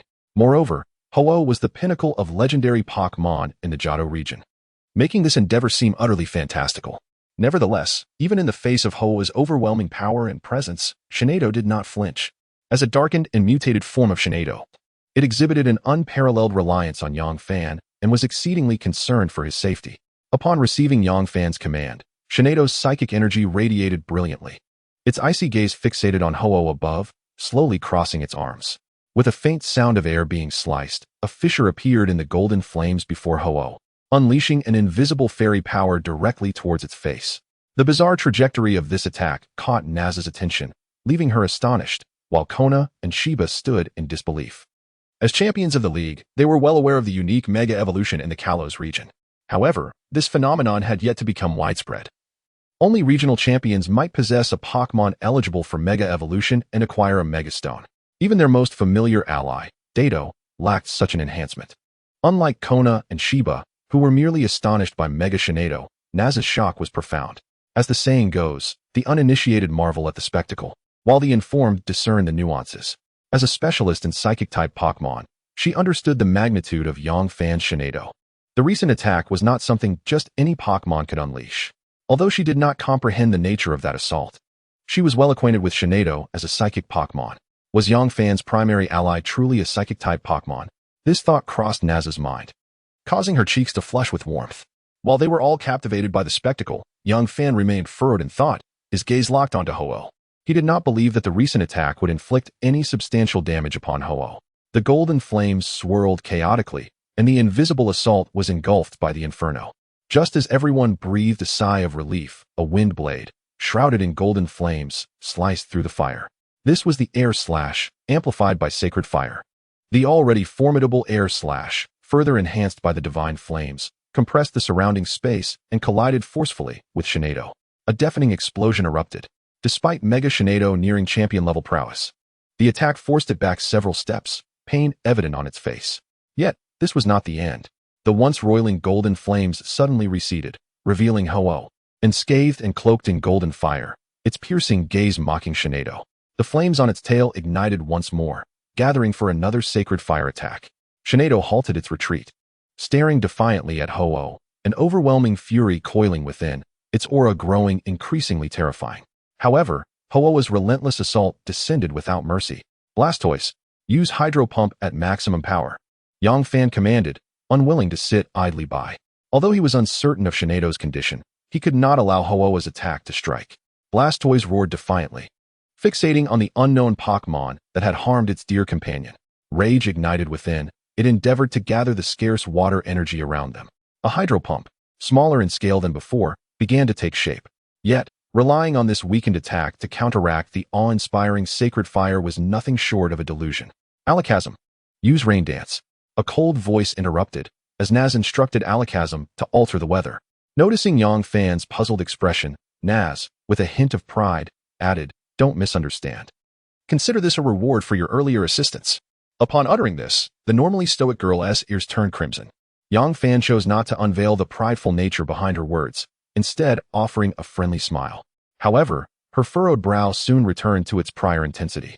Sighing, Yongfan acknowledged the difficulty of explaining himself to her. Under Naz's assistance, Blastoise's Hydro Pump finally resembled something formidable, yet it remained insufficient. As the sacred fire loomed ever closer, Yongfan furrowed his brow, clutching the Pokeball containing Milotic in his hand. In the next moment, a clash of water and fire erupted. Steam filled the air. However, this time, the sacred fire far surpassed its previous might, completely vaporizing Blastoise's hydro pump. Simultaneously, the attack reached its target. At that moment, a notification echoed in Yangfan's mind. Ding! Your Shinado senses a life-threatening crisis and feels inadequate, thus deepening its dark transformation. Fully mutating into an alternate-colored Shinado, unlocking latent potential, elevating its power to champion level. 72. To oppose the legendary is my choice. A champion-level Shinado? Yangfan noted the notification in his mind, his gaze lowered in contemplation. Although this was a moment worth celebrating, facing the legendary Ho-Oh, an entity of terrifying power, rendered it mere trifles. The strength of these legendary beings transcended the classifications of champion or elite four. They deemed even champion-level trainers inconsequential, akin to ordinary passers-by devoid of interest. Moreover, the oppressive aura Ho-Oh radiated diminished Shinado's strength further, preventing it from inflicting any tangible harm. Yet, even in such dire circumstances, Shinado refused to yield, upholding its responsibility to protect Yangfan, pushing its abilities to champion level. At that moment, the dark energy enveloping Shinado gradually subsided. Its form, now even more enchanting and alluring, tilted its head to gaze at Yangfan, emotions unspoken yet deeply understood in its eyes. Yet, all emotions and beliefs have already been encapsulated in this fleeting glance. Undoubtedly, this battle, Shinado is determined to exert every ounce of strength, to fight with unwavering resolve. Even in the absence of any chance of victory, no glimmer of hope, Shinado refuses to witness its trainer being harmed before its very eyes. Equally, it despises the thought of losing in such an ungraceful manner. The intensity of Shinado's gaze sends a shiver through Yangfan, causing him to clench his fists gently. His furrowed brow suddenly relaxes, revealing a faint smile as he turns to Naji and extends a hand. Naji, may I borrow your hand for a moment? Huh? Oh, all right. Although Naji is uncertain of Yangfan's intentions, she willingly extends her hand, her cheeks visibly flushed. After all, this is her first experience holding hands so intimately with a boy. Moreover, Yangfan has indeed given her ample reason to trust him. Setting aside the previous two instances where he selflessly saved her, simply having a champion-level Shinado is sufficient to earn her confidence. Although Naji cannot fathom why Yangfan's Shinado has transformed so remarkably in such a short time, she decides to bury her questions deep within her heart without voicing them immediately. After placing Naji's small hand within his palm, Yangfan uses his other hand to gently touch her forehead with the combined tips of his index and middle fingers. Instantly, an overwhelming surge of aura power bursts forth from him, symbolizing the heroic strength of the aura. This sudden display renders the other two on the periphery of the battlefield momentarily silent. Kina, what shall we do next? She begazes at Yangfan, now emanating with aura power, in awe. Let us observe and wait. I never anticipated that Ho-Oh would be targeting that individual, Kina remarks, casting his gaze toward the enigmatic figure beneath Ho-Oh. As for them, if they can be saved, we should intervene. We have yet to experience a complete rupture of our alliance. He glances at Shiba, tucking his long hair behind his ear. Meanwhile, within Naji's mind, the entire map connecting them to Kinhuang City becomes vividly clear. Simultaneously, several key locations on this three-dimensional map are deliberately marked by Yangfan. After accomplishing this, Yangfan stumbles slightly. The immense burden of unleashing such a vast outpouring of aura power takes its toll on him. Taking a slow, deep breath, he recalls his Gyarados into its Pokeball and solemnly addresses Naji, who has just opened her eyes. Naji, I have marked the map in its entirety. Should any unforeseen events arise, follow the marked locations and use teleportation to take me with you. These markers are attuned to my aura and will resonate with the remnants of your aura, significantly reducing the energy expenditure required for teleportation. As long as we make a swift exit and enter Kinhuang City, Ho-Oh should cease its assault. If my analysis is accurate, Ho-Oh's target appears to be that individual, and we happen to be perceived as adversaries, hence the attack upon us. Most mythical beings prefer not to engage excessively with humans and seldom invade human territories. Through this reasoning, Yangfan has garnered sufficient confidence to ascertain that Ho-Oh's focus is indeed on Li Hua, likely drawn by the presence of Mew within his attire. However, Yangfan refrains from articulating this openly. As for the true intentions behind Ho-Oh's presence, it is highly probable that Lu Bo seeks to exploit Mew's unique ability to transform into other legendary Pokémon or mythical beasts to fulfill his desire to reverse time and resurrect his long-lost two Ralts. His decision to send Li Hua to the Johto region indicates he has received news of Mew's activity there. To prevent Li Hua's efforts from being in vain, he surely cannot afford to fail in his endeavors. Thus, he must be lurking near Mew's habitat, waiting for the opportune moment. Indeed, the instant Yangfan first laid eyes on Ho-Oh, he began to speculate. Lu Bo is not merely a trainer of brute strength. In capturing Ho-Oh and Lugia, he understands that should these two Pokémon come into public view, it would only signify one thing. The priestess of the Sea God Shrine and the monks of the Bell Tower would be constantly vigilant of their movements, utilizing ancient, special rituals to connect with them. If news of their capture were to spread, no matter how formidable Lu Bo may be, he would inevitably face a siege from the various leagues. Having grasped this, Yang Fan is assured that by utilizing Nagi's teleportation, his safety is ensured. Slowly rising from behind the broken wall, he strides silently toward Shinado. Observing Yang Fan's actions, Nagi is momentarily taken aback and urgently calls out, "Yang Fan, what are you doing now?"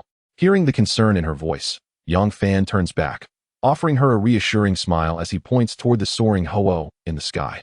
"Right now, I intend to stand shoulder to shoulder with my companions in battle. For I made a promise to her that no matter the challenges I may face in the future, even if the enemy is a legend, I will exert every effort to assist her, even if it means leaving a trace of cost and consequence upon the legend. This was a decision we made together when we were still Ralts. We are meant to grow stronger together. So now it is time to challenge the legends." With those impassioned words, a notification resonates in his mind once more. Ding! Your Gyarados senses the shared resolve between you and Shinado, its fighting spirit soaring, believing it should aid its friend in battle. Its potential surges, elevating its power to the champion level and unlocking Mega Evolution. Gasp! Gyarados has reached the champion level. Upon hearing this notification, a smile emerges on Yang Fan's determined face. Throughout their journey, Shinado, Gyarados, and Milotic have been his primary battle partners, their strengths nearly equal, consistently maintaining a level of harmony. Most importantly, after enduring countless battles together, the synergy between the three Pokémon and Yang Fan is remarkably profound. Retrieving Gyarados' Pokeball from his pocket, he hurls it with conviction. A brilliant flash of light illuminates the space as the fearsome, imposing Gyarados, surrounded by a fierce aura, stands resolutely beside Shinado. Both Pokémon are aberrant species within their respective types, their colors darkened toward an ominous hue. At this moment, Shinado and Gyarados resemble the closest of comrades in the trenches of war. Though neither utter a word, their synchronized actions convey everything. Meanwhile, the two Johto champions standing behind Yang Fan, initially engrossed in deliberations about future plans, are suddenly struck dumbfounded upon witnessing Gyarados, incredulously muttering to themselves, "Could it be a champion-level Gyarados? How is that even possible?" The Gyarados had only recently attained the level of a champion, yet it has astonishingly ascended to that of a grandmaster. Shiba's eyes widened in disbelief as he shook his head repeatedly. This scene before him was utterly beyond his comprehension. "Wait a moment, Shiba, have you noticed that his Gardevoir has also reached champion status?" Kona inquired incredulously, directing his gaze at Shiba. "What? 2 champion-level Pokémon in succession?" This. With Kona's addition, Shiba finally recognized that Yang Fan's Gardevoir had, unbeknownst to him, also broken through to the champion level. The anguish within him rendered him speechless. It was simply incredible to possess 2 champion-level Pokémon at such a young age. The only ones who might equal his prowess are perhaps Professor Oak and the older generation of trainers. As Shiba and Kona stood astonished, Yang Fan stepped forward with unwavering determination, positioning himself beside Gardevoir and Gyarados. With his back straight and gaze sharp, he fixated on the Ho-Oh soaring in the sky. Undoubtedly, this unflinching gaze at a legend was a provocation. He was now challenging the legendary creature. Even if he exerted all his strength and ultimately had no chance of defeating Ho-Oh, he could not ignore the fighting spirit radiating from Gardevoir. Once, in that dilapidated little house at the Sea City Gym, he had made a vow with Ralts to grow stronger. Observing the oblivious humans and Pokémon below, Ho-Oh's expression remained eerily calm, devoid of any emotional fluctuation. Having existed in the Pokémon world for countless eons, it had witnessed innumerable humans and Pokémon. They could not conceal their yearning for power upon realizing their own strength. Yet, it would ultimately make these humans understand that the delusion of conquering a legend was utterly futile. The golden flames on its tail surged violently, its wings flapping majestically. Another sacred fire ignited. As the legendary Pokémon of the Johto region, it commanded the very currents of the Pokémon world and was one of its mightiest beings. Even though Gardevoir and Gyarados had reached what others viewed as the pinnacle of champions, it wouldn't spare them a second glance. Moreover, these Pokémon were mere puppets, tamed by humans lacking any self-awareness.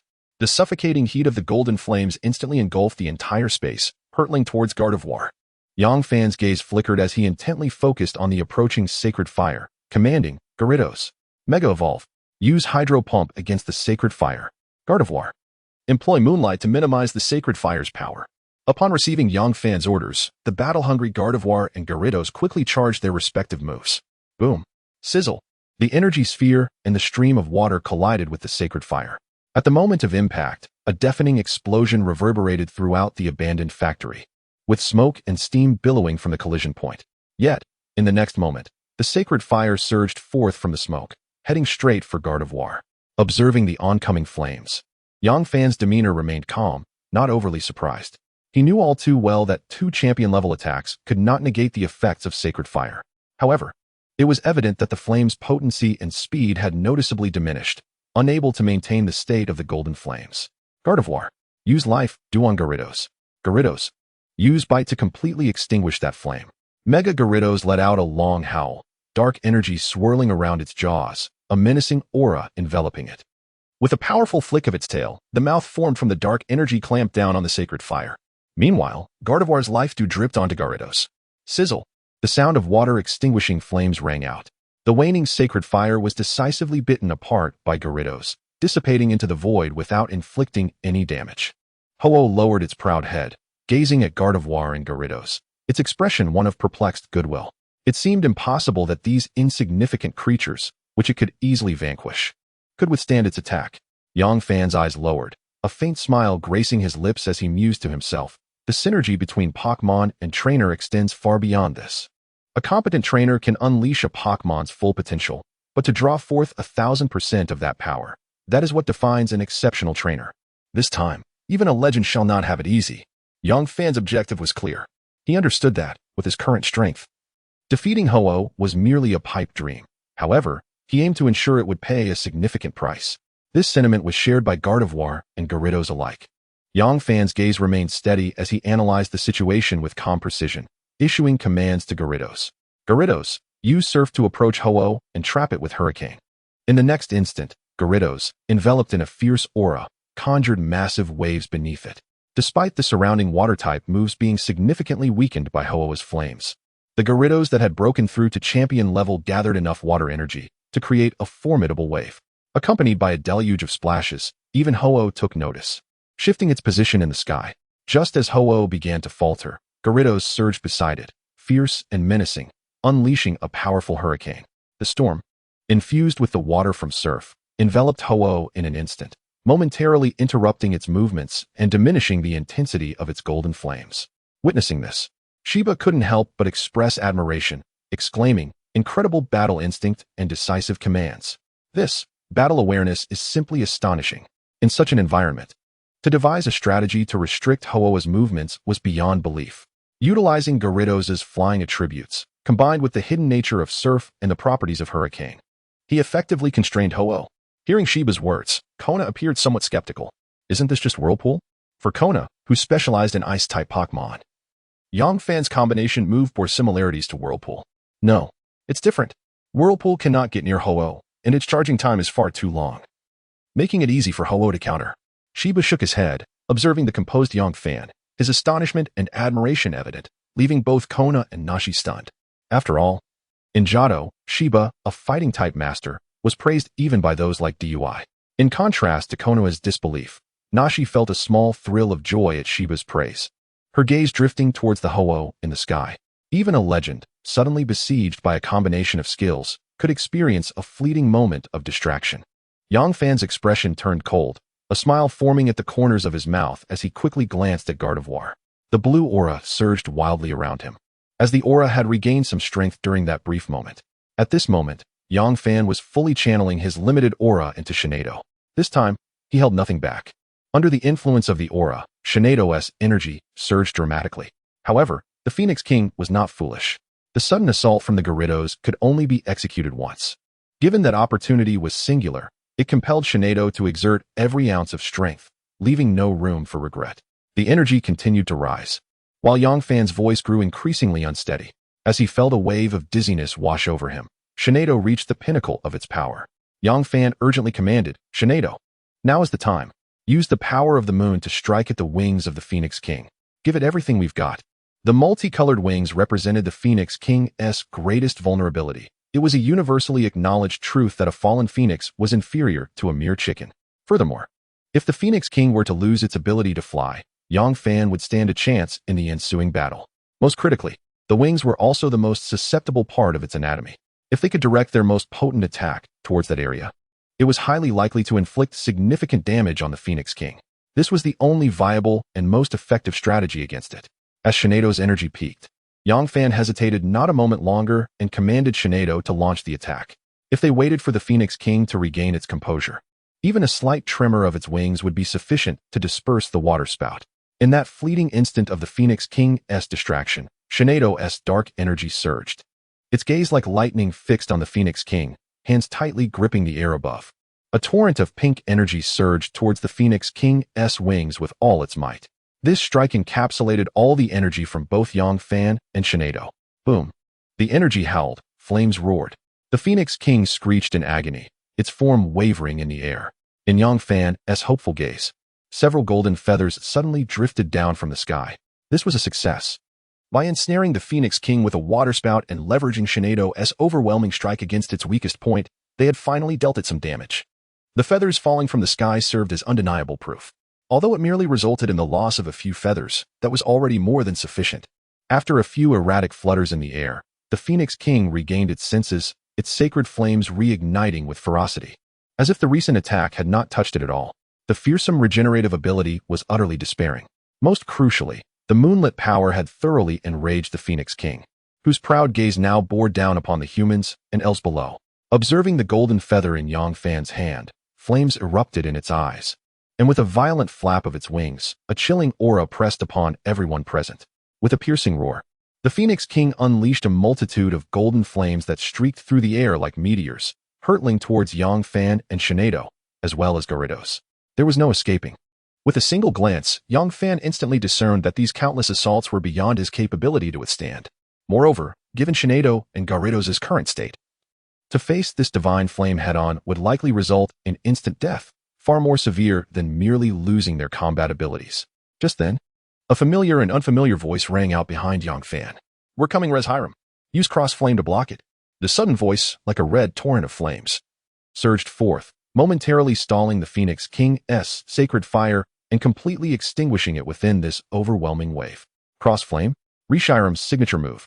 To Yang Fan's astonishment, the Cross Flame surged directly toward the Phoenix King. This was a battle of two signature moves. Flame against flame. It was a clash between the legends of two regions. Boom. The collision of two techniques erupted in a tremendous explosion. The flames engulfed one another, consuming and burning until they reached a delicate equilibrium, only to suddenly vanish. Furthermore, as the flames dissipated, the space itself seemed to collapse in disbelief. In the aftermath of this astonishing spectacle, Yang Fan hurriedly glanced backward, spotting the massive figure of Reshiram soaring through the air toward the Phoenix King. Trailing behind Reshiram was a young girl clad in a black jacket and shorts, with long black hair, approaching Yang Fan. Upon seeing her, a question ignited in Yang Fan's mind. Why was Reshiram present in the Johto region? Was it truly so idle? The crucial point was Reshiram was a legend of the Unova region. What could possibly compel it to travel so far to Johto? Unlike Yang Fan's perplexity, Kona and Shiba appeared utterly astonished at the sudden arrival of Reshiram, as understood little of the legends of the Unova region and thus maintained a calmer demeanor. Was it truly so easy for legends to appear before us now? Kona chuckled wryly, recalling the trials he had to endure just to encounter Articuno. Feeling the vast disparity between individuals, perhaps we've fallen behind. The youth of today are truly remarkable. Shiba sighed, as even as a champion, encountering successors far surpassing her abilities left her feeling somewhat powerless. However, she seems to be the Pokédex holder from Unova, Kona remarked, noticing the girl holding a red Pokédex. Is that so? No wonder, Kona mused. Historically, each Pokédex holder had only reached the champion level, with the more renowned ones like Lance achieving champion status. How was it that two newcomers capable of confronting and even commanding legends emerged in succession? Kona shook his head, unable to answer Shiba's question. Instead, he turned his gaze to the girl who was nearing them and suddenly inquired, "Are you Tuko from Unova? The newcomer trainer who won the Unova conference this year? And also the hero who dismantled Team Plasma?" Upon hearing Kona's words, Shiba widened her eyes in astonishment, scrutinizing the girl before them. At that moment, after witnessing Reshiram blocking its flames, the Phoenix King, incensed, flapped its wings in fury, perceiving this as a provocation from humanity. Its sacred flames reignited, prompting the activation of its signature move. In the next moment, another divine flame descended like a meteor from the heavens, targeting Reshiram, which hovered not far away in the air. As the Phoenix King's sacred fire approached, Reshiram's unique tail engine whirred into action, flames bubbling furiously within. Gradually, it opened its mouth, conjuring a torrent of azure flame energy, whose terrifying temperature even surpassed that of the Phoenix King's sacred fire, before erupting forth with ferocity. There was no retreat. A fierce confrontation. This was yet another of Reshiram's signature moves. Azure Flame, the flames of a legend in this state, concentrated with energy, had the potential to alter weather patterns or even incinerate the world. The azure flames in the sacred fire collided with a resounding explosion, evoking a sense of trepidation. Both entities were flames, yet one represented destruction while the other embodied healing, leading to an extraordinary and twisted amalgamation of their fundamentally different natures. Threads of dark matter began to emerge in the surroundings, spreading ominously.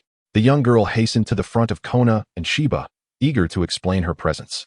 I am TKO from Unova. You must be Kona, the champion of the Johto region. That Reshiram is my companion. We were exploring the Johto region when we sensed abnormal fiery energy here and rushed over from Johto, just in time to see the Ho-Oh attacking you. I summoned Reshiram to assist.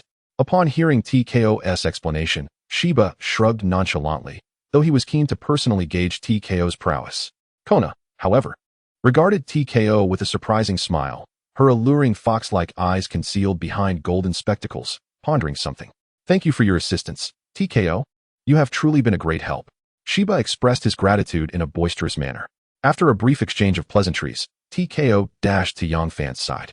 She recognized that the amiable young man had been battling alongside Reshiram against Ho-Oh. Hello, I am TKO from Unova. She introduced herself. I am Yangfan, a visitor from another world. With Ho-Oh's attention now shifted to Reshiram, Yangfan felt a momentary sense of relief. You hail from another dimension? TKO's eyes widened, as if she had heard something utterly implausible, scrutinizing Yangfan with curiosity. Is there a problem? Yangfan inquired, his brow furrowing.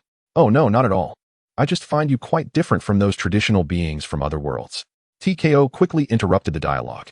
Yangfan sensed that she was concealing something in her words.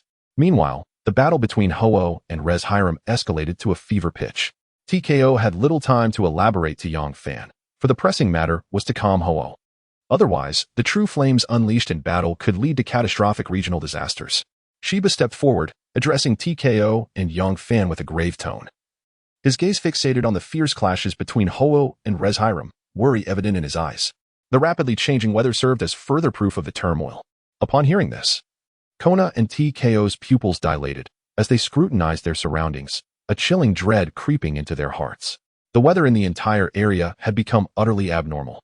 The sky was devoid of clouds, while the nearby Golden City was engulfed by ominous dark clouds, casting a shadow over it. It was as though two worlds coexisted in close proximity yet were starkly different. As the economic heart of the Johto region, Kona could hardly bear to contemplate the repercussions should Ho-Oh's fury lead to its annihilation. Perhaps, when the torrential rain flooded Golden City, other locations might also suffer calamities induced by the atmospheric currents. Just as the atmosphere grew increasingly heavy, TKO turned her gaze towards Ho-Oh, her hands clasped in prayer, and softly implored, O legendary seeker of truth, please acknowledge the world you protect. Cease this madness. A crimson glow enveloped her as she reached out to Ho-Oh. Was this the power of the Tao Trio represented by Reshiram? The sudden appearance of reinforcements? The power of the Tao Trio, unlike the well-known powers of the Earth or Aura, could only be wielded by trainers who had gained the recognition of the Tao Trio across generations. At that moment, TKO was manifesting the very essence of Reshiram's power, symbolizing a special force of truth and the beauty of existence. This force had the potential to calm even the most tempestuous of spirits, fostering bonds among Pokémon. It was this authentic strength that enabled TKO to confront Ho-Oh amidst the chaos. Under the watchful eyes of Yangfan and the two Johto champions, remarkably, Ho-Oh began to stabilize in the sky at an extraordinary pace, its once raging flames gradually calming. Reshiram too ceased its assault. Is it all over? Kona murmured, uncertainty lacing her tone. It should be over now. Shiba nodded, his heart relieved as he gazed at the tranquil Ho-Oh above. Thank goodness, I truly appreciate. Boom. Suddenly, Ho-Oh's piercing cry shattered the moment of calm, the sky igniting with a fiery hue. Golden flames instantly spread across the heavens of Golden City. Reshiram was struck by an unexpected attack. Reshi, TKO, who had been communicating with Reshiram, was taken aback by the sudden turn of events. Her voice filled with disbelief. What is happening? Undoubtedly, TKO was now engulfed in confusion. Beside Ho-Oh, a peculiar distortion began to warp the air. In the next instant, an immense white avian Pokémon emerged, its calm gaze fixed upon Reshiram, lifting Ho-Oh's form into the air. Seeing the sudden appearance of Lugia, Yang Fan furrowed his brow and gently reassured TKO, "Do not panic. This attack is merely a display of intimidation. It will not harm Reshiram. And did you notice? The wounds on Lugia are not those inflicted by an ordinary Pokémon." Upon hearing Yang Fan's words, TKO's expression was one of urgency as she turned her gaze toward Lugia. Indeed, Lugia bore immense scars, particularly on its abdomen, a sight that was truly shocking. What kind of Pokémon could inflict such damage? Shiba exclaimed in astonishment. It was well known that Lugia and Ho-Oh were both legendary beings of Johto, powerful enough to surpass so-called champion-level trainers. The thought of a trainer's Pokémon inflicting such harm was almost unfathomable. As Shiba spoke, Natsumi and Kona stared wide-eyed at Lugia. Meanwhile, TKO anxiously called out to Reshiram, "Reshi, are you alright?" Upon hearing TKO's voice, Reshiram slowly rose from the ground. Although the recent attack had been sudden, it had inflicted minimal damage, merely catching Reshiram off guard and causing it to fall. It seemed Lugia was indeed in a state of significant fatigue. Just as everyone believed the situation could not grow any more dire, another unimaginable attack surged towards Ho-Oh and Lugia. Hyper Beam. Boom. A colossal energy beam struck Ho-Oh and Lugia at a speed beyond comprehension, accompanied by a cacophony of energy surges. Both Ho-Oh and Lugia found themselves engulfed in the beam of energy. Shiba and Kona's eyes widened in astonishment, completely unprepared for the unexpected turn of events at this moment. How could it be him? Tuko murmured as she discerned the dark silhouette, comparable in size to Reshiram, gradually materializing in the air. Is it possible that the legends of the Johto region have fallen so low? Have they utterly succumbed to human commands? A youthful voice emanated from above the shadowy figure. What could he possibly mean? Upon hearing this, Shiba was rendered speechless, utterly shocked. Have Ho-Oh and Lugia really been captured by humans? She recalled how Ho-Oh had irrationally attacked them to protect the one wearing the ice mask, and the mysterious scars on Lugia's body seemed to affirm the boy's words. Alas, the dignity of legends has been entirely lost by you, the boy declared once more, as Ho-Oh and Lugia, warning those around them, gradually vanished into the sky. The dark figure slowly descended before Yang Fan and his companions. "I didn't expect to see you here," the boy said as he leapt down from Zekram's back, curiously surveying everyone present, disregarding Tuko's cautious gaze, which seemed to ward off an enemy, and finally resting his gaze on Yang Fan. "What brings you here?" Tuko was the first to inquire of the boy. The others were unaware of the boy's terrifying nature, but she had witnessed it firsthand. She knew that a significant portion of the heroic tales circulating in the Unova region was orchestrated by this very boy. N, a human said to have been born of a Pokémon, recognized in Unova as the embodiment of ideals represented by Zekrom, an advocate for freedom for all Pokémon. "I see you got here first," N remarked, shaking his head without answering Tuko's question. "What are you talking about?" Tuko's gaze faltered, and she cast a guilty glance at Yang Fan. What does this have to do with me?" Yang Fan furrowed his brow, his suspicions intensifying. "Zekrom, it seems we have once again arrived a step too late," N said, placing his hand on Zekrom. He then abruptly turned to Yang Fan. "A visitor from another world? Quite unexpected. I look forward to your future actions. Perhaps we may even become friends." After uttering these words, N jumped back onto Zekrom and vanished from sight. Yang Fan. N is a perilous individual. It would be wise to avoid any entanglements with him. Tuko retracted Reshiram and, after a moment of contemplation, voiced her concerns to Yang Fan. Yang Fan did not immediately respond to Tuko's words. His mind was racing with thoughts. At that moment, within the space backpack he carried, an item wrapped tightly began to emit a frantic glow. Is the clown me again? After N departed, the scene was left in disarray, and the League's team arrived. Among them were Nurse Joy and Miss Junshaw from Goldenrod City. However, thanks to Shiba and Kona's explanations, Yang Fan found himself spared from excessive scrutiny.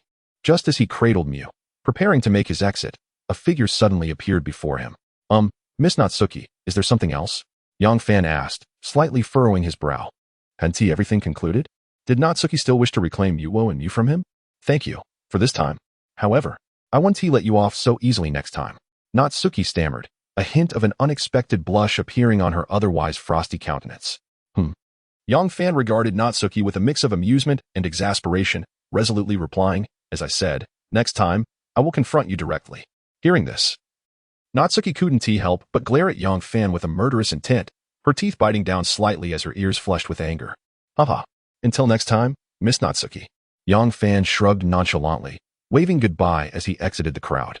Regardless of the events that transpired, surviving was paramount. And Yang Fan had achieved his initial objective, gathering information about Mew. In fact, Mew was currently nestled in his arms, sound asleep, having found a small, undisturbed inn. Yang Fan released both Mew and Mutwo. He gazed at Mew, radiating a gentle pink luminescence, and wondered, what is this? Just as he reached out to touch this power, a sudden sensation of separation surged through his fingertips. Could it be the will of the world protecting it? Yang Fan retracted his hand, murmuring to himself. Such a unique legend would invoke the world's will to protect it when harmed. This protective barrier must have arisen from that principle. Little one, I hope you can reveal the truth behind the events of the past. With a careful gaze fixed on Mew, he turned his attention to Mutwo. Mutwo? Are you feeling better? Mutwo, now awake, slowly rose, albeit weakly. I'm fine, it replied, shaking its head gently. Noticing the peculiar Pokeball beside Yang Fan, a sense of confusion washed over it. Yang Fan, have you captured me? Mutwo inquired, its eyes reflecting a blend of bewilderment and curiosity. Yang Fan, meeting Mutwo's gaze with clarity, affirmed, yes. I look forward to working together. Extending his hand towards Mutwo, an unprecedented feeling surged within him, recalling their previous battle. A smile gradually formed at the corners of his mouth. Yes, from now on, I hope to learn from you, Yang Fan. At that moment, Mutwo truly acknowledged Yang Fan. Ding. Mutwo voluntarily becomes your Pokémon. Your special talent is activated, awakening the psychic ability seed. Do you wish to activate this psychic ability talent? Note, activating the psychic ability talent may lead to unknown outcomes. Hearing the familiar prompt in his mind, Yang Fan paused momentarily. Generally, system notifications do not emphasize particular details. Why was this instance different? Just as Yang Fan hesitated, a sudden knocking echoed from the door. This knock instinctively prompted him to agree to activate the psychic ability talent.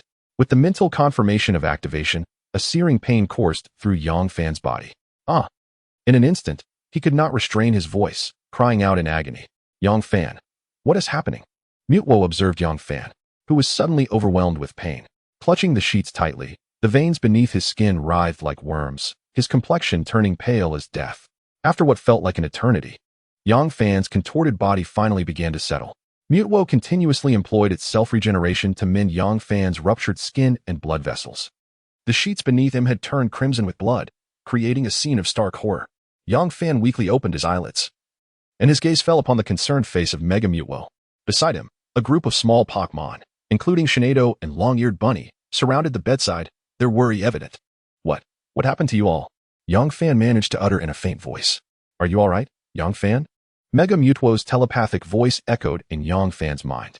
I'm fine, but why are they all out? At that moment, Yang Fan felt utterly drained, as if all his energy had been sapped. I released them because I was worried about your condition, Mega Mutwo explained.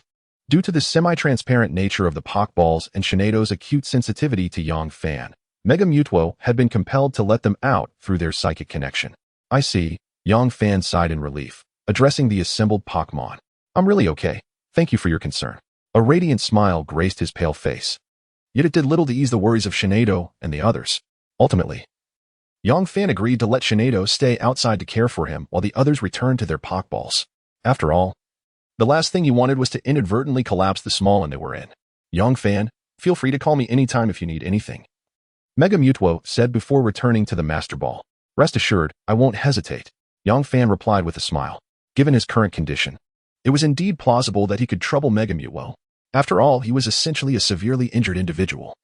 And he didn't even dare to appear at the Pokémon Center, especially since Goldenrod City was the headquarters of Team Rocket.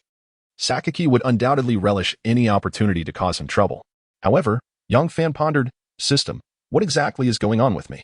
His thoughts delved deep into his mind as he inquired of the system. This was a situation he had never encountered before, and he was at a loss for its cause. The knocking sound from outside only added to his anxiety. Ding! As the host has been recognized by Mega Mutwo, the dormant seed of psychic ability within the body has awakened. This seed has been activated by Mega Mutwo. The host's body cannot currently withstand Mega Mutwo's formidable psychic powers, which is why this condition has arisen. Furthermore, if Mega Mutwo engages in battle again, it will also impact the host's body to a certain degree. It is advised to refrain from utilizing Mega Mutwo's powers until they have been fully developed. Upon hearing this series of explanations from the system, Yang Fan felt utterly speechless. In the end, he thought to himself, am I the fool here? Lying on the bed, gradually regaining his strength. Yang Fan gazed at the cold night sky illuminated by the moonlight, slowly accepting this reality. He never anticipated that being recognized by Mega Mutwo would impose such constraints on him. Whether this was a blessing or a curse remained uncertain. Shinado, standing beside the bed, gently brought a cup of water to his lips. A ripple of emotion stirred within Yang Fan. Was he fulfilling the lifelong dream of many? The enchanting yet obsessive Shinado? Or perhaps the allure of darkness? Such unrealistic thoughts invaded his mind, prompting Yang Fan to shake his head and dismiss them. I mustn't. At least not proactively. During Yang Fan's moment of distraction, Shinado had already replaced all the bloodstained sheets in the room. It must be said that Shinado truly embodied the essence of a homemaker. However, yet another series of urgent knocks reverberated from outside, this time with an impatient insistence. Shinado, Shauna. Yang Fan weakly gestured for Shinado to check who it was. At this point, there were only a few individuals who knew his whereabouts. Finally, the door opened. Are you Shinado? A girl's voice from outside sounded somewhat flustered. Miss, have we mistaken the person? Impossible. I clearly saw him staying here. The girl's spoiled tone piqued Yang Fan's curiosity. She did not appear to be someone he recognized. Who could she possibly be? Shinado, let them in. Yang Fan called from within, simultaneously signaling Shinado to be ready for an immediate teleportation. After all, it was uncertain whether they were friend or foe, and he had not yet fully recovered. It was wise to be cautious at this juncture. See, I told you it was him. The girl insisted, calling out to another individual before dashing into Yang Fan's room. Miss, slow down. Mind your image. Came the resigned voice of another person who followed her in, addressing the somewhat vigilant Shinado. I apologize for the intrusion. My lady can be a bit thoughtless. I hope you will forgive us. Shauna. Hearing the apology, Shinado's expression softened slightly. Otherwise, she would have used her psychic powers to throw out the girl who had barged in unannounced. Inside the room, Yang Fan, intrigued by the girl's eager voice, strained to sit up and look toward the door. In an instant, a vision of pure white filled his sight. It was not merely due to her white attire. She radiated an aura akin to a brilliant white light, reminiscent of a pristine flower blooming in a meticulously tended garden. Moreover, the girl appeared to be at a youthful age, perhaps just a year or two younger than Yang Fan. She wore a pure white dress adorned with pink ruffled lace at the hem, delicate gauze cascading down like a shimmering veil, revealing her dainty feet clad in pink crystal high heels. May I ask who you are? Yang Fan inquired, assessing the girl. She shone brightly upon entering his view. Yet her labored breathing indicated she had hurried over. The first knock was likely from her as well. However, Yang Fan felt a strange familiarity with her, as if he knew her well. Upon closer inspection, her features were strikingly beautiful, as if crafted by divine hands, exuding an inherent nobility and elegance akin to that of a princess from a grand castle. You can teleport using psychic powers, can't you? The girl exclaimed breathlessly, her brows furrowing as she scrutinized the boy before her, who was only slightly older than herself, yet bore an unusual maturity for his age. His complexion was pale, reminiscent of someone afflicted with an incurable ailment. But she was not here merely to admire his looks. She was much more concerned about his psychic abilities. Miss, shouldn't you introduce yourself before inquiring about others? Yang Fan raised an eyebrow, frowning slightly. He had indeed performed teleportation, but only under the guidance of Mega Mutwo and Shinado. He would not foolishly admit his ignorance. Maintaining an aura of mystery was essential when one was unaware of the other's background. Ding.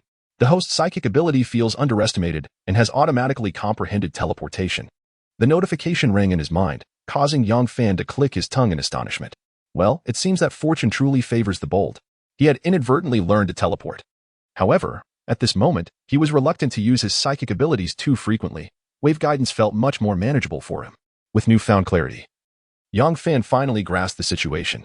The young girl possessed a formidable force, one that seemed utterly uncontrollable, akin to an unpredictable bomb that could detonate at any moment.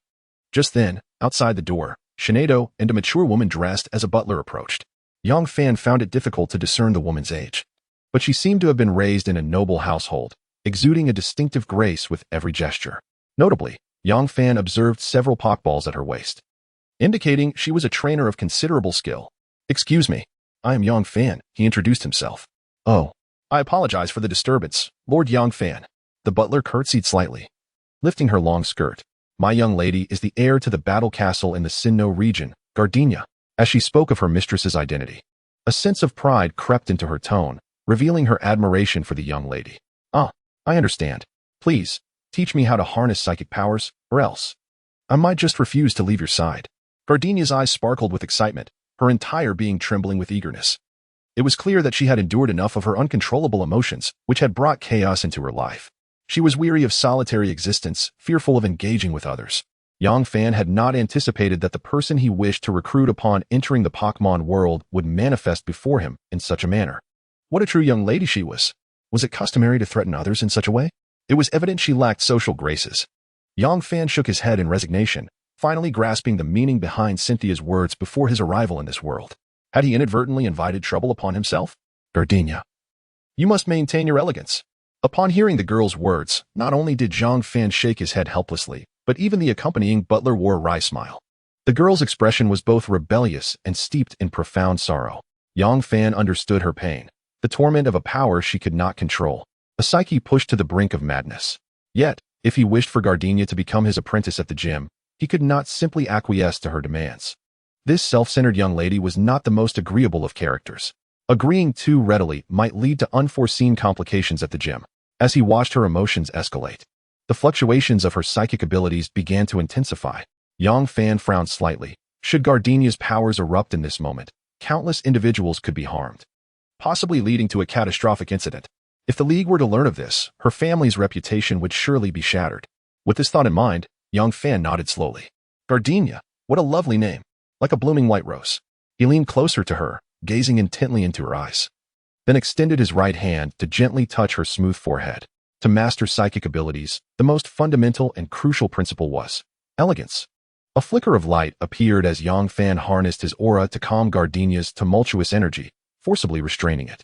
Ignoring the bewildered young noblewoman, he reclined back on the bed. Though his body had yet to fully recover, he was nearing complete restoration thanks to the aura's influence. The butler stood agape at a loss for words. In her experience, when the young lady's emotions flared, the consequences were often severe.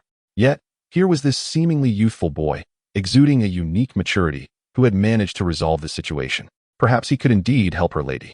"Shauna." The impatient Shinado called out to the two, hands on her hips, visibly annoyed. "All right, Shinado." Yang Fan gently waved her off. In his mind, he communicated, "Please escort them out. Shinado, it seems that Dream is about to awaken." He felt the small body of Dream stirring beneath the covers, prompting Shinado to act promptly. Understanding his intent, Shinado nodded and, with a flash of light, transported the trio outside the room. For Shinado, having reached champion status, moving two individuals instantaneously was a trivial task. After depositing them at the door, she turned without a glance back, re-entering the room. Lon Xin. After a moment of daze, Gardenia finally regained her composure and spoke to her butler. "Is there something you require, my lady?" I wish for him to become mine." Gardenia's eyes suddenly ignited with fervor as she uttered a chilling declaration that startled her butler. "My lady, are you serious?" Lon Xin asked cautiously. "He is special. I want him to be completely mine." Fortunately, Yang Fan did not hear Gardenia's words. Otherwise, he would have found himself in a rather awkward predicament. After all, Gardenia was undeniably a young, beautiful heiress. As he gently cradled the slowly awakening Dream in his arms, Yang Fan waited patiently for the little creature to open its eyes. "Are you awake?" Upon awakening, Dream was startled to find a large face looming before it.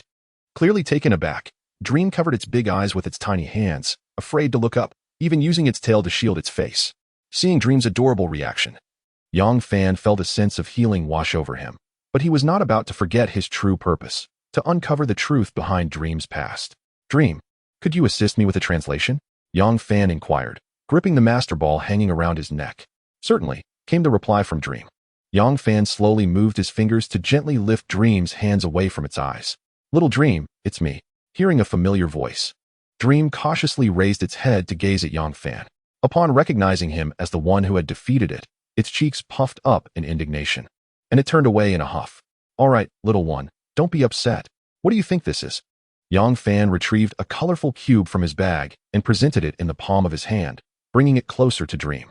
As the delightful aroma wafted to Dream's nose, it could no longer resist the temptation and flew into Yang Fan's palm, eagerly nibbling on the energy cube. Indeed, neither humans nor Pokémon could withstand the allure of exquisite food.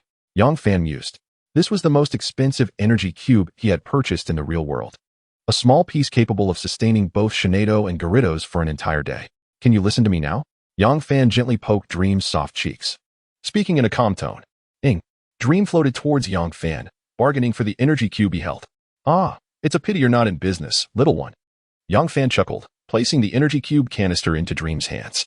Eagerly, Dream dove its head into the canister, waving at Yang Fan as if to say, for the sake of this item, I forgive you. What would you like to know? Yang Fan, having anticipated this moment, retrieved his phone and pointed to a family photo of 3. Have you seen these 2 individuals?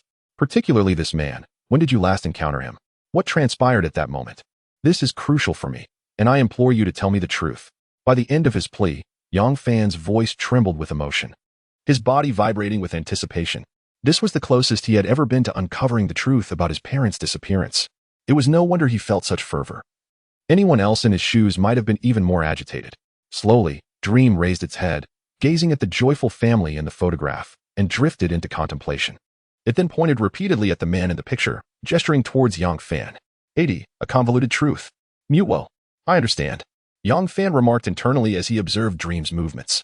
Although the power of aura allowed him to discern the general thoughts of Pokémon, the efficacy diminished with legendary beings like Dream. Thus, it was imperative for Mutwo to interpret Dream's intentions accurately. I seem to recognize this person.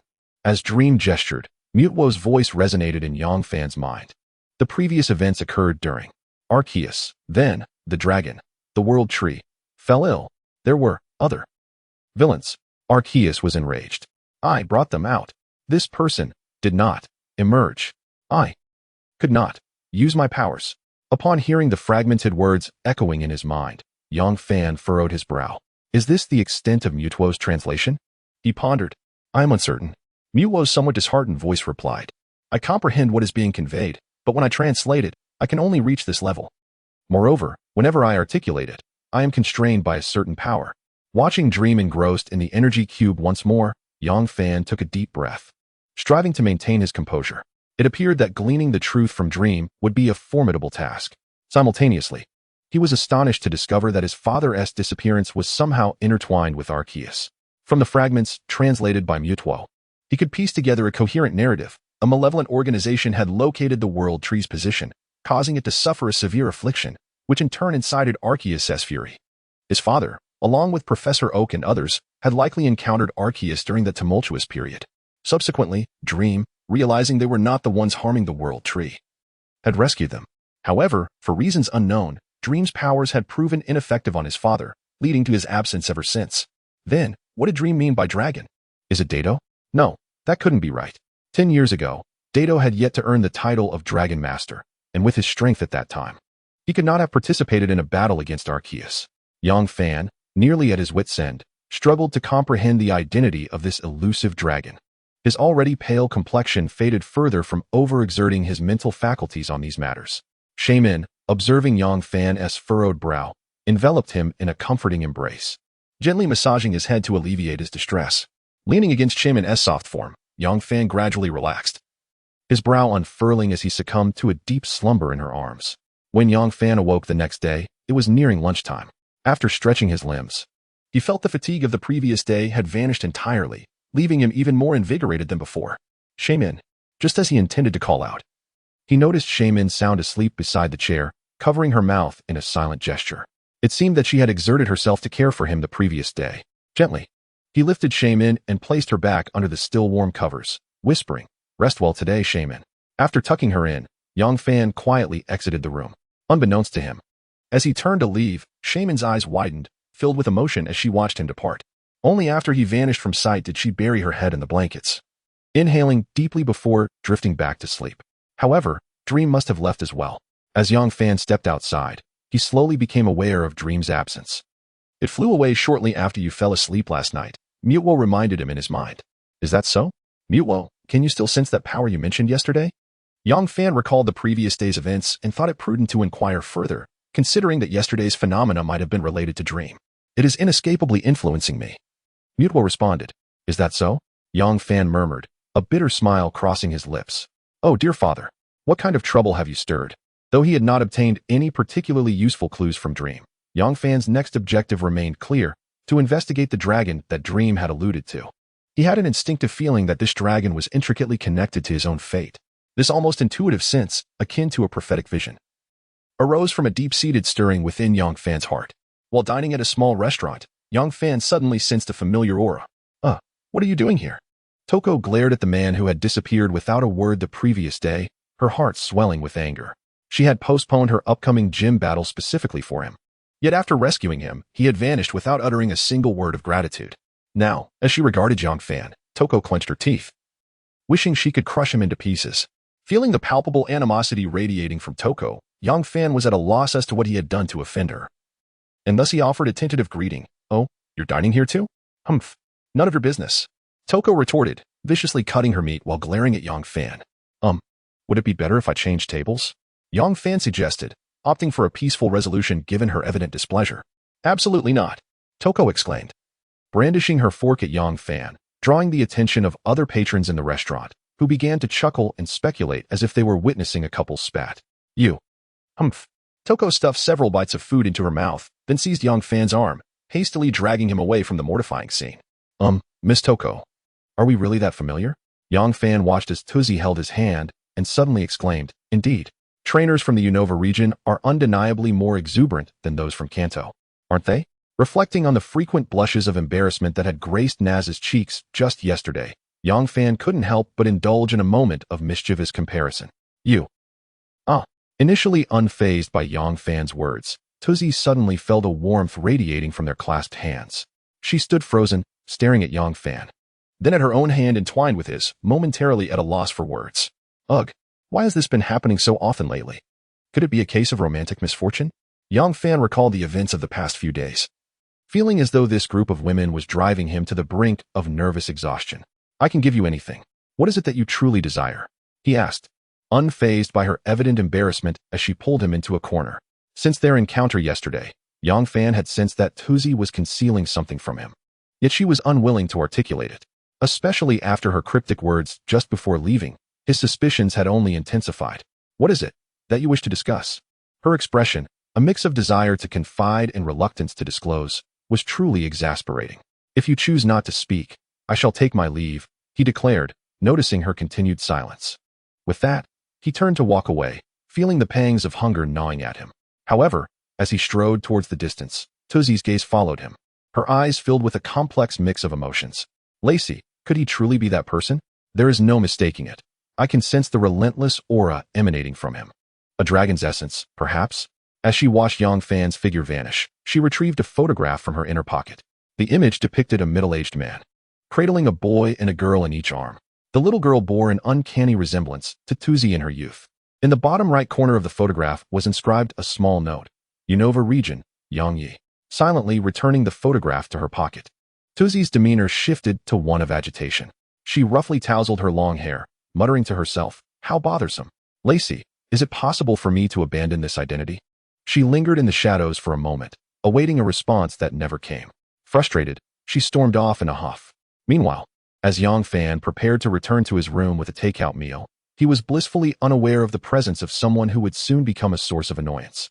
"Cynthia, the Kanto region truly deserves its reputation as the cradle of humanity. It is utterly fascinating. Although I have yet to find the legendary leader Naza, I believe I have encountered a psychic expert even more formidable. She was able to forcibly suppress my abilities. Can you imagine my elation in that moment?" Kirlia stood at Yang Fan's door, her phone pressed to her ear, trembling with excitement, her voice tinged with a hint of tears. This was, without a doubt, the happiest day she had experienced since awakening her powers. "Miss, could you please slow down? Try not to get too worked up," came a gentle voice from the other end of the line, laced with a hint of exasperation. Although Cynthia found Kirlia's childish antics tiresome, she understood the depth of her excitement as the only person capable of truly connecting with her. For someone who could potentially unleash chaos at any moment, discovering someone capable of controlling her powers felt akin to a traveler in a desert stumbling upon an oasis. It was exhilarating enough to drive one to madness. Gradually, Kirlia calmed herself, wiping her eyes as she continued. "However, it seems he dislikes me. Just yesterday, upon our first meeting, he had Shinedu teleport me and launching away. If given the chance, she thought, she would want him to remain by her side, freeing her from the incessant worry of her powers spiraling out of control. I could enjoy shopping, watching movies, and exploring. Hearing such childlike musings, Cynthia felt a headache coming on, pressing her forehead. What exactly are you trying to convey? I want to bring him back to Sinnoh. Cressilia's voice suddenly rose, though she quickly muffled her words, fearful of being overheard by Yang Fan. But he appears to be quite formidable. I had Lanqin look into his background. He is from another world, with a fierce combat style. I doubt I stand a chance against him, especially with his Shinadu. It looks incredibly intimidating. Shining Shinadu? Cynthia's voice involuntarily rose, her tone turning serious. Is it the black Shinadu? Yes, the black one. It's not adorable at all. Cressilia rambled on. Yesterday, Yang Fan's Shinadu had instilled in her a suffocating sense of helplessness that she never wished to experience again. Thus, she sought Cynthia's assistance, for among her limited social connections, only the champion could lend a hand. Realizing this, Cynthia understood that Cressilia had indeed crossed paths with Yang Fan. Cressilia. The Sinnoh Regions League is undergoing reforms to enhance the prestige of its champions. The victor of each Sinnoh conference will now be eligible for a champion's challenge. Therefore, I may not have much time in the near future. Though she was declining Cressilia's request, the situation was indeed pressing. With nefarious organizations becoming increasingly active across various regions, the Sinnoh League sought to appoint a strong champion to stabilize the situation, a burden Cynthia was currently grappling with. Hearing Cynthia's refusal, Cressilia's spirits dampened. No matter what she said, Cynthia was resolute in her refusal to help. Cressilia, you cannot continue like this. I remember when you were the esteemed daughter of a prominent family. You were never like this. No matter how challenging or painful life becomes, you must maintain your elegance. Cynthia implored gently. Upon hearing these words once more, Cressilia felt as though she might collapse. Why does everyone insist I remain elegant? Am I not the princess of the battle castle, exuding elegance? She internally raged, completely oblivious to Yang Fan observing her with a bemused expression from the staircase. Upon returning to her room, Cressilia trailed behind Yang Fan, her head bowed in silence. Once the door was closed, she meekly inquired, "Did you hear everything? Are you feeling embarrassed now?" Yang Fan replied, genuinely surprised. "Well, from the moment you exclaimed, 'I want to bring him back to Sinnoh,' I heard everything thereafter." Cressilia's head sank even lower at his response. "Could you possibly teach me how to control my powers? I can offer you anything." A delicate sound of sobbing emanated from behind Yang Fan. Jadalia gazed with her enchanting eyes, tears glistening like dew on a flower, fixed on Yang Fan. Her past was a tapestry woven with sorrow. "Jadalia, you must uphold your grace." This thought emerged inexplicably in her mind after revealing such an expression. She quickly reined in her emotions, turned away from Yang Fan, and arranged her hair, more refined than golden sand, shaking like a princess's gown. Her exquisite, fair visage bore remnants of her recent tears, creating a scene reminiscent of a fairy tale. Yet, it felt discordant with the modest furnishings of the small inn. If only it were a touch more lavish, she would truly resemble a princess gracing the mortal realm. "Hello, Mr. Yang Fan. Allow me to reintroduce myself. You may call me Jadalia from now on." At that moment, Jadalia exhibited a refined demeanor, gracefully grasping the hem of her dress and slightly bowing to Yang Fan. This gesture revealed a hint of her delicate leg, evoking a flurry of imagination. "Have you investigated my identity? While I have an inkling of your purpose for seeking me, your uninvited arrival yesterday was hardly the conduct of a gentleman." Yang Fan responded formally, though he felt somewhat out of place, emulating the etiquette of ancient European nobility. Upon hearing Yang Fan's words, Jadalia's expression shifted. She feared he would refuse her and, in her desperation, sought to explain herself in detail. However, understanding her intentions, Yang Fan raised a finger and, employing his newly acquired supernatural ability, silenced her. The girl, unable to part her lips, could only emit muffled sounds of surprise. Ignoring her struggles, Yang Fan approached her side and gently said, "Do not fret. I am fully aware of your intentions. Since childhood, you have awakened uncontrollable powers, leaving you fearful of human interaction, acutely aware that your abilities could spell disaster. Even your parents have been disappointed, leaving you to dwell in solitude within an uninhabited battle castle, accompanied solely by a steward, engulfed in sheer despair." From the depths of his memory, Yang Fan gleaned the essence of Jadalia's life. Before mastering her powers, her existence was a blend of despair and monotony. Why? Jadalia's pupils contracted, as if Yang Fan had pierced her innermost vulnerability. At that moment, Yang Fan lifted the silence he had imposed upon her. Yet, she struggled to speak, her efforts yielding only silence. Yang Fan had struck at the very sorrow she wished to conceal. "But if you know, why do you still refuse me?" Under Yang Fan's gentle gaze, Jadalia managed to piece together her fragmented words. Her delicate, enchanting visage now bore a fierce intensity. akin to a beautiful yet fragile porcelain doll, her expression twisting into something almost deranged. Yang Fan, observing the exquisite yet unhinged beauty before him, recognized that Jadalia's understanding of her powers had become an obsession. She was ensnared in confusion, unable to discern whether her temperament led to the chaos of her abilities or vice versa. This entangled relationship had plunged her into turmoil. Had she managed to temper her anger or exert control over her powers, she would not have devolved into this state. Tragically, she was incapable of achieving either. Gazing into Jadalia's eyes, Yang Fan chuckled softly. What makes you think I should acquiesce to your request, my lady? Even in seeking assistance? Why not to be so presumptuous? Moreover, Yang Fan's focus remained on investigating other matters, leaving little time to indulge the whims of this young lady. But I have already said it. Speak your desires plainly. I will grant you anything within my means, or I shall assist you in finding it. Jadalia felt her emotions spiraling beyond her control, her powers beginning to surge.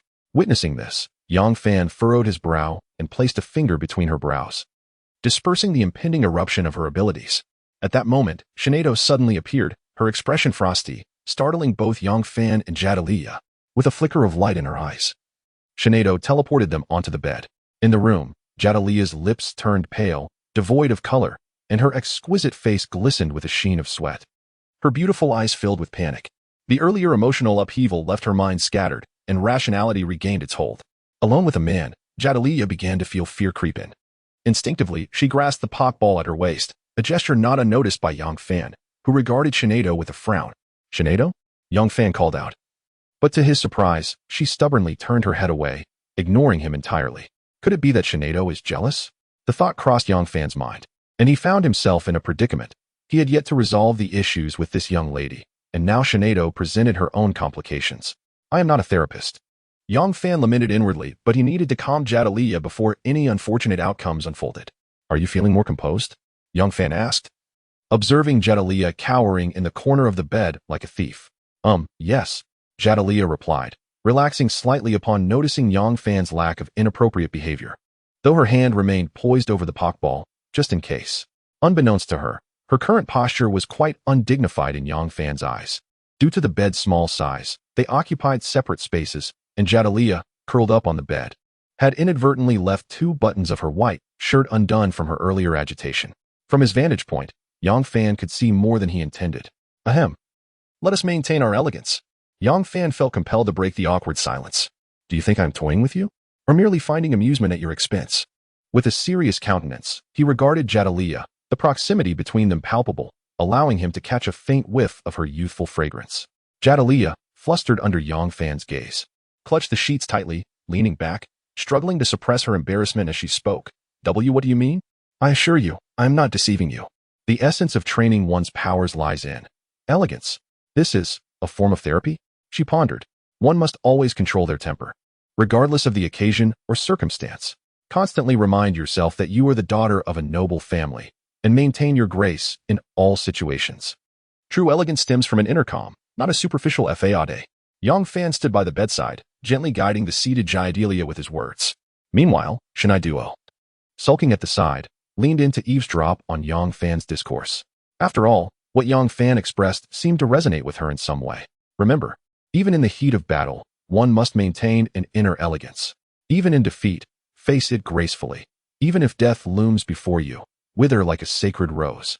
This is the essence of elegance, a poised confrontation with all that life presents, never losing sight of one's inherent nobility, one's essence. As he spoke these words, Yang Fan infused his voice with his aura, enabling Jadalia to grasp their meaning more profoundly. But can I truly achieve this? Her heart yearned for the ideals Yang Fan articulated, yet an inner voice constantly questioned her ability to embody them. With a firm pat on Jadalia's cheek, Yang Fan declared, Jadalia, you must understand that you are a true lady. You are inherently superior. You possess extraordinary abilities that others can only dream of. Thus, you must wield them with an elegance that inspires envy in all women. You will surpass everyone. The resounding clarity of his voice, bolstered by his aura, pierced Jadalia's heart.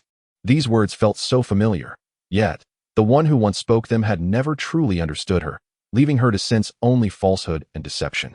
In her eyes, however, Yang Fan was different. He possessed a remarkable power that astonished even her, and he could control it with effortless precision. To Jadalia, only Yang Fan was her kindred spirit. the one who comprehended her deepest needs. People are often inclined to trust authority, and Yang Fan represented that authority. Even though Jaidelia mistakenly believed Yang Fan's aura to be a superpower, it inadvertently made him the person she trusted most. Can I truly achieve this? Jaidelia's beautiful eyes sparkled with newfound hope, showing no discomfort as Yang Fan placed his hand on her delicate face. In a surge of excitement, she grasped his arm, pulling him closer. Why would I deceive you? Though I shall not linger long, during this time, I will temporarily seal your powers to let you experience the emotions of an ordinary person. Moreover, you must strive to master yourself and learn to maintain your elegance. Although this was an impromptu idea from Yang Fan, it proved to be exactly what Jaidelia needed. He also thought of a brilliant subject for experimentation, Nazi, the Ice Queen. However, persuading her to assist would not be an easy task. All right, I understand. So now, must I also maintain elegance?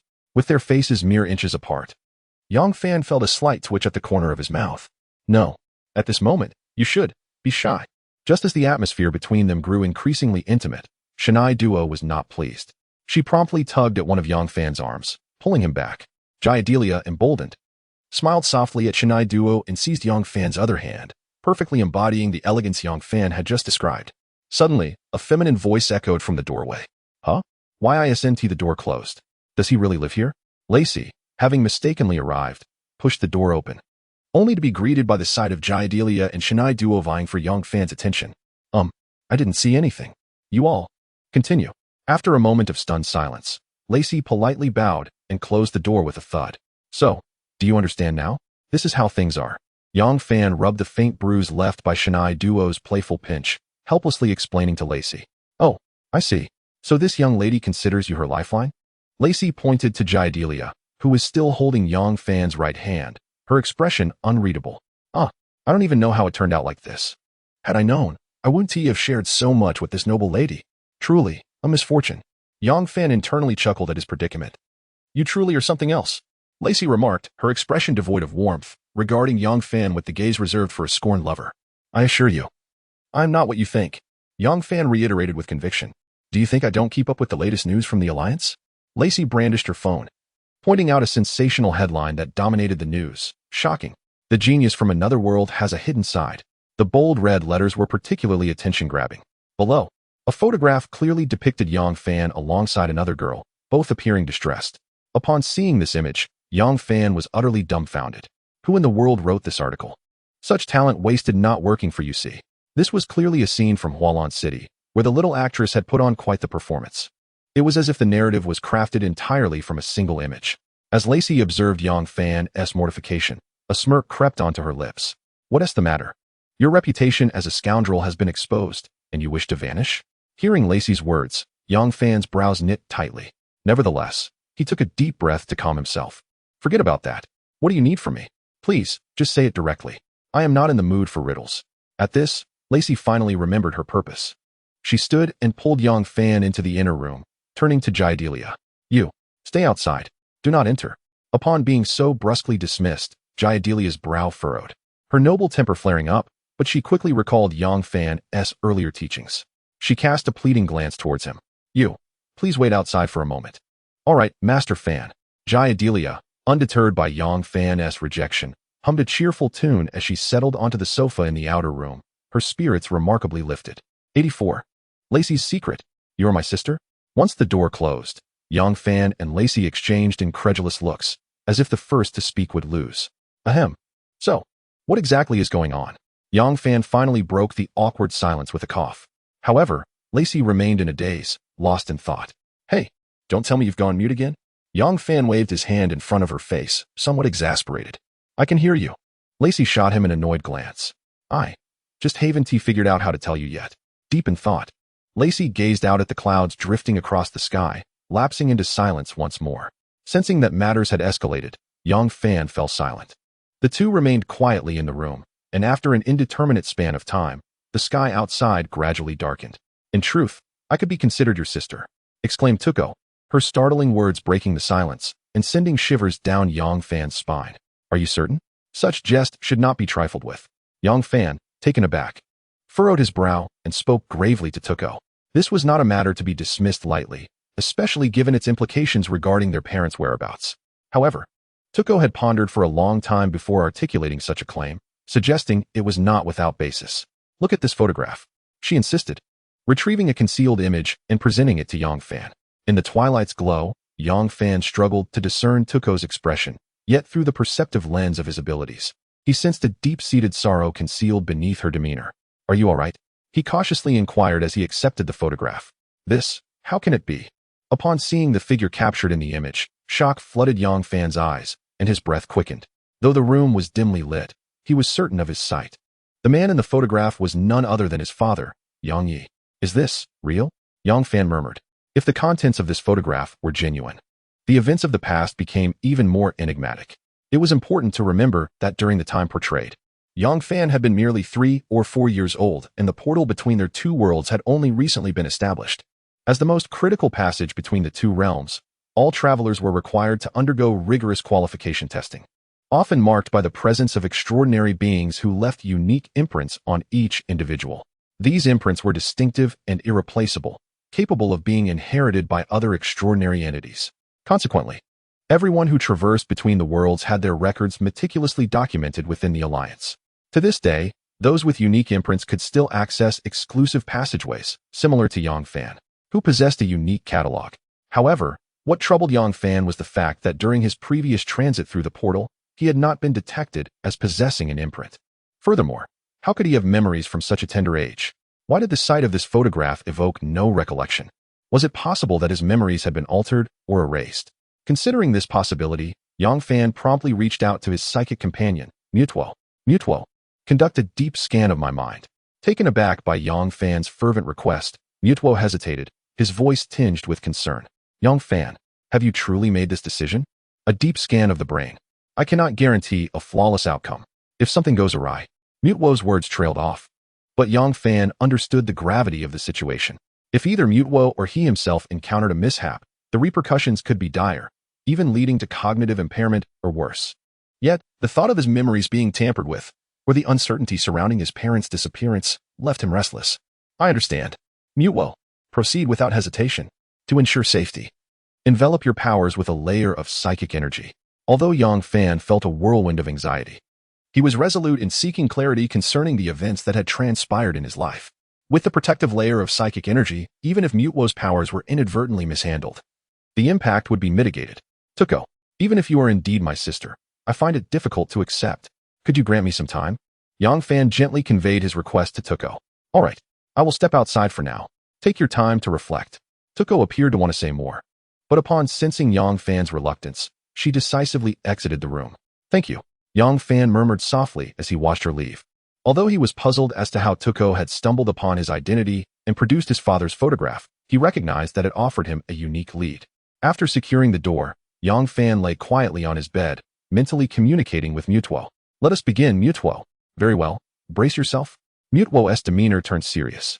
Given the nature of the psychic seed, it was best for Mutuo to exercise caution in utilizing his powers. Within the Master Ball, he could safeguard Yongfan to the fullest extent. In the profound silence that enveloped the room, Yongfan's heart began to race. Suddenly, a suffocating sensation engulfed him, signaling the commencement of the process. Mutuo's formidable psychic abilities enveloped Yongfan's entire mind, delicately infiltrating the neural pathways under his meticulous control. The tearing sensation that coursed through Yongfan's brain was excruciating, rendering him nearly lifeless.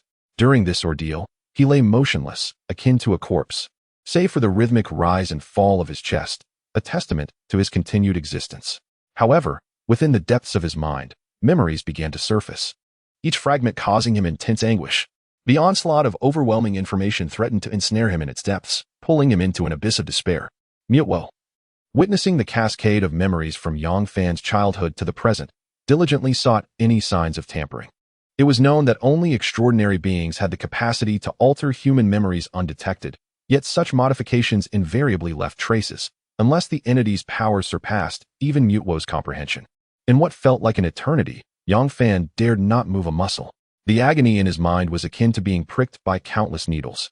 Yet he fought to maintain consciousness, aware that succumbing to the flood of information could lead to his complete disorientation. Clenching his jaw, sweat streamed down his body, soaking the bed beneath him, rendering him as though he had just emerged from a body of water.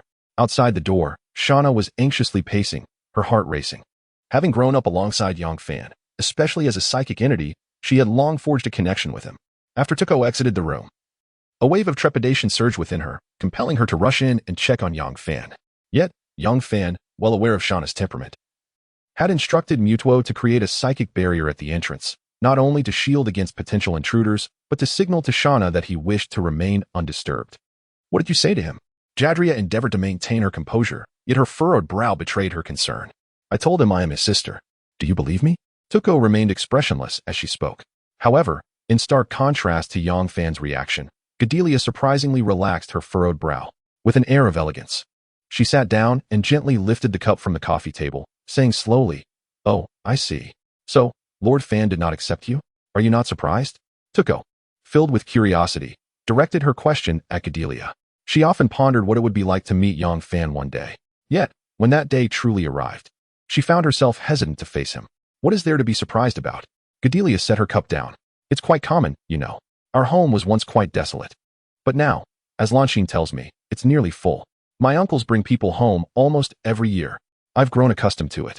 Upon hearing Cordelia's words, Tuko found herself momentarily at a loss for a retort. It seemed as though this woman was perpetually flaunting her wealth. Shaking off her thoughts, Tuko shifted her gaze to the closed door.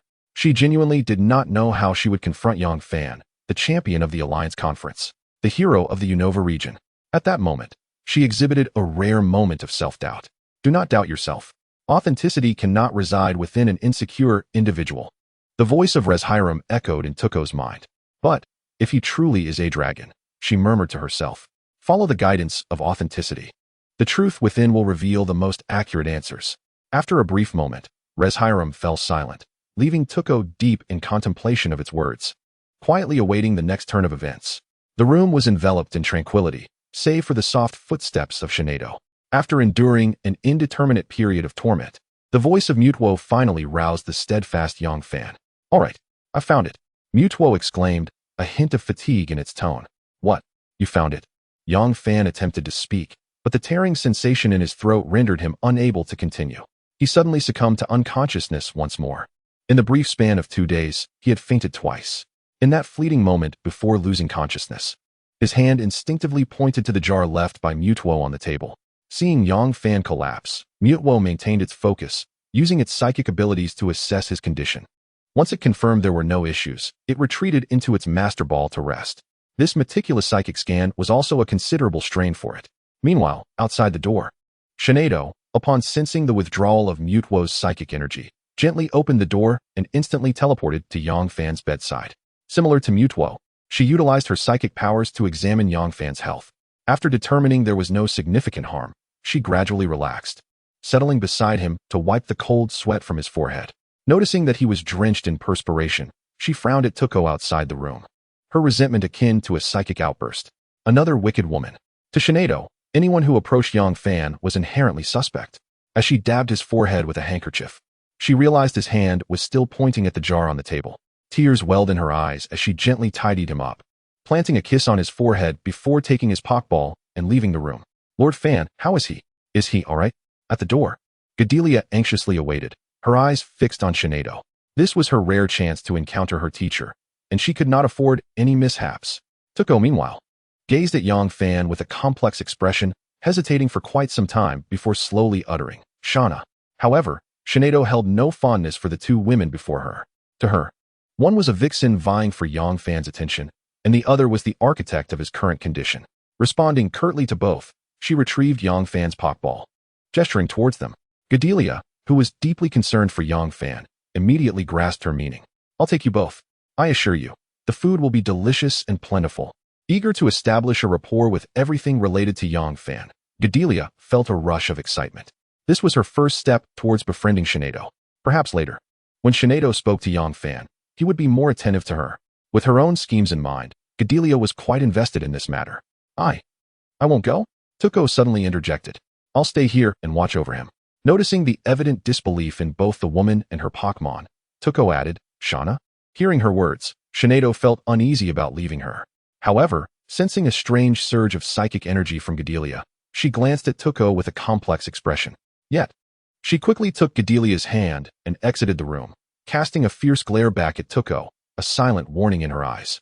Tuko, taken aback, wondered why Shinado, who had just regarded her as a potential threat, now seemed so unconcerned about leaving her behind.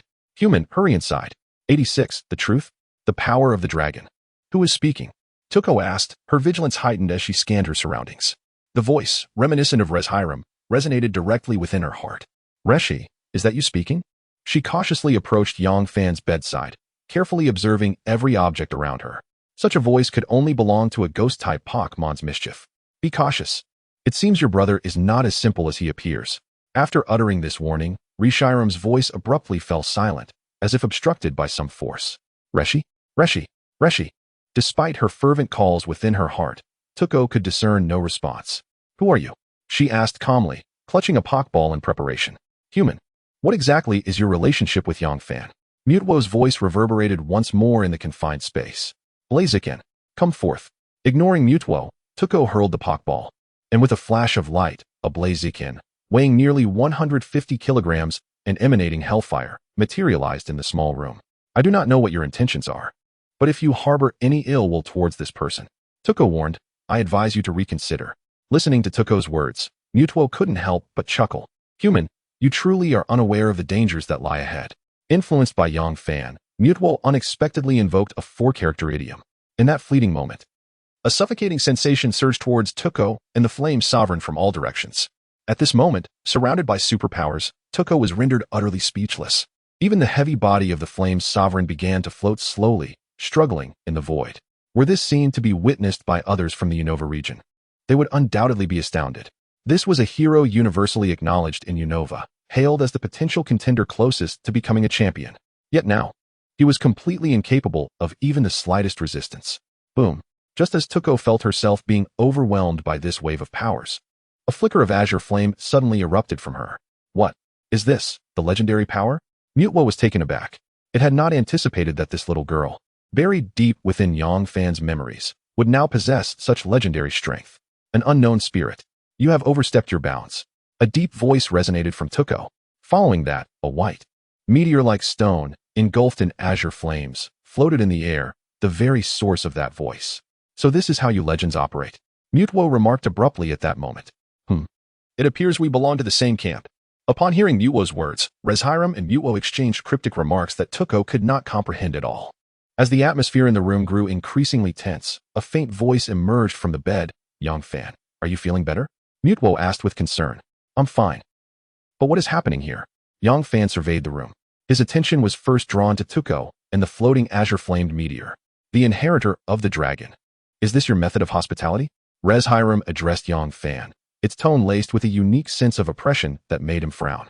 This condescending tone was indeed reminiscent of the pride exhibited by the legendary Ho-Oh, who regarded ordinary humans with disdain.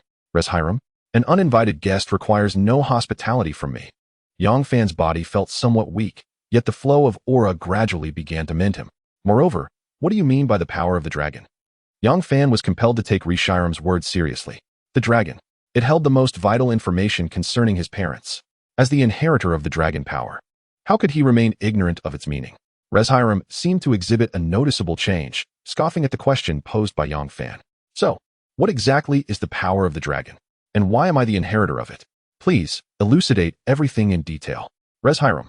Yongfan's heart raced with confusion, as he became acutely sensitive to any information related to the dragon. His temperament even shifted, rendering him irritable and restless. Yongfan, maintain your composure with the aura. A flash of violet light illuminated the room as Mutwo appeared behind Yongfan, simultaneously channeling a surge of purple psychokinetic energy. The powerful aura enveloped Yongfan, who, guided by this force, withdrew the aura back into himself. Under the influence of this aura, he became aware of a crimson glowing sphere within his mind. This is it. Yongfan extracted it using the aura. Mutwo's psychic abilities reverberated within his consciousness. This was the hidden power it had discovered deep within Yongfan's mind, a force distinct from the aura and psychic seeds he had awakened. The sensation this power imparted to Mutwo was one of boundless fury, desire, and destruction, as if it were a conglomeration of all negative emotions in the world. With a crisp sound, this force was perfectly enveloped by Yongfan's aura, which then successfully removed it by employing the aura's characteristics. Is this the entity? After extracting this force, Yongfan felt a newfound clarity, a long-lost lucidity flooding his mind. How is this even possible? Reshiram, resembling a meteor, nearly faltered in the void. Its astonishment rendering Tuko bewildered. Since receiving Reshiram's acknowledgement, she had never witnessed such astonishment from it. Even when facing its longtime rival, Zekrom, their exchanges had been merely routine. It was hard to fathom that such a legendary being would be astounded by a human's actions. You actually managed to cleanse the dragon? Upon hearing Reshiram's words, Yang Fan's brow furrowed, staring at the crimson sphere floating in the void, murmuring, "This is the dragon? Just this?" Initially elated at having purged this insidious energy, he quickly reconsidered. This was the power of the dragon. Could it be that the dragon Mutwo spoke of was indeed this? The proud Reshiram? Is this the inheritor of this time? This power? Observing Yang Fan expelling the malevolent dragon's power, Reshiram's heart brimmed with intrigue. This shattered the understanding it had held for millennia. Since the first trainer to inherit the dragon appeared, none had met a favorable end. As these individuals gained unrivaled power, their minds were continually eroded by the dragon. Ultimately, they would transform into beasts driven solely by their desires. Thus, before these world-destroying inheritors emerged, Reshiram would do everything possible to diminish this power, ensuring the inheritors would be extinguished before they could cause further chaos. The dragon's power would then once again sink into slumber, hidden until the next suitable inheritor came forth. Reshiram, I apologize for what transpired earlier. Mutwo was merely concerned for my safety. However, please tell me, what exactly is the dragon? Yang Fan's aura sensed the emotional fluctuations of Reshiram. Following the removal of this power, the force within the azure-flamed meteor visibly trembled. Under Yang Fan's aura, everything became transparent. After a prolonged silence, the voice from the meteor resonated once more. I certainly know, but why should I tell you? Reshiram suddenly adopted an incredibly aloof demeanor. The transformed meteor gradually quieted, returning to Tuko's hand. You, Yang Fan, having been met with cold indifference, nearly choked on his own words. What is this situation? I thought we were meant to be candid with one another. I have already apologized. You are the very symbol of heroism in Unova. Is this really how petty you are? Clutching the meteor in her hand, Tuko found herself at a loss for words. On one side stood her long-lost brother, and on the other, her mentor on the path of training. She found herself in a state of indecision, neither able to stand nor sit. Merely standing there in a daze, her eyes blinking at Yen Wu Wang. Think of a way, will you? Me? Yes. Yen Wu Wang, help me devise a solution. I am utterly bewildered. You, truly, forget it. It's unfair to ask you to solve such a dilemma. In the midst of Yen Wu Wang's bewildered gaze, Tuko nonchalantly returned it to its Pokeball, her face betraying no hint of embarrassment. At that moment, Tuko was at a loss for words, struggling to find a topic. Brother, Yang Fan, the Pokémon behind you. I've never seen it before. Pokémon? You mean Mutwo? So that's its name. The conversation between them felt palpably awkward. Just then, the sound of the door opening echoed from outside. They're back. I'll go check. After uttering this, Tuko hurriedly exited the room. Remaining inside felt more exhausting than engaging in Tenjin battles. Mutwo. Huh? Is there an issue with my memory? Yang Fan mused. A complex array of thoughts swirling within him. Is it this entity? He pointed at the swirling dragon force in the void, feeling a mixture of confusion. No, this is merely something I just discovered, and based on its characteristics, it shouldn't have been present for long. Otherwise, it wouldn't have been so easily removed. Judging by Reshiram's earlier reaction, this phenomenon was indeed troublesome. Yet, Yang Fan had effortlessly dispelled it, suggesting he was unaffected by its influence. What could it possibly be? Yang Fan pondered, gazing at the rising moon outside, his voice a mere whisper. I don't know. Upon hearing Mutwo's response, Yang Fan displayed no signs of excitement, instead wearing a faint, bitter smile. Could it be true? The ability to silently alter one's memories. Perhaps my father, Yang Yi, has also had his memories tampered with. Such profound manipulation could hardly be the work of mere mortals. Given the current technological advancements in both worlds, it is evident that we have yet to reach such heights. This must be the handiwork of some powerful Pokémon to fabricate memories so vividly and connect them flawlessly. What is its intention? The photograph of Tuko, when was it taken? Why hasn't Tuko's memory been altered? Or perhaps her memories have also been modified. With a multitude of mysteries swirling in his mind, Yang Fan felt a sharp pain in his head. Having awakened the seed of psychic abilities, he was intrinsically linked to Mutwo. The vast psychic energy Mutwo had just utilized was beyond his physical capacity to endure. After immense consideration, his mental strength was already in a state of extreme depletion. The fact that he hadn't fainted was a testament to the rapid growth of his abilities. However, such hastened advancement could not be employed too frequently, lest it yield counterproductive results. Young Fan, it would be wise to minimize the use of my powers in the future. Mutuo, having returned to the Master Ball, expressed concern for Yang Fan's condition. No need. Perhaps this way, my psychic abilities will develop even faster. In response to Yang Fan's words, Mutuo fell silent. Yet, part of Yang Fan's suffering stemmed from the tension of his recent confrontation with Hiram, an impulsive decision that had inflicted considerable pain upon him. Mutuo felt a pang of guilt, suddenly grasping the meaning behind Yang Fan's earlier mention of belonging. Was this the feeling of concern for another's safety?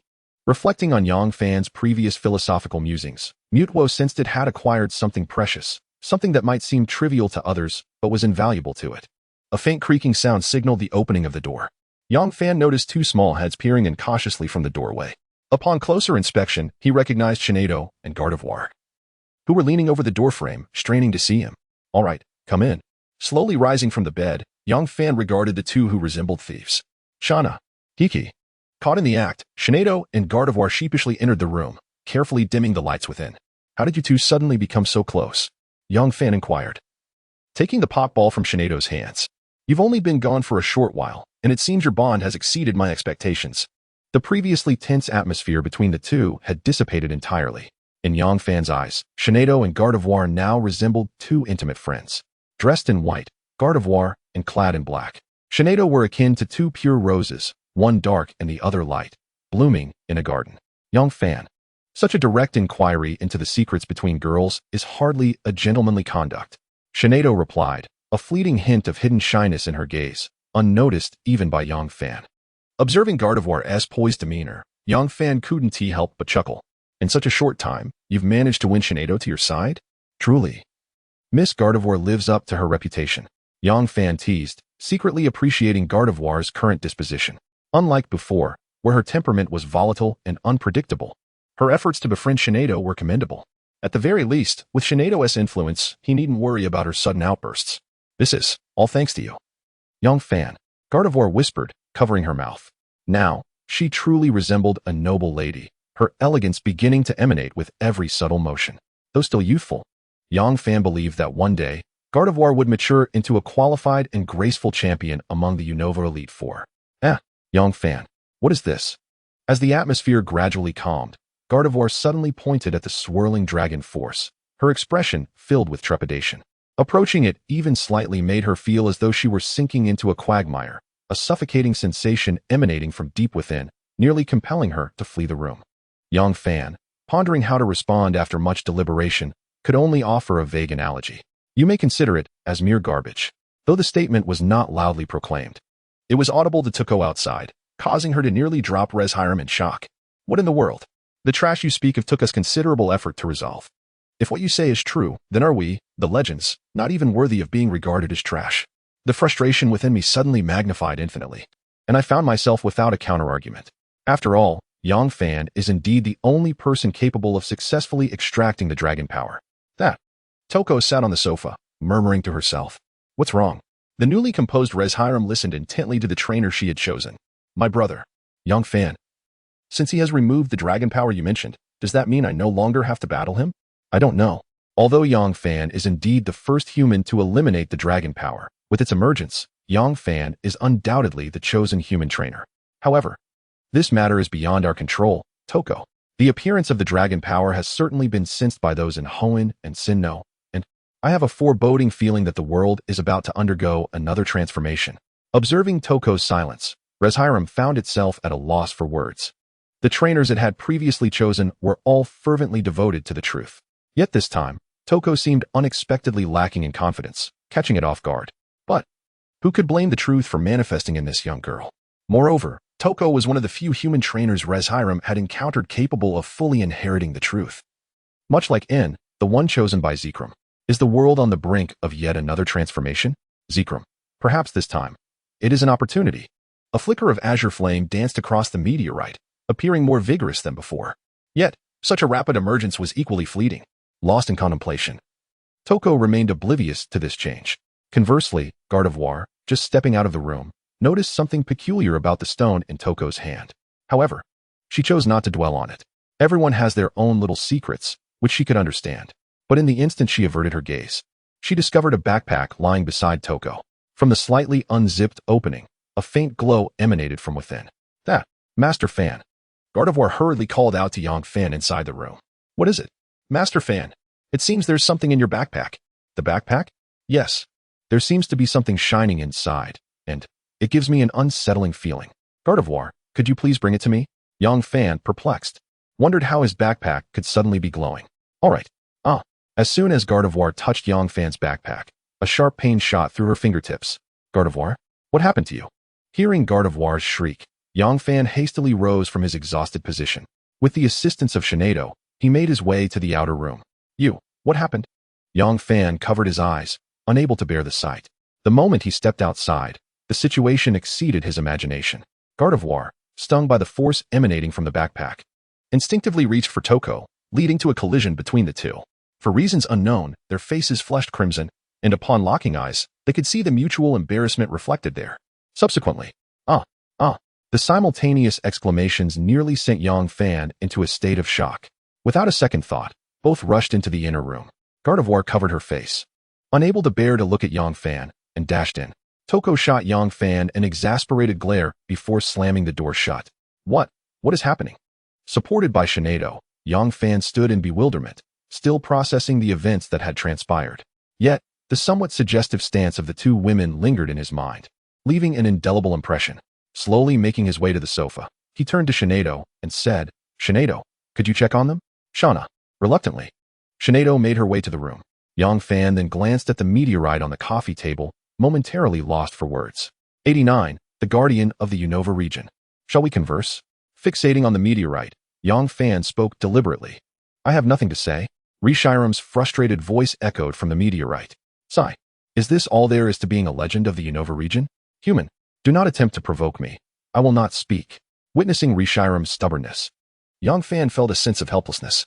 He muttered casually, it seems the true culprit behind the chaos of the dragon veins remains humanity. The meteorite on the coffee table erupted in fierce azure flames, incinerating the entire table.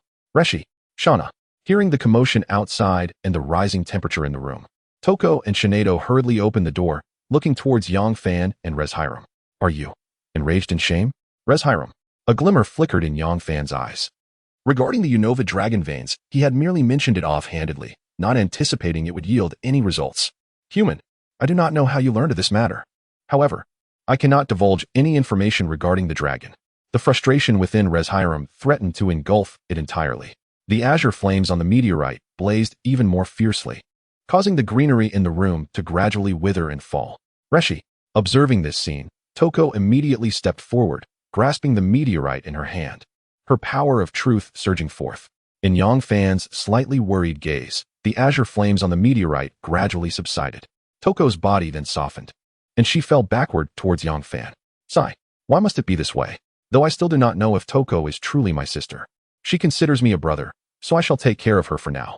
Yang Fan laid Toko gently on the sofa, exhaling a long breath.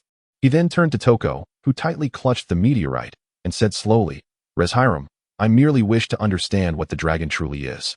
Is that so difficult, or is there another secret within? As a legend of Unova, Reshiram should not be so apprehensive of such an unknown power.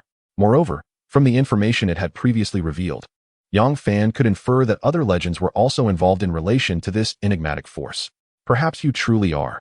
The meteorite in Toko's hand stirred slightly, its tone filled with bitterness. Then, as if coming to a realization, it divulged the dragon power. Even I do not know when it came into existence. The passage of time feels excessively prolonged. However, ever since its emergence, a persistent notion of annihilating this force has lingered in my memory. As a guardian of the Unova region, Reshiram has similarly received this message. Yet, at that time, due to the discordant philosophies of the trainers we each chose, we engaged in an unending conflict and neglected this matter. When this force resurfaced, both my chosen trainer and I, along with Zekrom, lost all semblance of normal consciousness. Subsequently, the ancient kingdom housing the dragon veins was obliterated, and this force vanished without a trace. Originally intended to be the protector of Unova, I found myself complicit in the very destruction of its dragon veins. This remains an indelible memory for Reshiram. It cannot fathom why Yang Fan is aware of this incident. However, Yang Fan, whom I have witnessed cleanse the dragon power from his being, may indeed possess extraordinary qualities. Furthermore, the trainer I selected shares intricate ties with him. As I pondered the moment when Toko inherited the truth, a warm feeling began to blossom within Reshiram. Unlike the trainers who previously gained its approval, Toko displayed no desire for power whatsoever. Had it not been for my considerable efforts to persuade her, this young girl might have remained oblivious to the immense potential she harbors. Your greatest wish is to find your brother. Now that this wish has been fulfilled, what will you do next? Reshiram's voice echoed softly across the surface of the meteorite. It seemed Toko was beginning to sense a possibility, gripping the meteorite tightly. Do you not even realize? Yang Fan listened intently to Reshiram's narrative, gradually forming his own thoughts regarding the so-called dragon. Reflecting upon the fragmented information previously imparted by Mew, it is highly probable that this dragon power has tainted the World Tree. It appears that if the opportunity arises, a visit to the World Tree is in order. Contemplating his next course of action, Yang Fan retrieved a glowing object from his backpack, the sole item left to him by Yang Yi. In the real world, there are even clandestine organizations dedicated to seizing such artifacts. Yet, to this day, Yang Fan remains uncertain of its purpose, and even the system cannot identify it. Mysterious item. Staring at the question mark on the screen, Yang Fan reluctantly closed the system interface. So, what exactly is the purpose of this object? Gazing at the enigmatic orb in his hand, his thoughts were once again disrupted. At that moment, the orb in Yang Fan's grasp began to levitate as if controlled by an unseen force, hovering motionless in the air. Just then, a piercing scream erupted within the room. Gardevoir, wrapped in a blanket, dashed straight into Yang Fan's embrace. Holding Gardevoir, whose body trembled with fear, he found himself momentarily distracted by the fragrant aroma that tickled his nostrils. Nevertheless, he suppressed his wandering thoughts, fixating intently on the ajar door. In the briefest instant, a blood-red light surged forth from the room, hurtling directly toward Yang Fan. Yang Fan, be cautious. The Mutuo within the Master Ball urgently warned him. To his astonishment, the dragon power, having been extricated, managed to locate its host once more. Just as Yang Fan and Mutuo heightened their vigilance, the crimson light halted midway, trembling as if confronted by something terrifying. What is this? Yang Fan observed carefully for a moment and realized that the object he had discovered in his backpack seemed to possess a unique effect on the dragon power. He promptly grasped the orb again and aimed it at the dragon power suspended in the void. Before he could take further action, the dragon power, akin to prey drawn to bait, surged directly into the orb. The entire process was remarkably smooth, exceeding Yang Fan's expectations. 90. Dreadful news? Professor Oak is dead? Upon being absorbed into the orb, the dragon power began to languish, utterly devoid of its previous vigor. The orb, now imbued with this energy, fell back into Yang Fan's hands. All is well. Gardevoir, my lady. You must always maintain your grace. With arms outstretched, Yang Fan, who was being embraced by Gardevoir, found himself in a perplexing situation. No, Lord Fan. Allow me this indulgence, just once. Gardevoir clung tightly to Yang Fan, unwilling to release her hold, murmuring a few words that escaped her lips. It seemed that the day's overwhelming stimuli had rendered this noble lady from Sinnoh somewhat overwhelmed. Having spent her childhood in isolation, she finally found a place where she could comfortably let her guard down, free from the fear of her powers causing harm to others. This was infinitely preferable to the cold confines of her castle in Sinnoh. Lord Fan, just let me hold you for a moment, just a moment. As Gardevoir gradually drifted into slumber, she continued to murmur these words. Shinado. Yang Fan quietly called to the sulking Shinado nearby. As he lifted Toko onto the sofa, Shinado's expression seemed as if it could hold a jug of oil, her disdain evident. Now, with Gardevoir joining the scene, Shinado's jealousy soared to new heights, prompting her to completely disregard Yang Fan. Shinado, do me a favor. Yang Fan implored her, showering her with countless compliments. Shauna. After hearing Yang Fan's repeated assurances, Shinado finally turned toward him, making gestures. Having grown up alongside Shinado, Yang Fan naturally understood her meaning. 3 requests? No problem. Standing still, he quickly agreed. As long as Shinado was willing to assist, 3 requests were a trivial matter. Observing Shinado, who still seemed somewhat reluctant but approached to assist Gardevoir, Yang Fan finally breathed a sigh of relief. While Gardevoir held on to him, he could also sense the smooth skin concealed beneath the blanket, which was no pleasure, but rather a torment. To calm his errant thoughts, Yang Fan turned his gaze toward the slumbering Toko on the sofa. You should get some rest too. I owe you that much. With a wry smile and a shake of his head, Yang Fan tiptoed toward the door. However, just as he reached the threshold, he was met with Shinedo's scornful glare. Subsequently, Toko was effortlessly tossed onto the bed by Shinedo's psychic abilities. Be gentle, Yang Fan cautioned anxiously. The bed was already small, and Toko was unconscious from overexertion. If Shinedo were to mishandle her, he would truly become the villain in this narrative. Humph. Shinedo huffed coldly at Yang Fan. She was well aware of Toko's sensitive situation, and although it appeared she exerted considerable force, she ultimately softened her grip at the last moment. Once both of them were settled, Shinedo pulled Yang Fan into the adjacent room. Shauna, you promised me. In the bewildered gaze of Yang Fan, Shinedo's psychic voice suddenly resonated. It should be noted that during ordinary times, Yang Fan and Shinedo seldom utilized this ability. After all, such telepathy consumed Shinedo's psychic energy, and it was only employed during battles when deemed necessary. Thus, are you sure you want to do this now? Yang Fan asked Shinedo in surprise. Until now, Shinedo had never proposed any conditions to him. Yang Fan had assumed her earlier behavior stemmed from jealousy, simply seeking some form of compensation. He did not expect her to wish to exchange conditions so soon. Well, what is it that you desire, Shinedo? Just, At that moment, Shinedo became exceedingly bashful, a blush unexpectedly tinting her cheeks. What is it?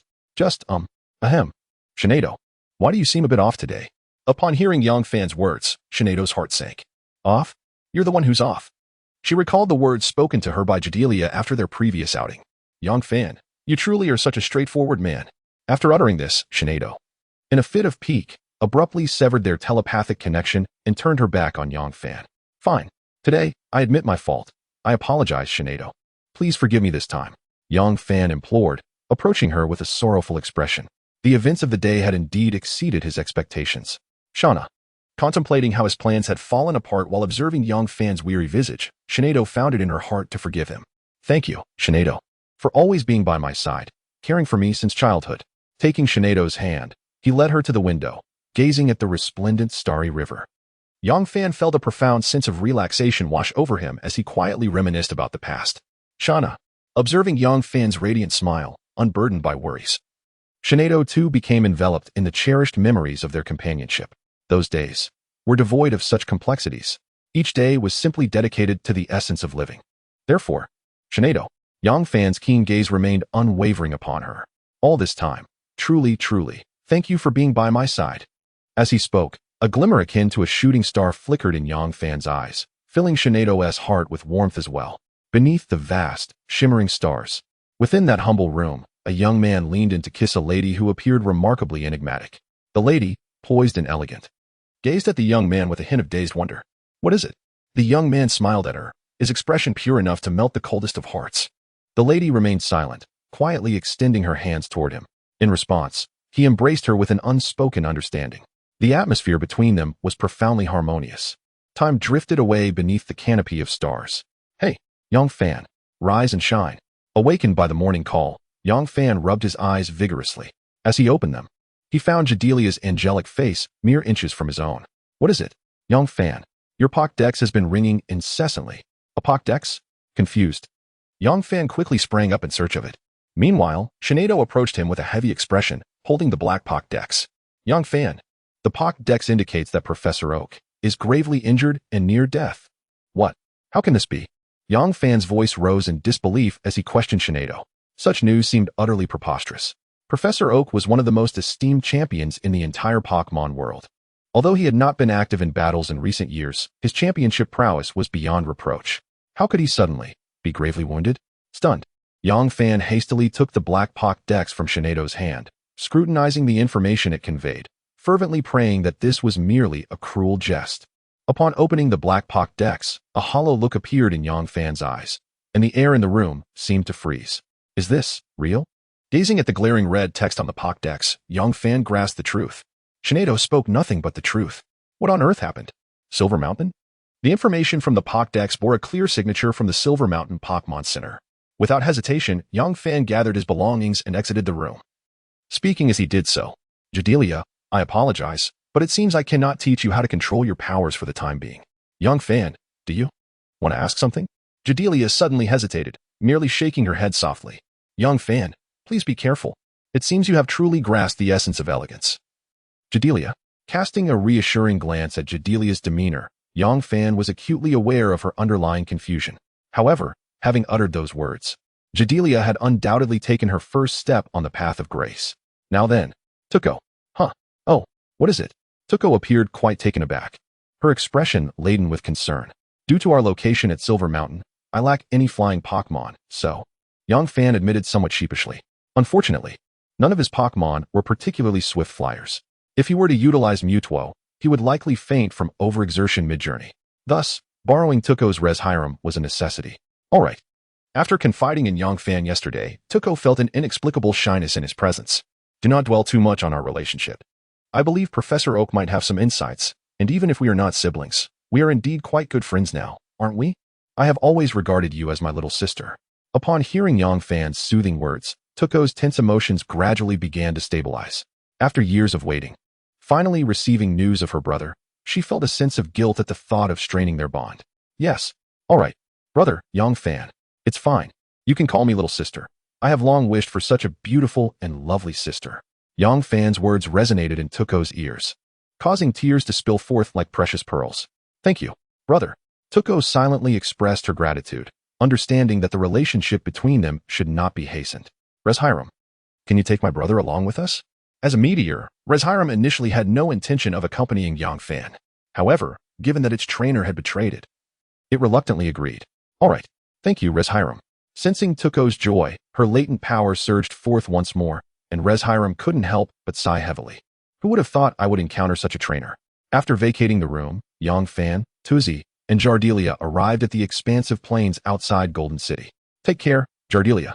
Lord Fan, may you achieve great success in your endeavors. Standing beside Reshiram, Yang Fan observed Jardilia's slight bow, momentarily at a loss for words. Jardilia. Yang Fan gazed at the overcast sky in the distance and spoke softly. Lord Fan, once you can control your powers, would you consider joining my gym? Turning to look at Jardilia, Yang Fan's expression turned unusually serious as he extended the invitation. Originally, his purpose for visiting the Pokémon world was to recruit gym apprentices. Yet unforeseen events had delayed his invitation until now. Lord Fan, are you truly inviting me? Jardilia's eyes widened in disbelief, fearing it was merely a comforting remark from Yang Fan as he prepared to depart. As the gym leader of Haishur, I formally extend an invitation to Miss Jardilia. Would you be willing to join Haishur Gym? Yang Fan bowed slightly and extended his hand towards her.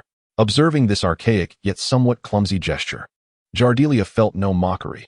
Rather, a single tear of warmth rolled down her cheek. Then, it is my honor. Lord Fan. Without hesitation, Jardilia placed her hand in Yang Fan's. The 2 days spent with him had undoubtedly been the happiest of her life. Perhaps, as recorded in fairy tales. During her times of hardship, Yang Fan was the angel sent to rescue her from the mundane. After finalizing their agreement, Yang Fan leaped onto the broad and sturdy back of Reshiram, soaring towards Silver Mountain alongside Tuzi. Miss, have you truly made your decision? Launching. Perhaps Lord Fan is indeed my salvation. But, what about your family? Family? Huh. What I, Jardilia, decide does not require their approval. Her confident voice echoed across the plains outside Golden City. In an inconspicuous corner, a girl with short green hair gazed at Reshiram's silhouette, her expression a mixture of complexity as she murmured Yang Fan's name. Meanwhile, at the Silver Mountain Pokémon Center, the previous solemn atmosphere had dissipated entirely.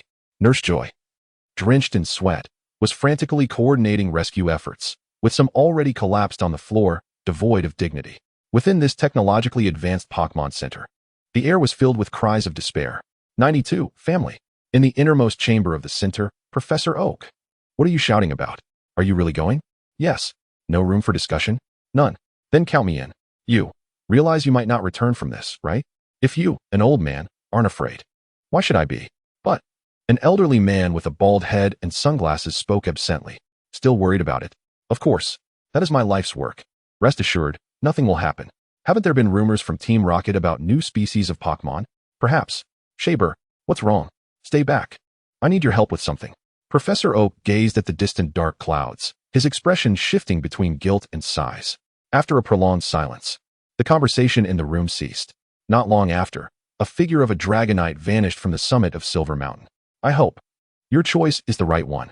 Oak. Shaber stood by the window, trembling as he clutched a small piece of black solid in his hand. Who are you? What business do you have entering Silver Mountain uninvited? At the entrance of Silver Mountain, Yang Fan and Tuzi were being interrogated by the league guards.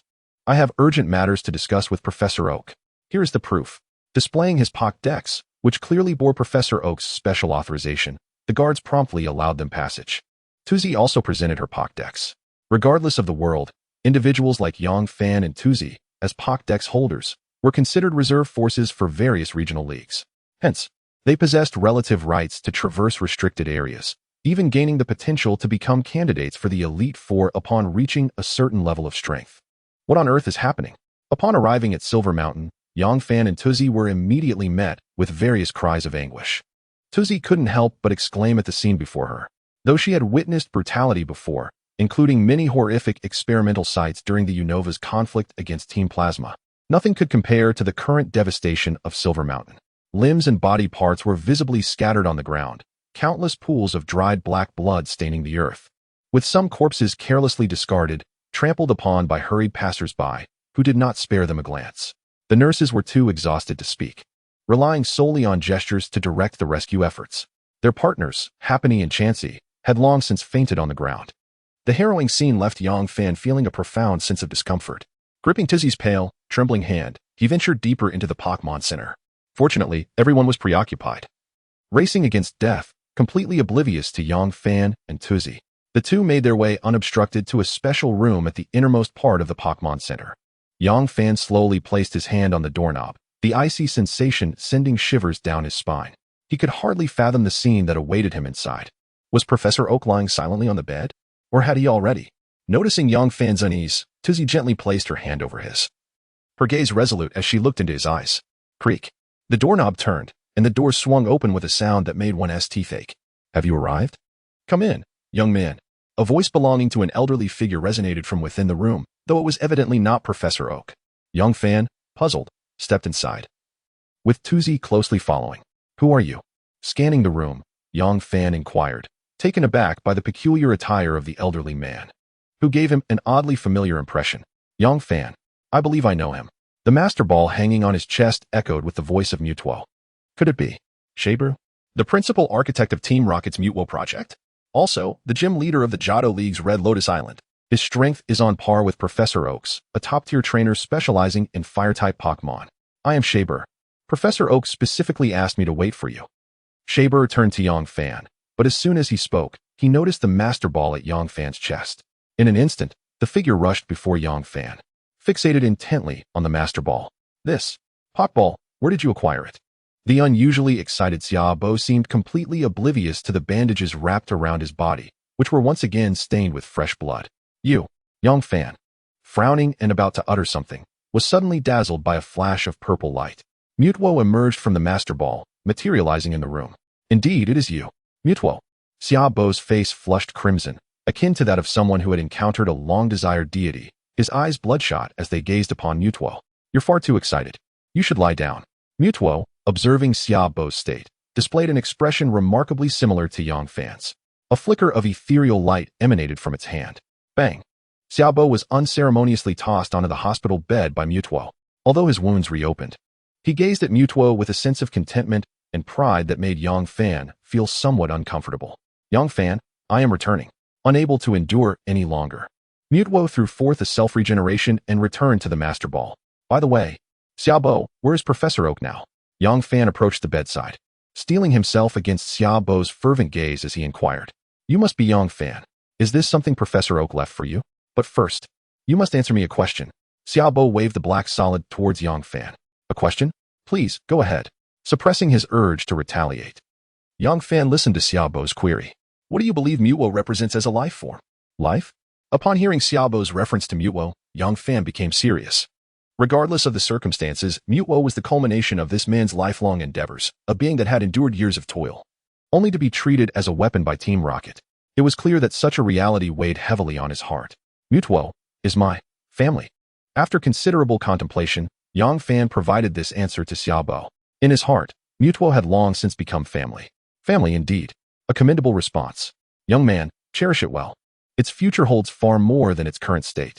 After stating this, Xiaobo tossed the black solid to Yang Fan and succumbed to slumber upon the bed. 93. The final message. Yang Fan. Toko, standing behind Yang Fan, blinked wide-eyed. What is this? Upon speaking, she seemed to realize the ambiguous nature of her position and stepped back from Yang Fan. Is this something left by Professor Oak? unaware of Toko's peculiar demeanor. Young Fan was engrossed in examining the black solid, pondering, this should relate to the Pokédex. The Pokédex? Toko retrieved her Pokédex to make a comparison, discovering that the shape of the insertion port aligned perfectly with the black solid. With a click, Young Fan connected the Pokémon World's USB drive to his Pokédex. The black Pokédex flickered momentarily, revealing a figure in a white lab coat, who spoke slowly. Xiao Fan, by the time you see this, I may no longer be on Silver Mountain. I have pondered for a long time and decided to share these matters with you. Otherwise, once this old body of mine is gone, these matters will likely vanish with me. Those matters, are they about my father? Young Fan murmured, fully aware of what Professor Oak referred to, yet perplexed by the manner in which this was conveyed to him. What had transpired during his absence from Hualan City? The image of Professor Oak in the Pokédex paused momentarily, his eyes swirling with thoughts. When the two worlds collided and the spatial gate emerged, peculiar changes began to manifest across the globe. Among the most extraordinary were the secret realms within various forbidden zones. Professor Oak recalled that exploratory period with a nostalgic smile. Your father and I met during a joint exploration mission for the two world alliances. At that time, I was merely a champion participating in this task, while your father served as the temporary leader of the expedition. Temporary leader? Was my father's strength such that he could lead? Just as the exploration was progressing smoothly, an unexpected occurrence transpired. The tone shifted. Professor Oak's voice turned urgent, his expression weary. In that secret realm, a deity appeared. That power was beyond our capability to contend with. The very thought of resistance vanished. All recorded legends materialized in that place. It remains a secret realm that the Alliance has yet to conquer. As he spoke of the harrowing experiences within that secret realm, a profound sense of helplessness washed over Professor Oak. In that secret realm, we encountered an abundance of unknown totems, ancient murals depicting a bygone era. We also discovered a world tree, hidden from the eyes of humanity. Within that tree lay a force capable of driving all to madness. That was the power left behind by the creator deity. Professor Oak's demeanor grew frenzied, the aged, murky light in his eyes igniting with a hint of crimson, rendering him quite fearsome. Young Fan sensed something amiss with Professor Oak, particularly regarding that eerie red glow. Upon realizing this, the entire exploration team succumbed to madness. In pursuit of that power's clues, they began to distrust one another, even resorting to violence. However, your father, in an effort to conclude the exploration swiftly, forcefully suppressed the chaos with his formidable strength. Yet, such tensions are bound to erupt. Professor Oak sighed softly, a flicker of remorse crossing his eyes. Within the team, some began to conspire against him and even invited me to join. I could not persuade them, and ultimately, I had to inform Yang Yi. After your father learned of this, that faction, having obtained information from an unknown source, launched a surprise attack on him. At that time, the secret realm was already bizarre. Before entering, your father emphasized repeatedly not to utilize strength beyond the elite level. Yet, after being assaulted by that group, all dragon-type Pokémon present went berserk, launching indiscriminate attacks. My Dragonite was among them. Subsequently, the secret realm was bombarded by powers exceeding the elite level, utterly inciting the wrath of that deity. We were annihilated. After recounting this, Professor Oak appeared to age several years, his entire being exuding fatigue. As for the events that followed, you likely already know. Some of us were saved by Mew, yet he never reappeared. The last two sentences were delivered in a raspy voice, after which the entire Pokédex went dark. Is this the end? After viewing this segment of video, the hospital room fell into a prolonged silence.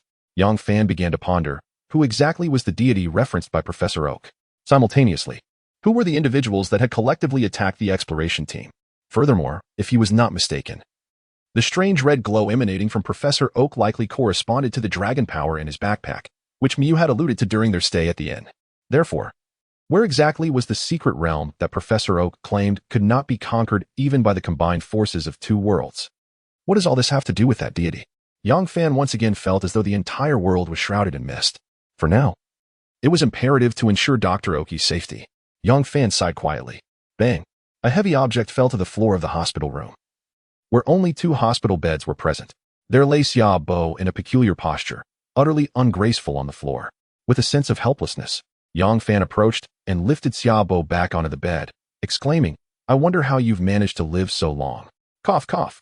Xia Bo weakly opened his eyes. You little rascal took my Mutwo, and you don't even have anything nice to say? Enough of the games, Xia Bo.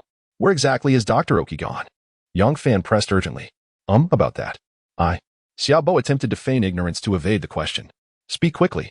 Yang Fan's impatience was palpable as he urged him on. If you don't, Mutuo will never appear before you again. Don't. Xiaobo, startled by Yang Fan's threat, quickly regained his composure. Dr. Oki has gone to the location of the World Tree, on a small island near Hoenn and Sinnoh, under Yang Fan's cold gaze. Xiaobo had no choice but to reveal the truth. At that moment, a bolt of lightning suddenly flashed across the sky outside. The entire world trembled in response. Boom. Far away on the island, Dr. Oki was jolted awake by the sound of the lightning strike. Weary, he opened his eyes, bloodshot and tired. The world is undergoing a transformation. At that moment, Dr. Oki, wrapped in bandages, bore a striking resemblance to Xiaobo in the hospital room. The only difference was that he was drenched in blood, a veritable specter of carnage. What is the situation outside? Dr. Oki forced himself to inquire. He had come from Silver Mountain without a moment's rest. The situation is dire. A member of the League burst in, panting heavily, his face pale with fear. The island has already sunk by 2/3, and if this continues for another 3 minutes, before he could finish, an ear-splitting explosion erupted, accompanied by a powerful wave that overturned the makeshift resting area. Cough, cough. Buried beneath the rubble, Dr. Oki emerged, pulling the League member from the depths below. Hey, are you all right? Dr. Oki shook the man's arm, but upon seeing he had lost consciousness, he sighed and shook his head. Swift, take him to safety. At Dr.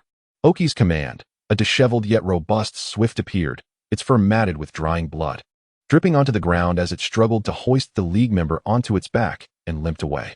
As a champion-level Pokémon, it was a pitiful sight to behold. Dr. Oki, battered and bruised, opened his mouth to speak, but found himself at a loss for words, tears welling in his eyes. Swift, I'm so sorry. In just a few minutes, he might sink into the sea along with the island, and perhaps his Pokémon would perish with him. In addition to Swift, there were also Dragonite and Snorlax, both champion-level Pokémon, huddled beside Dr. Oki, now awakened. Despite their injuries, they remained vigilant, guarding their trainer. Suddenly, a young man in a cloak appeared from above the island, striding forward with confidence. Dragonite and Snorlax exchanged glances, their eyes filled with determination. Dr. Oki gripped the earth beneath him tightly, blood seeping from his bandaged arms, his teeth clenched in frustration. Despite his high position in the League, he was powerless to alter the course of events. He felt he deserved to die.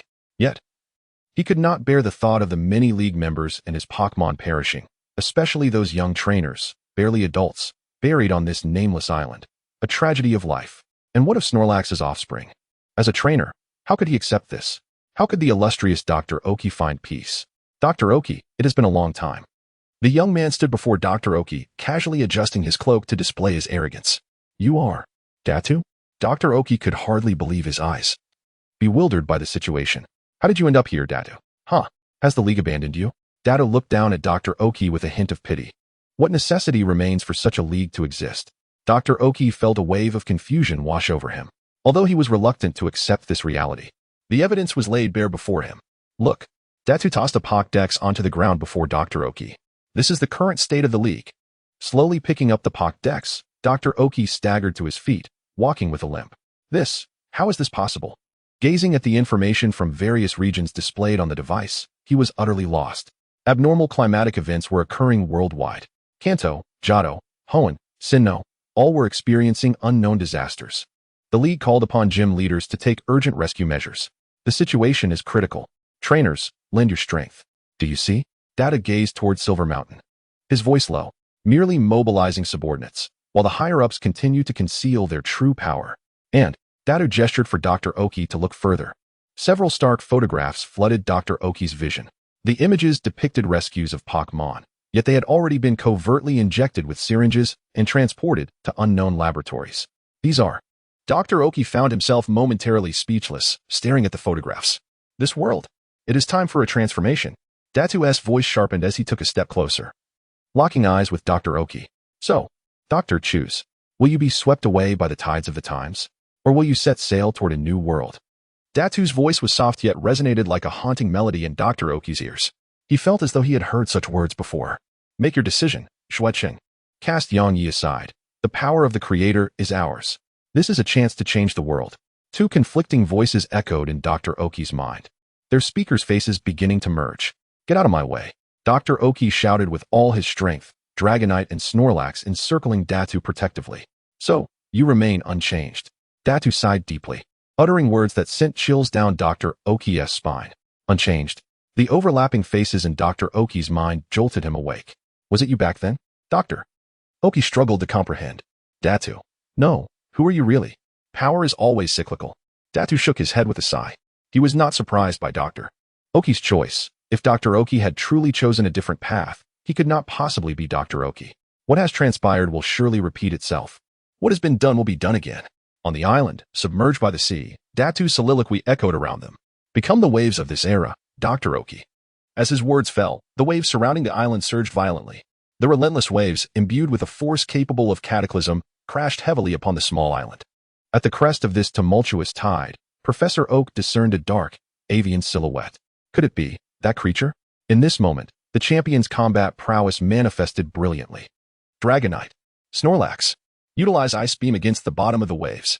Under Professor Oak's command, the champions might surge forth in this life-or-death moment. Despite prior injuries, the aura of these elite Pokémon could not be subdued by the onslaught of the waves. A futile resistance. Dato, perched upon Dragonite's back, shook his head dismissively. Mutuo. Psychic.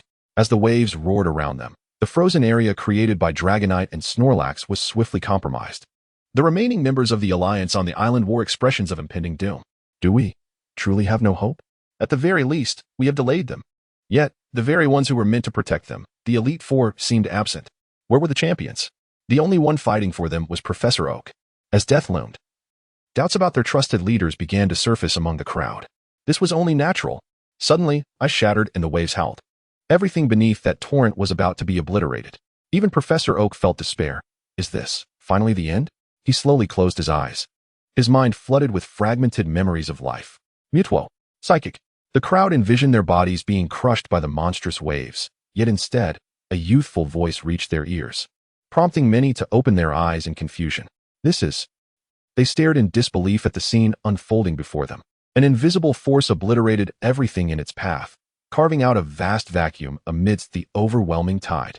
Oh, Dato, perplexed, gazed at a small black dot in the distant sky. So, you have come, my brother. I'm unharmed.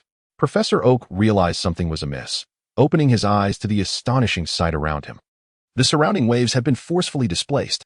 Even the seasoned champion, Professor Oak, could not help but sigh. How ironic for a champion like me.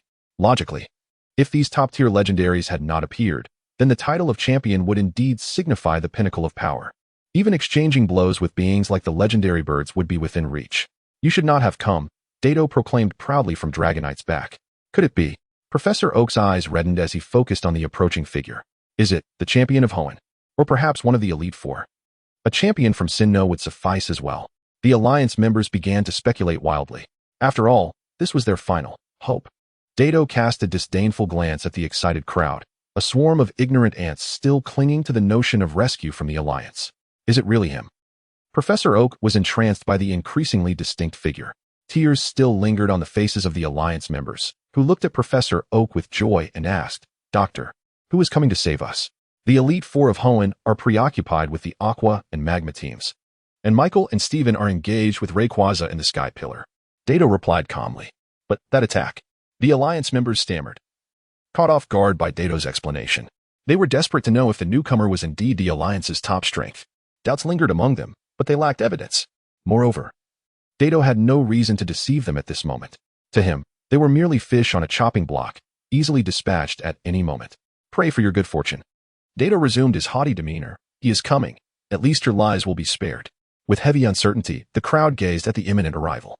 Professor Oak, however, was perplexed, contemplating why Yang Fan would know this location. As the crowd awaited, Res Hiram descended from the sky, bringing Yang Fan and Tuko to the island. Upon seeing Yang Fan, the doubts buried deep within Professor Oak became trivial. Even after weathering countless storms, a wave of warmth surged within him. His eyes misting as he stepped forward, wanting to embrace Yang Fan wholeheartedly, yet holding back due to his elder status. He firmly patted Yang Fan's shoulder. What brings you here? The force of that pat nearly startled Yang Fan out of his wits. Given Professor Oak's injuries, even such an action was strenuous, causing fresh blood to flow from his right arm. Doctor, please calm down. Don't exert yourself. Yang Fan, taken aback by Professor Oak's bloodied state, felt a pang of emotion. He was astonished by the intensity of this bond, and as he glanced over Professor Oak's shoulder, He noted the wide-eyed expressions of the Alliance members. You finally arrived, brother. Dato unexpectedly descended to a height comparable to Yang Fan's. What the hell? Who is your brother? Stop claiming kinship at every turn. Yang Fan shouted back at Dato, irritated. Just as he was adjusting to having a sister like Tuko, Dato's casual declaration nearly sent him reeling. I told you, we are destined brothers. Dato declared boldly to Yang Fan. Suddenly, Yang Fan turned to Tuko with a smile. Tuko, please take care of Professor Oak for a moment. I have something to attend to. All right, just be careful, she replied. No worries, trust me. Tuko nodded slightly, assisting Professor Oak to a spot farther from Yang Fan. Yang Fan. Take care, Professor Oak managed to express, his voice trembling as he was led away. In that moment, memories flooded back of when he had cradled Yang Fan as a child. How swiftly time had passed.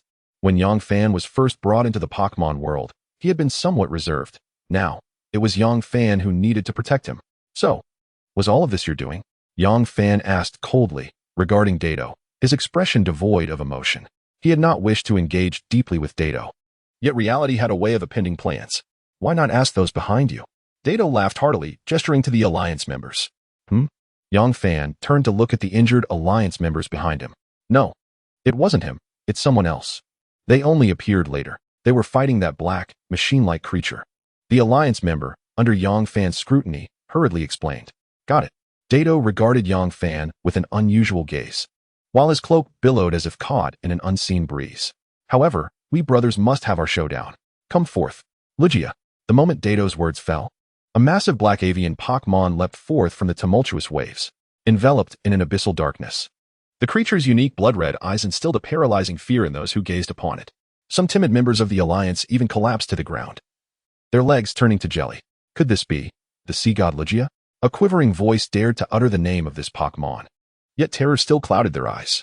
The so-called sea god of the Johto region was meant to safeguard the currents of its domain. So why had it devolved into this fearsome visage? Wrathful, frenzied, its eyes were filled with an endless madness. On the eerily tranquil island, silence reigned, save for the howling of the sea breeze. The briny wind tousled Yang Fan's hair as he exchanged a steady gaze with Dato. Give me a reason. Yang Fan intoned with a deep voice, is there truly a necessity for us to fight? As he looked up at Dato, perched high above on the clouds, he hoped for an explanation. A reason? Dato's gaze drifted towards the world tree at the island's center, his proud demeanor momentarily flickering with a hint of doubt, only to be replaced by a manic gleam. Consider it the price you pay to save these people. Lugia. Hydro Pump. The legendary Hydro Pump technique transcended the ordinary. Before the Dark Lugia, countless water spheres materialized, unleashing torrents of high-pressure water columns that cascaded towards the island below. In an instant, the waves roared to life. The Alliance members on the island felt their spirits plummet, following the assault from that mysterious Pokémon. They had lost all hope. Even seasoned champions like Professor Oak and gym leader Shibo were gravely injured. Now, this Dark Lugia was evidently more vicious than the previous creature. And how could that seemingly barely adult youth possibly stand against Dato? It seemed, we truly are abandoned by the Alliance. Upon hearing the despairing words of the crowd, Toko, who was tending to Professor Oak, could no longer contain herself and shouted at them. There is still some fighting. Why have you given up like this? Her eyes blazed with frustration. Beside her, Professor Oak attempted to console her. Toko, let it go. They are also. Sigh. Yet, he could not finish his sentence. He understood that after a fleeting glimmer of hope, the weight of despair had nearly crushed these individuals. The suffocating sense of hopelessness was something he too felt deeply. Boom. The water columns erupted, showering the entire island. The Alliance members sat in stunned silence, unable to gather their wits. Shinai Duo. Mega Evolution. Lunar Power. Amidst the deafening roar of the waves, Yang Fan calmly threw forth a Pokeball. And then, the darkened Mega Shinai Duo emerged. Oh. Dato gazed at the transformed Shinai Duo, his heart seized with astonishment. He had witnessed Yang Fan's prowess in a recent battle against Sakaki. At that time, Yang Fan's Shinai Duo was merely at the elite level. How could it have ascended to champion level in just a matter of days? Though he too was a champion of the Johto region. Encountering a trainer who could elevate their Pokémon to such heights so swiftly was unprecedented. Moreover, possessing a Megastone from the Kalos region? Truly unexpected. Dato looked down upon Yang Fan with an air of superiority, but his tone remained condescending. However, the power of a legendary Pokémon is not something a champion-level Pokémon can withstand. Indeed, no sooner had Dato spoken than the Dark Lugia's torrent of hydro pumps completely overwhelmed Shinai Duo's lunar power. They surged directly towards Yang Fan himself. Witnessing the impending cataclysmic water column, everyone held their breath. Even Yang Fan stood motionless. Shinai Duo watched helplessly as its trainer was assailed by the water column. Unable to act. Where did he go? Dato scanned the surroundings. As the youngest trainer to ascend to the champion throne in Johto, his battle experience was unparalleled. Given that Yang Fan did not resist, he surmised that the youth must be elsewhere. Now was the moment. Yang Fan's voice suddenly resounded behind Dato. Shinai Duo, use teleport. Then hypnosis. Through the bond of telepathy, Yang Fan commanded Shinai Duo. Behind me? Did he teleport? Dato muttered, swiftly turning to deliver a powerful punch. His experience battling various nefarious organizations informed him that such a counterattack was the most effective against surprise assaults on trainers. Even if the opponent sent in a Pokémon, he could create enough distance for his own Pokémon to retaliate. However, alas, he was up against Yang Fan. In the instant Dato turned, an inevitable exchange of gazes occurred. Yet to his surprise, Yang Fan did not stand behind him. Instead, he was looking directly into the eyes of Shinai Duo. Thud. Hypnosis activated. Dato watched as Shinai Duo emanated a terrifying psychic energy from its eerie eyes, causing him to stumble, plummeting from Dragonite's back. In that moment, as Dato succumbed to the effects of Shinai Duo's hypnosis and lost consciousness, the Dark Lugia, previously under his command, became uncontrollably ferocious. It began to wreak havoc upon everything in its vicinity, even considering the ocean beneath it as an enemy. Deoxys. Yang Fan pulled the Master Ball from his chest and addressed the emerging Deoxys with a calm voice. Help control that mad creature in the sky. Stall for time. Hearing Yang Fan's command, Deoxys agreed, but then remembered that Yang Fan's body had not fully healed. If it overexerted its psychic abilities once more. It's fine. If I act quickly, I can finish this, Yang Fan replied, sprinting towards the direction where Dato had fallen while gesturing to Deoxys. Make sure it doesn't attack that tree on the island. Seeing the unyielding determination in Yang Fan's voice, Deoxys focused intently on the Dark Lugia above, its form instantly appearing above the creature. It unleashed a massive Psyshock downward. Boom! The resounding explosion jolted everyone awake. None of them had anticipated that this initially underestimated youth could actually bring down the seemingly invincible champion Dato. Although the tactics employed were not particularly honorable at this moment. Who cared about such notions? 97. The World Tree? Realizing that Deoxys had successfully diverted the Dark Lugia, Yang Fan felt a sense of relief as he ran towards the direction where Dato had fallen. With Dragonite's protection, he need not worry about the Johto champion meeting a fatal end. Upon reaching Dato, he found Dragonite beside him, gazing at Yang Fan with bewilderment. It knew that this very human had caused its trainer's fall. Huh, your stare won't change anything. Yang Fan sighed lightly and then directed Shinai Duo. Shinai Duo, use bind. In Dragonite's dazed gaze, it stood motionless, falling victim to the attack without resistance. It seems Dato has been too lenient with you. You don't even fight back? Yang Fan mused, surprised that this Dragonite, a champion-level Pokémon, could be so docile. He silently mocked Dato as he retrieved the orb imbued with dragon power from his backpack. Regarding the transformation of Dewey, he harbored some conjectures. Moreover, it was evident from the flawless aura that a ferocious draconic power resided within him. Yet, did Reshiram not assert that such power could only be inherited by one individual? Yang Fan muttered to himself while crouching. The current situation truly exceeded his expectations. Having just acquired precise information about the draconic power, it now appeared once more in others. The entire affair had become increasingly enigmatic. Observing the blood-red energy emanating from Dewey, which was being absorbed by the sphere, Yang Fan retrieved this object and turned to the self-doubting Dragonite, saying, "Your trainer is unharmed for now. You must protect him. Do you understand?" The immobilized Dragonite nodded eagerly, aware that, as a dragon-type Pokémon, it could sense the violent draconic energy and recognize the problematic state Dewey had previously exhibited. All right, Shinado, release it. Yang Fan spoke slowly to the Mutuo hovering above. It is time to address this colossal being. Mutuo, how formidable is this creature? Not particularly strong, but... What? This creature possesses a tough hide.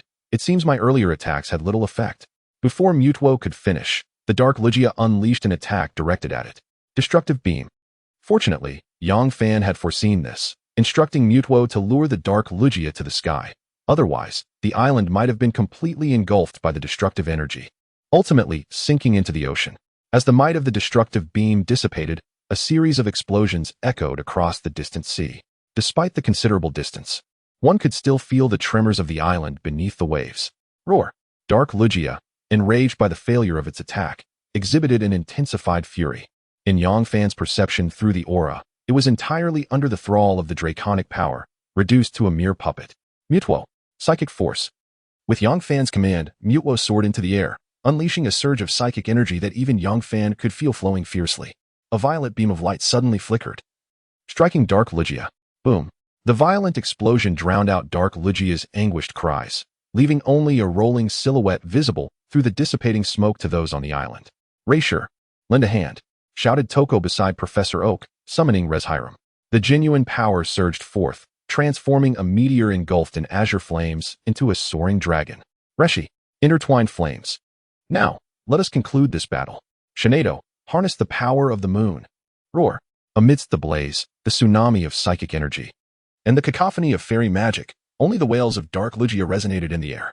Who could have imagined that she possessed such formidable strength? They had indeed underestimated them. Judging by their demeanor, they must be the prot-gs of Professor Oak. The future of the Alliance appears promising. Although they stood on the verge of silence upon the island, this apocalyptic scene instilled within them a profound sense of confidence. Is this the end? Yongfan furrowed his brow, gazing at the smoke rising from the explosion, a sudden flutter of anxiety gripping his heart. Mutwo, be alert, that creature may still be. No sooner had he spoken than Mutwo utilized teleportation to vacate the area. Instantly, a tempest enveloped the smoke below. The massive form of Dark Lugia emerged amidst the storm. How is this even possible? The Alliance members below wore expressions of disbelief. After such a cataclysmic assault, it could still unleash widespread attacks. This Dark Lugia had far surpassed their expectations. Are we safe? Yongfan murmured. A frown etched on his face. In that moment, the aura within him surged violently toward Dark Lugia. Here? No, here? Roar. Under Yongfan's aura, Dark Lugia began to rampage, as if only through unrestrained destruction could this unsettling power be quelled. Rampage. Go wild. Dark explosion. The draconic power danced freely around Dark Lugia, its inherent ferocity overwhelming its every nerve. As it writhed, Dark Lugia suddenly paused. Then, it took a deep breath, seemingly inhaling the very atmosphere around it. The tangible winds coalesced within its maw. In the eyes of the onlookers, filled with despair, it exhaled. A calamity akin to a hurricane erupted forth. Whoosh. Ugh. The air surged violently, shaking the ground. Everything in its path was swept away like grains of sand beneath Dark Lugia's explosive breath. Yongfan and Toko on the island swiftly commanded Shinado and Reshiram to shield them. Everyone else released any Pokémon they could summon, huddling together for protection. The cacophony of howling winds was deafening, as if their ears might be torn apart, leaving them yearning for unconsciousness. As the tempest of unknown magnitude ravaged the land, the island that had nearly succumbed in the prior battle unexpectedly withstood the dark explosion. Could this be the power of the World Tree? Yongfan glanced toward the diminutive World Tree at the center. Tiny green lights floated gracefully in the air, untouched by the influence of Dark Lugia.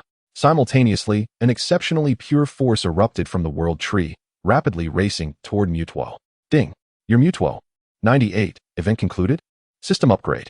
Ding. Your Mutwo has absorbed the pure energy of the World Tree, significantly enhancing its psychic abilities. Awakening Mega. Buzz. Detection indicates that the host has linked with Mutwo's genes, gaining a portion of the world's essence. Because the host possesses a champion-level Pokémon, the beginner phase is bypassed. Should this awakening and system upgrade be retained? If a choice is not made within 10 seconds, the system upgrade will be cancelled, and future upgrades will be indefinitely postponed. Startled by the barrage of system notifications in his mind, Yongfan stood there, muttering, "Is this really forcing me to upgrade the system?" Without hesitation, he consented to the system upgrade, deciding to keep the opportunity for Mutwo's Mega Evolution. After all, should the system miss this upgrade chance? Who knew how long the indefinite postponement might last? What if it were hundreds of years later? Yongfan dared not gamble on that possibility. Furthermore, the system upgrade might enhance his strength once more. System? What is the beginner phase? The beginner phase concludes when the host possesses a champion-level Pokémon and has basic self-defense capabilities. What specific functions will the upgraded system have? The host must examine them post-upgrade. The upgrade requires 24 hours. Please be patient. Very well. This system remains as cryptic as ever. Best to focus on the immediate situation. Yongfan redirected his attention to the chaotic, stormy sky. Under the guidance of the draconic power, Dark Lugia had likely expended considerable energy with its recent attack. Simultaneously, it had been struck by the attacks of Mutwo, Reshiram, and Mega Gardevoir. Although it had lost all rationality, the damage inflicted upon its body was undeniably real. resulting in a significant loss of mobility. Mutuo, assess the situation closely and be sure to utilize your aura, Yang Fan murmured inwardly.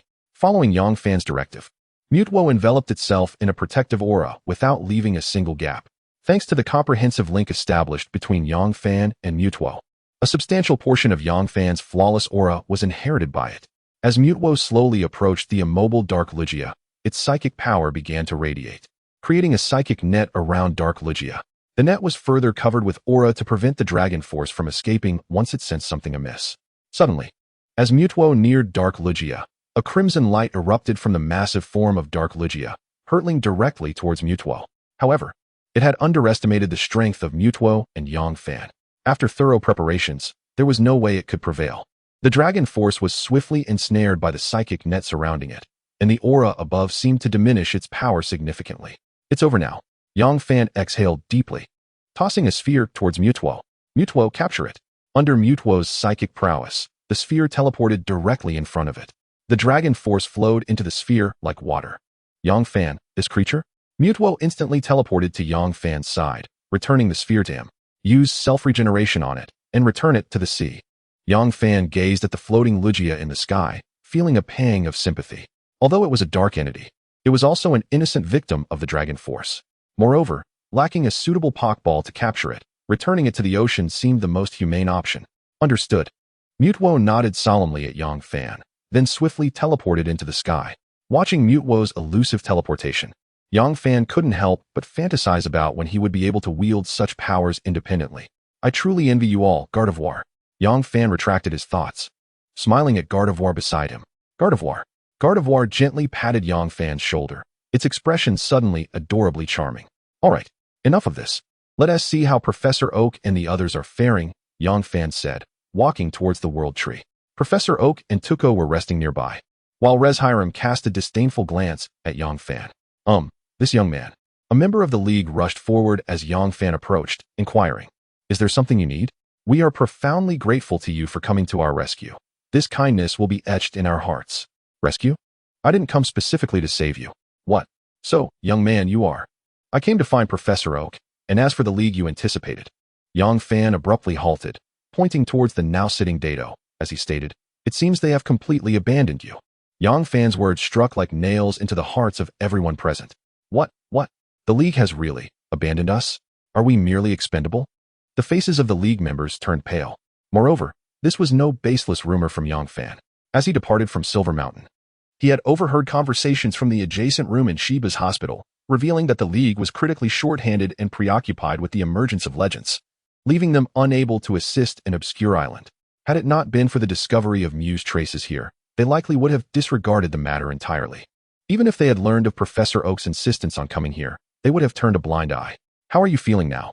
Yang Fan looked at the despondent Dado seated on the ground, a smile unexpectedly forming on his lips. Is my happiness indeed built upon the suffering of others? Dado looked up at Yang Fan, his body weak but the pride in his eyes unwavering. Sigh, I really shouldn't have saved you, Yang Fan muttered, then walked towards Professor Oak and Tuco. Professor, can you hold on? Yang Fan expressed concern upon seeing Professor Oak covered in blood. Haha, this old body can still move. I will take you to the Pokémon Center immediately. Yang Fan supported Professor Oak, glancing at Tuco. Tuco, I need your help once more. No problem, brother. Tuco waved dismissively, then began conversing with Reshiram. Xiao Fan. What is it, Professor? You saw that previous video, right? Do you harbor any resentment towards me? No resentment. Ultimately, it was still my. Boom. Professor Oak's sentence was cut short by a sudden, violent explosion among the gathered League members. 99. Useless teammates. The World Tree has been unsealed. What is happening? Professor Oak frowned, struggling to rise and move towards the source of the explosion. He understood that the current League team could not withstand any further blows. The initial unknown Pokémon and the recent Dark Ligia had completely extinguished their last flicker of hope. Professor, take it slow. I'll check it out. Yang Fan ensured Professor Oak was settled before hastily moving toward the explosion's location. What? Before Yang Fan could get closer, a familiar surge of energy emanated from the crowd. This is the Dragon Force? Witnessing the Dragon Force manifesting like a blazing sun, a fleeting surprise sparkled in his eyes. Regardless of whether it was drawn from his own being or Dark Ligia, none had been as swift as this surge of Dragon Force. It was incomprehensibly more potent than what he had previously collected. What on earth have they done? Tuko, equally startled by the disturbance, covered her mouth in disbelief. Nearby, Reshiram watched anxiously, observing the ever-shifting dragon force in the sky. The seal has been lifted. Dato stood behind the crowd, the effects of hypnosis still lingering, leaving him slightly unsteady. Noticing Dato's mention of a seal, Yongfan immediately perked up, turning to him. Seal? What do you know? This is no trivial matter. Yongfan could clearly recall the term seal appearing in his father's notes. Moreover, it was directly related to the missing world tree. Everything about this seemed far too coincidental. Seal? Could it be? Professor Oak had also heard Dato's voice. After a moment of contemplation, he raised his head in shock, gazing at the massive dragon force, muttering to himself, could it be? That incident? Professor, do you know? Yongfan urgently inquired, rushing towards Professor Oak. He certainly knew. He had personally crafted that very thing. Observing Professor Oak's despondent demeanor, Dato stood beside Dragonite, mockingly gazing at him. That thing? Yongfan murmured to himself. He then swiftly made his way through the crowd to the location of the world tree. Sure enough, at the roots of the world tree, approximately half a palm's width below the surface, lay a stone tablet, moderately sized, toppled over in the soil, surrounded by signs of disturbance. Yongfan stepped forward, grasping the stone tablet in his hands, a chilling wave of cold instantly enveloping his entire being, even causing frost to form between his brows. However, just as the icy tendrils threatened to freeze him entirely, his aura began to circulate autonomously, warding off the frigid sensation. With a slow exhalation, he released a plume of white mist from his lips. Who was it that dared to tamper with this artifact? Clutching the stone tablet, Yongfan directed a piercing gaze at the surrounding members of the Alliance, his eyes ablaze with fury that sent shivers down their spines. This relic could even penetrate his impeccable aura, and it appeared to be a creation of Professor Oak, serving as the source of the sealed dragon's power. The Alliance members exchanged furtive glances, none daring to speak first, each avoiding Yongfan's penetrating stare, their guilt palpable. Truly, there is a saying that those who are pitiable must also possess qualities that are detestable. Witnessing their silence, Yongfan's sympathy for their plight diminished significantly. Indeed, it was as Du had said. The Alliance was rotten to its core. Having uttered those words, Yongfan refrained from saying more and returned to Professor Oak's side, leaving the remaining members of the Alliance in a state of uncertainty. Professor, what is the nature of this object? Yongfan inquired cautiously, presenting the stone tablet. This was created during our exploration of the secret realm to suppress that malevolent force. Devised in collaboration with Mr. Liu. At that time, your father, Yang Yi, contained this formidable power within an orb similar to yours. But the force was too immense to be entirely restrained. If left unchecked, it would eventually resurface in this world. Professor Oak elaborated. We discovered that the world tree possessed purifying powers, which is why we sealed this relic beneath its roots. However, he paused, leaving the explanation incomplete. You've realized that relying solely on the world tree's power cannot fully purify this force, which continues to erode the tree itself. With no viable solution, we can only hope to slow the encroachment through this seal while seeking a definitive resolution. Am I correct? Du interjected, picking up where Professor Oak left off. Yongfan, listening intently, merely furrowed his brow without interruption, while Du became increasingly animated, nearly spitting as he spoke. What you cannot comprehend is why the seal, originally located in the world tree within the secret realm, has now surfaced on this obscure island. Furthermore, the size of the world tree appears to be inconsistent. Does it not? Du's expression grew more arrogant as he spoke. Upon hearing Du's inquiries, Professor Oak's complexion turned ashen. Take your time to ponder these questions, Du declared as he leapt onto the back of his Dragonite, which was poised for takeoff, disappearing in the blink of an eye, leaving behind an echoing warning. If the power has manifested, then those fiends are not far behind. You shall remain here forever. His voice faded into the distance until it was no longer audible. Those fiends, Yongfan pondered, casting a glance at Professor Oak and Reshiram. Only they could comprehend the implications. After hearing Du's words, Reshiram swiftly threw Toko onto its back. With powerful wing beats, it generated a tremendous gust that nearly knocked Professor Oak off his feet. Reshiram, calm down, Toko urged anxiously. We cannot afford to delay any longer. They are truly coming. Reshiram's voice trembled with urgency, emphasizing the need for immediate action. Yongfan, you and Toko must flee. Do not concern yourselves with this old man.